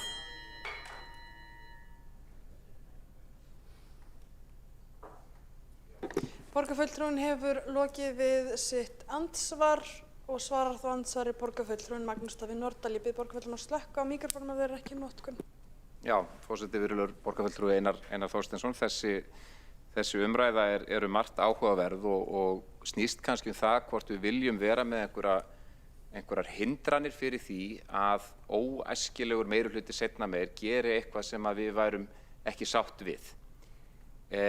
Ef við skoðum þetta í stærra samhengi þá eru ýmsar slíkar hindranir til staðar í lögum, til dæmis þegar það þarf að verja stjórnarskrá, grundvallar lög ríkisins, þá þarf þing að samþykkja slíkar breytingar, síðan boðað til kosninga og nýtt þing samþykkir síðan breytingarnar að nýju ef að þær eiga að ganga í gegn. Þannig að það alveg fordæmi fyrir því að velja og verja ákveðnar reglur umfram aðrar. Ég myndi hins vegar halda með hliðsjón af okkar stöðu hér sem sveitafélag og þetta tiltekna álitaefni flagganir sé kannski ekki þess eðlis að við þyrftum að fara að veita einhverja sérstaka minnihlutavernd eða setja inn einhverja sérstakar hindranir miðað við mikilvægi kannski allra þeirra mála sem hér eru og málaflokka. Að taka flagganir þar sérstaklega út fyrir sviga. Ég tæli að það fær ekki vel á því. Borgarfulltrúinn hefur lokið við að svara andsvari og veitir þá andsvar öðru sinni borgarfulltrúinn Einar Þorsteinsson. Forseti, það var nú kannski ekki ástæði fyrir Magnús Davíð Nordal lögfræðing að fara svona djúpt ofan í lagasafnið, sko. Ég hef nú bara að tala ásýnd borgarinnar og hvernig við birtumst borgarbúum og öðrum sem koma hér. Og sjá pólitíska afstöðu flaggað á fánastöngum borgarinnar og ég bara að reyna að leggja gott til, sko. Mér finnst þetta ekki góð þróun. Alveg óháð því hvaða fána er verið að flagga. Ég bara hvet til þess að það séu reglur þetta og við, ef það á að flagga fánum þá sé það gert í sameiginlega og við sameinumst afstöðu í einhverjum svona málum og það á að vera undantekningatilvik að við flaggum fánum annarra þjóðríkja hér við Ráðhúsið. Við erum ekki með neina greiningadeild hér eða utanríkismáladeild sem hjálpar okkur við að taka svona ákvarðanir og við eigum bara frekar að sleppa þessu eða við getum ekki gert þetta í sameiningu.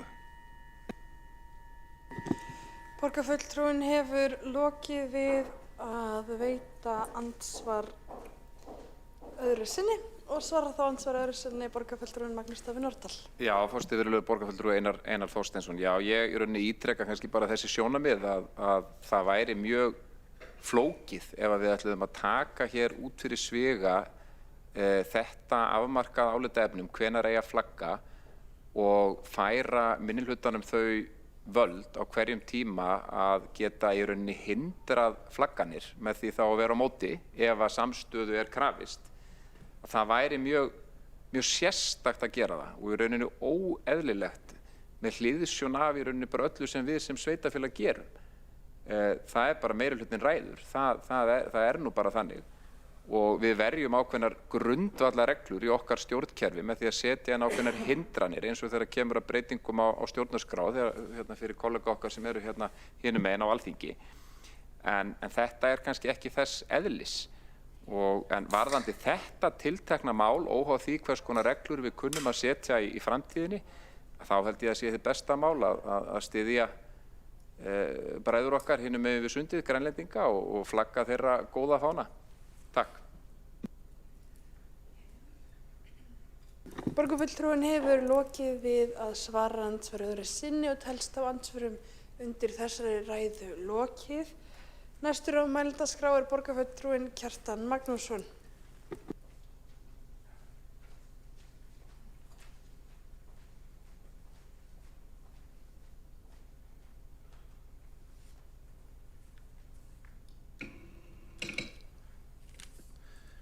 Forseti, góðir borgarfulltrúar.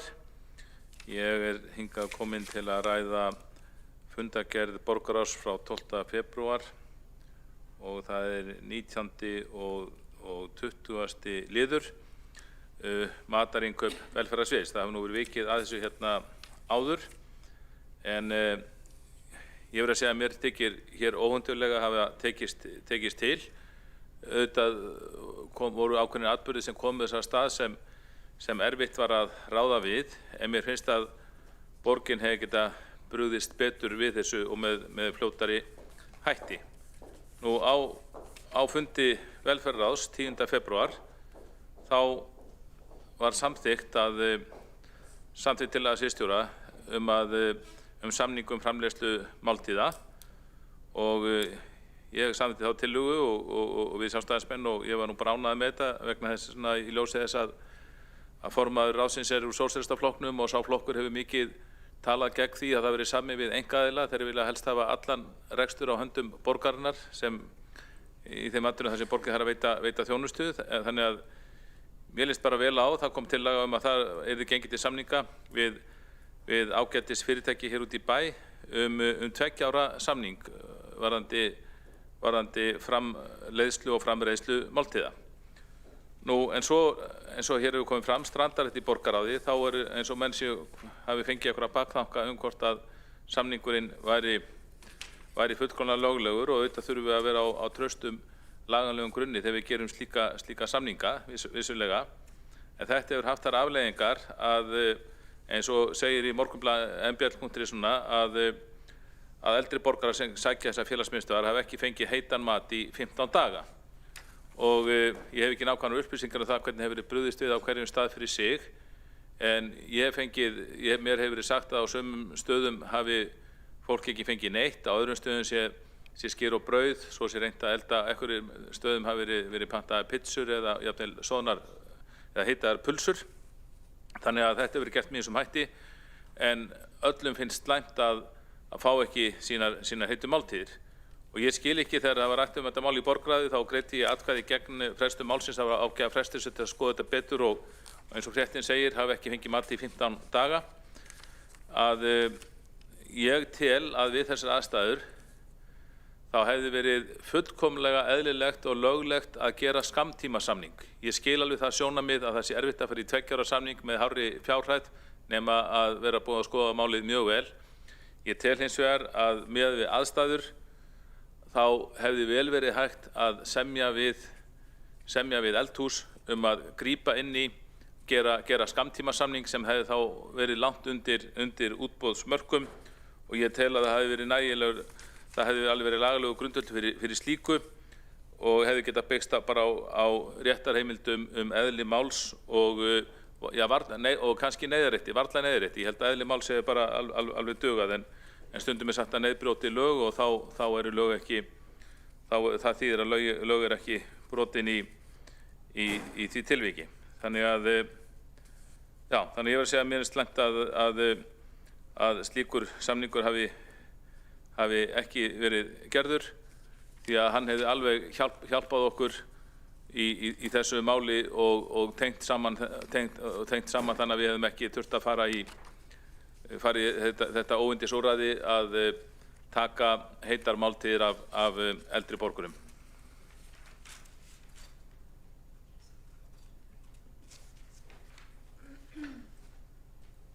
Borgarfulltrúinn hefur lokið við mál sitt. Næst á mælendaskrá borgarfulltrúin Alessandra Brím.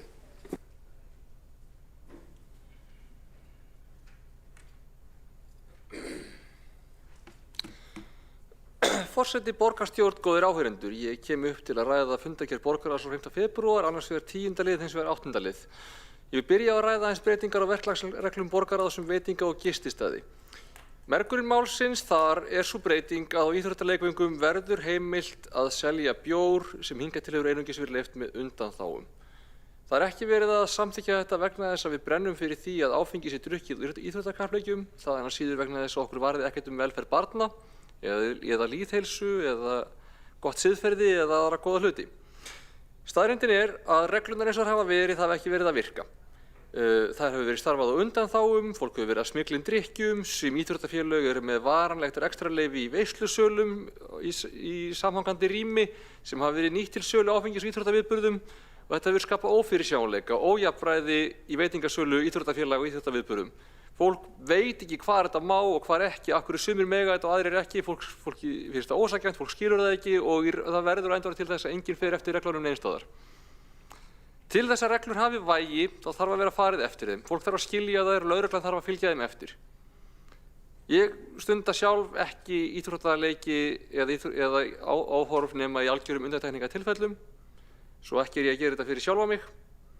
En ég veit að margir íþróttaáhugamenn líta á það sem frekar sjálfsagðan hlut að geta fengið sér bjór meðan þeir horfa á leiki og reglur sem taka alfarið fyrir það eru ekki sennilegar til að njóta trausts eða gera það mjög mögulegt að fylgja þeim eftir. Út af þessu öllu fór stýrihópurinn þá leið að finna málamiðlun. Við erum tilbúin til að leyfa fullorðnu fólki að kaupa sér bjór undir vissum kringumstæðum en þá þannig að sú sala sé alfarið aðskilin frá sjálfum áhorfendapöllunum og leiknum Börn fái ekki að koma þangað sem vínveitingar eru seldar og áfengið fari ekki út fyrir þau svæði.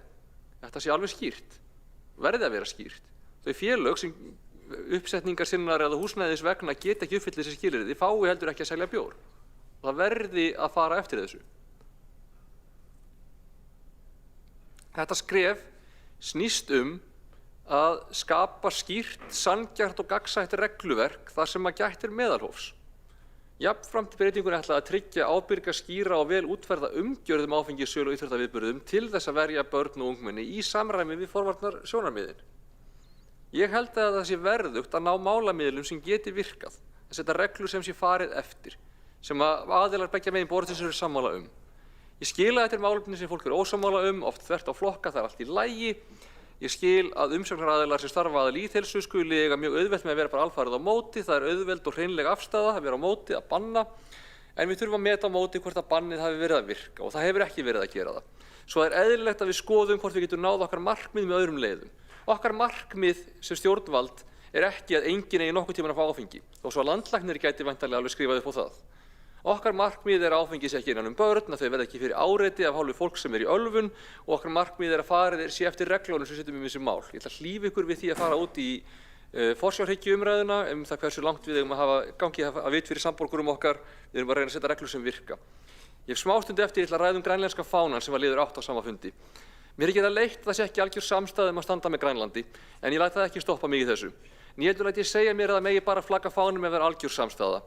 Það búið að fara yfir það að það gæti auðvitað gerst að einhver fáránlegur meirihluti sem vilji flagga einhverjum nasistafánum komist til valda. Mér finnst það ósennilegt, mér finnst það miklu sennilegra að 1 eða 2 bjánar kæmust í borgarstjórn sem gætu komið í veg fyrir allar flagganir.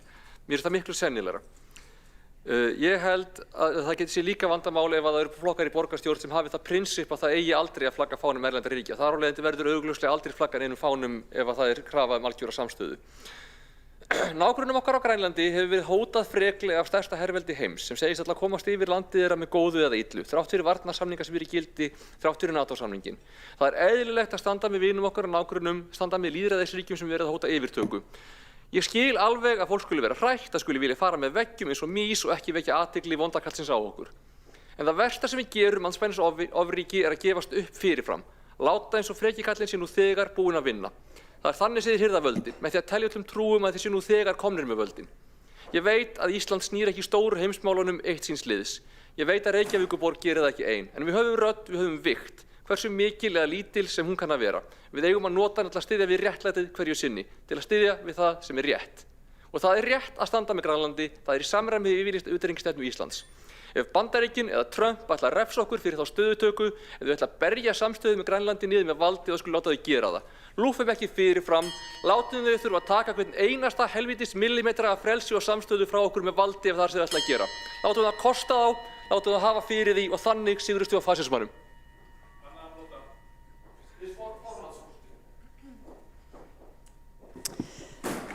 Borgarfulltrúinn hefur lokið við mál sitt. Forseti biður borgarfulltrúum að vanda orð sín í þessum sal og virða tímamörk. Einn borgarfulltrúi hefur óskað eftir því að veita andsvar og það er borgarfulltrúinn Sabine Lá. Borgarfulltrúinn fellur frá sínu andsvari. Og þá tekur næst til máls borgarfulltrúinn Líf Magnúsdóttir.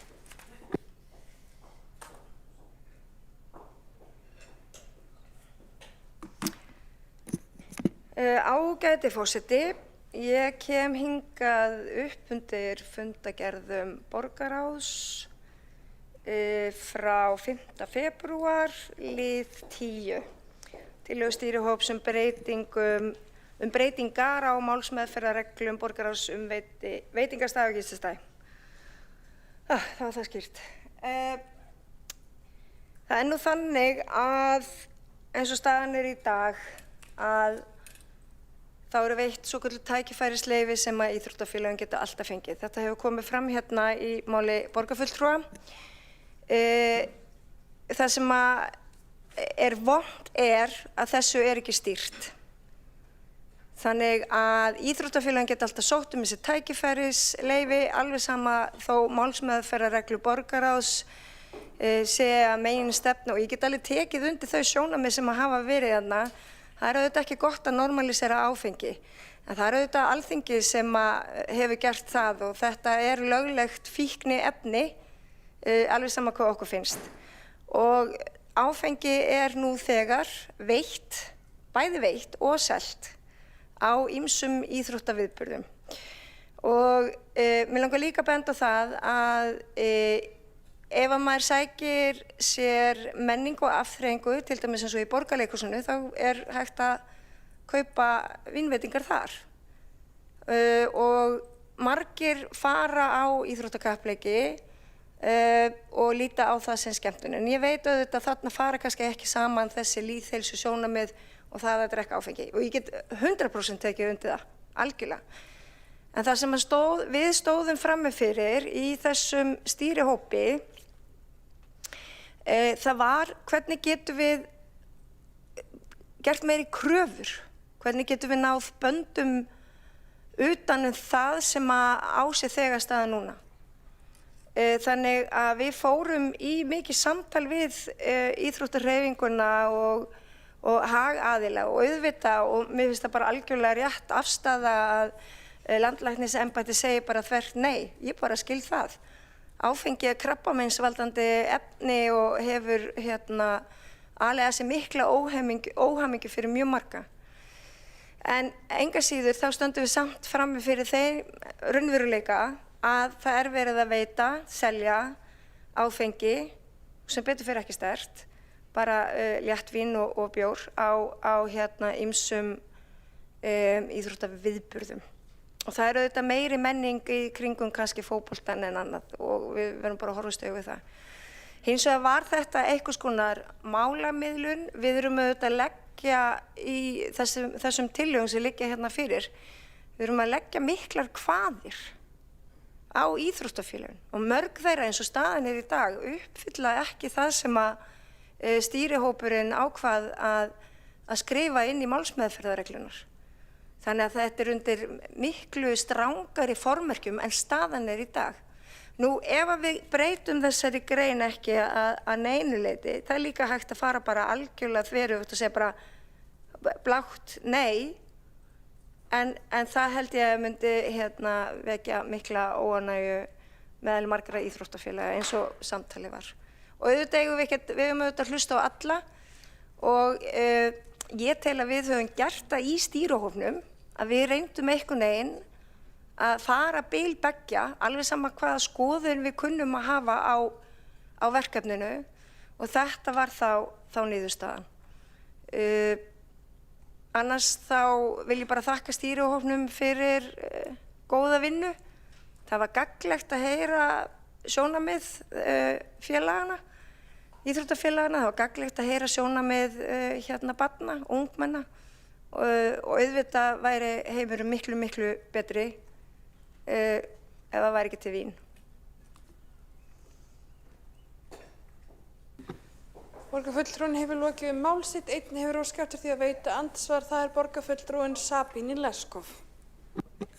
Já, hvað afstöðu borgarfulltrúans Líf Magneu við það að það sé eins og ég hef farið yfir í minni ræðu ósamræmi við gildandi stefnumótun borgarinnar, ósamræmi við gildandi stefnumótun íþróttahreyfingarinnar. Það óafgreitt erindi frá mannréttindaráðinu frá því í desember sem var sent til stýrihóps og fekk aldrei svar. Hvað gerist þegar íþróttafélög standa sig ekki við þessar kröfur? Hvað getum við gert þá? Hvaða rök eru fyrir því að útvíkka, ég meina ef Viltu Vestur var áður og við útvíkkum reglurnar, af hverju ósköpunum ættu íþróttafélögin að standa við það? Ef þeir fá bara verðlaun fyrir að haga sér svona? Og hvernig á þetta virkilega líta út? Ég meina fullorðið fólk fá að drekka á ákveðnu svæði, börnin fá ekki að vera þar. Verður glervegg á milli eða vera börnin eftirlitslaus og foreldrar fara að drekka, hvernig á þetta að vera? Borgarfulltrúinn hefur lokið við að veita andsvar og svarar þá andsvari borgarfulltrúinn Líf Magneuðdóttir. Forseti, með leyfi forseta stendur í málsmeðferðarreglunum uppfylli leyfishafi ekki framangreind skilyrði áskilur Reykjavíkurborg sér rétt til að beina því til leyfisveitanda svipta leyfishafa leyfinu. tilvitnun lýkur. Ég vil líka benda á það að til dæmis í kringum hinsegin daga og í kringum gleðigönguna þá hefur komið uppi fyrir hérna í Hljómskálagarðinum afgirtu svæði fyrir fullorðið fólk til þess að fara og kaupa sér vín eða bjór.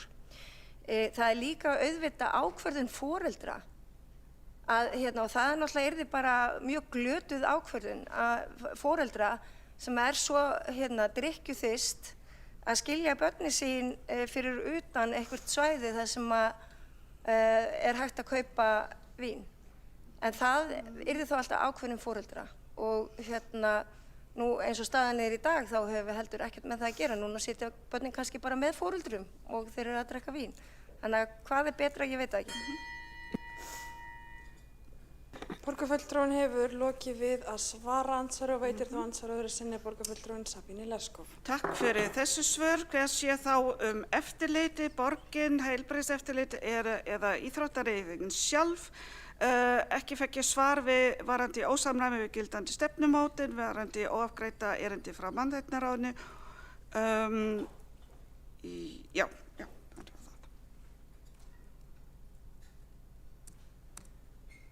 Borgarfulltrúinn hefur lokið við að svara sín andsvari.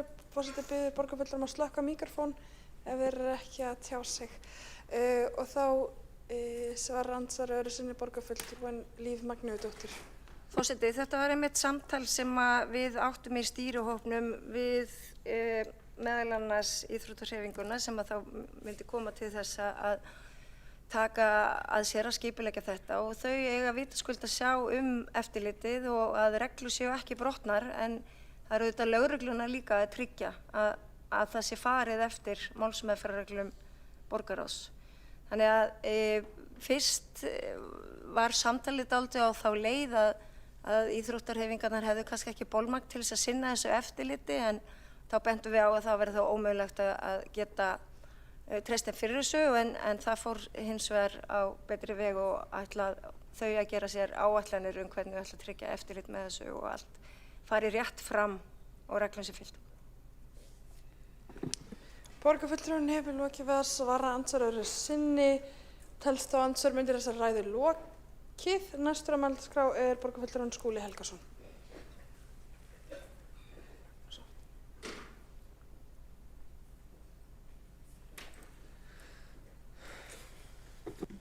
Já, forseti ágæta borgarstjórn, ég kem upp til þess að ræða hér 2 liði úr fundargerðum borgarráðs.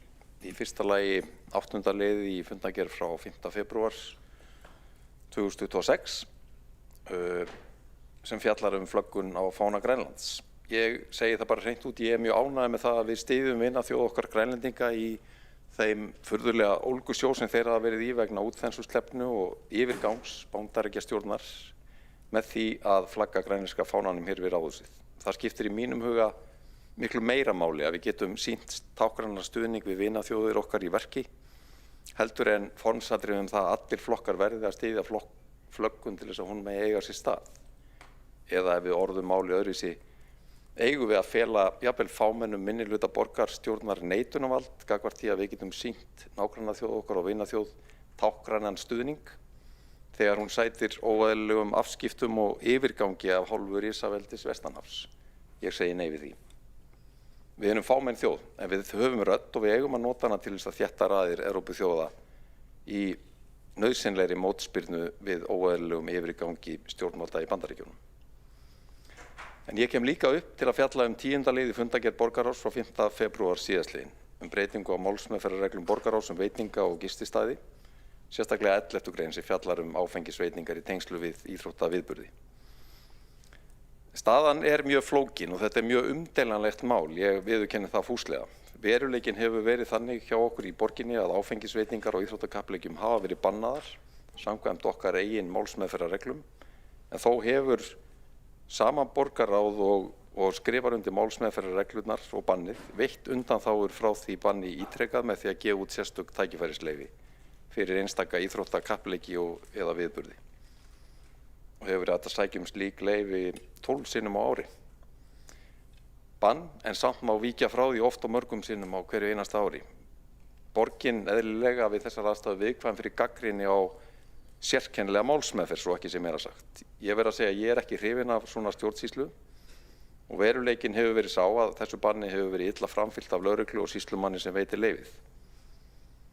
Og þá spurningin, hvort betra að viðhalda banninu og horfa líkindum áfram upp á óviðunandi ástanda sem sala, áfengis og neysla getur farið fram víðsvegar á íþróttakappleikjum sem hefur verið veruleikinn undanfarin ár innan börn og ungmenni sem eiga á hættu að fá til dæmis yfir sig áfenga drykki þegar leikar æsast á áhorfendasvæðum.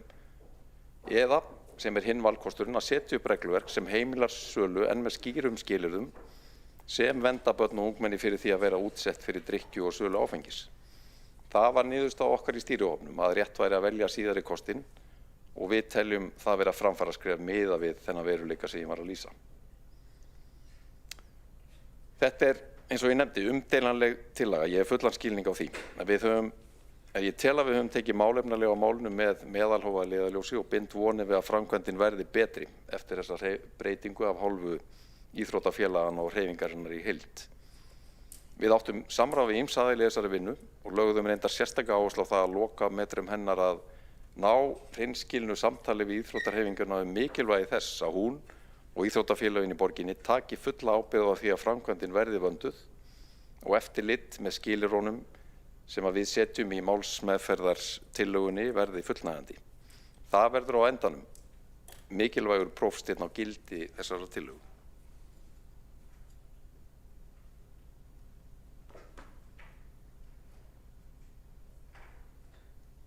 Borgarfulltrúinn hefur lokið við sína ræðu.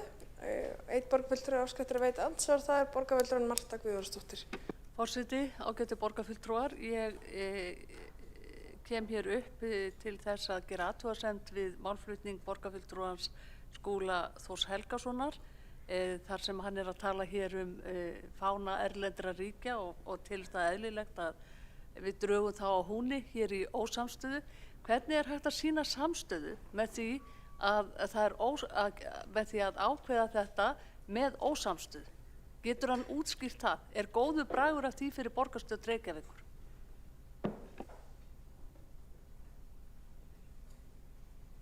Borgarfulltrúinn hefur lokið við að veita andsvar og svara þá andsvari borgarfulltrúinn Skúli Helgason.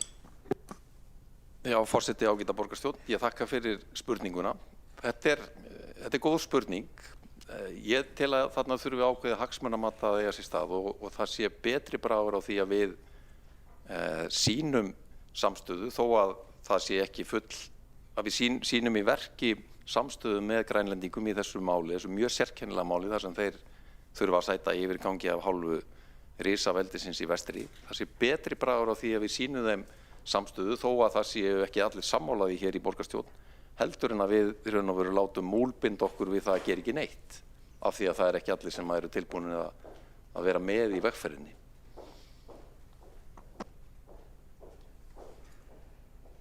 Borgarfulltrúinn hefur lokið við að svara andsvari og veitir það andsvari sinni borgarfulltrúinn Marta Guðjónsdóttir. Forseti, ágætu borgarfulltrúar, ég velti því fyrir mér hvort að meirihlutanum hafi ekki dottið í hug að það væri hægt að sýna samstöðu með öðrum hætti heldur en að draga að húnni hér fána þeirra ríkja sem við viljum sýna samstöðu. Það er hægt að gera með margs konar öðrum hætti og það hefur augljóslega ekki komið til tals. Þetta virðist vera eina leiðin sem að meirihlutin sér til þess að geta sýnt öðrum þjóðum samstöðu. Ég velti líka fyrir mér öllum þeim þjóðum þar sem framfer mannréttindabrot. Við getum talað Íran, við getum talað Afganistan og fjölmörg önnur ríki sem að við getum svo sannarlega sýnt samstöðu. Hvar endar þetta ef við ætlum að draga húnni alla það fána í öllum þeim ríkjum þar sem að okkur finnst að við ættum og teljum réttlætanlegt að sýna samstöðu? Það er hægt að sýna samstöðu með svo mörgum öðrum hætti og það líka dálítið ámælisvert að þessari tillögur vera að hraða í gegn á meðan að tillaga okkar sjálfstæðismanna að íslenski þjóðfáninn sé dreginn hér á húnni á hverju degi, að hún liggur ennþá einhvers staðar í geymslum hér í kjöllurum borgar í Ráðhúsinu. Borgarfulltrúinn hefur lokið við að svara andsvari sinni og telst á andsvörum undir þessari ræðu lokið. Næstur á mælendaskrá borgarfulltrúinn Helgi Ás Grétarsson. Forseti fór óvart með vitlaust mál. Borgarfulltrúinn var Marta Guðjónsdóttir var að veita andsvar og þá á rétt að svara andsvar öðru sinni Skúli Þór Helgason, borgarfulltrúi. Forseti, kærar þakkir. Marta Guðjónsdóttir, borgarfulltrúi, spurði hvort að meirihlutanum hefði ekki dottið neitt annað í hug til að sýna samstöðu en að flagga og svarið við því jú, og ég veit til þess að borgarstjóri Heiða Björg Hilmisdóttir hefur til dæmis verið í samskiptum við kollega sín í Núk og sýnt samstöðu með þeim hætti, þannig að þetta ekki einskorðað við flöggun, stuðningur okkar við vinaþjóð okkar í Grænlandi. Ég tel að þetta mál snerti okkur bara miklu meira heldur en ýmis þau mál sem að borgarfulltrúinn nefndi og tengjast mannréttindabrotum út allan heim. Auðvitað það rétt að við gætum fyllt dagskrán okkar með málum, álitamálum það hvað við eigum að gera í einstökum tilvikum, en við höfum valið að flagga til þess að sýna samstöðu með þjóðum sem hafa verið yfirteknar og lent í stríðsárásum eins og Úkraínumönnum og Palestínumönnum og grænlendingar að fara í gegnum mjög sérkennilega atburðarásar sem að þeir eru beittir í yfirgangi og ég vil segja ofsóknum að hálfu risaveldis í vestri. Röðin geti komið á okkur, margir hafa bent á það, þó að það sé ekki endilega einhver ráðandi rök í málinu, en ég tel að við séum á betri stað að sýna grænlendingu samstöðu heldur en að gera það ekki. Borgarfulltrúinn hefur lokið við að svara andsvar öðru sinni og telst á andsvörum undir þessari ræðu lokið. Næstur á mælendaskrá er borgarfulltrúinn Helgi Ás Grétarsson.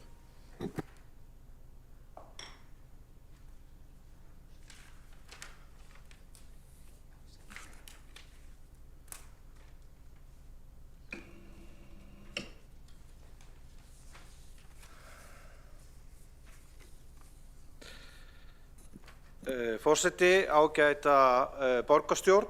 Ég byrja hér á 8. lið fundargerðar borgarráðs frá 5. febrúar 2026, flöggun á fána Grænlands við Ráðhús Reykjavíkur.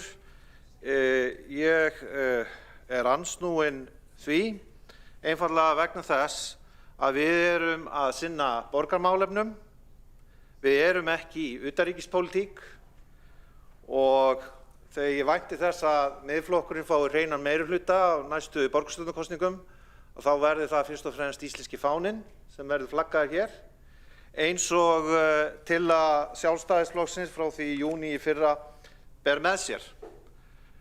Þannig að mér finnst vera mjög sérkennilegt að við séum að eyða tíma og orku hér í borgarstjórnarsalnum að ræða álitamál á sviði utanríkismála. Þessi populismi, hann heldur bara áfram eins og enginn sé morgundagurinn og hættir við því að við missum algjörlega fókus hverja við erum að þjóna. Það eru íbúar, stofnanir og fyrirtæki hér í Reykjavík. Það er ekki fólk út í heimi eða þjóðir út í heimi. Ef við viljum sýna samstöðu með öðrum ríkjum eða borgum, þá er hægt að gera það með öðrum hætti. Þetta er mjög afdráttarlaus og skýr afstaða og mér finnst mjög hryggilegt að borgarráð samþykki sumarið 2025 að endurskoða gildandi reglur notkun fána við stjórnsýsluhús Reykjavíkurborgar og núna 8 mánuðum síðar er ekkert að koma út úr þeirri vinnu. Og ég tek undir margt þegar sem að borgarfulltrúinn Einar Þorsteinsson fyrir hönd Framsóknarflokksins var að bera hér fram og sjálfsögð varúðarorð sem að mér finnst það liggja í augum uppi. En svona eru áherslurnar í borgarpólitíkinni ólíkar. Varðandi þá næsta lið sem er þá 10. liður, fundargerðar borgarráðs frá 12. febrúar 2026. Ég styð þá afgreiðslu að meðal annars að leyfa auki frjálsræði með áfengissölu með þeim hætti sem að lagt er upp með og það er einfaldlega bara verið að setja skýrari ramma það mál og sé ekkert athugavert við það. Svo verð ég að segja, og þá komum við að 19. og 20. lið varðandi framleiðslu eldhúsið í Vitatorgi. sem mér finnst, þó við höfum aðeins rætt það hérna áður, að mikil sorgarsaga í raun og veru og væri full þörf á að ræða það nánar og jafnvel að það yrði gerð skýrsla málið. Vegna þess að ég sat fund velferðarráðs í júní 2025 þar sem að framkomu slíkar upplýsingar að eðlilegast hefði verið að grípa strax til aðgerða. Ég tel almennt séð í svona máli að í pólitíkinni eigi ekki að fresta að taka ákvarðanir, setja mál í nefnd, búa til stýrihópa eða spretthópa og það þurfi ekki hugmyndafræði. Í borgarmálunum á ekki að vera hugmyndafræði sem á að stýra því hvað við séum að gera. Í þessu tiltekna máli, varðandi framleiðslueldhúsið í Vitatorgi, þá erum við bara að þjóna fyrst og fremst eldra fólki. Og það gífurlega mikilvægt fyrir félagsþarfir þess hóps, þess viðkvæma hóps, að hann fái heitan mat á þessum félagsmiðstöðum og annar stað þar sem að framleiðslueldhúsið var að þjóna. Og það á ekki að vera hugmyndafræðilegt atriði að þegar framleiðslueldhúsið eða stafar hætta því að reka það áfram, að þá eigi bara strax að leita til samninga við þriðju aðila. Það hefði verið hægt að gera það strax sumarið. Ég verð að segja það að í borgarmálunum þá eigi fyrst og fremst að reyna að leita raka og lausna á praktískum verkefnum. Þetta á ekki að vera svona hugmyndafræðileg pólitík sem hér rekin. Þá bara fyrst og fremst að finna hvað best fyrir borgina sem opinberar aðila og hvað best fyrir borgarbúa og leysa málin á þeim grundvelli.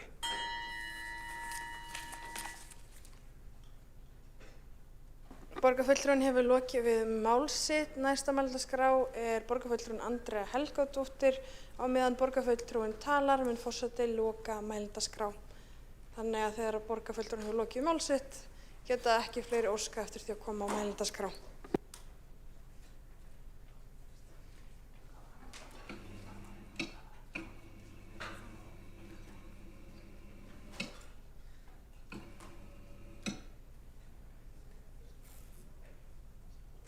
Núllstill. 4 mínútur.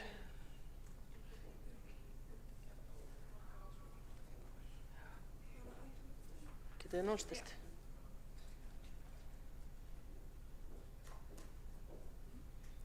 Já, takk. Forseti, ég ætla að taka til máls hvað er það? 8. liður. 8. liður fundargerðar borgarráðs frá 5. febrúar. Já, mér langaði bara að koma upp og segja að mér finnst einkennilegt að þurfa að vera að ræða þetta á þessum nótum við þetta spursmál að draga að húnni fána nágrannaríkis okkar sem að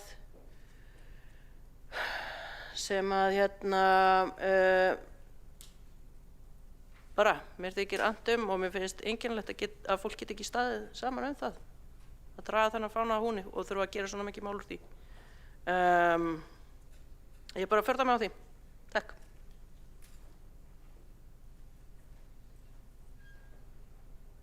Borgarfulltrúinn hefur lokið við mál sitt. Næsta mælendaskrá er borgarfulltrúinn Sanna Magdalena Mörtudóttir. Forseti og borgarstjórn, ég kem upp undir fundargerð borgarráðs frá 12. febrúar 19. lið, máltíða þjónusta velferðarsviðs Reykjavíkur borgar. Auðvitað er fókusinn hjá okkur núna að þjóna fólki borgarinnar með því að veita þeim mat. Við höfum oft fjallað þetta mál í velferðarráði þar sem það var nauðsynlegt að fá kynningu, það var nauðsynlegt að undirbúa næstu skref og taka viðeigandi skref. Eins og ég hef nefnt áður og nefni aftur, að þá er unnið að því að gera skammtímasamning þannig að við losnum við tímakvaðir sem annars myndi líklega hægja á málinu og það viljum við alls ekki. Það er unnið hörðum höndum að því að finna leiðir til að veita þeim mat sem að þurfa á honum að halda. Og ég get fullvissa að það er engin hugmyndafræði sem hefur eitthvað hægt á þessu eða komið í veg fyrir að það sé hægt að gera það sem við eigum að gera. Við erum hérna að vinna fyrir íbúa, punktur. Það var ekki búinn til neitt stýrihópur eða spretthópur máltíðaþjónustu á Vitatorgi. Við höfum unnið þetta á velferðarráði og velferðarsvið hefur unnið þetta. Mér er sérkennilegt að það er að reyna að setja þetta upp í einhvern búning sem að ef ég skil ekki betur að þá er borgarfulltrúinn Helgi Ás Grétarsson að leitast við að mála upp mynd af því að staðan sem við erum í uppi núna sé vegna þess að formaður velferðarráðs sósíalisti sem vilja ekki kaupa mat frá þriðja aðila. Mér finnst þetta bara mjög slæmt að þessi verið að draga upp einhvers konar þannig mynd. Við auðvitað bara vinnum hlutina vel og vandlega, við gerum það besta fyrir borgin og borgarbúa, en fyrst að vera að tala hugmyndafræði, þá finnst mér rétt að nefna hér að við vitum að ef við kaupum þjónustu frá utanaðkomandi aðila, frá þriðja aðila, ef við treystum sífellt á útvistun og útbúa, þá vitum við að það er miklu dýrara en ef að borgin gerir það sjálf. Þannig mér finnst athyglisvert að stundum hægt að kasta því hérna upp aðgerðir okkar sé ekki nægilega vel til þess fallnar að þjóna hagsmunum íbúa, hugsa út frá krónunum, hugsa út frá hagsmunum Reykjavíkur, að við eigum einmitt ekki að við vinstriflokkarnir oft tala því að við fyrum ekki vel með fjármagn. Það eru hægri flokkarnir sem vilja útvista öllu og það er miklu dýrara. En get fullvissa ykkur að það er unnið hörðum höndum að því að tryggja að fólk sem að þarf mat hér í borginni fái mat og við gerum þetta vel og vandlega. Við þurfum að hafa alls konar sjónarmið í huga hvað varðar öryggi og það er auðvitað það sem við leggjum áherslu á. Velferðarráð var búið að ákveða að það þyrfti auðvitað að fara í þessar breytingar á framleiðslu eldhúsinu Vitatorgi, svo þetta bara koma aðstæður upp sem ég er búin að fara yfir og ég ætla ekki að fara aftur yfir, þið þekkið þetta allt saman. En get fullvissa ykkur að það er unnið hörðu höndum að því að veita þeim sem á þurfa á heitum mat á að halda að þeir fái hann.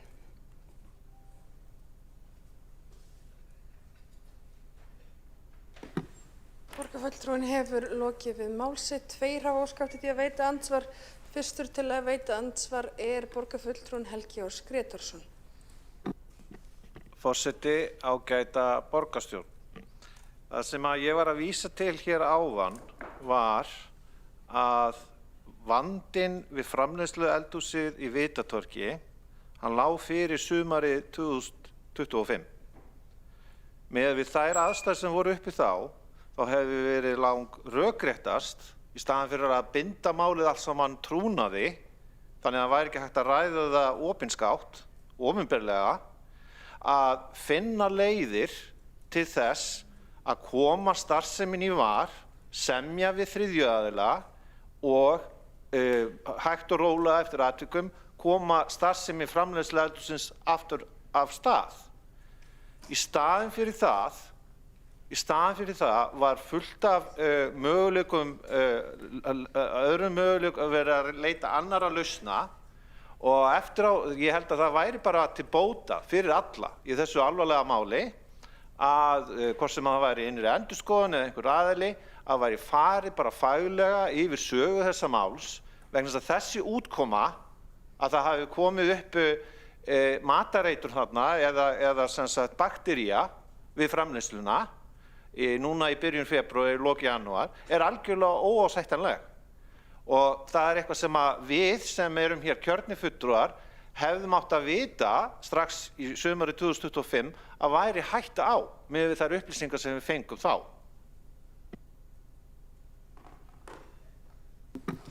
Borgarfulltrúinn hefur lokið við að veita andsvar og svara þá andsvari borgarfulltrúinn Sanna Magdalena Mörtudóttir.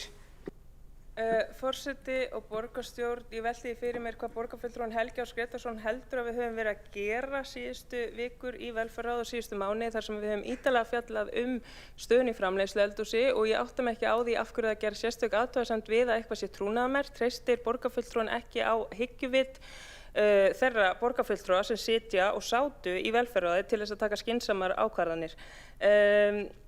Við þurfum líka að gæta okkur hér að það er ekki hægt að fullyrða að staðan sem var komin upp á framleiðslu eldhúsi Vitatorgs að hún hafi endilega leitt til þess atvik sem síðan gerðist hérna fyrir einhverju síðan. Þannig auðvitað er það okkar ábyrgð að undirbúa hlutina vel, fara vel yfir hvað sé hægt að gera þannig að það komi sem best út fyrir borgarbúa og það eru ýmsir þættir sem þarf að hafa þar í huga líkt og kom fram í öllum þeim skiptum þar sem velferðarráð hefur fjallað málið og jafnvel tekið auka fund til þess að fjalla málið að því við þurfum að vanda okkur. Borgarfulltrúinn hefur lokið við að svara andsvari og veitir þá andsvar öðru sinni borgarfulltrúinn Helgi Ás Grétarsson. Forseti, ágæta borgarstjórn. Það er náttúrulega svo að ég held að starfsmenn velferðarsviðs hafi unnið eins af miklum heilundum og alúð í þessu máli, mjög viðkvæmt mál. Ég átta mig fyllilega á því og allir hafi í sjálfu sig verið að gera sitt besta. Ég tel hins vegar kannski á sumu leyti eftir á að hyggja að það hefði átt að sækja það fastar að loka starfseminni og leita annara lausna til þess að koma í veg fyrir og girða alveg í veg fyrir að svona atvik kom upp eins og kom upp. Maður líka sem kjörinn fulltrúi í borgarstjórn og í velferðarráði verður að treysta því, og það er náttúrulega sem að er vandasamt, að verður að treysta því að bráðabirgða starfsleyfi sem að heilbrigðiseftirlitið gefur út séu eðlileg, jafnvel þó að sé að ræða að starfrækja eldhús á vegum borgarinnar sjálfrar. Þannig að ég tel að það verði bara æskilegt að þetta mál yrði samin fagleg skýrsla.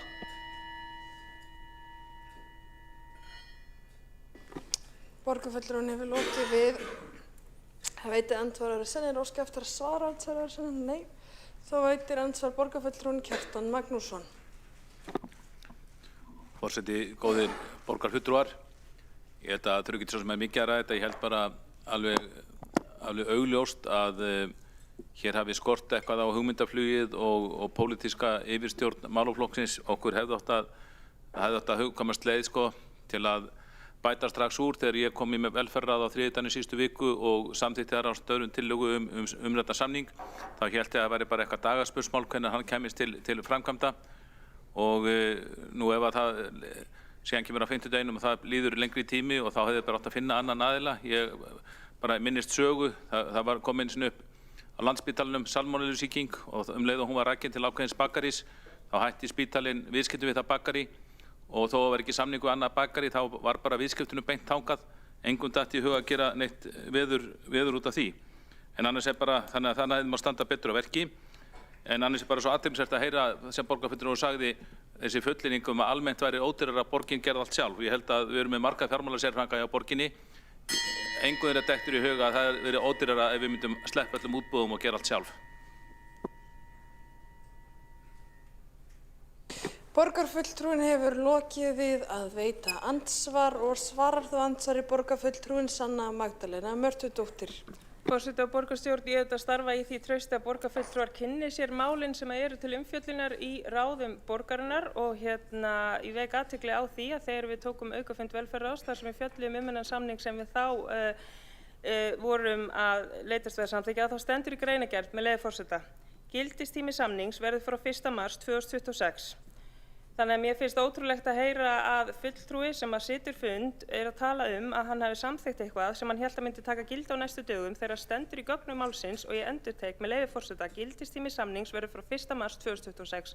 Þannig ég bara ítreka að borgarfulltrúar komi vel undirbúnir inn á fundi og lesi þau gögn sem fyrirliggja á fundinum þannig að þau séu upplýstir hvað þeir séu að samþykkja. Borgarfulltrúinn hefur lokið við að svara andsvari og veitir þó andsvar öðru sinni borgarfulltrúinn Kjartan Magnússon. Forseti, góðir borgarfulltrúar, ég las gögn fundarins og vissi alveg hvað var að gerast þarna, en við ræddum líka á fundinum leiðir til þess að brúa bilið þangað til umræddur samningur yrði virkjaður og þá var rætt það þennan möguleika á því að bara meðan það væri verið að brúa þetta bil þá yrði leitað til þessa aðila eða annars til bráðabirgða að elda máltíðir og einhverjar skýringar voru gefnar á því að það kynni að vera erfitt sem mér varst nú erfitt að trúa en ég viss það að það hefði verið strax að þriðjudag í síðustu viku hægt að leita til einhvers aðila og semja við hann að brúa bilið í stuttan tíma og svo upphæð sem það hefði kostað hefði væntanlega verið langt undir útboðsmörkum. Borgarfulltrúinn hefur lokið við að veita svara andsvari öðru sinni. Talst andsvarum lokið undir þessa ræðu. Og næstur á mælendaskrá er borgarfulltrúinn Magnús Davíð Nordal.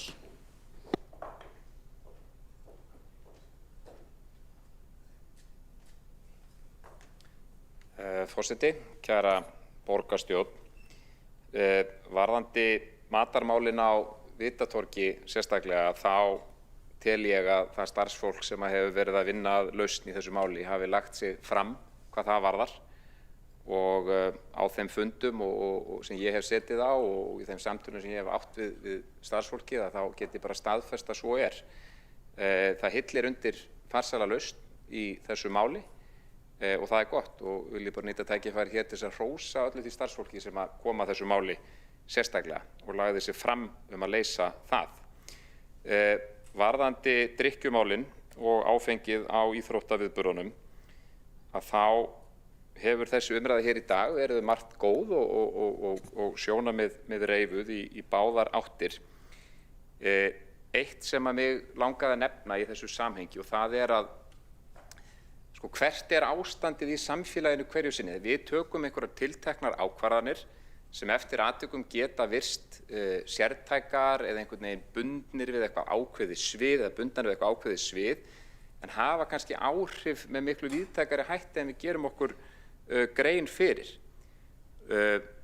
Á þeim 3,5 ári sem ég hef setið hér í borgarstjórn þá hefur ítrekað verið rætt stöðu barna, erfiða stöðu barna og forvarnir og mikilvægi þess að við stöndum okkur betur þegar að kemur að forvörnum og hvernig við hugsum börnin okkar.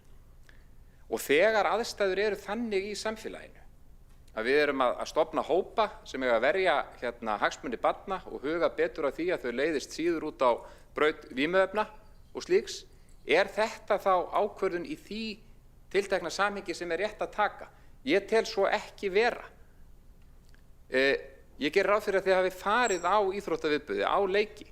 Helmingurinn sem að kemur þarna eru krakkar sem að æfa í yngri deildum félagana, sem að koma og fylgjast með sínum hetjum sem að spila í meistaraflokki eða hvaða nú er og eru síðan að horfa, eftir atvikum að horfa á fullorðið fólk sem þarna er komið og þarf að vera að drekka á sama tíma. Getur það ekki bara drukkið á öðrum tímum?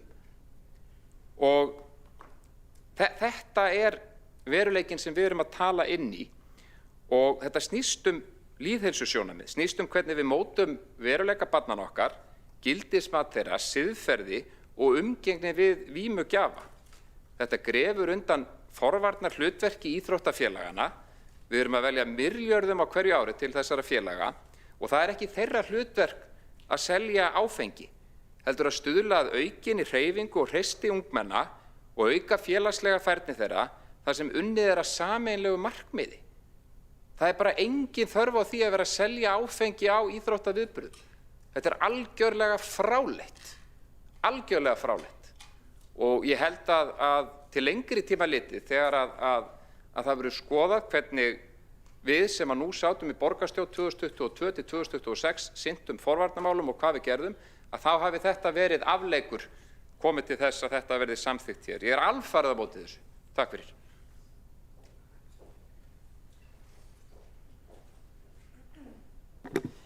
Borgarfulltrúinn hefur lokið við mál sitt. Næsta á mælendaskrá er borgarstjóri Heiða Björg Hilmirsdóttir.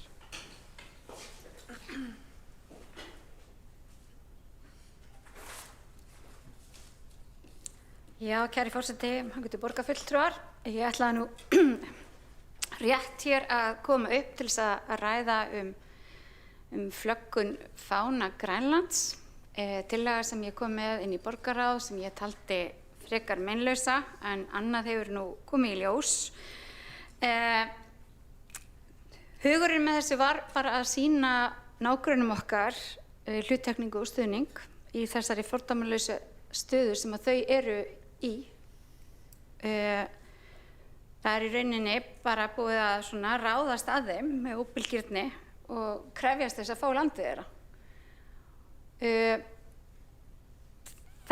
Fólkinu okkar, vinum okkar í Grænlandi, þeim líður ekkert rosalega vel. Þetta er rosalega óþægileg tilfinning. Og við erum í nánu samstarfi við borgarfulltrúa sem eru í Kammarsúak, þar sem við erum verið í vestnorræna hópnum með. mér finnst það einfaldlega vera þannig að framkoma yfirvalda í Bandaríkjunum gagnvart Grænlendingum núna, mér finnst þetta ekkert smámál, mér finnst þetta stórmál, mér finnst þetta risamál og mér finnst algjörlega augljóst að við eigum að sýna okkar afstöðu með fallegum og friðsamlegum hætti eins og að flagga fánanum þeirra. Það er bara, mér finnst það bara svo augljóst. Fyrir utan það að Trump, forseti Bandaríkjanna, nefndi Ísland 4 sinnum í ræðinu sinni eða 5 sinnum sem var líklega mismæli, en það er engan síður. Þetta er ekki langt frá okkur, þetta er okkar næsta þjóð. Þetta eru fólk sem hefur oft búið við ranglæti. Það var nýkomið upp dæmi slíkt sem við þekkjum. Þau eiga skilið frelsi, þau eiga skilið að fá að ákveða sjálf sitt líf og sitt land. Og í rauninni það þannig að það versta sem hefur gerst í mannkynssögunni yfirleitt ekki það sem fólki gerir, heldur það sem fólki gerir ekki. Og það að gera ekki neitt nefnilega líka oft mjög vont.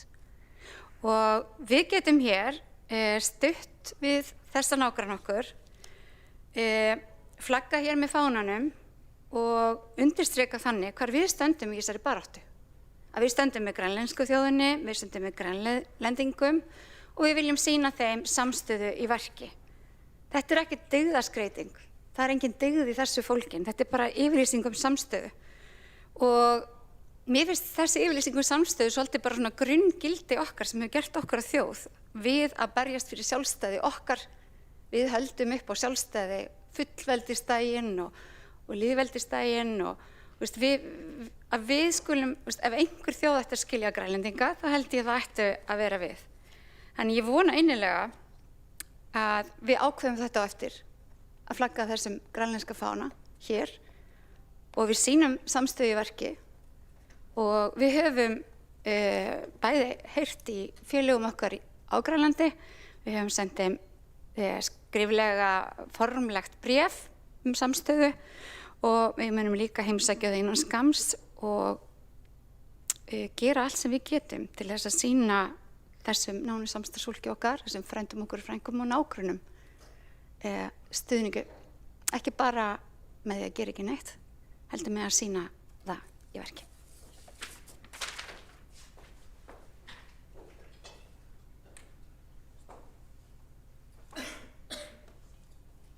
Borgarstjóri hefur lokið við mál sitt og telst á umræðum undir lið 10 og útsendri dagskrá lokið og við göngum til atkvæðagreiðslu og það vantar borgarfulltrúa í salinn.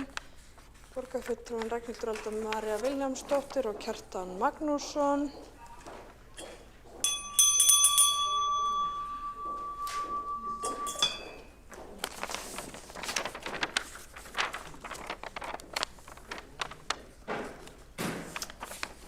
Enn vantar eitt borgarfulltrúa í salinn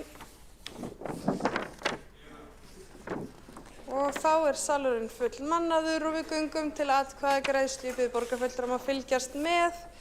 Við göngum fyrst til atkvæðagreiðslu 8. lið í fundargerð borgarráðs frá 5. febrúar, flöggun á fána Grænlands við Ráðhús Reykjavíkur og þeir sem eru samþykkir þeim lið vinsamlegast gefið þess merki.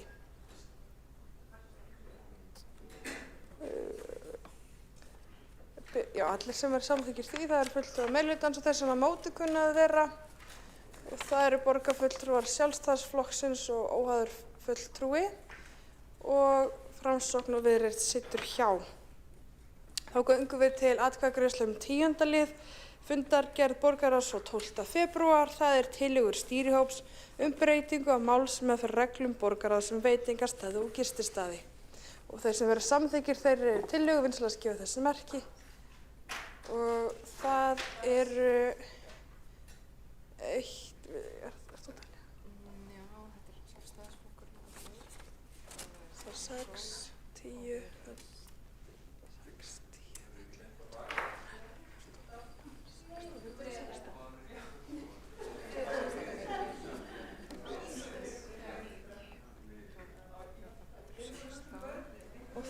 samþykkt með 16 greiddum atkvæðum og þeir sem á móti kunna að vera, og það eru 4 atkvæði á móti og þá er það 3 sem sitja hjá.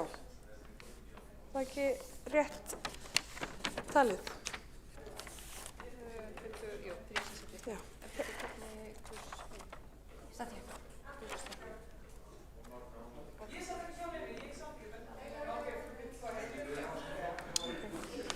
Ég bið borgarfulltrúum að tjá sig ekki í þessum sal nema með leyfi forseta.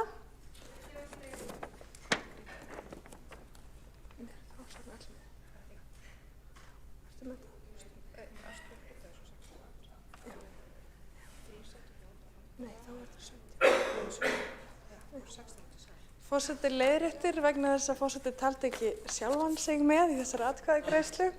Það er þá 17 sem að samþykkja, 4 sem á móti og þá 2 sem sitja hjá. Svo það sé skýrt.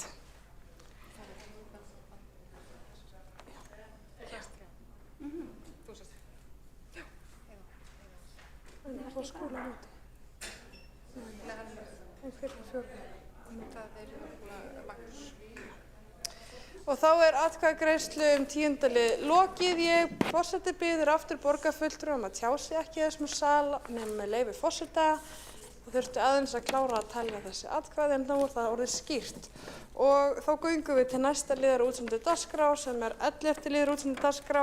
Það er fundargerð forsætisnefndar frá 13. febrúar, fundargerð mannréttindaráðs frá 5. febrúar, fundargerð skóla- og frístundaráðs frá 9. febrúar, fundargerðir umhverfis- og skipulagsráð frá 4. og 11. febrúar og fundargerðir velferðarráðs frá 4. og 10. febrúar. Og fyrstur til að taka til máls er borgarfulltrúinn Kjartan Magnússon.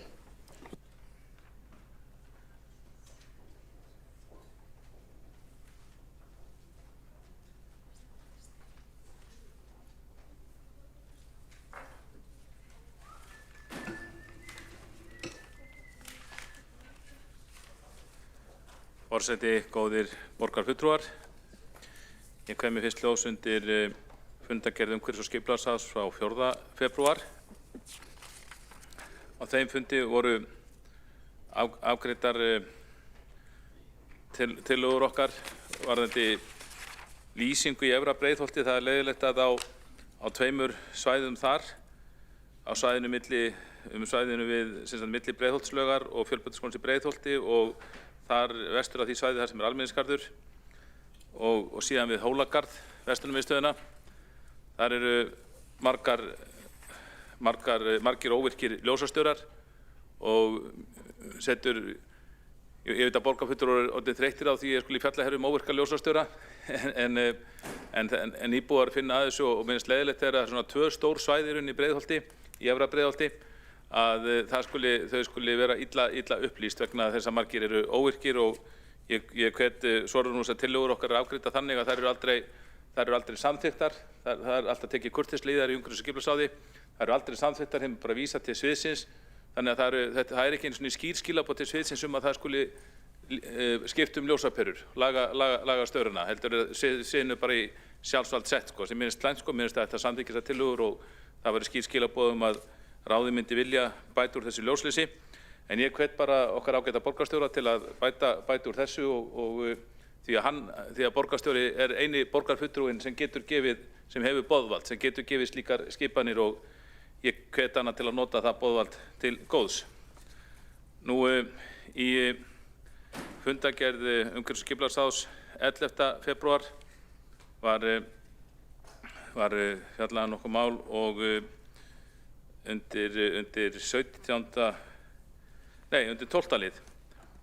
12. lið þá var tekin fyrir tillaga okkar almenningssamgöngur í Gufuneshverfi og þar lögðum við fram tillögu að ráðist verði í aðgerðir til að bæta almenningssamgöngur við ört vaxandi íbúðahverfi í Gufunesi.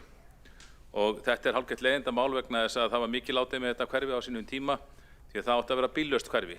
Svo hafa verið alls konar hlutir sem þjóna ekki þeim sem vilja vera bíllausir. Það hefur verið vesen með göngustíga, það er ekki gangstétt lögð meðfram Gufunesveginum sem er stór hættuleg og mikil og hröð þungaumferð og það horfir nú vonandi allt til bóta, en það er þarna strætóleysi sem þið hafið örugglega heyrt borgarfulltrúar góðir, og við vitum það, við fáum gjarnan svör frá strætó þegar við biðjum svona þjónustu, að strætó er á móti botnlöngum. Þetta eru frá veginum, frá Strandvegi að Gufunesveginn að Jökulsbás og tilbaka eru 3 kílómetrar og maður skilur alveg að strætó finnist að vera svolítið löng leið, þetta sé stór botlangi, og strætó er miklu hrifnar af hringtengingum, þess vegna gengur tillögu okkar út af það að það sé skoðað að koma á hringtengingu strætisvagna Gufuneshverfi með því að leggja einfallega svokallaða strætógötu eða almenna götu þess vegna úr Jökulsbási austur að Strandvegi. Þarna eru minnst kosti 2 eða 3 leiðir að velja. Það ætti verið að skoða það og þá væri hægt að koma þarna á hringtengingu og annarri leið út úr hverfinu því var að skipta. Og einnig komum við með þá hugmynd sem hefur þetta helst hér í borgarstjórn áður, að það verið skoðaðir kostir þess að hefja tilraunakstur með sjálfakandi strætisvagni í því skyni að koma föstum strætisvagnaakstri Gufuneshverfi og auka þannig þjónustu við íbúa þess. Þetta hljómar framúrstefnulegt, hefur samt verið rætt í borgarstjórn áður að mér skilst, ég var ekki hér þá, en tækninni fleygir fram og ég sjálfur fékk að prófa sjálfakandi strætisvagn í Helsinki árið 2018 og tæknin hefur fleygt fram síðan og það eru fjölmörg verkefni í gangi í mörgum borgum í heiminum og mér skilst að þau gangi öll vel og sé verið að þróa þau áfram. En gjarnan þessi tilraunaverkefni, þau hófust eins og í Helsinki, þau hófust með því að það var byrjað í úthverfi þar sem var ekkert mjög mikil umferð. En gekk samt eins og í sögu og nú er þetta komið jafnvel í miðborgir í sumstaðar og ég held að við ættum að skoða þennan kosti að við erum öll sammála það að við viljum strætisvagnaakstur við bíllausa hverfið í Gufunesi og íbúarnir vilja það líka. Við þurfum bara að finna leið til að koma til móts við þá og ná samkomulagi við strætó málið. Kjartan Magnússon, borgarfulltrúi, hefur lokið máli sínu. Einn borgarfulltrúi hefur óskað eftir að veita andsvar. Borgarfulltrúin Alexandra Briem. Forseti, ég ætla að halda tvennu til haga. Fyrir það fyrsta þá var það aldrei skipulagshönnun Reykjavíkurborgar að þetta skildi vera bíllaust hverfi. Það að þróunaraðilar hafi ákveðið það og selt íbúðir undir þeim formerkjum gerir það ekki að verkum að við þurfum að hlaupa til og útbúa svæði þannig að fólk geti lifað bíllausum lífstíl. Þetta er allt of fámennt hverfi til þess að standa undir eins virkri strætótengingu og slíkt hefði útheimt sem er leitt, því að augljóslega finnst okkur ömurlegt að fólk hafi farið inn með einhverja væntingar sem voru úr lausu lofti gripnar. En við það situr að íbúaþéttunin þarna í rauninni stendur ekki undir því að það sé sett föst leið. Hins vegar þá er ég búinn að biðja strætó nýlega eftir samtal við íbúa þarna að kanna það með hvaða hætti við getum mögulega reynt að koma til móts við þörfina fyrir virkari strætósamgöngur þangað og sjá, þá fáum við einhverjar hugmyndir vonandi tilbaka fljótlega sem við getum þá metið hvort að við séum tilbúin að fara út í kostnaðarlega séð. Alexandra Briem, borgarfulltrúi, hefur lokið við að veita andsvar og svara þá andsvari borgarfulltrúin Kjartan Magnússon. Forseti, góði borgarfulltrúar, ég þakka Alexandru Briem borgarfulltrúa fyrir ágætt svar og ég held að þetta sé svona, við þurfum að vera öll lausnamiðuð í þessu, en það kom mér á óvart að heyra þetta að borgin hefði ekki hugsað þetta sem bíllaust hverfi og ég googlaði nú bara inn í kvelli því mér myndi endilega að borgin og fyrrverandi borgarstjóri hefði talað á þeim nótum og það kemur strax upp inn að frétt af heimasíðu borgarinnar frá 7. maí 2020 og þar kemur fram hérna í millifyrirsögn bíllaust hverfi, skjól, sól og grænmetisgarðar og þar er sem sagt, og þar er talið, ég ætla ekki að tella þetta allt upp, en þar er talið upp að bílastæði sé utan byggðar og þetta sé hugsað sem bíllaust hverfi. Þannig ég held að það hafi nú ekki bara verið sölumennir sem hafi orðað þetta þannig, þetta er líka á heimasíðu borgarinnar. Takk fyrir. Kjartan Magnússon, borgarfulltrúi, hefur lokið við að svara andsvari og veit það andsvari eru sinni borgarfulltrúin Alexandra Briem. Ég held að þarna séum við ekki að tala sama hlutin í það að hafa bílastæðin fyrir utan kjarnabyggðar en ekki það sama og að ætla hanna hverfi þannig að fólk þurfi ekki að eiga bíl til að búa þar. En eins og ég segi, þau svör sem ég hef fengið við þessu þegar ég hef verið að kanna málið er að þetta hafi aldrei verið skipulagt sem bíllaust hverfi af okkar hálfu. Ég veit ekki af hverju þetta endaði þarna inn í einhverju fréttaskjali, en ég held að það sé verið að tala ekki það að hverfið sé þannig að fólk þurfi ekki að eiga bíl til að búa þar, heldur að bíllinn ekki að vera inn í sjálfu hverfinu hjá húsinu. Alexandra Brím, borgarfulltrúi, hefur lokið við að veita ansvar öðru sinni og svara þá ansvar öðru sinni borgarfulltrúan Kjartan Magnússon. Já, forseti og góðir borgarfulltrúar, bara til áréttingar þá þetta frétt á heimasíðu borgarinnar sem vantilega skrifuð af einhverjum af ágætum upplýsingafulltrúum borgarinnar sem eru sérþjálfari í því að veita réttar upplýsingar, og þarna stendur sannarlega í millifyrirsögn frá 2020 í frétt borgarinnar bíllaust hverfi, og kæmi mér ekki óvart að einhverju þeir sem lásu þessa frétt hafi og voru að hugsa að kaupa íbúðir á þessum tíma, þeir hafi látið þetta hafa áhrif á sig, en ef þetta er bara alveg úr lausu lofti gripið þá er líklega rétt þó seint sé að leiðrétta þessa frétt borgarinnar frá 2020. Kjartan Magnússon, borgarfulltrúi, hefur lokið við að svara ansvar öðru sinni og telst á ansvörum lokið undir þessari ræðu, og næstu tekur til máls borgarfulltrúinn Helgi Ás Grétarsson.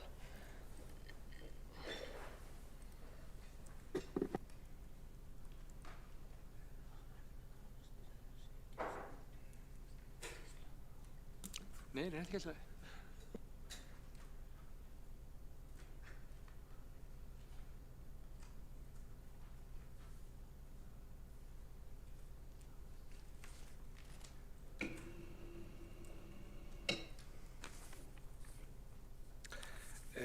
Forseti, ágæta borgarstjórn, ég kem hérna upp undir fundargerð skóla- og frístundaráðs frá 9. febrúar síðastliðnum, en undir liðum 7, 8 og 9 eru álitamál sett fram varða í raun og veru ástand húsnæðis á skóla- og frístundasviði.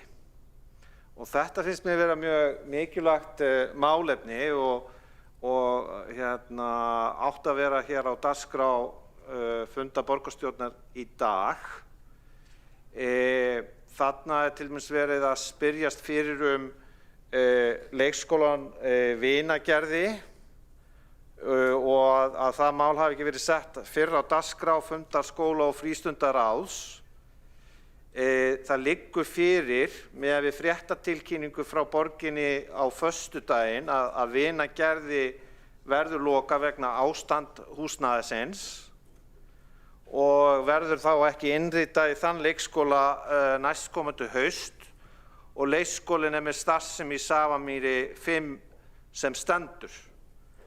Og í lið 9 er verið að spyrja lista hvaða leikskólar og grunnskólar verið lokaðir á næstunni viðhaldsframkvæmda og hversu lengi er gert ráð fyrir lokun þeirra. Ég vil taka þetta hérna upp vegna þess að þegar fjárfestingaráætlun borgarinnar í mörg ár aftur í tímann, og svo líka bara ef að rekstrarreikningur A-hluta borgarsjóðsins skoðaður, þá sést hvað þetta hefur mikið högg fyrir reksturinn að standa endalaust í framkvæmdum og viðgerðum á skólahúsnæði. Þetta er rosalega orðin allt og hár liður í rekstrarreikningi borgarinnar.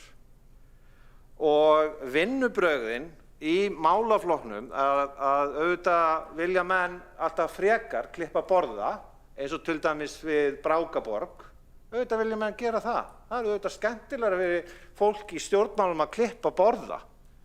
Auðvitað, hver vill ekki byggja? En það virkar fyrir mig mjög öfursnúið að eyða miklum peningum í ævintýraborgir og fleira til þess að geta klippt borða, en á sama tíma er húsnæði í sama hverfi látið grotna niður. Það verður að snúa ferlum ákvarðana hérna við. Til dæmis, þessi fallegi leikskóli Árborg, alveg við Elliðaárnar og við Elliðaárdalinn. Príma staður. Þessi leikskóli, hann er búinn að vera lokaður frá október 2022. Í 2 ár eða meira var hérna ekki hægt að taka ákvörðun í kerfinu hvað ætti að gera við þennan leikskóla. Svo er saga hérna Grandaborg. Það búið að vera lokað frá haustinu 2021. Og svo Hagaborg. Og bara hryllingssögurnar halda áfram. Í staðinn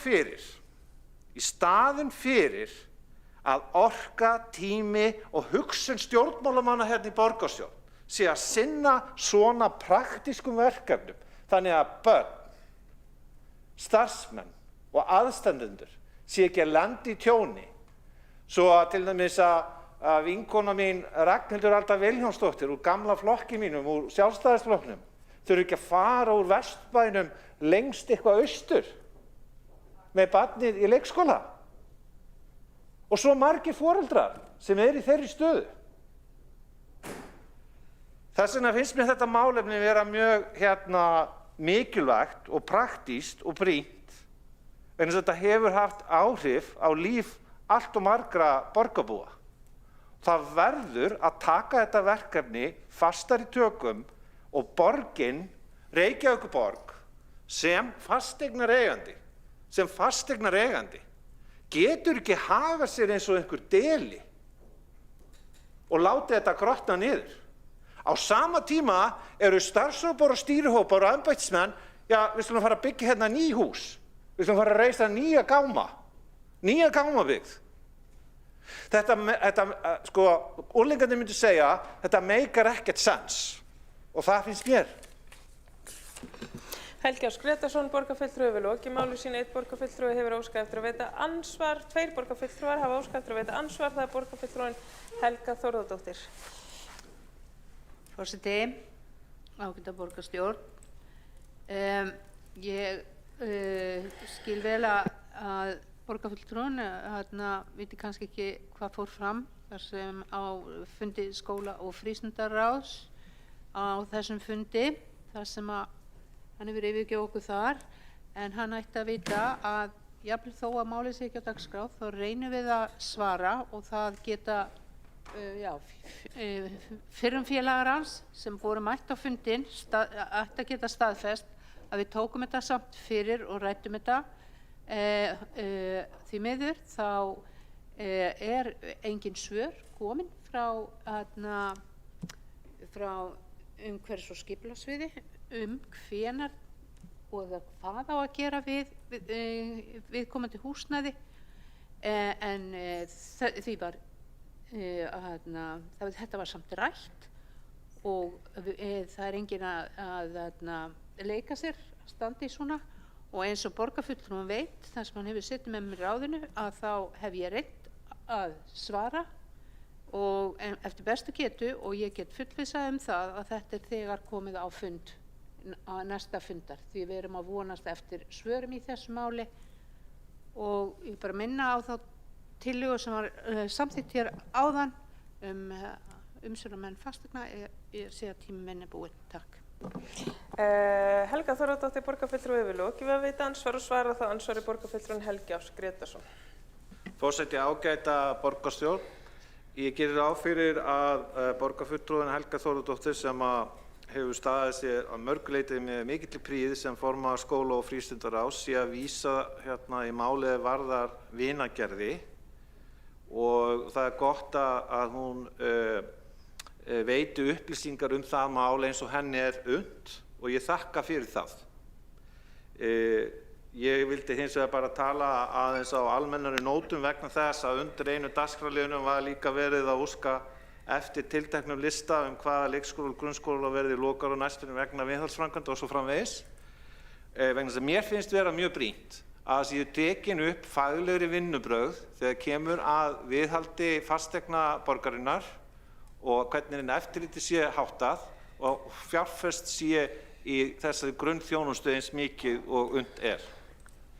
Helgi Áss Grétarsson, borgarfulltrúi hefur lokið við að svara andsvari og veit það ansvar öðru sinni. Borgarfulltrúin Helga Þórðardóttir.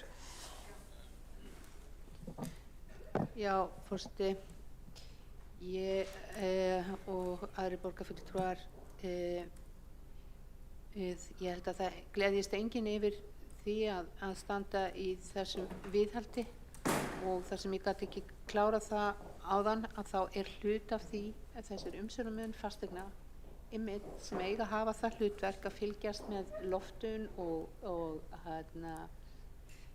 húsnæðinu, í hvort það sé leki og þetta er hluti af forvörnum sem að við munum leggja meiri áherslu á til framtíðar. Helga Þórðardóttir, borgarfulltrúi, hefur lokið við að veita andsvar öðru sinni og svarar þá andsvar öðru sinni borgarfulltrúinn Helgi Ás Grétarsson. Forseti, ágæta borgarstjórn. Ég þakka fyrir þessi svör en þá er verið að vísa hér í áætlunina eða tillögurnar sem voru ræddar hérna fyrr á fundunum.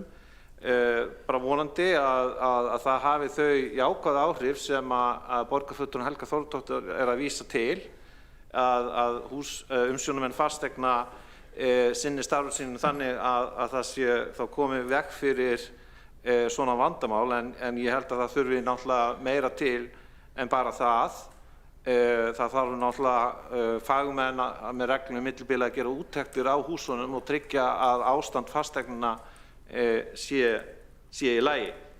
En ég reikna sem sagt þá með að Vinagerði sé bara lokað og óljóst sé eins og staðan er akkurat í dag hvenær sú leikskólabygging komist aftur í gagnið. Helgi Ás Grétarsson, borgarfulltrúi, hefur lokið við að svara andsvar öðru sinni. Veitir þá andsvar borgarfulltrúi Magnús Davíð Nordal.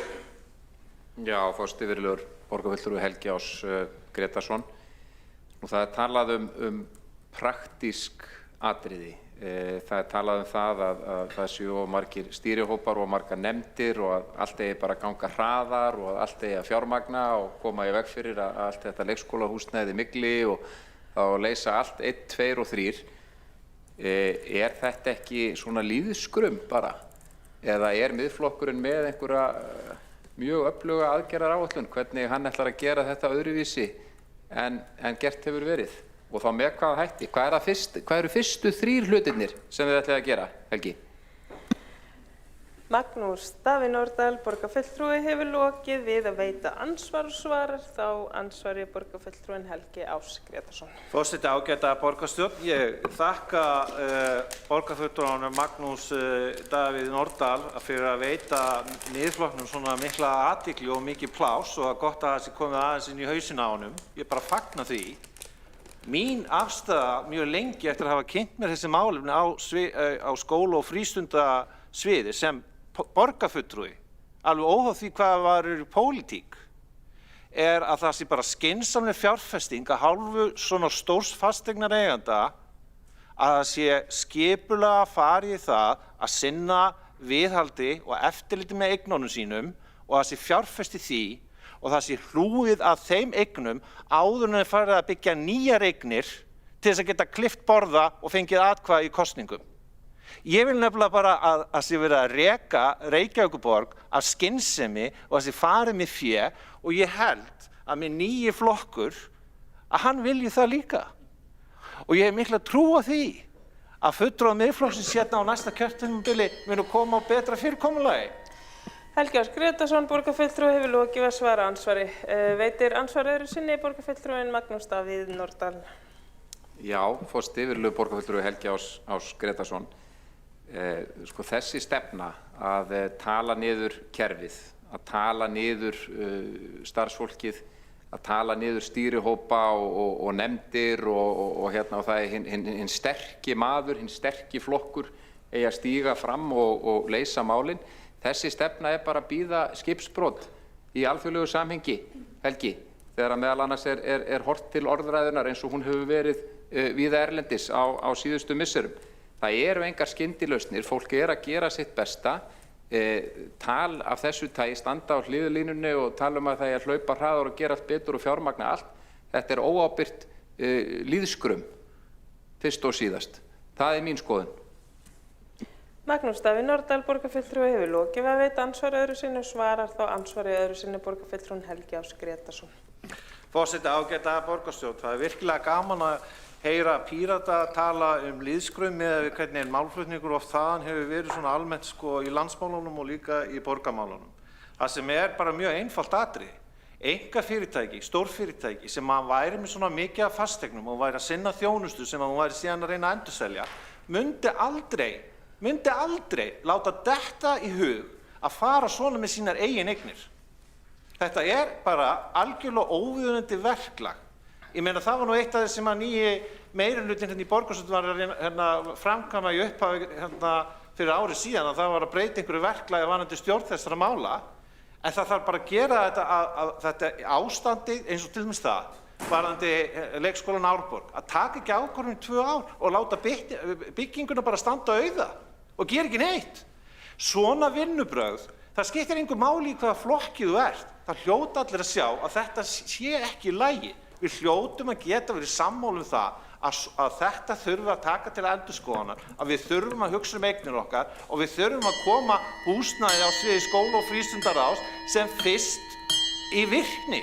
Helgi Ás Grétarsson, borgarfulltrúi hefur lokið að svara andsvari öðru sinni og telst á andsvörum lokið undir þessa ræðu og tekur til máls borgarfulltrúi Magna Gná Jóhannsdóttir.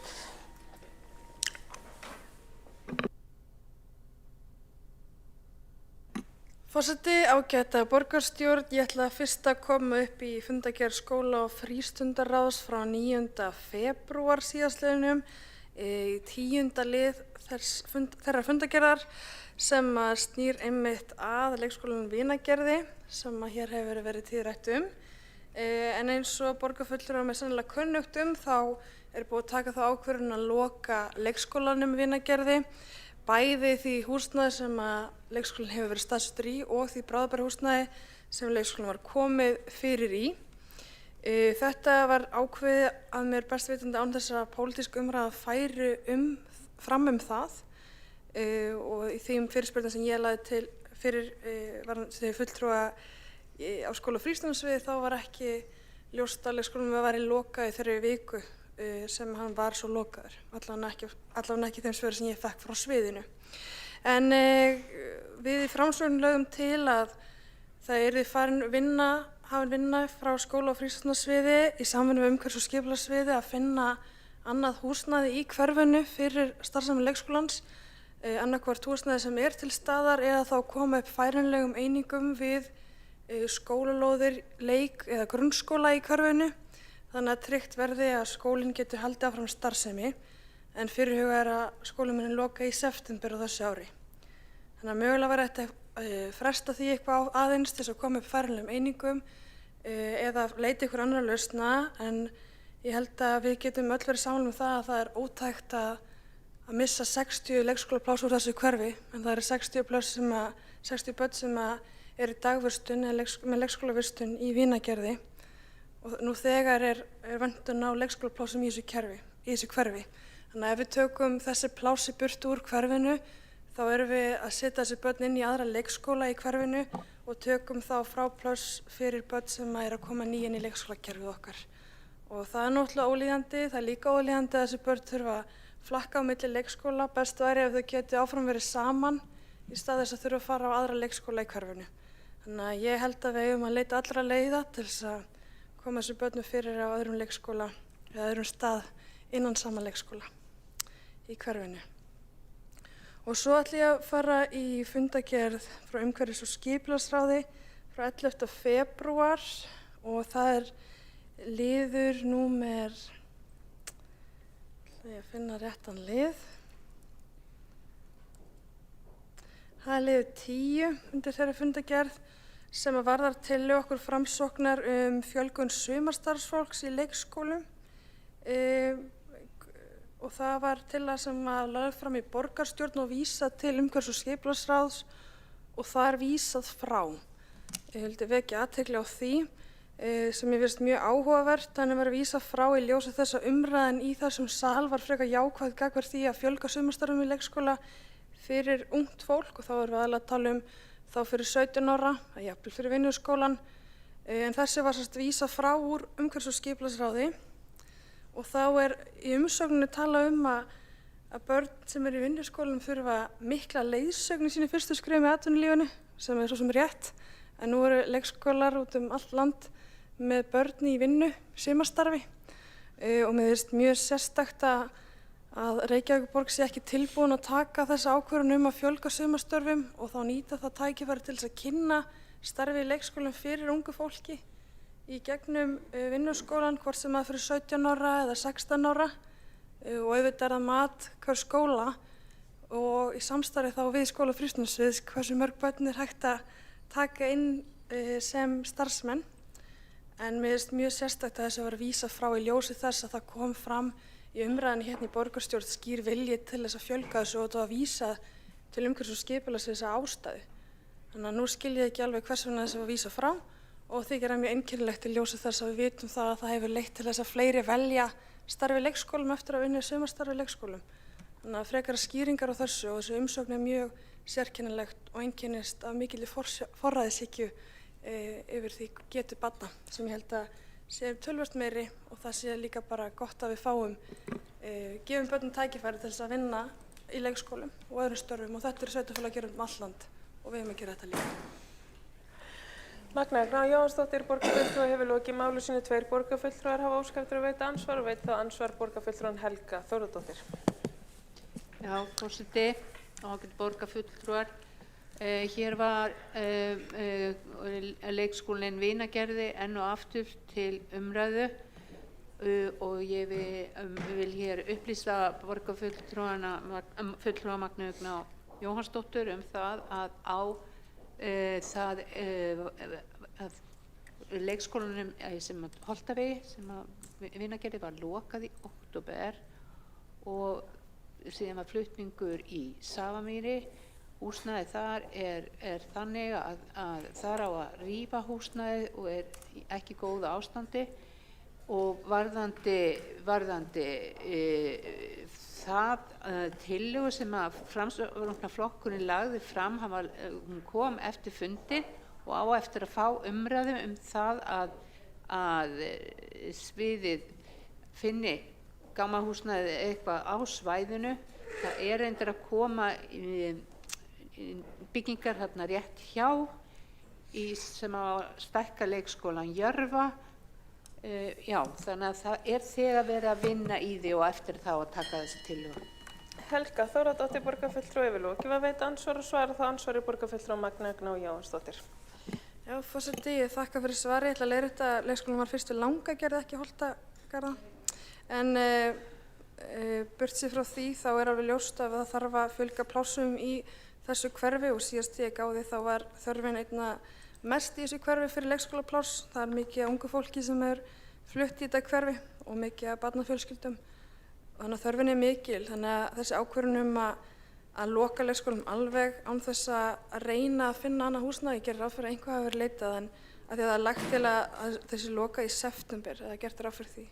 Og enn er þá tími til stefnu og mögulegt að fresta aðeins niður yfir húsin sem að leikskólinn staðsettir núna til þess að koma upp annarri lausn, en mér finnst það ótækt að fækka leikskólaplássum í hverfunum 60 þegar það er ennþá langur biðlisti og margar barnafjölskyldur í hverfunum sem að bíða eftir leikskólavist, en ég gerir ráð fyrir að borgarfulltrúinn sé sem sammála mér því að þetta er ömurlegt ástand. Magna Gná Jóhannsdóttir, borgarfulltrúi, hefur lokið við að svara andsvari, veit þá ansvar öðru sinni. Borgarfulltrúin Helga Þórðardóttir. Forseti, ég vil þakka borgarfulltrúanum fyrir leiðréttinguna. Ég skammast mín fyrir að ég bjó í Langagerði í 8 ár. Ég veit að þekki alveg hennar leikskóla. En hins vegar, ég tek undir það að það finnst engum skemmtilegt að loka þessum leikskóla og það vantar staðan núna þannig að það er þörf fyrir fleiri leikskóla í þessu hverfi. Það er sem betur fer að koma fleiri að stækka Jörfa sem er þarna rétt hjá Langagerði. Það er verið að skoða alla lausnir og svo mun koma reyndar ekki alveg nokkuð nálægt í Fossvoginum mjög fljótlega nýr leikskóli. En ég tek undir, þetta er ekki góð stað og við skemmtum okkur ekki yfir henni. Helga Þórðardóttir, borgarfulltrúi, hefur lokið við að veita andsvar öðru sinni og svara þá andsvar öðru sinni borgarfulltrúin Magna Gná Jóhannsdóttir. Já, forseti, það er gott að heyra að við erum sammála og ég vona að þessi tillaga sem að liggur fyrir væntanlega bráðum í skólafrístundaráði verði þá tekin til afgreiðslu. Ég held að sé hagur okkar allra og borgarinnar og barnanna sem að hafa verið í Vinagerði að þessi fundin ykkur lausn og þá helst lausn sem að er þannig í tímalínu að þú ná yfir það þangað til að búið er að laga núverandi eða húsnæði sem Vinagerði var í við Langagerði. Það var allan óskandi og það er ráðist í þær framkvæmdir eins hratt og auðir og að meðan yrði fundin ykkur lausn sem myndi ná yfir það tímabil. Því að það er ekki gott að fækka leikskólaplássum í þessu hverfi 60. Magna Gná Jóhannsdóttir, borgarfulltrúi, hefur lokið að svara andsvari öðru sinni og þá veitir andsvar borgarfulltrúin Andrea Helgadóttir. Já, takk fyrir forseti. Ég ætlaði að svara þessu varðandi frávísun í umhverfis- og skipulagsráði. Hún snýr að því að það er alls ekki Vinnuskólans að ákveða og hann hefur engar takmarkanir á því hversu margir geta farið af ungmennum inn til leikskólan. Það er alfarið á höndum stjórnenda leikskólana sem eru fagstjórnendur og eiga sömuleiðis að stjórna því hversu mikið þeir hafa til umráða af starfsfólki eða leiðbeinendum sem geta þá hjálpað þessum börnum vegna þess að þetta eru náttúrulega börn að taka til starfa á þessum vinnustað. Það er faglegt starf sem fer fram og það er á að vera á höndum stjórnenda hvernig þeir taka inn af starfsfólki sem þarf leiðsögn og þá leiðsögn sem þeir hafa til umráðu. Andrea Helgadóttir, borgarfulltrúi, hefur lokið við að veita andsvar. Svara það andsvari borgarfulltrúi Magna Gná Jóhannsdóttir. Forseti, hver er þá pólitíska forystan í þessu máli? Og þá velti ég fyrir mér, ef þetta er á höndi skóla- og frístundasviðs, af hverju lagði það meirihlutinn til að þessari tillögu verði vísað til umhverfis- og skipulagsráðs? Og þegar þetta er tekið til afgreiðslu í umhverfis- og skipulagsráði, af hverju þá lagt til þess að verði vísað frá í stað þess að vísa þá til skóla- og frístundasviðs ef það er þar sem þessi ákvörðun á frekar var tekin? Þetta er bara, virðist vera eitthvað svona klúður meirihlutans eða þá eitthvað blekkingaleikur því að þeir vilja ekki gera þetta en vísa þessu til þess að þetta líti betur út í borgarstjórn og vísa svo frá inn í fagráði. Magna Gná Jóhannsdóttir, borgarfulltrúi, hefur lokið við að svara andsvari og veit það andsvari öðru sinni borgarfulltrúin Andrea Helgadóttir. Er það rétt skilið, takk forseti, er það rétt skilið þá að fulltrúin sé að stinga upp á því að kjörnir fulltrúar séu að taka fram fyrir hendurnar á faglegu mati stjórnenda í leikskólanum? Andrea Helgadóttir, borgarfulltrúi, hefur lokið við að veita andsvar öðru sinni og svara það andsvar öðru sinni borgarfulltrúi Magna Gná Jóhannsdóttir. Forseti, þetta er ekki það sem ég sagði. Það sem ég var að segja var að tillögunni var vísað til umhverfis- og skipulagsviðs en nú kemur fram og hún ætti frekar heima í skóla- og frístundaráði. Og það er rökstuðningurinn sem að meirihlutinn leggur fyrir því að henni var vísað frá umhverfis- og skipulagssviði. Hvers vegna var henni þá ekki vísað til skóla- og frístundasviðs, eða frístundaráðs ásæki, ef að það er betri ákvörðun og vettvangur? Þannig að þar var hægt að eiga umræðu þetta hversu mörgum plássum er hægt að bæta við í sumarstörfum í leikskólum. Það kemur ekki fram í þessari umsögn. Það kemur ekki fram í umsögninni að það sé fleiri pláss hægt að bæta við eða ekki. Þetta virðist vera einhver annars konar blekkingaleikur eða eitthvað klúður að fara með ekki með ísasöki á réttan stað. Magna Gná Jóhannsdóttir, borgarfulltrúi, hefur lokið við að svara andsvari öðru sinni. Telst það andsvari lokið undir þessa ræðu. Óskar borgarfulltrúin eftir að fara á mælendaskrá?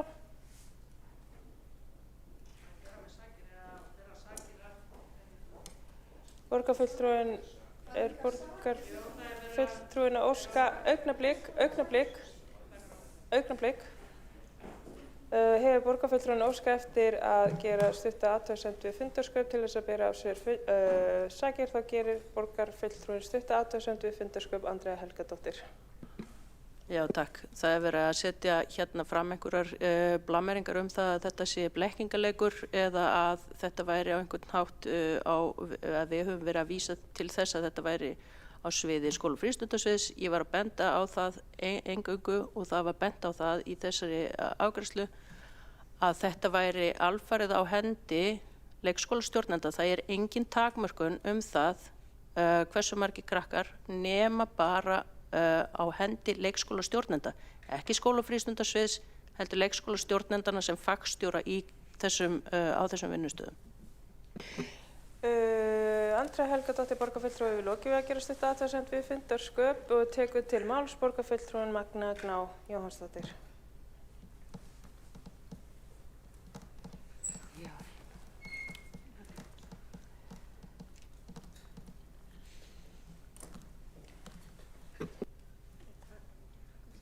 Forseti, ég kem hingað upp til þess að tala undir fundargerð umhverfis- og skipulagssviðs frá minnir 11. febrúar, 10. liður sem fjallar tillögu Framsóknar að fjölga sumarstörfum í grunnskóla. Það sem ég á ennþá eftir að fá skýringar á hvers vegna þessari tillögu vísað frá en ekki til skóla- og frístundasviðs í ljósi þess að það það ráð sem á greinilega samkvæmt umsögninni og afgreiðslu meirihlutans að fjalla hversu mörg sumarstörfum má bæta við í leikskólum.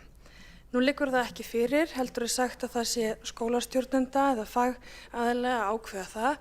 Hér hefði verið hægt að óska eftir upplýsingum frá skólunum hversu mörg störf hægt að bæta við, þannig að við gætum þá gripið til aðgerða til þess að fjölga sumarstörfum eða allavega ákveða það í pólitíkinni hvort það sé skynsamlegt að fjölga sumarstörfum í ljósi þess að það mögulega hægt en ekki liggja fyrir því gögn. Þannig ég get ekki annað lesið út úr því en að það var engin vilji til þess að fjölga sumarstörfum í ljósi þess að þetta var vísað í vitlaust ráð. Það var ekki tekin ákvörðun í því ráði að vísa svo til skóla- og frístundaráðs ef að það það ráð sem á að fella þetta mál. Heldur var það vísað frá og afgreiðslunni því lokið og það jafngildir höfnun og tillögunni. Þannig að ég get ekki að lesa út úr því að meirihlutinn hafi einhvern áhuga á því að fjölga sumarstörfum í leikskólum. Magnea Gná Jónsdóttir, borgarfulltrúi hefur lokið máli sínu og þá tekur til máls borgarfulltrúin Andrea Helgadóttir.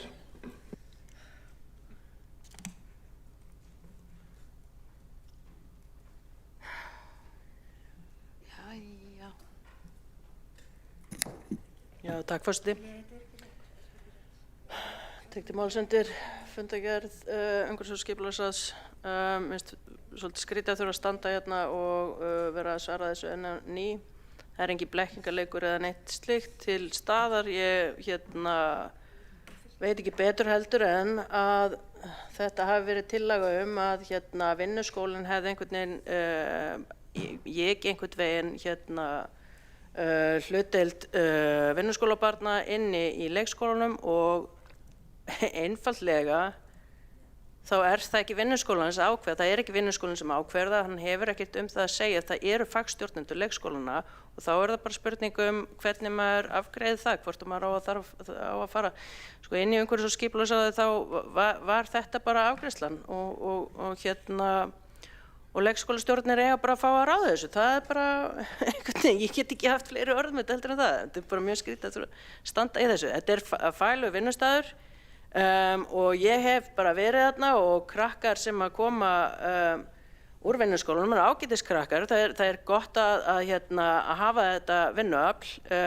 Þau eru hress og leika við krakka og það mjög ekkert á móti því að krakkarnir séu þarna, en það á endanum alltaf leikskólastjórinn, fagstjórinn á þessum vinnustað sem ákveður hvernig hann til í að taka inn á vinnustaðinn. Og ég veit ekki alveg hvernig, þú veist, það erfitt að vera að orðlengja mikið meira þetta heldur en þetta. Takk. Andrea Helgadóttir, borgarfulltrúi hefur lokið máli sínu. 2 borgarfulltrúar hafa óskað eftir að veita ansvar og veitir það ansvar borgarfulltrúi Magnea Gná Jónsdóttir. Forseti, staðreyndin er sú að þessi tillaga var lögð fram í borgarstjórn. Borgarstjórn ákveður að vísa sig inn í umhverfis- og skipulagsráð. Þar var tillögunni vísað frá vegna þess að umhverfis- og skipulagsráð telur sig ekki hafa nægilega forsendur til þess að samþykkja þessa tillögu í ljósi þess að skóla- og frístundasvið eigi að ákveða hversu mörgum störfum að bætast við. Hér hefði mögulega verið hægt að óska eftir umsögn frá skóla- og frístundasviði þar sem óska eftir upplýsingum hversu mörgum störfum fyrir ungt fólk hægt að bæta við í leikskólum borgarinnar. Vissulega það þannig að skólastjórar verða að hafa eitthvað með að segja hversu marga geti tekið við. Borgin ekki að fara að taka við í borgarstjórnum ekki fara að segja að þið ætla að taka við 30 börnum á hvern leikskóla. Ég átta mig alveg á því. En það hins vegar ekki þannig að það séu skólastjórar í hverjum einsta leikskóla sem að auglýsa sumarstörf fyrir ungt fólk, 16 eða 17 ára. Það borgin og það gert í gegnum vinnuskólan. Þannig að það hlýtur að vera þá umhverfis- og skipulagsráð sem tekur það ákvörðun að tekjum tillit til umsagnar frá skóla- og frístundasviði. Þannig að nú bara ég algjörlega að stoppa í þessu máli, ég skil ekkert nema það að meirihlutinn vildi þetta ekki. Magnea Gná Jónsdóttir, borgarfulltrúi hefur lokið við að veita ansvar. Svarar þá ansvari borgarfulltrúin Andrea Helgadóttir. Þetta er bara komið í einhverju öngstræti. Ég hef í rauninni voru litlu við þetta bæta. Andrea Helgadóttir, borgarfulltrúi, hefur lokið við að svara andsvari. Veitir andsvar öðru sinni borgarfulltrúi Magnea Gná Jóhannsdóttir. Já, forseti, mér leikur bara forvitni að vita hvort að meirihlutin hyggst fjölga þessum sumarstörfum í leikskólum, hvort að ég þá taka þetta aftur upp í skóla- og frístundaráði eða hvort að þetta sé algjörlega ódrætt og meirihlutin hafa bara fellt þetta vegna þess að hann vil ekki fjölga störfum. Magnea Gná Jóhannsdóttir, borgarfulltrúi, hefur lokið við að veita andsvar öðru sinni og svara það andsvar öðru sinni borgarfulltrúin Andrea Helgadóttir.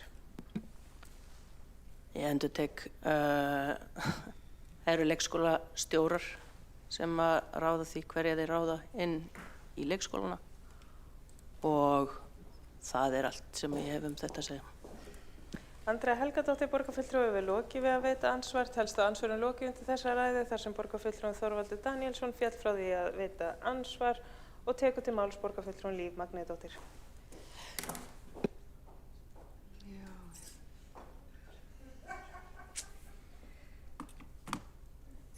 Frábæra borgarstjórn og frábæri forseti. Ég er að spá í að leggja til að við tökum aftur á dagskrá þar sem að við ákveðum að fresta og bara taka svona eins og gárungurinn segja all-nighter með leyfi forseta. En heyriði, þetta er orðið svona smá stakljána þannig að mér langaði að koma upp og benda á það að við erum auðvitað sko þegar við erum að tala um að fjölga sumastörfum ungs fólks á leikskólum, þá er það gott og blessað. En hvað eigum við að fjölga mörg? Vegna þess að nú þegar að þá eru sem sagt vinnuskólaliðar á leikskólinu Reykjavíkurborgar á svo mikið sem í 10. bekk á 64 starfsstöðum í Reykjavík og 9. bekkur á 53 starfsstöðum. Og fjöldi nemenda samtals í þessu eru 531. Og þetta er ungt fólk sem er að fá sína fyrstu reynslu að því að kynnast störfum í leikskóla. Og ég velti fyrir mér, þetta hefur verið gríðarlega vinsælt, það er líka krakkar í 9. og 10. bekk sem starfa á frístundaheimilum yfir sumartíman. Þannig að þetta er bara ágætis þáttaka hjá vinnuskólaliðum í gegnum vinnuskólan. Þannig að er þetta nóg? Ég veit það ekki. Getum við fjölgað? Já. Vegna þess að hinga til þá hefur alltaf tryggt fjármagn til vinnuskólans að því við neytum engum sem sækjur í vinnuskólan störf. Engum. Og stundum er vinnuskólinn bara svakalega vinsæll og þá þurfum við stundum að finna penning. Og stundum er kannski dræmari þáttaka. En svona það er ákveðin stöðuleiki í hvernig unglingar sækja störf til vinnuskólans.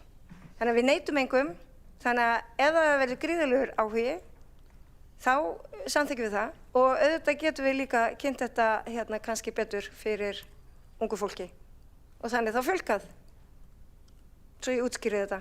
En ég var auðvitað að gera annað frammi þannig að ég kannski misti af einhverju mikilvægum upplýsingum hérna. Líf Magneiðdóttir, borgarfulltrúi, hefur lokið máli sínu. Einn borgarfulltrúi hefur óskað eftir að veita ansvar, það er borgarfulltrúi Magnea Gná Jóhannsdóttir. Forseti, en liggur ekki fyrir hvers vegna meirihlutinn vísa þessari tillögu í stað þess að bara vísa henni frá á borgarstjórn að fundi eða fellana ef þeir vilja ekki fjölga sumarstörfum í leikskólum. Magnea Gná Jóhannsdóttir, borgarfulltrúi, hefur lokið við að veita ansvar og svara það ansvari borgarfulltrúin Líf Magneiðdóttir. Forseti, já það hlýtur að vera vegna þess að þetta er þegar verklag hjá borginni og það er þegar í praxis. Þannig að hvað erum við að deila? Líf Magneiðdóttir, borgarfulltrúi, hefur lokið við að svara ansvari og veit þá ansvari öðru sinni borgarfulltrúin Magnea Gná Jóhannsdóttir. Forseti, vissulega eru sumarstörfum í leikskólum til að hann snerist að fjölga þeim. Það liggur ekki fyrir umsögnin með þessari máli að það sé sérstök vinna við að fjölga þeim eða að það sé eitthvað kostur. Í raun og veru er bara sagt að börn séu bara pínu vanþrorskuð og ekki að vera, sko, nú er ég að fara spínu rátt með mál, sko, ég man ekki alveg hvernig orða, en það er rosalega mikið forræðishyggja í þessum texta. gagnvart börnum og þau þurfa mikla aðstoð og það sé ekkert sniðugt að þau séu innan leikskóla umorðað. Þannig að ég átta mig ekki alveg á þessari afgreiðslu. Ef þetta snýst um það að skólastjórnendur þurfa að vera með í þessu samtali þá hefði verið hægt að vísa þessu til umsagnar á skóla- og frístundasviðs til þess að fá upplýsingar hversu margum störfum þetta bæta við. En niðurstaðan var að vísa þessu frá, þannig ég skil ekki hvers vegna þetta var vísa til URSK-sins ef það átti ekki að gera neitt með þetta. Magna Gná Jóhannsdóttir, borgarfulltrúi, hefur lokið við að veita andsvör öðru sinni. Svarar andsvör öðru sinni borgarfulltrúin? Telst að andsvör lokið undir þessari ræðu og tekur til máls borgarfulltrúin Andrea Helgadóttir.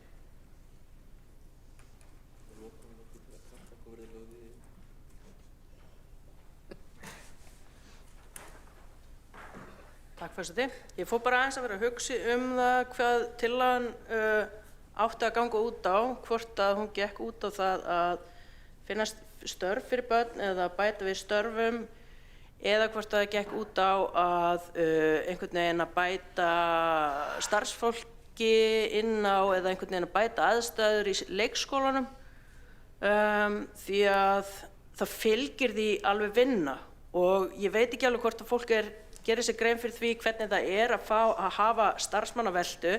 Það starfsmannavelta að vera með afleysingafólk og alveg tala sérstaklega fólk sem ekki kannski vant að vera á vinnumarkaði, alveg gott til síns brúks, ef ég má taka þannig til orða, og frábært starfsfólk að mörgu leyti, en þýðir samt ákveðið utanumhald. Þannig ef að tillagan gengur út á það eingöngu að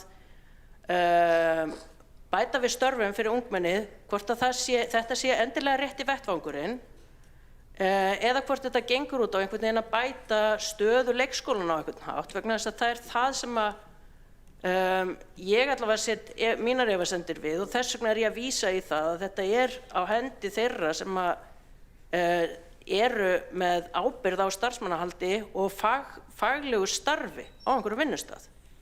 Og af því að það engin takmörk, það ekki takmörk á því hverju mega sækja í leikskólanu eða svoleiðis. Vinnuskólinn ekkert með þetta á sinni hendi, það bara leyfilegt að fara þarna inn eftir því sem að stöðurnar opnast og þá það bara stjórnandans að ákveða. Svo ég bara ég farin að vera svolítið efins tilgang tillögunnar.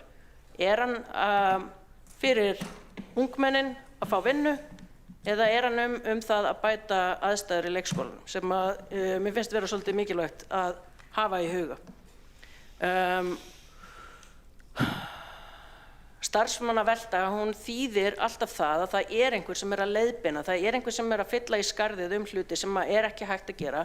Ungu krakkarnir sem að koma inn úr vinnuskólunum, þau geta ekki sinnt ákveðnum hlutum, þau geta ekki sinnt ákveðnum störfum og það þarf alltaf að vera mönnun á móti. Og þetta bara einhvern veginn ekki okkar að meta, þetta þeirra að meta sem að sinna þessum vinnustöðum og bera ábyrgð á faglegu starfi á þessum vinnustöðum og bera ábyrgð á því að það allt gangi þar upp daglega.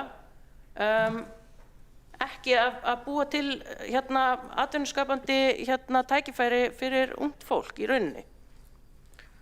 Með fullri virðingu fyrir því og eins og ég segi, ég kann að meta ungu krakkana þegar þeir hafa komið inn á vinnustæði en þegar ég verið að vinna í leikskóla og það mikilvægt og gott starfsfólk en þetta samt alltaf á hendi þeirra sem þurfa að bera ábyrgð á því sem að framfera á þessum vinnustæði.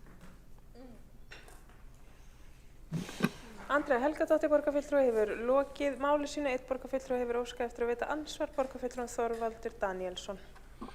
Já, forseti, það fylgdi nú með í greinargerð að tilgangur var meðal annars að kynna þetta sem vinnustað fyrir ungu fólki sem mögulega myndi þá leita í það nám að mennta sig í þessum fræðum. Spurningin rosalega einföld af því að meirihlutin ákvað að vísa málinu inn í umhverfis- og skipulagsráð. Hvers vegna í ósköpunum var ef að ákvörðunin á ekki að liggja þar, af hverju var þess að ekki vísað í rétt ráð sem þá skóla- og frístundaráð? Það einföld spurning. Hvers vegna var það ekki gert? Þorvaldur Daníelsson, borgarfulltrúi, hefur lokið við að veita ansvar. Óskar borgarfulltrúin eftir að svara ansvari? svara þá ansvari Já. borgarfulltrúinn Andrea Helgadóttir. Ég bara, mér finnst svo leiðilegt að þurfa að endurtaka mig. Það er engin takmörk. Vinnuskólinn hefur í rauninni ekki umboð til þess að einhvern veginn að hlutast til þetta. Það eru leikskólastjórnir. Ég bara einhvern veginn, mér finnst þetta hrikalegt að þurfa að vera standa í þessu. Andrea Helgadóttir, borgarfulltrúi, hefur lokið við að svara ansvari, veitir óskar eftir því að við gefum borgarfulltrúanum hljóða meðan þeir tjá sig og veitir þá ansvar öðru sinni borgarfulltrúanum Þorvaldur Daníelsson. Það hefur oft verið, forseti, það hefur oft verið fjallað lesskilning og slakan lesskilning ungra drengja. Ég fer að efast bara hreinlega skilning borgarfulltrúa meirihlutans á mæltu máli. Því að það er meirihlutinn sem ákveður að vísa málinu inn í ráð sem hefur ekkert málið að gera og vísar svo frá. Ef að þetta er staðan, þá á meirihlutann að vísa þessu inn í það ráð sem getur tekið ákvörðun í málinu. Hvers vegna var það ekki gert? Getur einhver svarað því? Einhver úr meirihlutanum? Please. Þorvaldur Daníelsson, borgarfulltrúi, hefur lokið við að veita ansvar öðru sinni. Óskar borgarfulltrúin eftir að svara ansvari öðru sinni.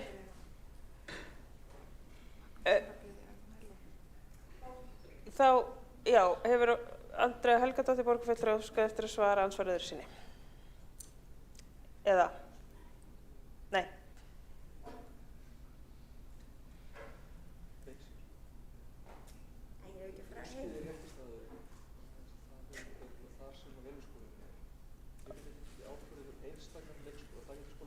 Óskar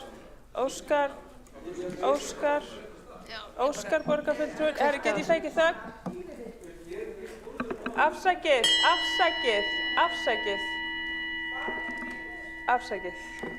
Óskar borgarfulltrúin Andrea Helgadóttir eftir að svara ansvar öðru sinni, já eða nei?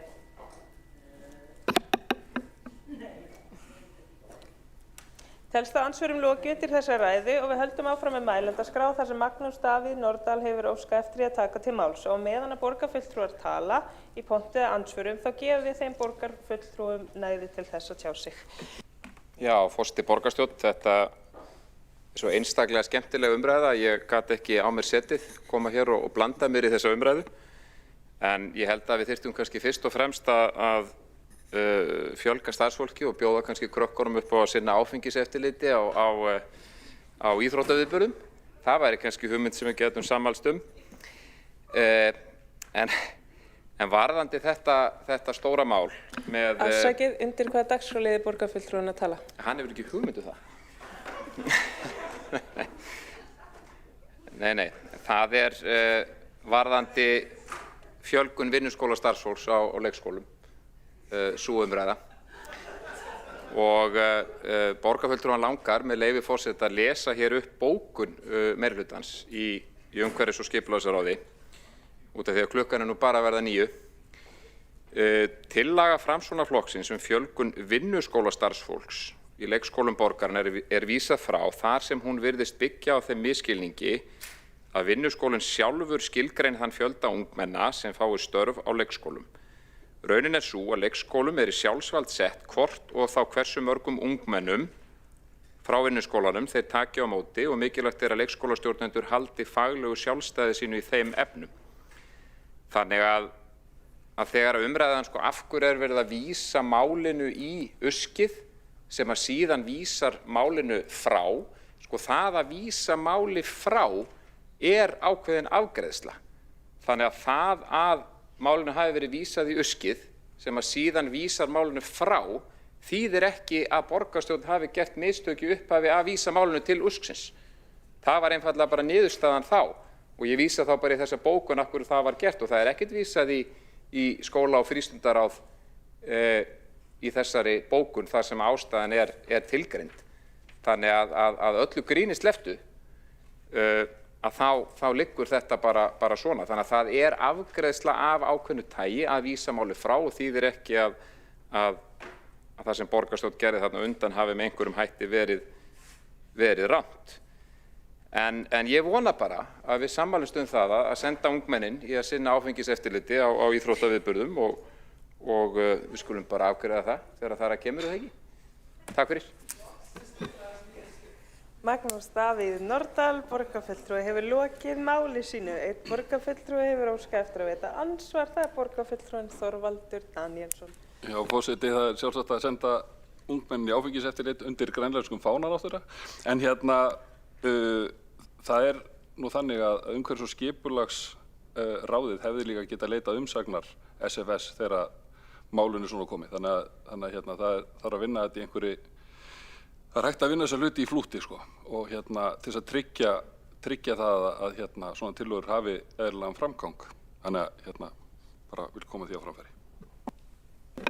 Þorvaldur Daníelsson, borgarfulltrúi, hefur lokið við að veita ansvar og svarar þá ansvari borgarfulltrúin Magnús Davíð Nordal. Já, forseti, verulegur borgarfulltrúi Þorvaldur Daníelsson. Ég held að þetta sé fyrsta sinn sem við tökumst á hér í andsvörum. Þannig að maður verður nú kannski að nýta tækifærið og spjalla við góðan félaga. En jú, kannski hefði mátt skoða þetta mál eitthvað nánar en eins og þetta horfði við mér og þær upplýsingar sem ég fekk að þá er enga takmarkanir á því hvað leikskólinni geta tekið inn marga vinnuskólakrakka. Það er rauninni bara sett í hendur á leikskólastjórunum og þá þeirra faglega mat ef við erum að tala um vinnuskólakrakkana eingöngu. Þannig að það er kannski ákveðin forsenda þá í tillögunni kannski sem að gengur ekki upp eins og þetta horfir við mér. En ég er alveg til að ræða þetta lengur og fram á kvöld ef þörf krefur.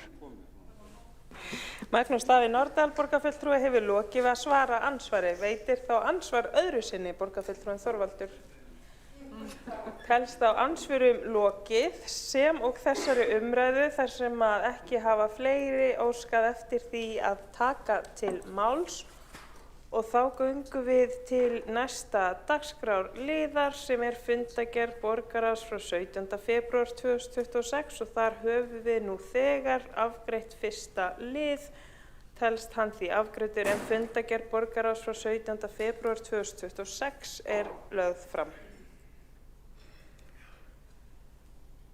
Ekki hafa fleiri hvatt sér hljóðs á þessu fundi og þá förum við í upplestur þeirra bókana sem á eftir að lesa upphátt.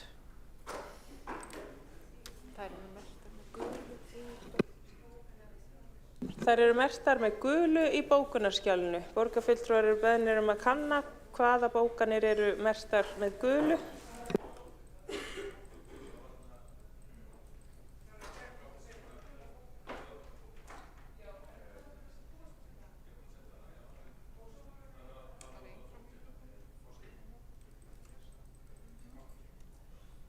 Lest á bókun Magnús Davíð Nordal sem og frá hverjum bókun er.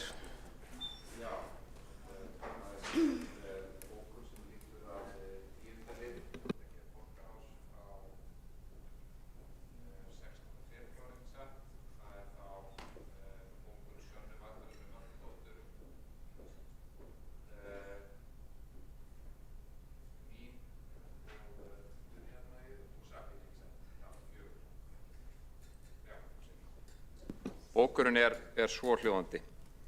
Mótatkvæði borgarfulltrúanna lítur einungis að 5. lið tillögunnar þar sem lagt er til að 11. grein verði breytt þannig að áfengisveitingar í tengslum við íþróttaviðburði verði heimilar að uppfylltum tilteknum skilyrðum í stað þess að vera bannaðar. Borgarfulltrúanna leggjast gegn þeirri breytingu með vísan til lýðheilsusjónarmiða og þess að börn og ungmenni sækja íþróttaviðburði í ríkum mæli. Að okkar mati er mikilvægt að íþróttaviðburðir sem eru vettvangur barna og fjölskyldna séu áfengislausir. Mál þetta snýst lýðheilsusjónarmið, hvernig við mótum veruleika barnanna okkar, gildismat þeirra, siðferði og umgengni við vímugjafa. Áfengissala og íþróttaviðburðum grefur undan forvarnar hlutverki íþróttafélagana. Það er ekki þeirra hlutverk að selja áfengi, heldur stuðla að aukinni hreyfingu og hreysti ungmenna og auka félagslega færni þeirra, þar sem unnið er að sameiginlegu markmiði. Þá hefur borgarfulltrúinn lesið bókun að ræða 10. lið við fundargerð borgarráðs frá 12. febrúar 2026. Þá les bókun borgarfulltrúinn Andrea Helgadóttir. Ég sömuleiðis með bókun við 10. lið fundargerðar borgarráðs frá 12. febrúar. Fulltrúinn kýs að sitja hjá í afgreiðslu málsmeðferðarreglna vegna þess að hann telur að áfengisneysla ætti alls ekki að vera sjálfsagður hluti þeirra menningu sem að íþróttaáhorf eða þátttaka er. áfengisdrykkja og íþróttaviðburðum og þar af leiðandi innan börn er óásættanlegt og erfitt að samþykkja tillögu að draga tilbaka bann við því. Þá hefur borgarfulltrúinn lokið við að lesa bókun. Þá er Framsókn með lestur bókunar undir sama lið. Undir 10. lið fundargerðar borgarráðs frá 12. febrúar. Forseti, bókun okkar í Framsóknar er svohljóðandi: Framsókn samþykkir þessar breytingar en bendir á að óþarfi er að lengja afgreiðslutíma umsókna, frekar ætti að hraða afgreiðslu mála. Þá setur Framsókn þann fyrirvara við afgreiðslu málsins sem varðar áfengisveitingar í íþróttamannvirkjum að ef upp koma brot á þessum reglum þá verði ráðist í endurskoðun á regluverkinu og áfengisveitingar bannaðar aftur. Niðurstaðan byggir á trausti og mikilvægt að íþróttafélögin standi undir því. Og þá les bókun Alexandra Brím. Já, forseti, þetta er bókun samstarfsflokkana undir 10. lið, fundargerð borgarráðs frá 12. febrúar, 19. liður matarinnkaup á velferðarsviði. Bókunin er unnið hörðum höndum að því að koma fullri matarþjónustu aftur af stað, enda er það mörgum afar mikilvægt að geta borðað hádegismat í góðum félagsskap. Þá telst. Þá hefur borgarfulltrúinn lesið bókun.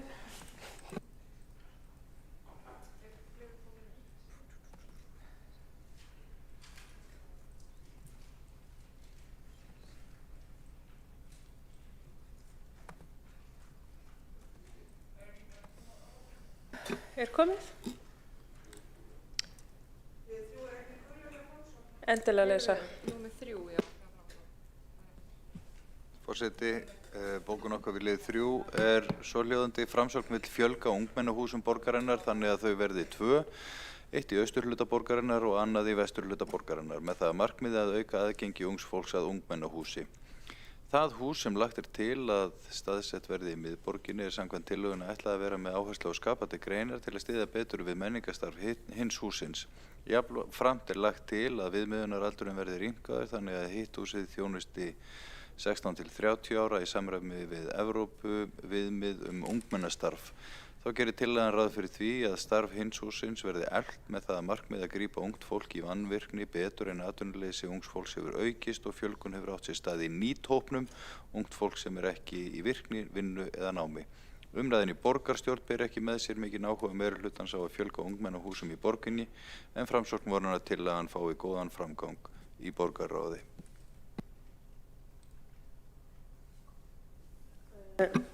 Þá er allt komið nema kveðja með málshætti sem er svohljóðandi: Betra er að róa en reka undan, sem þýðir betra er að róa en láta reka fyrir vindi, sem þýðir betra er að stýra en láta reka stefnulaust, og þetta er frá 19. öld. Fundi slitið klukkan 21:04.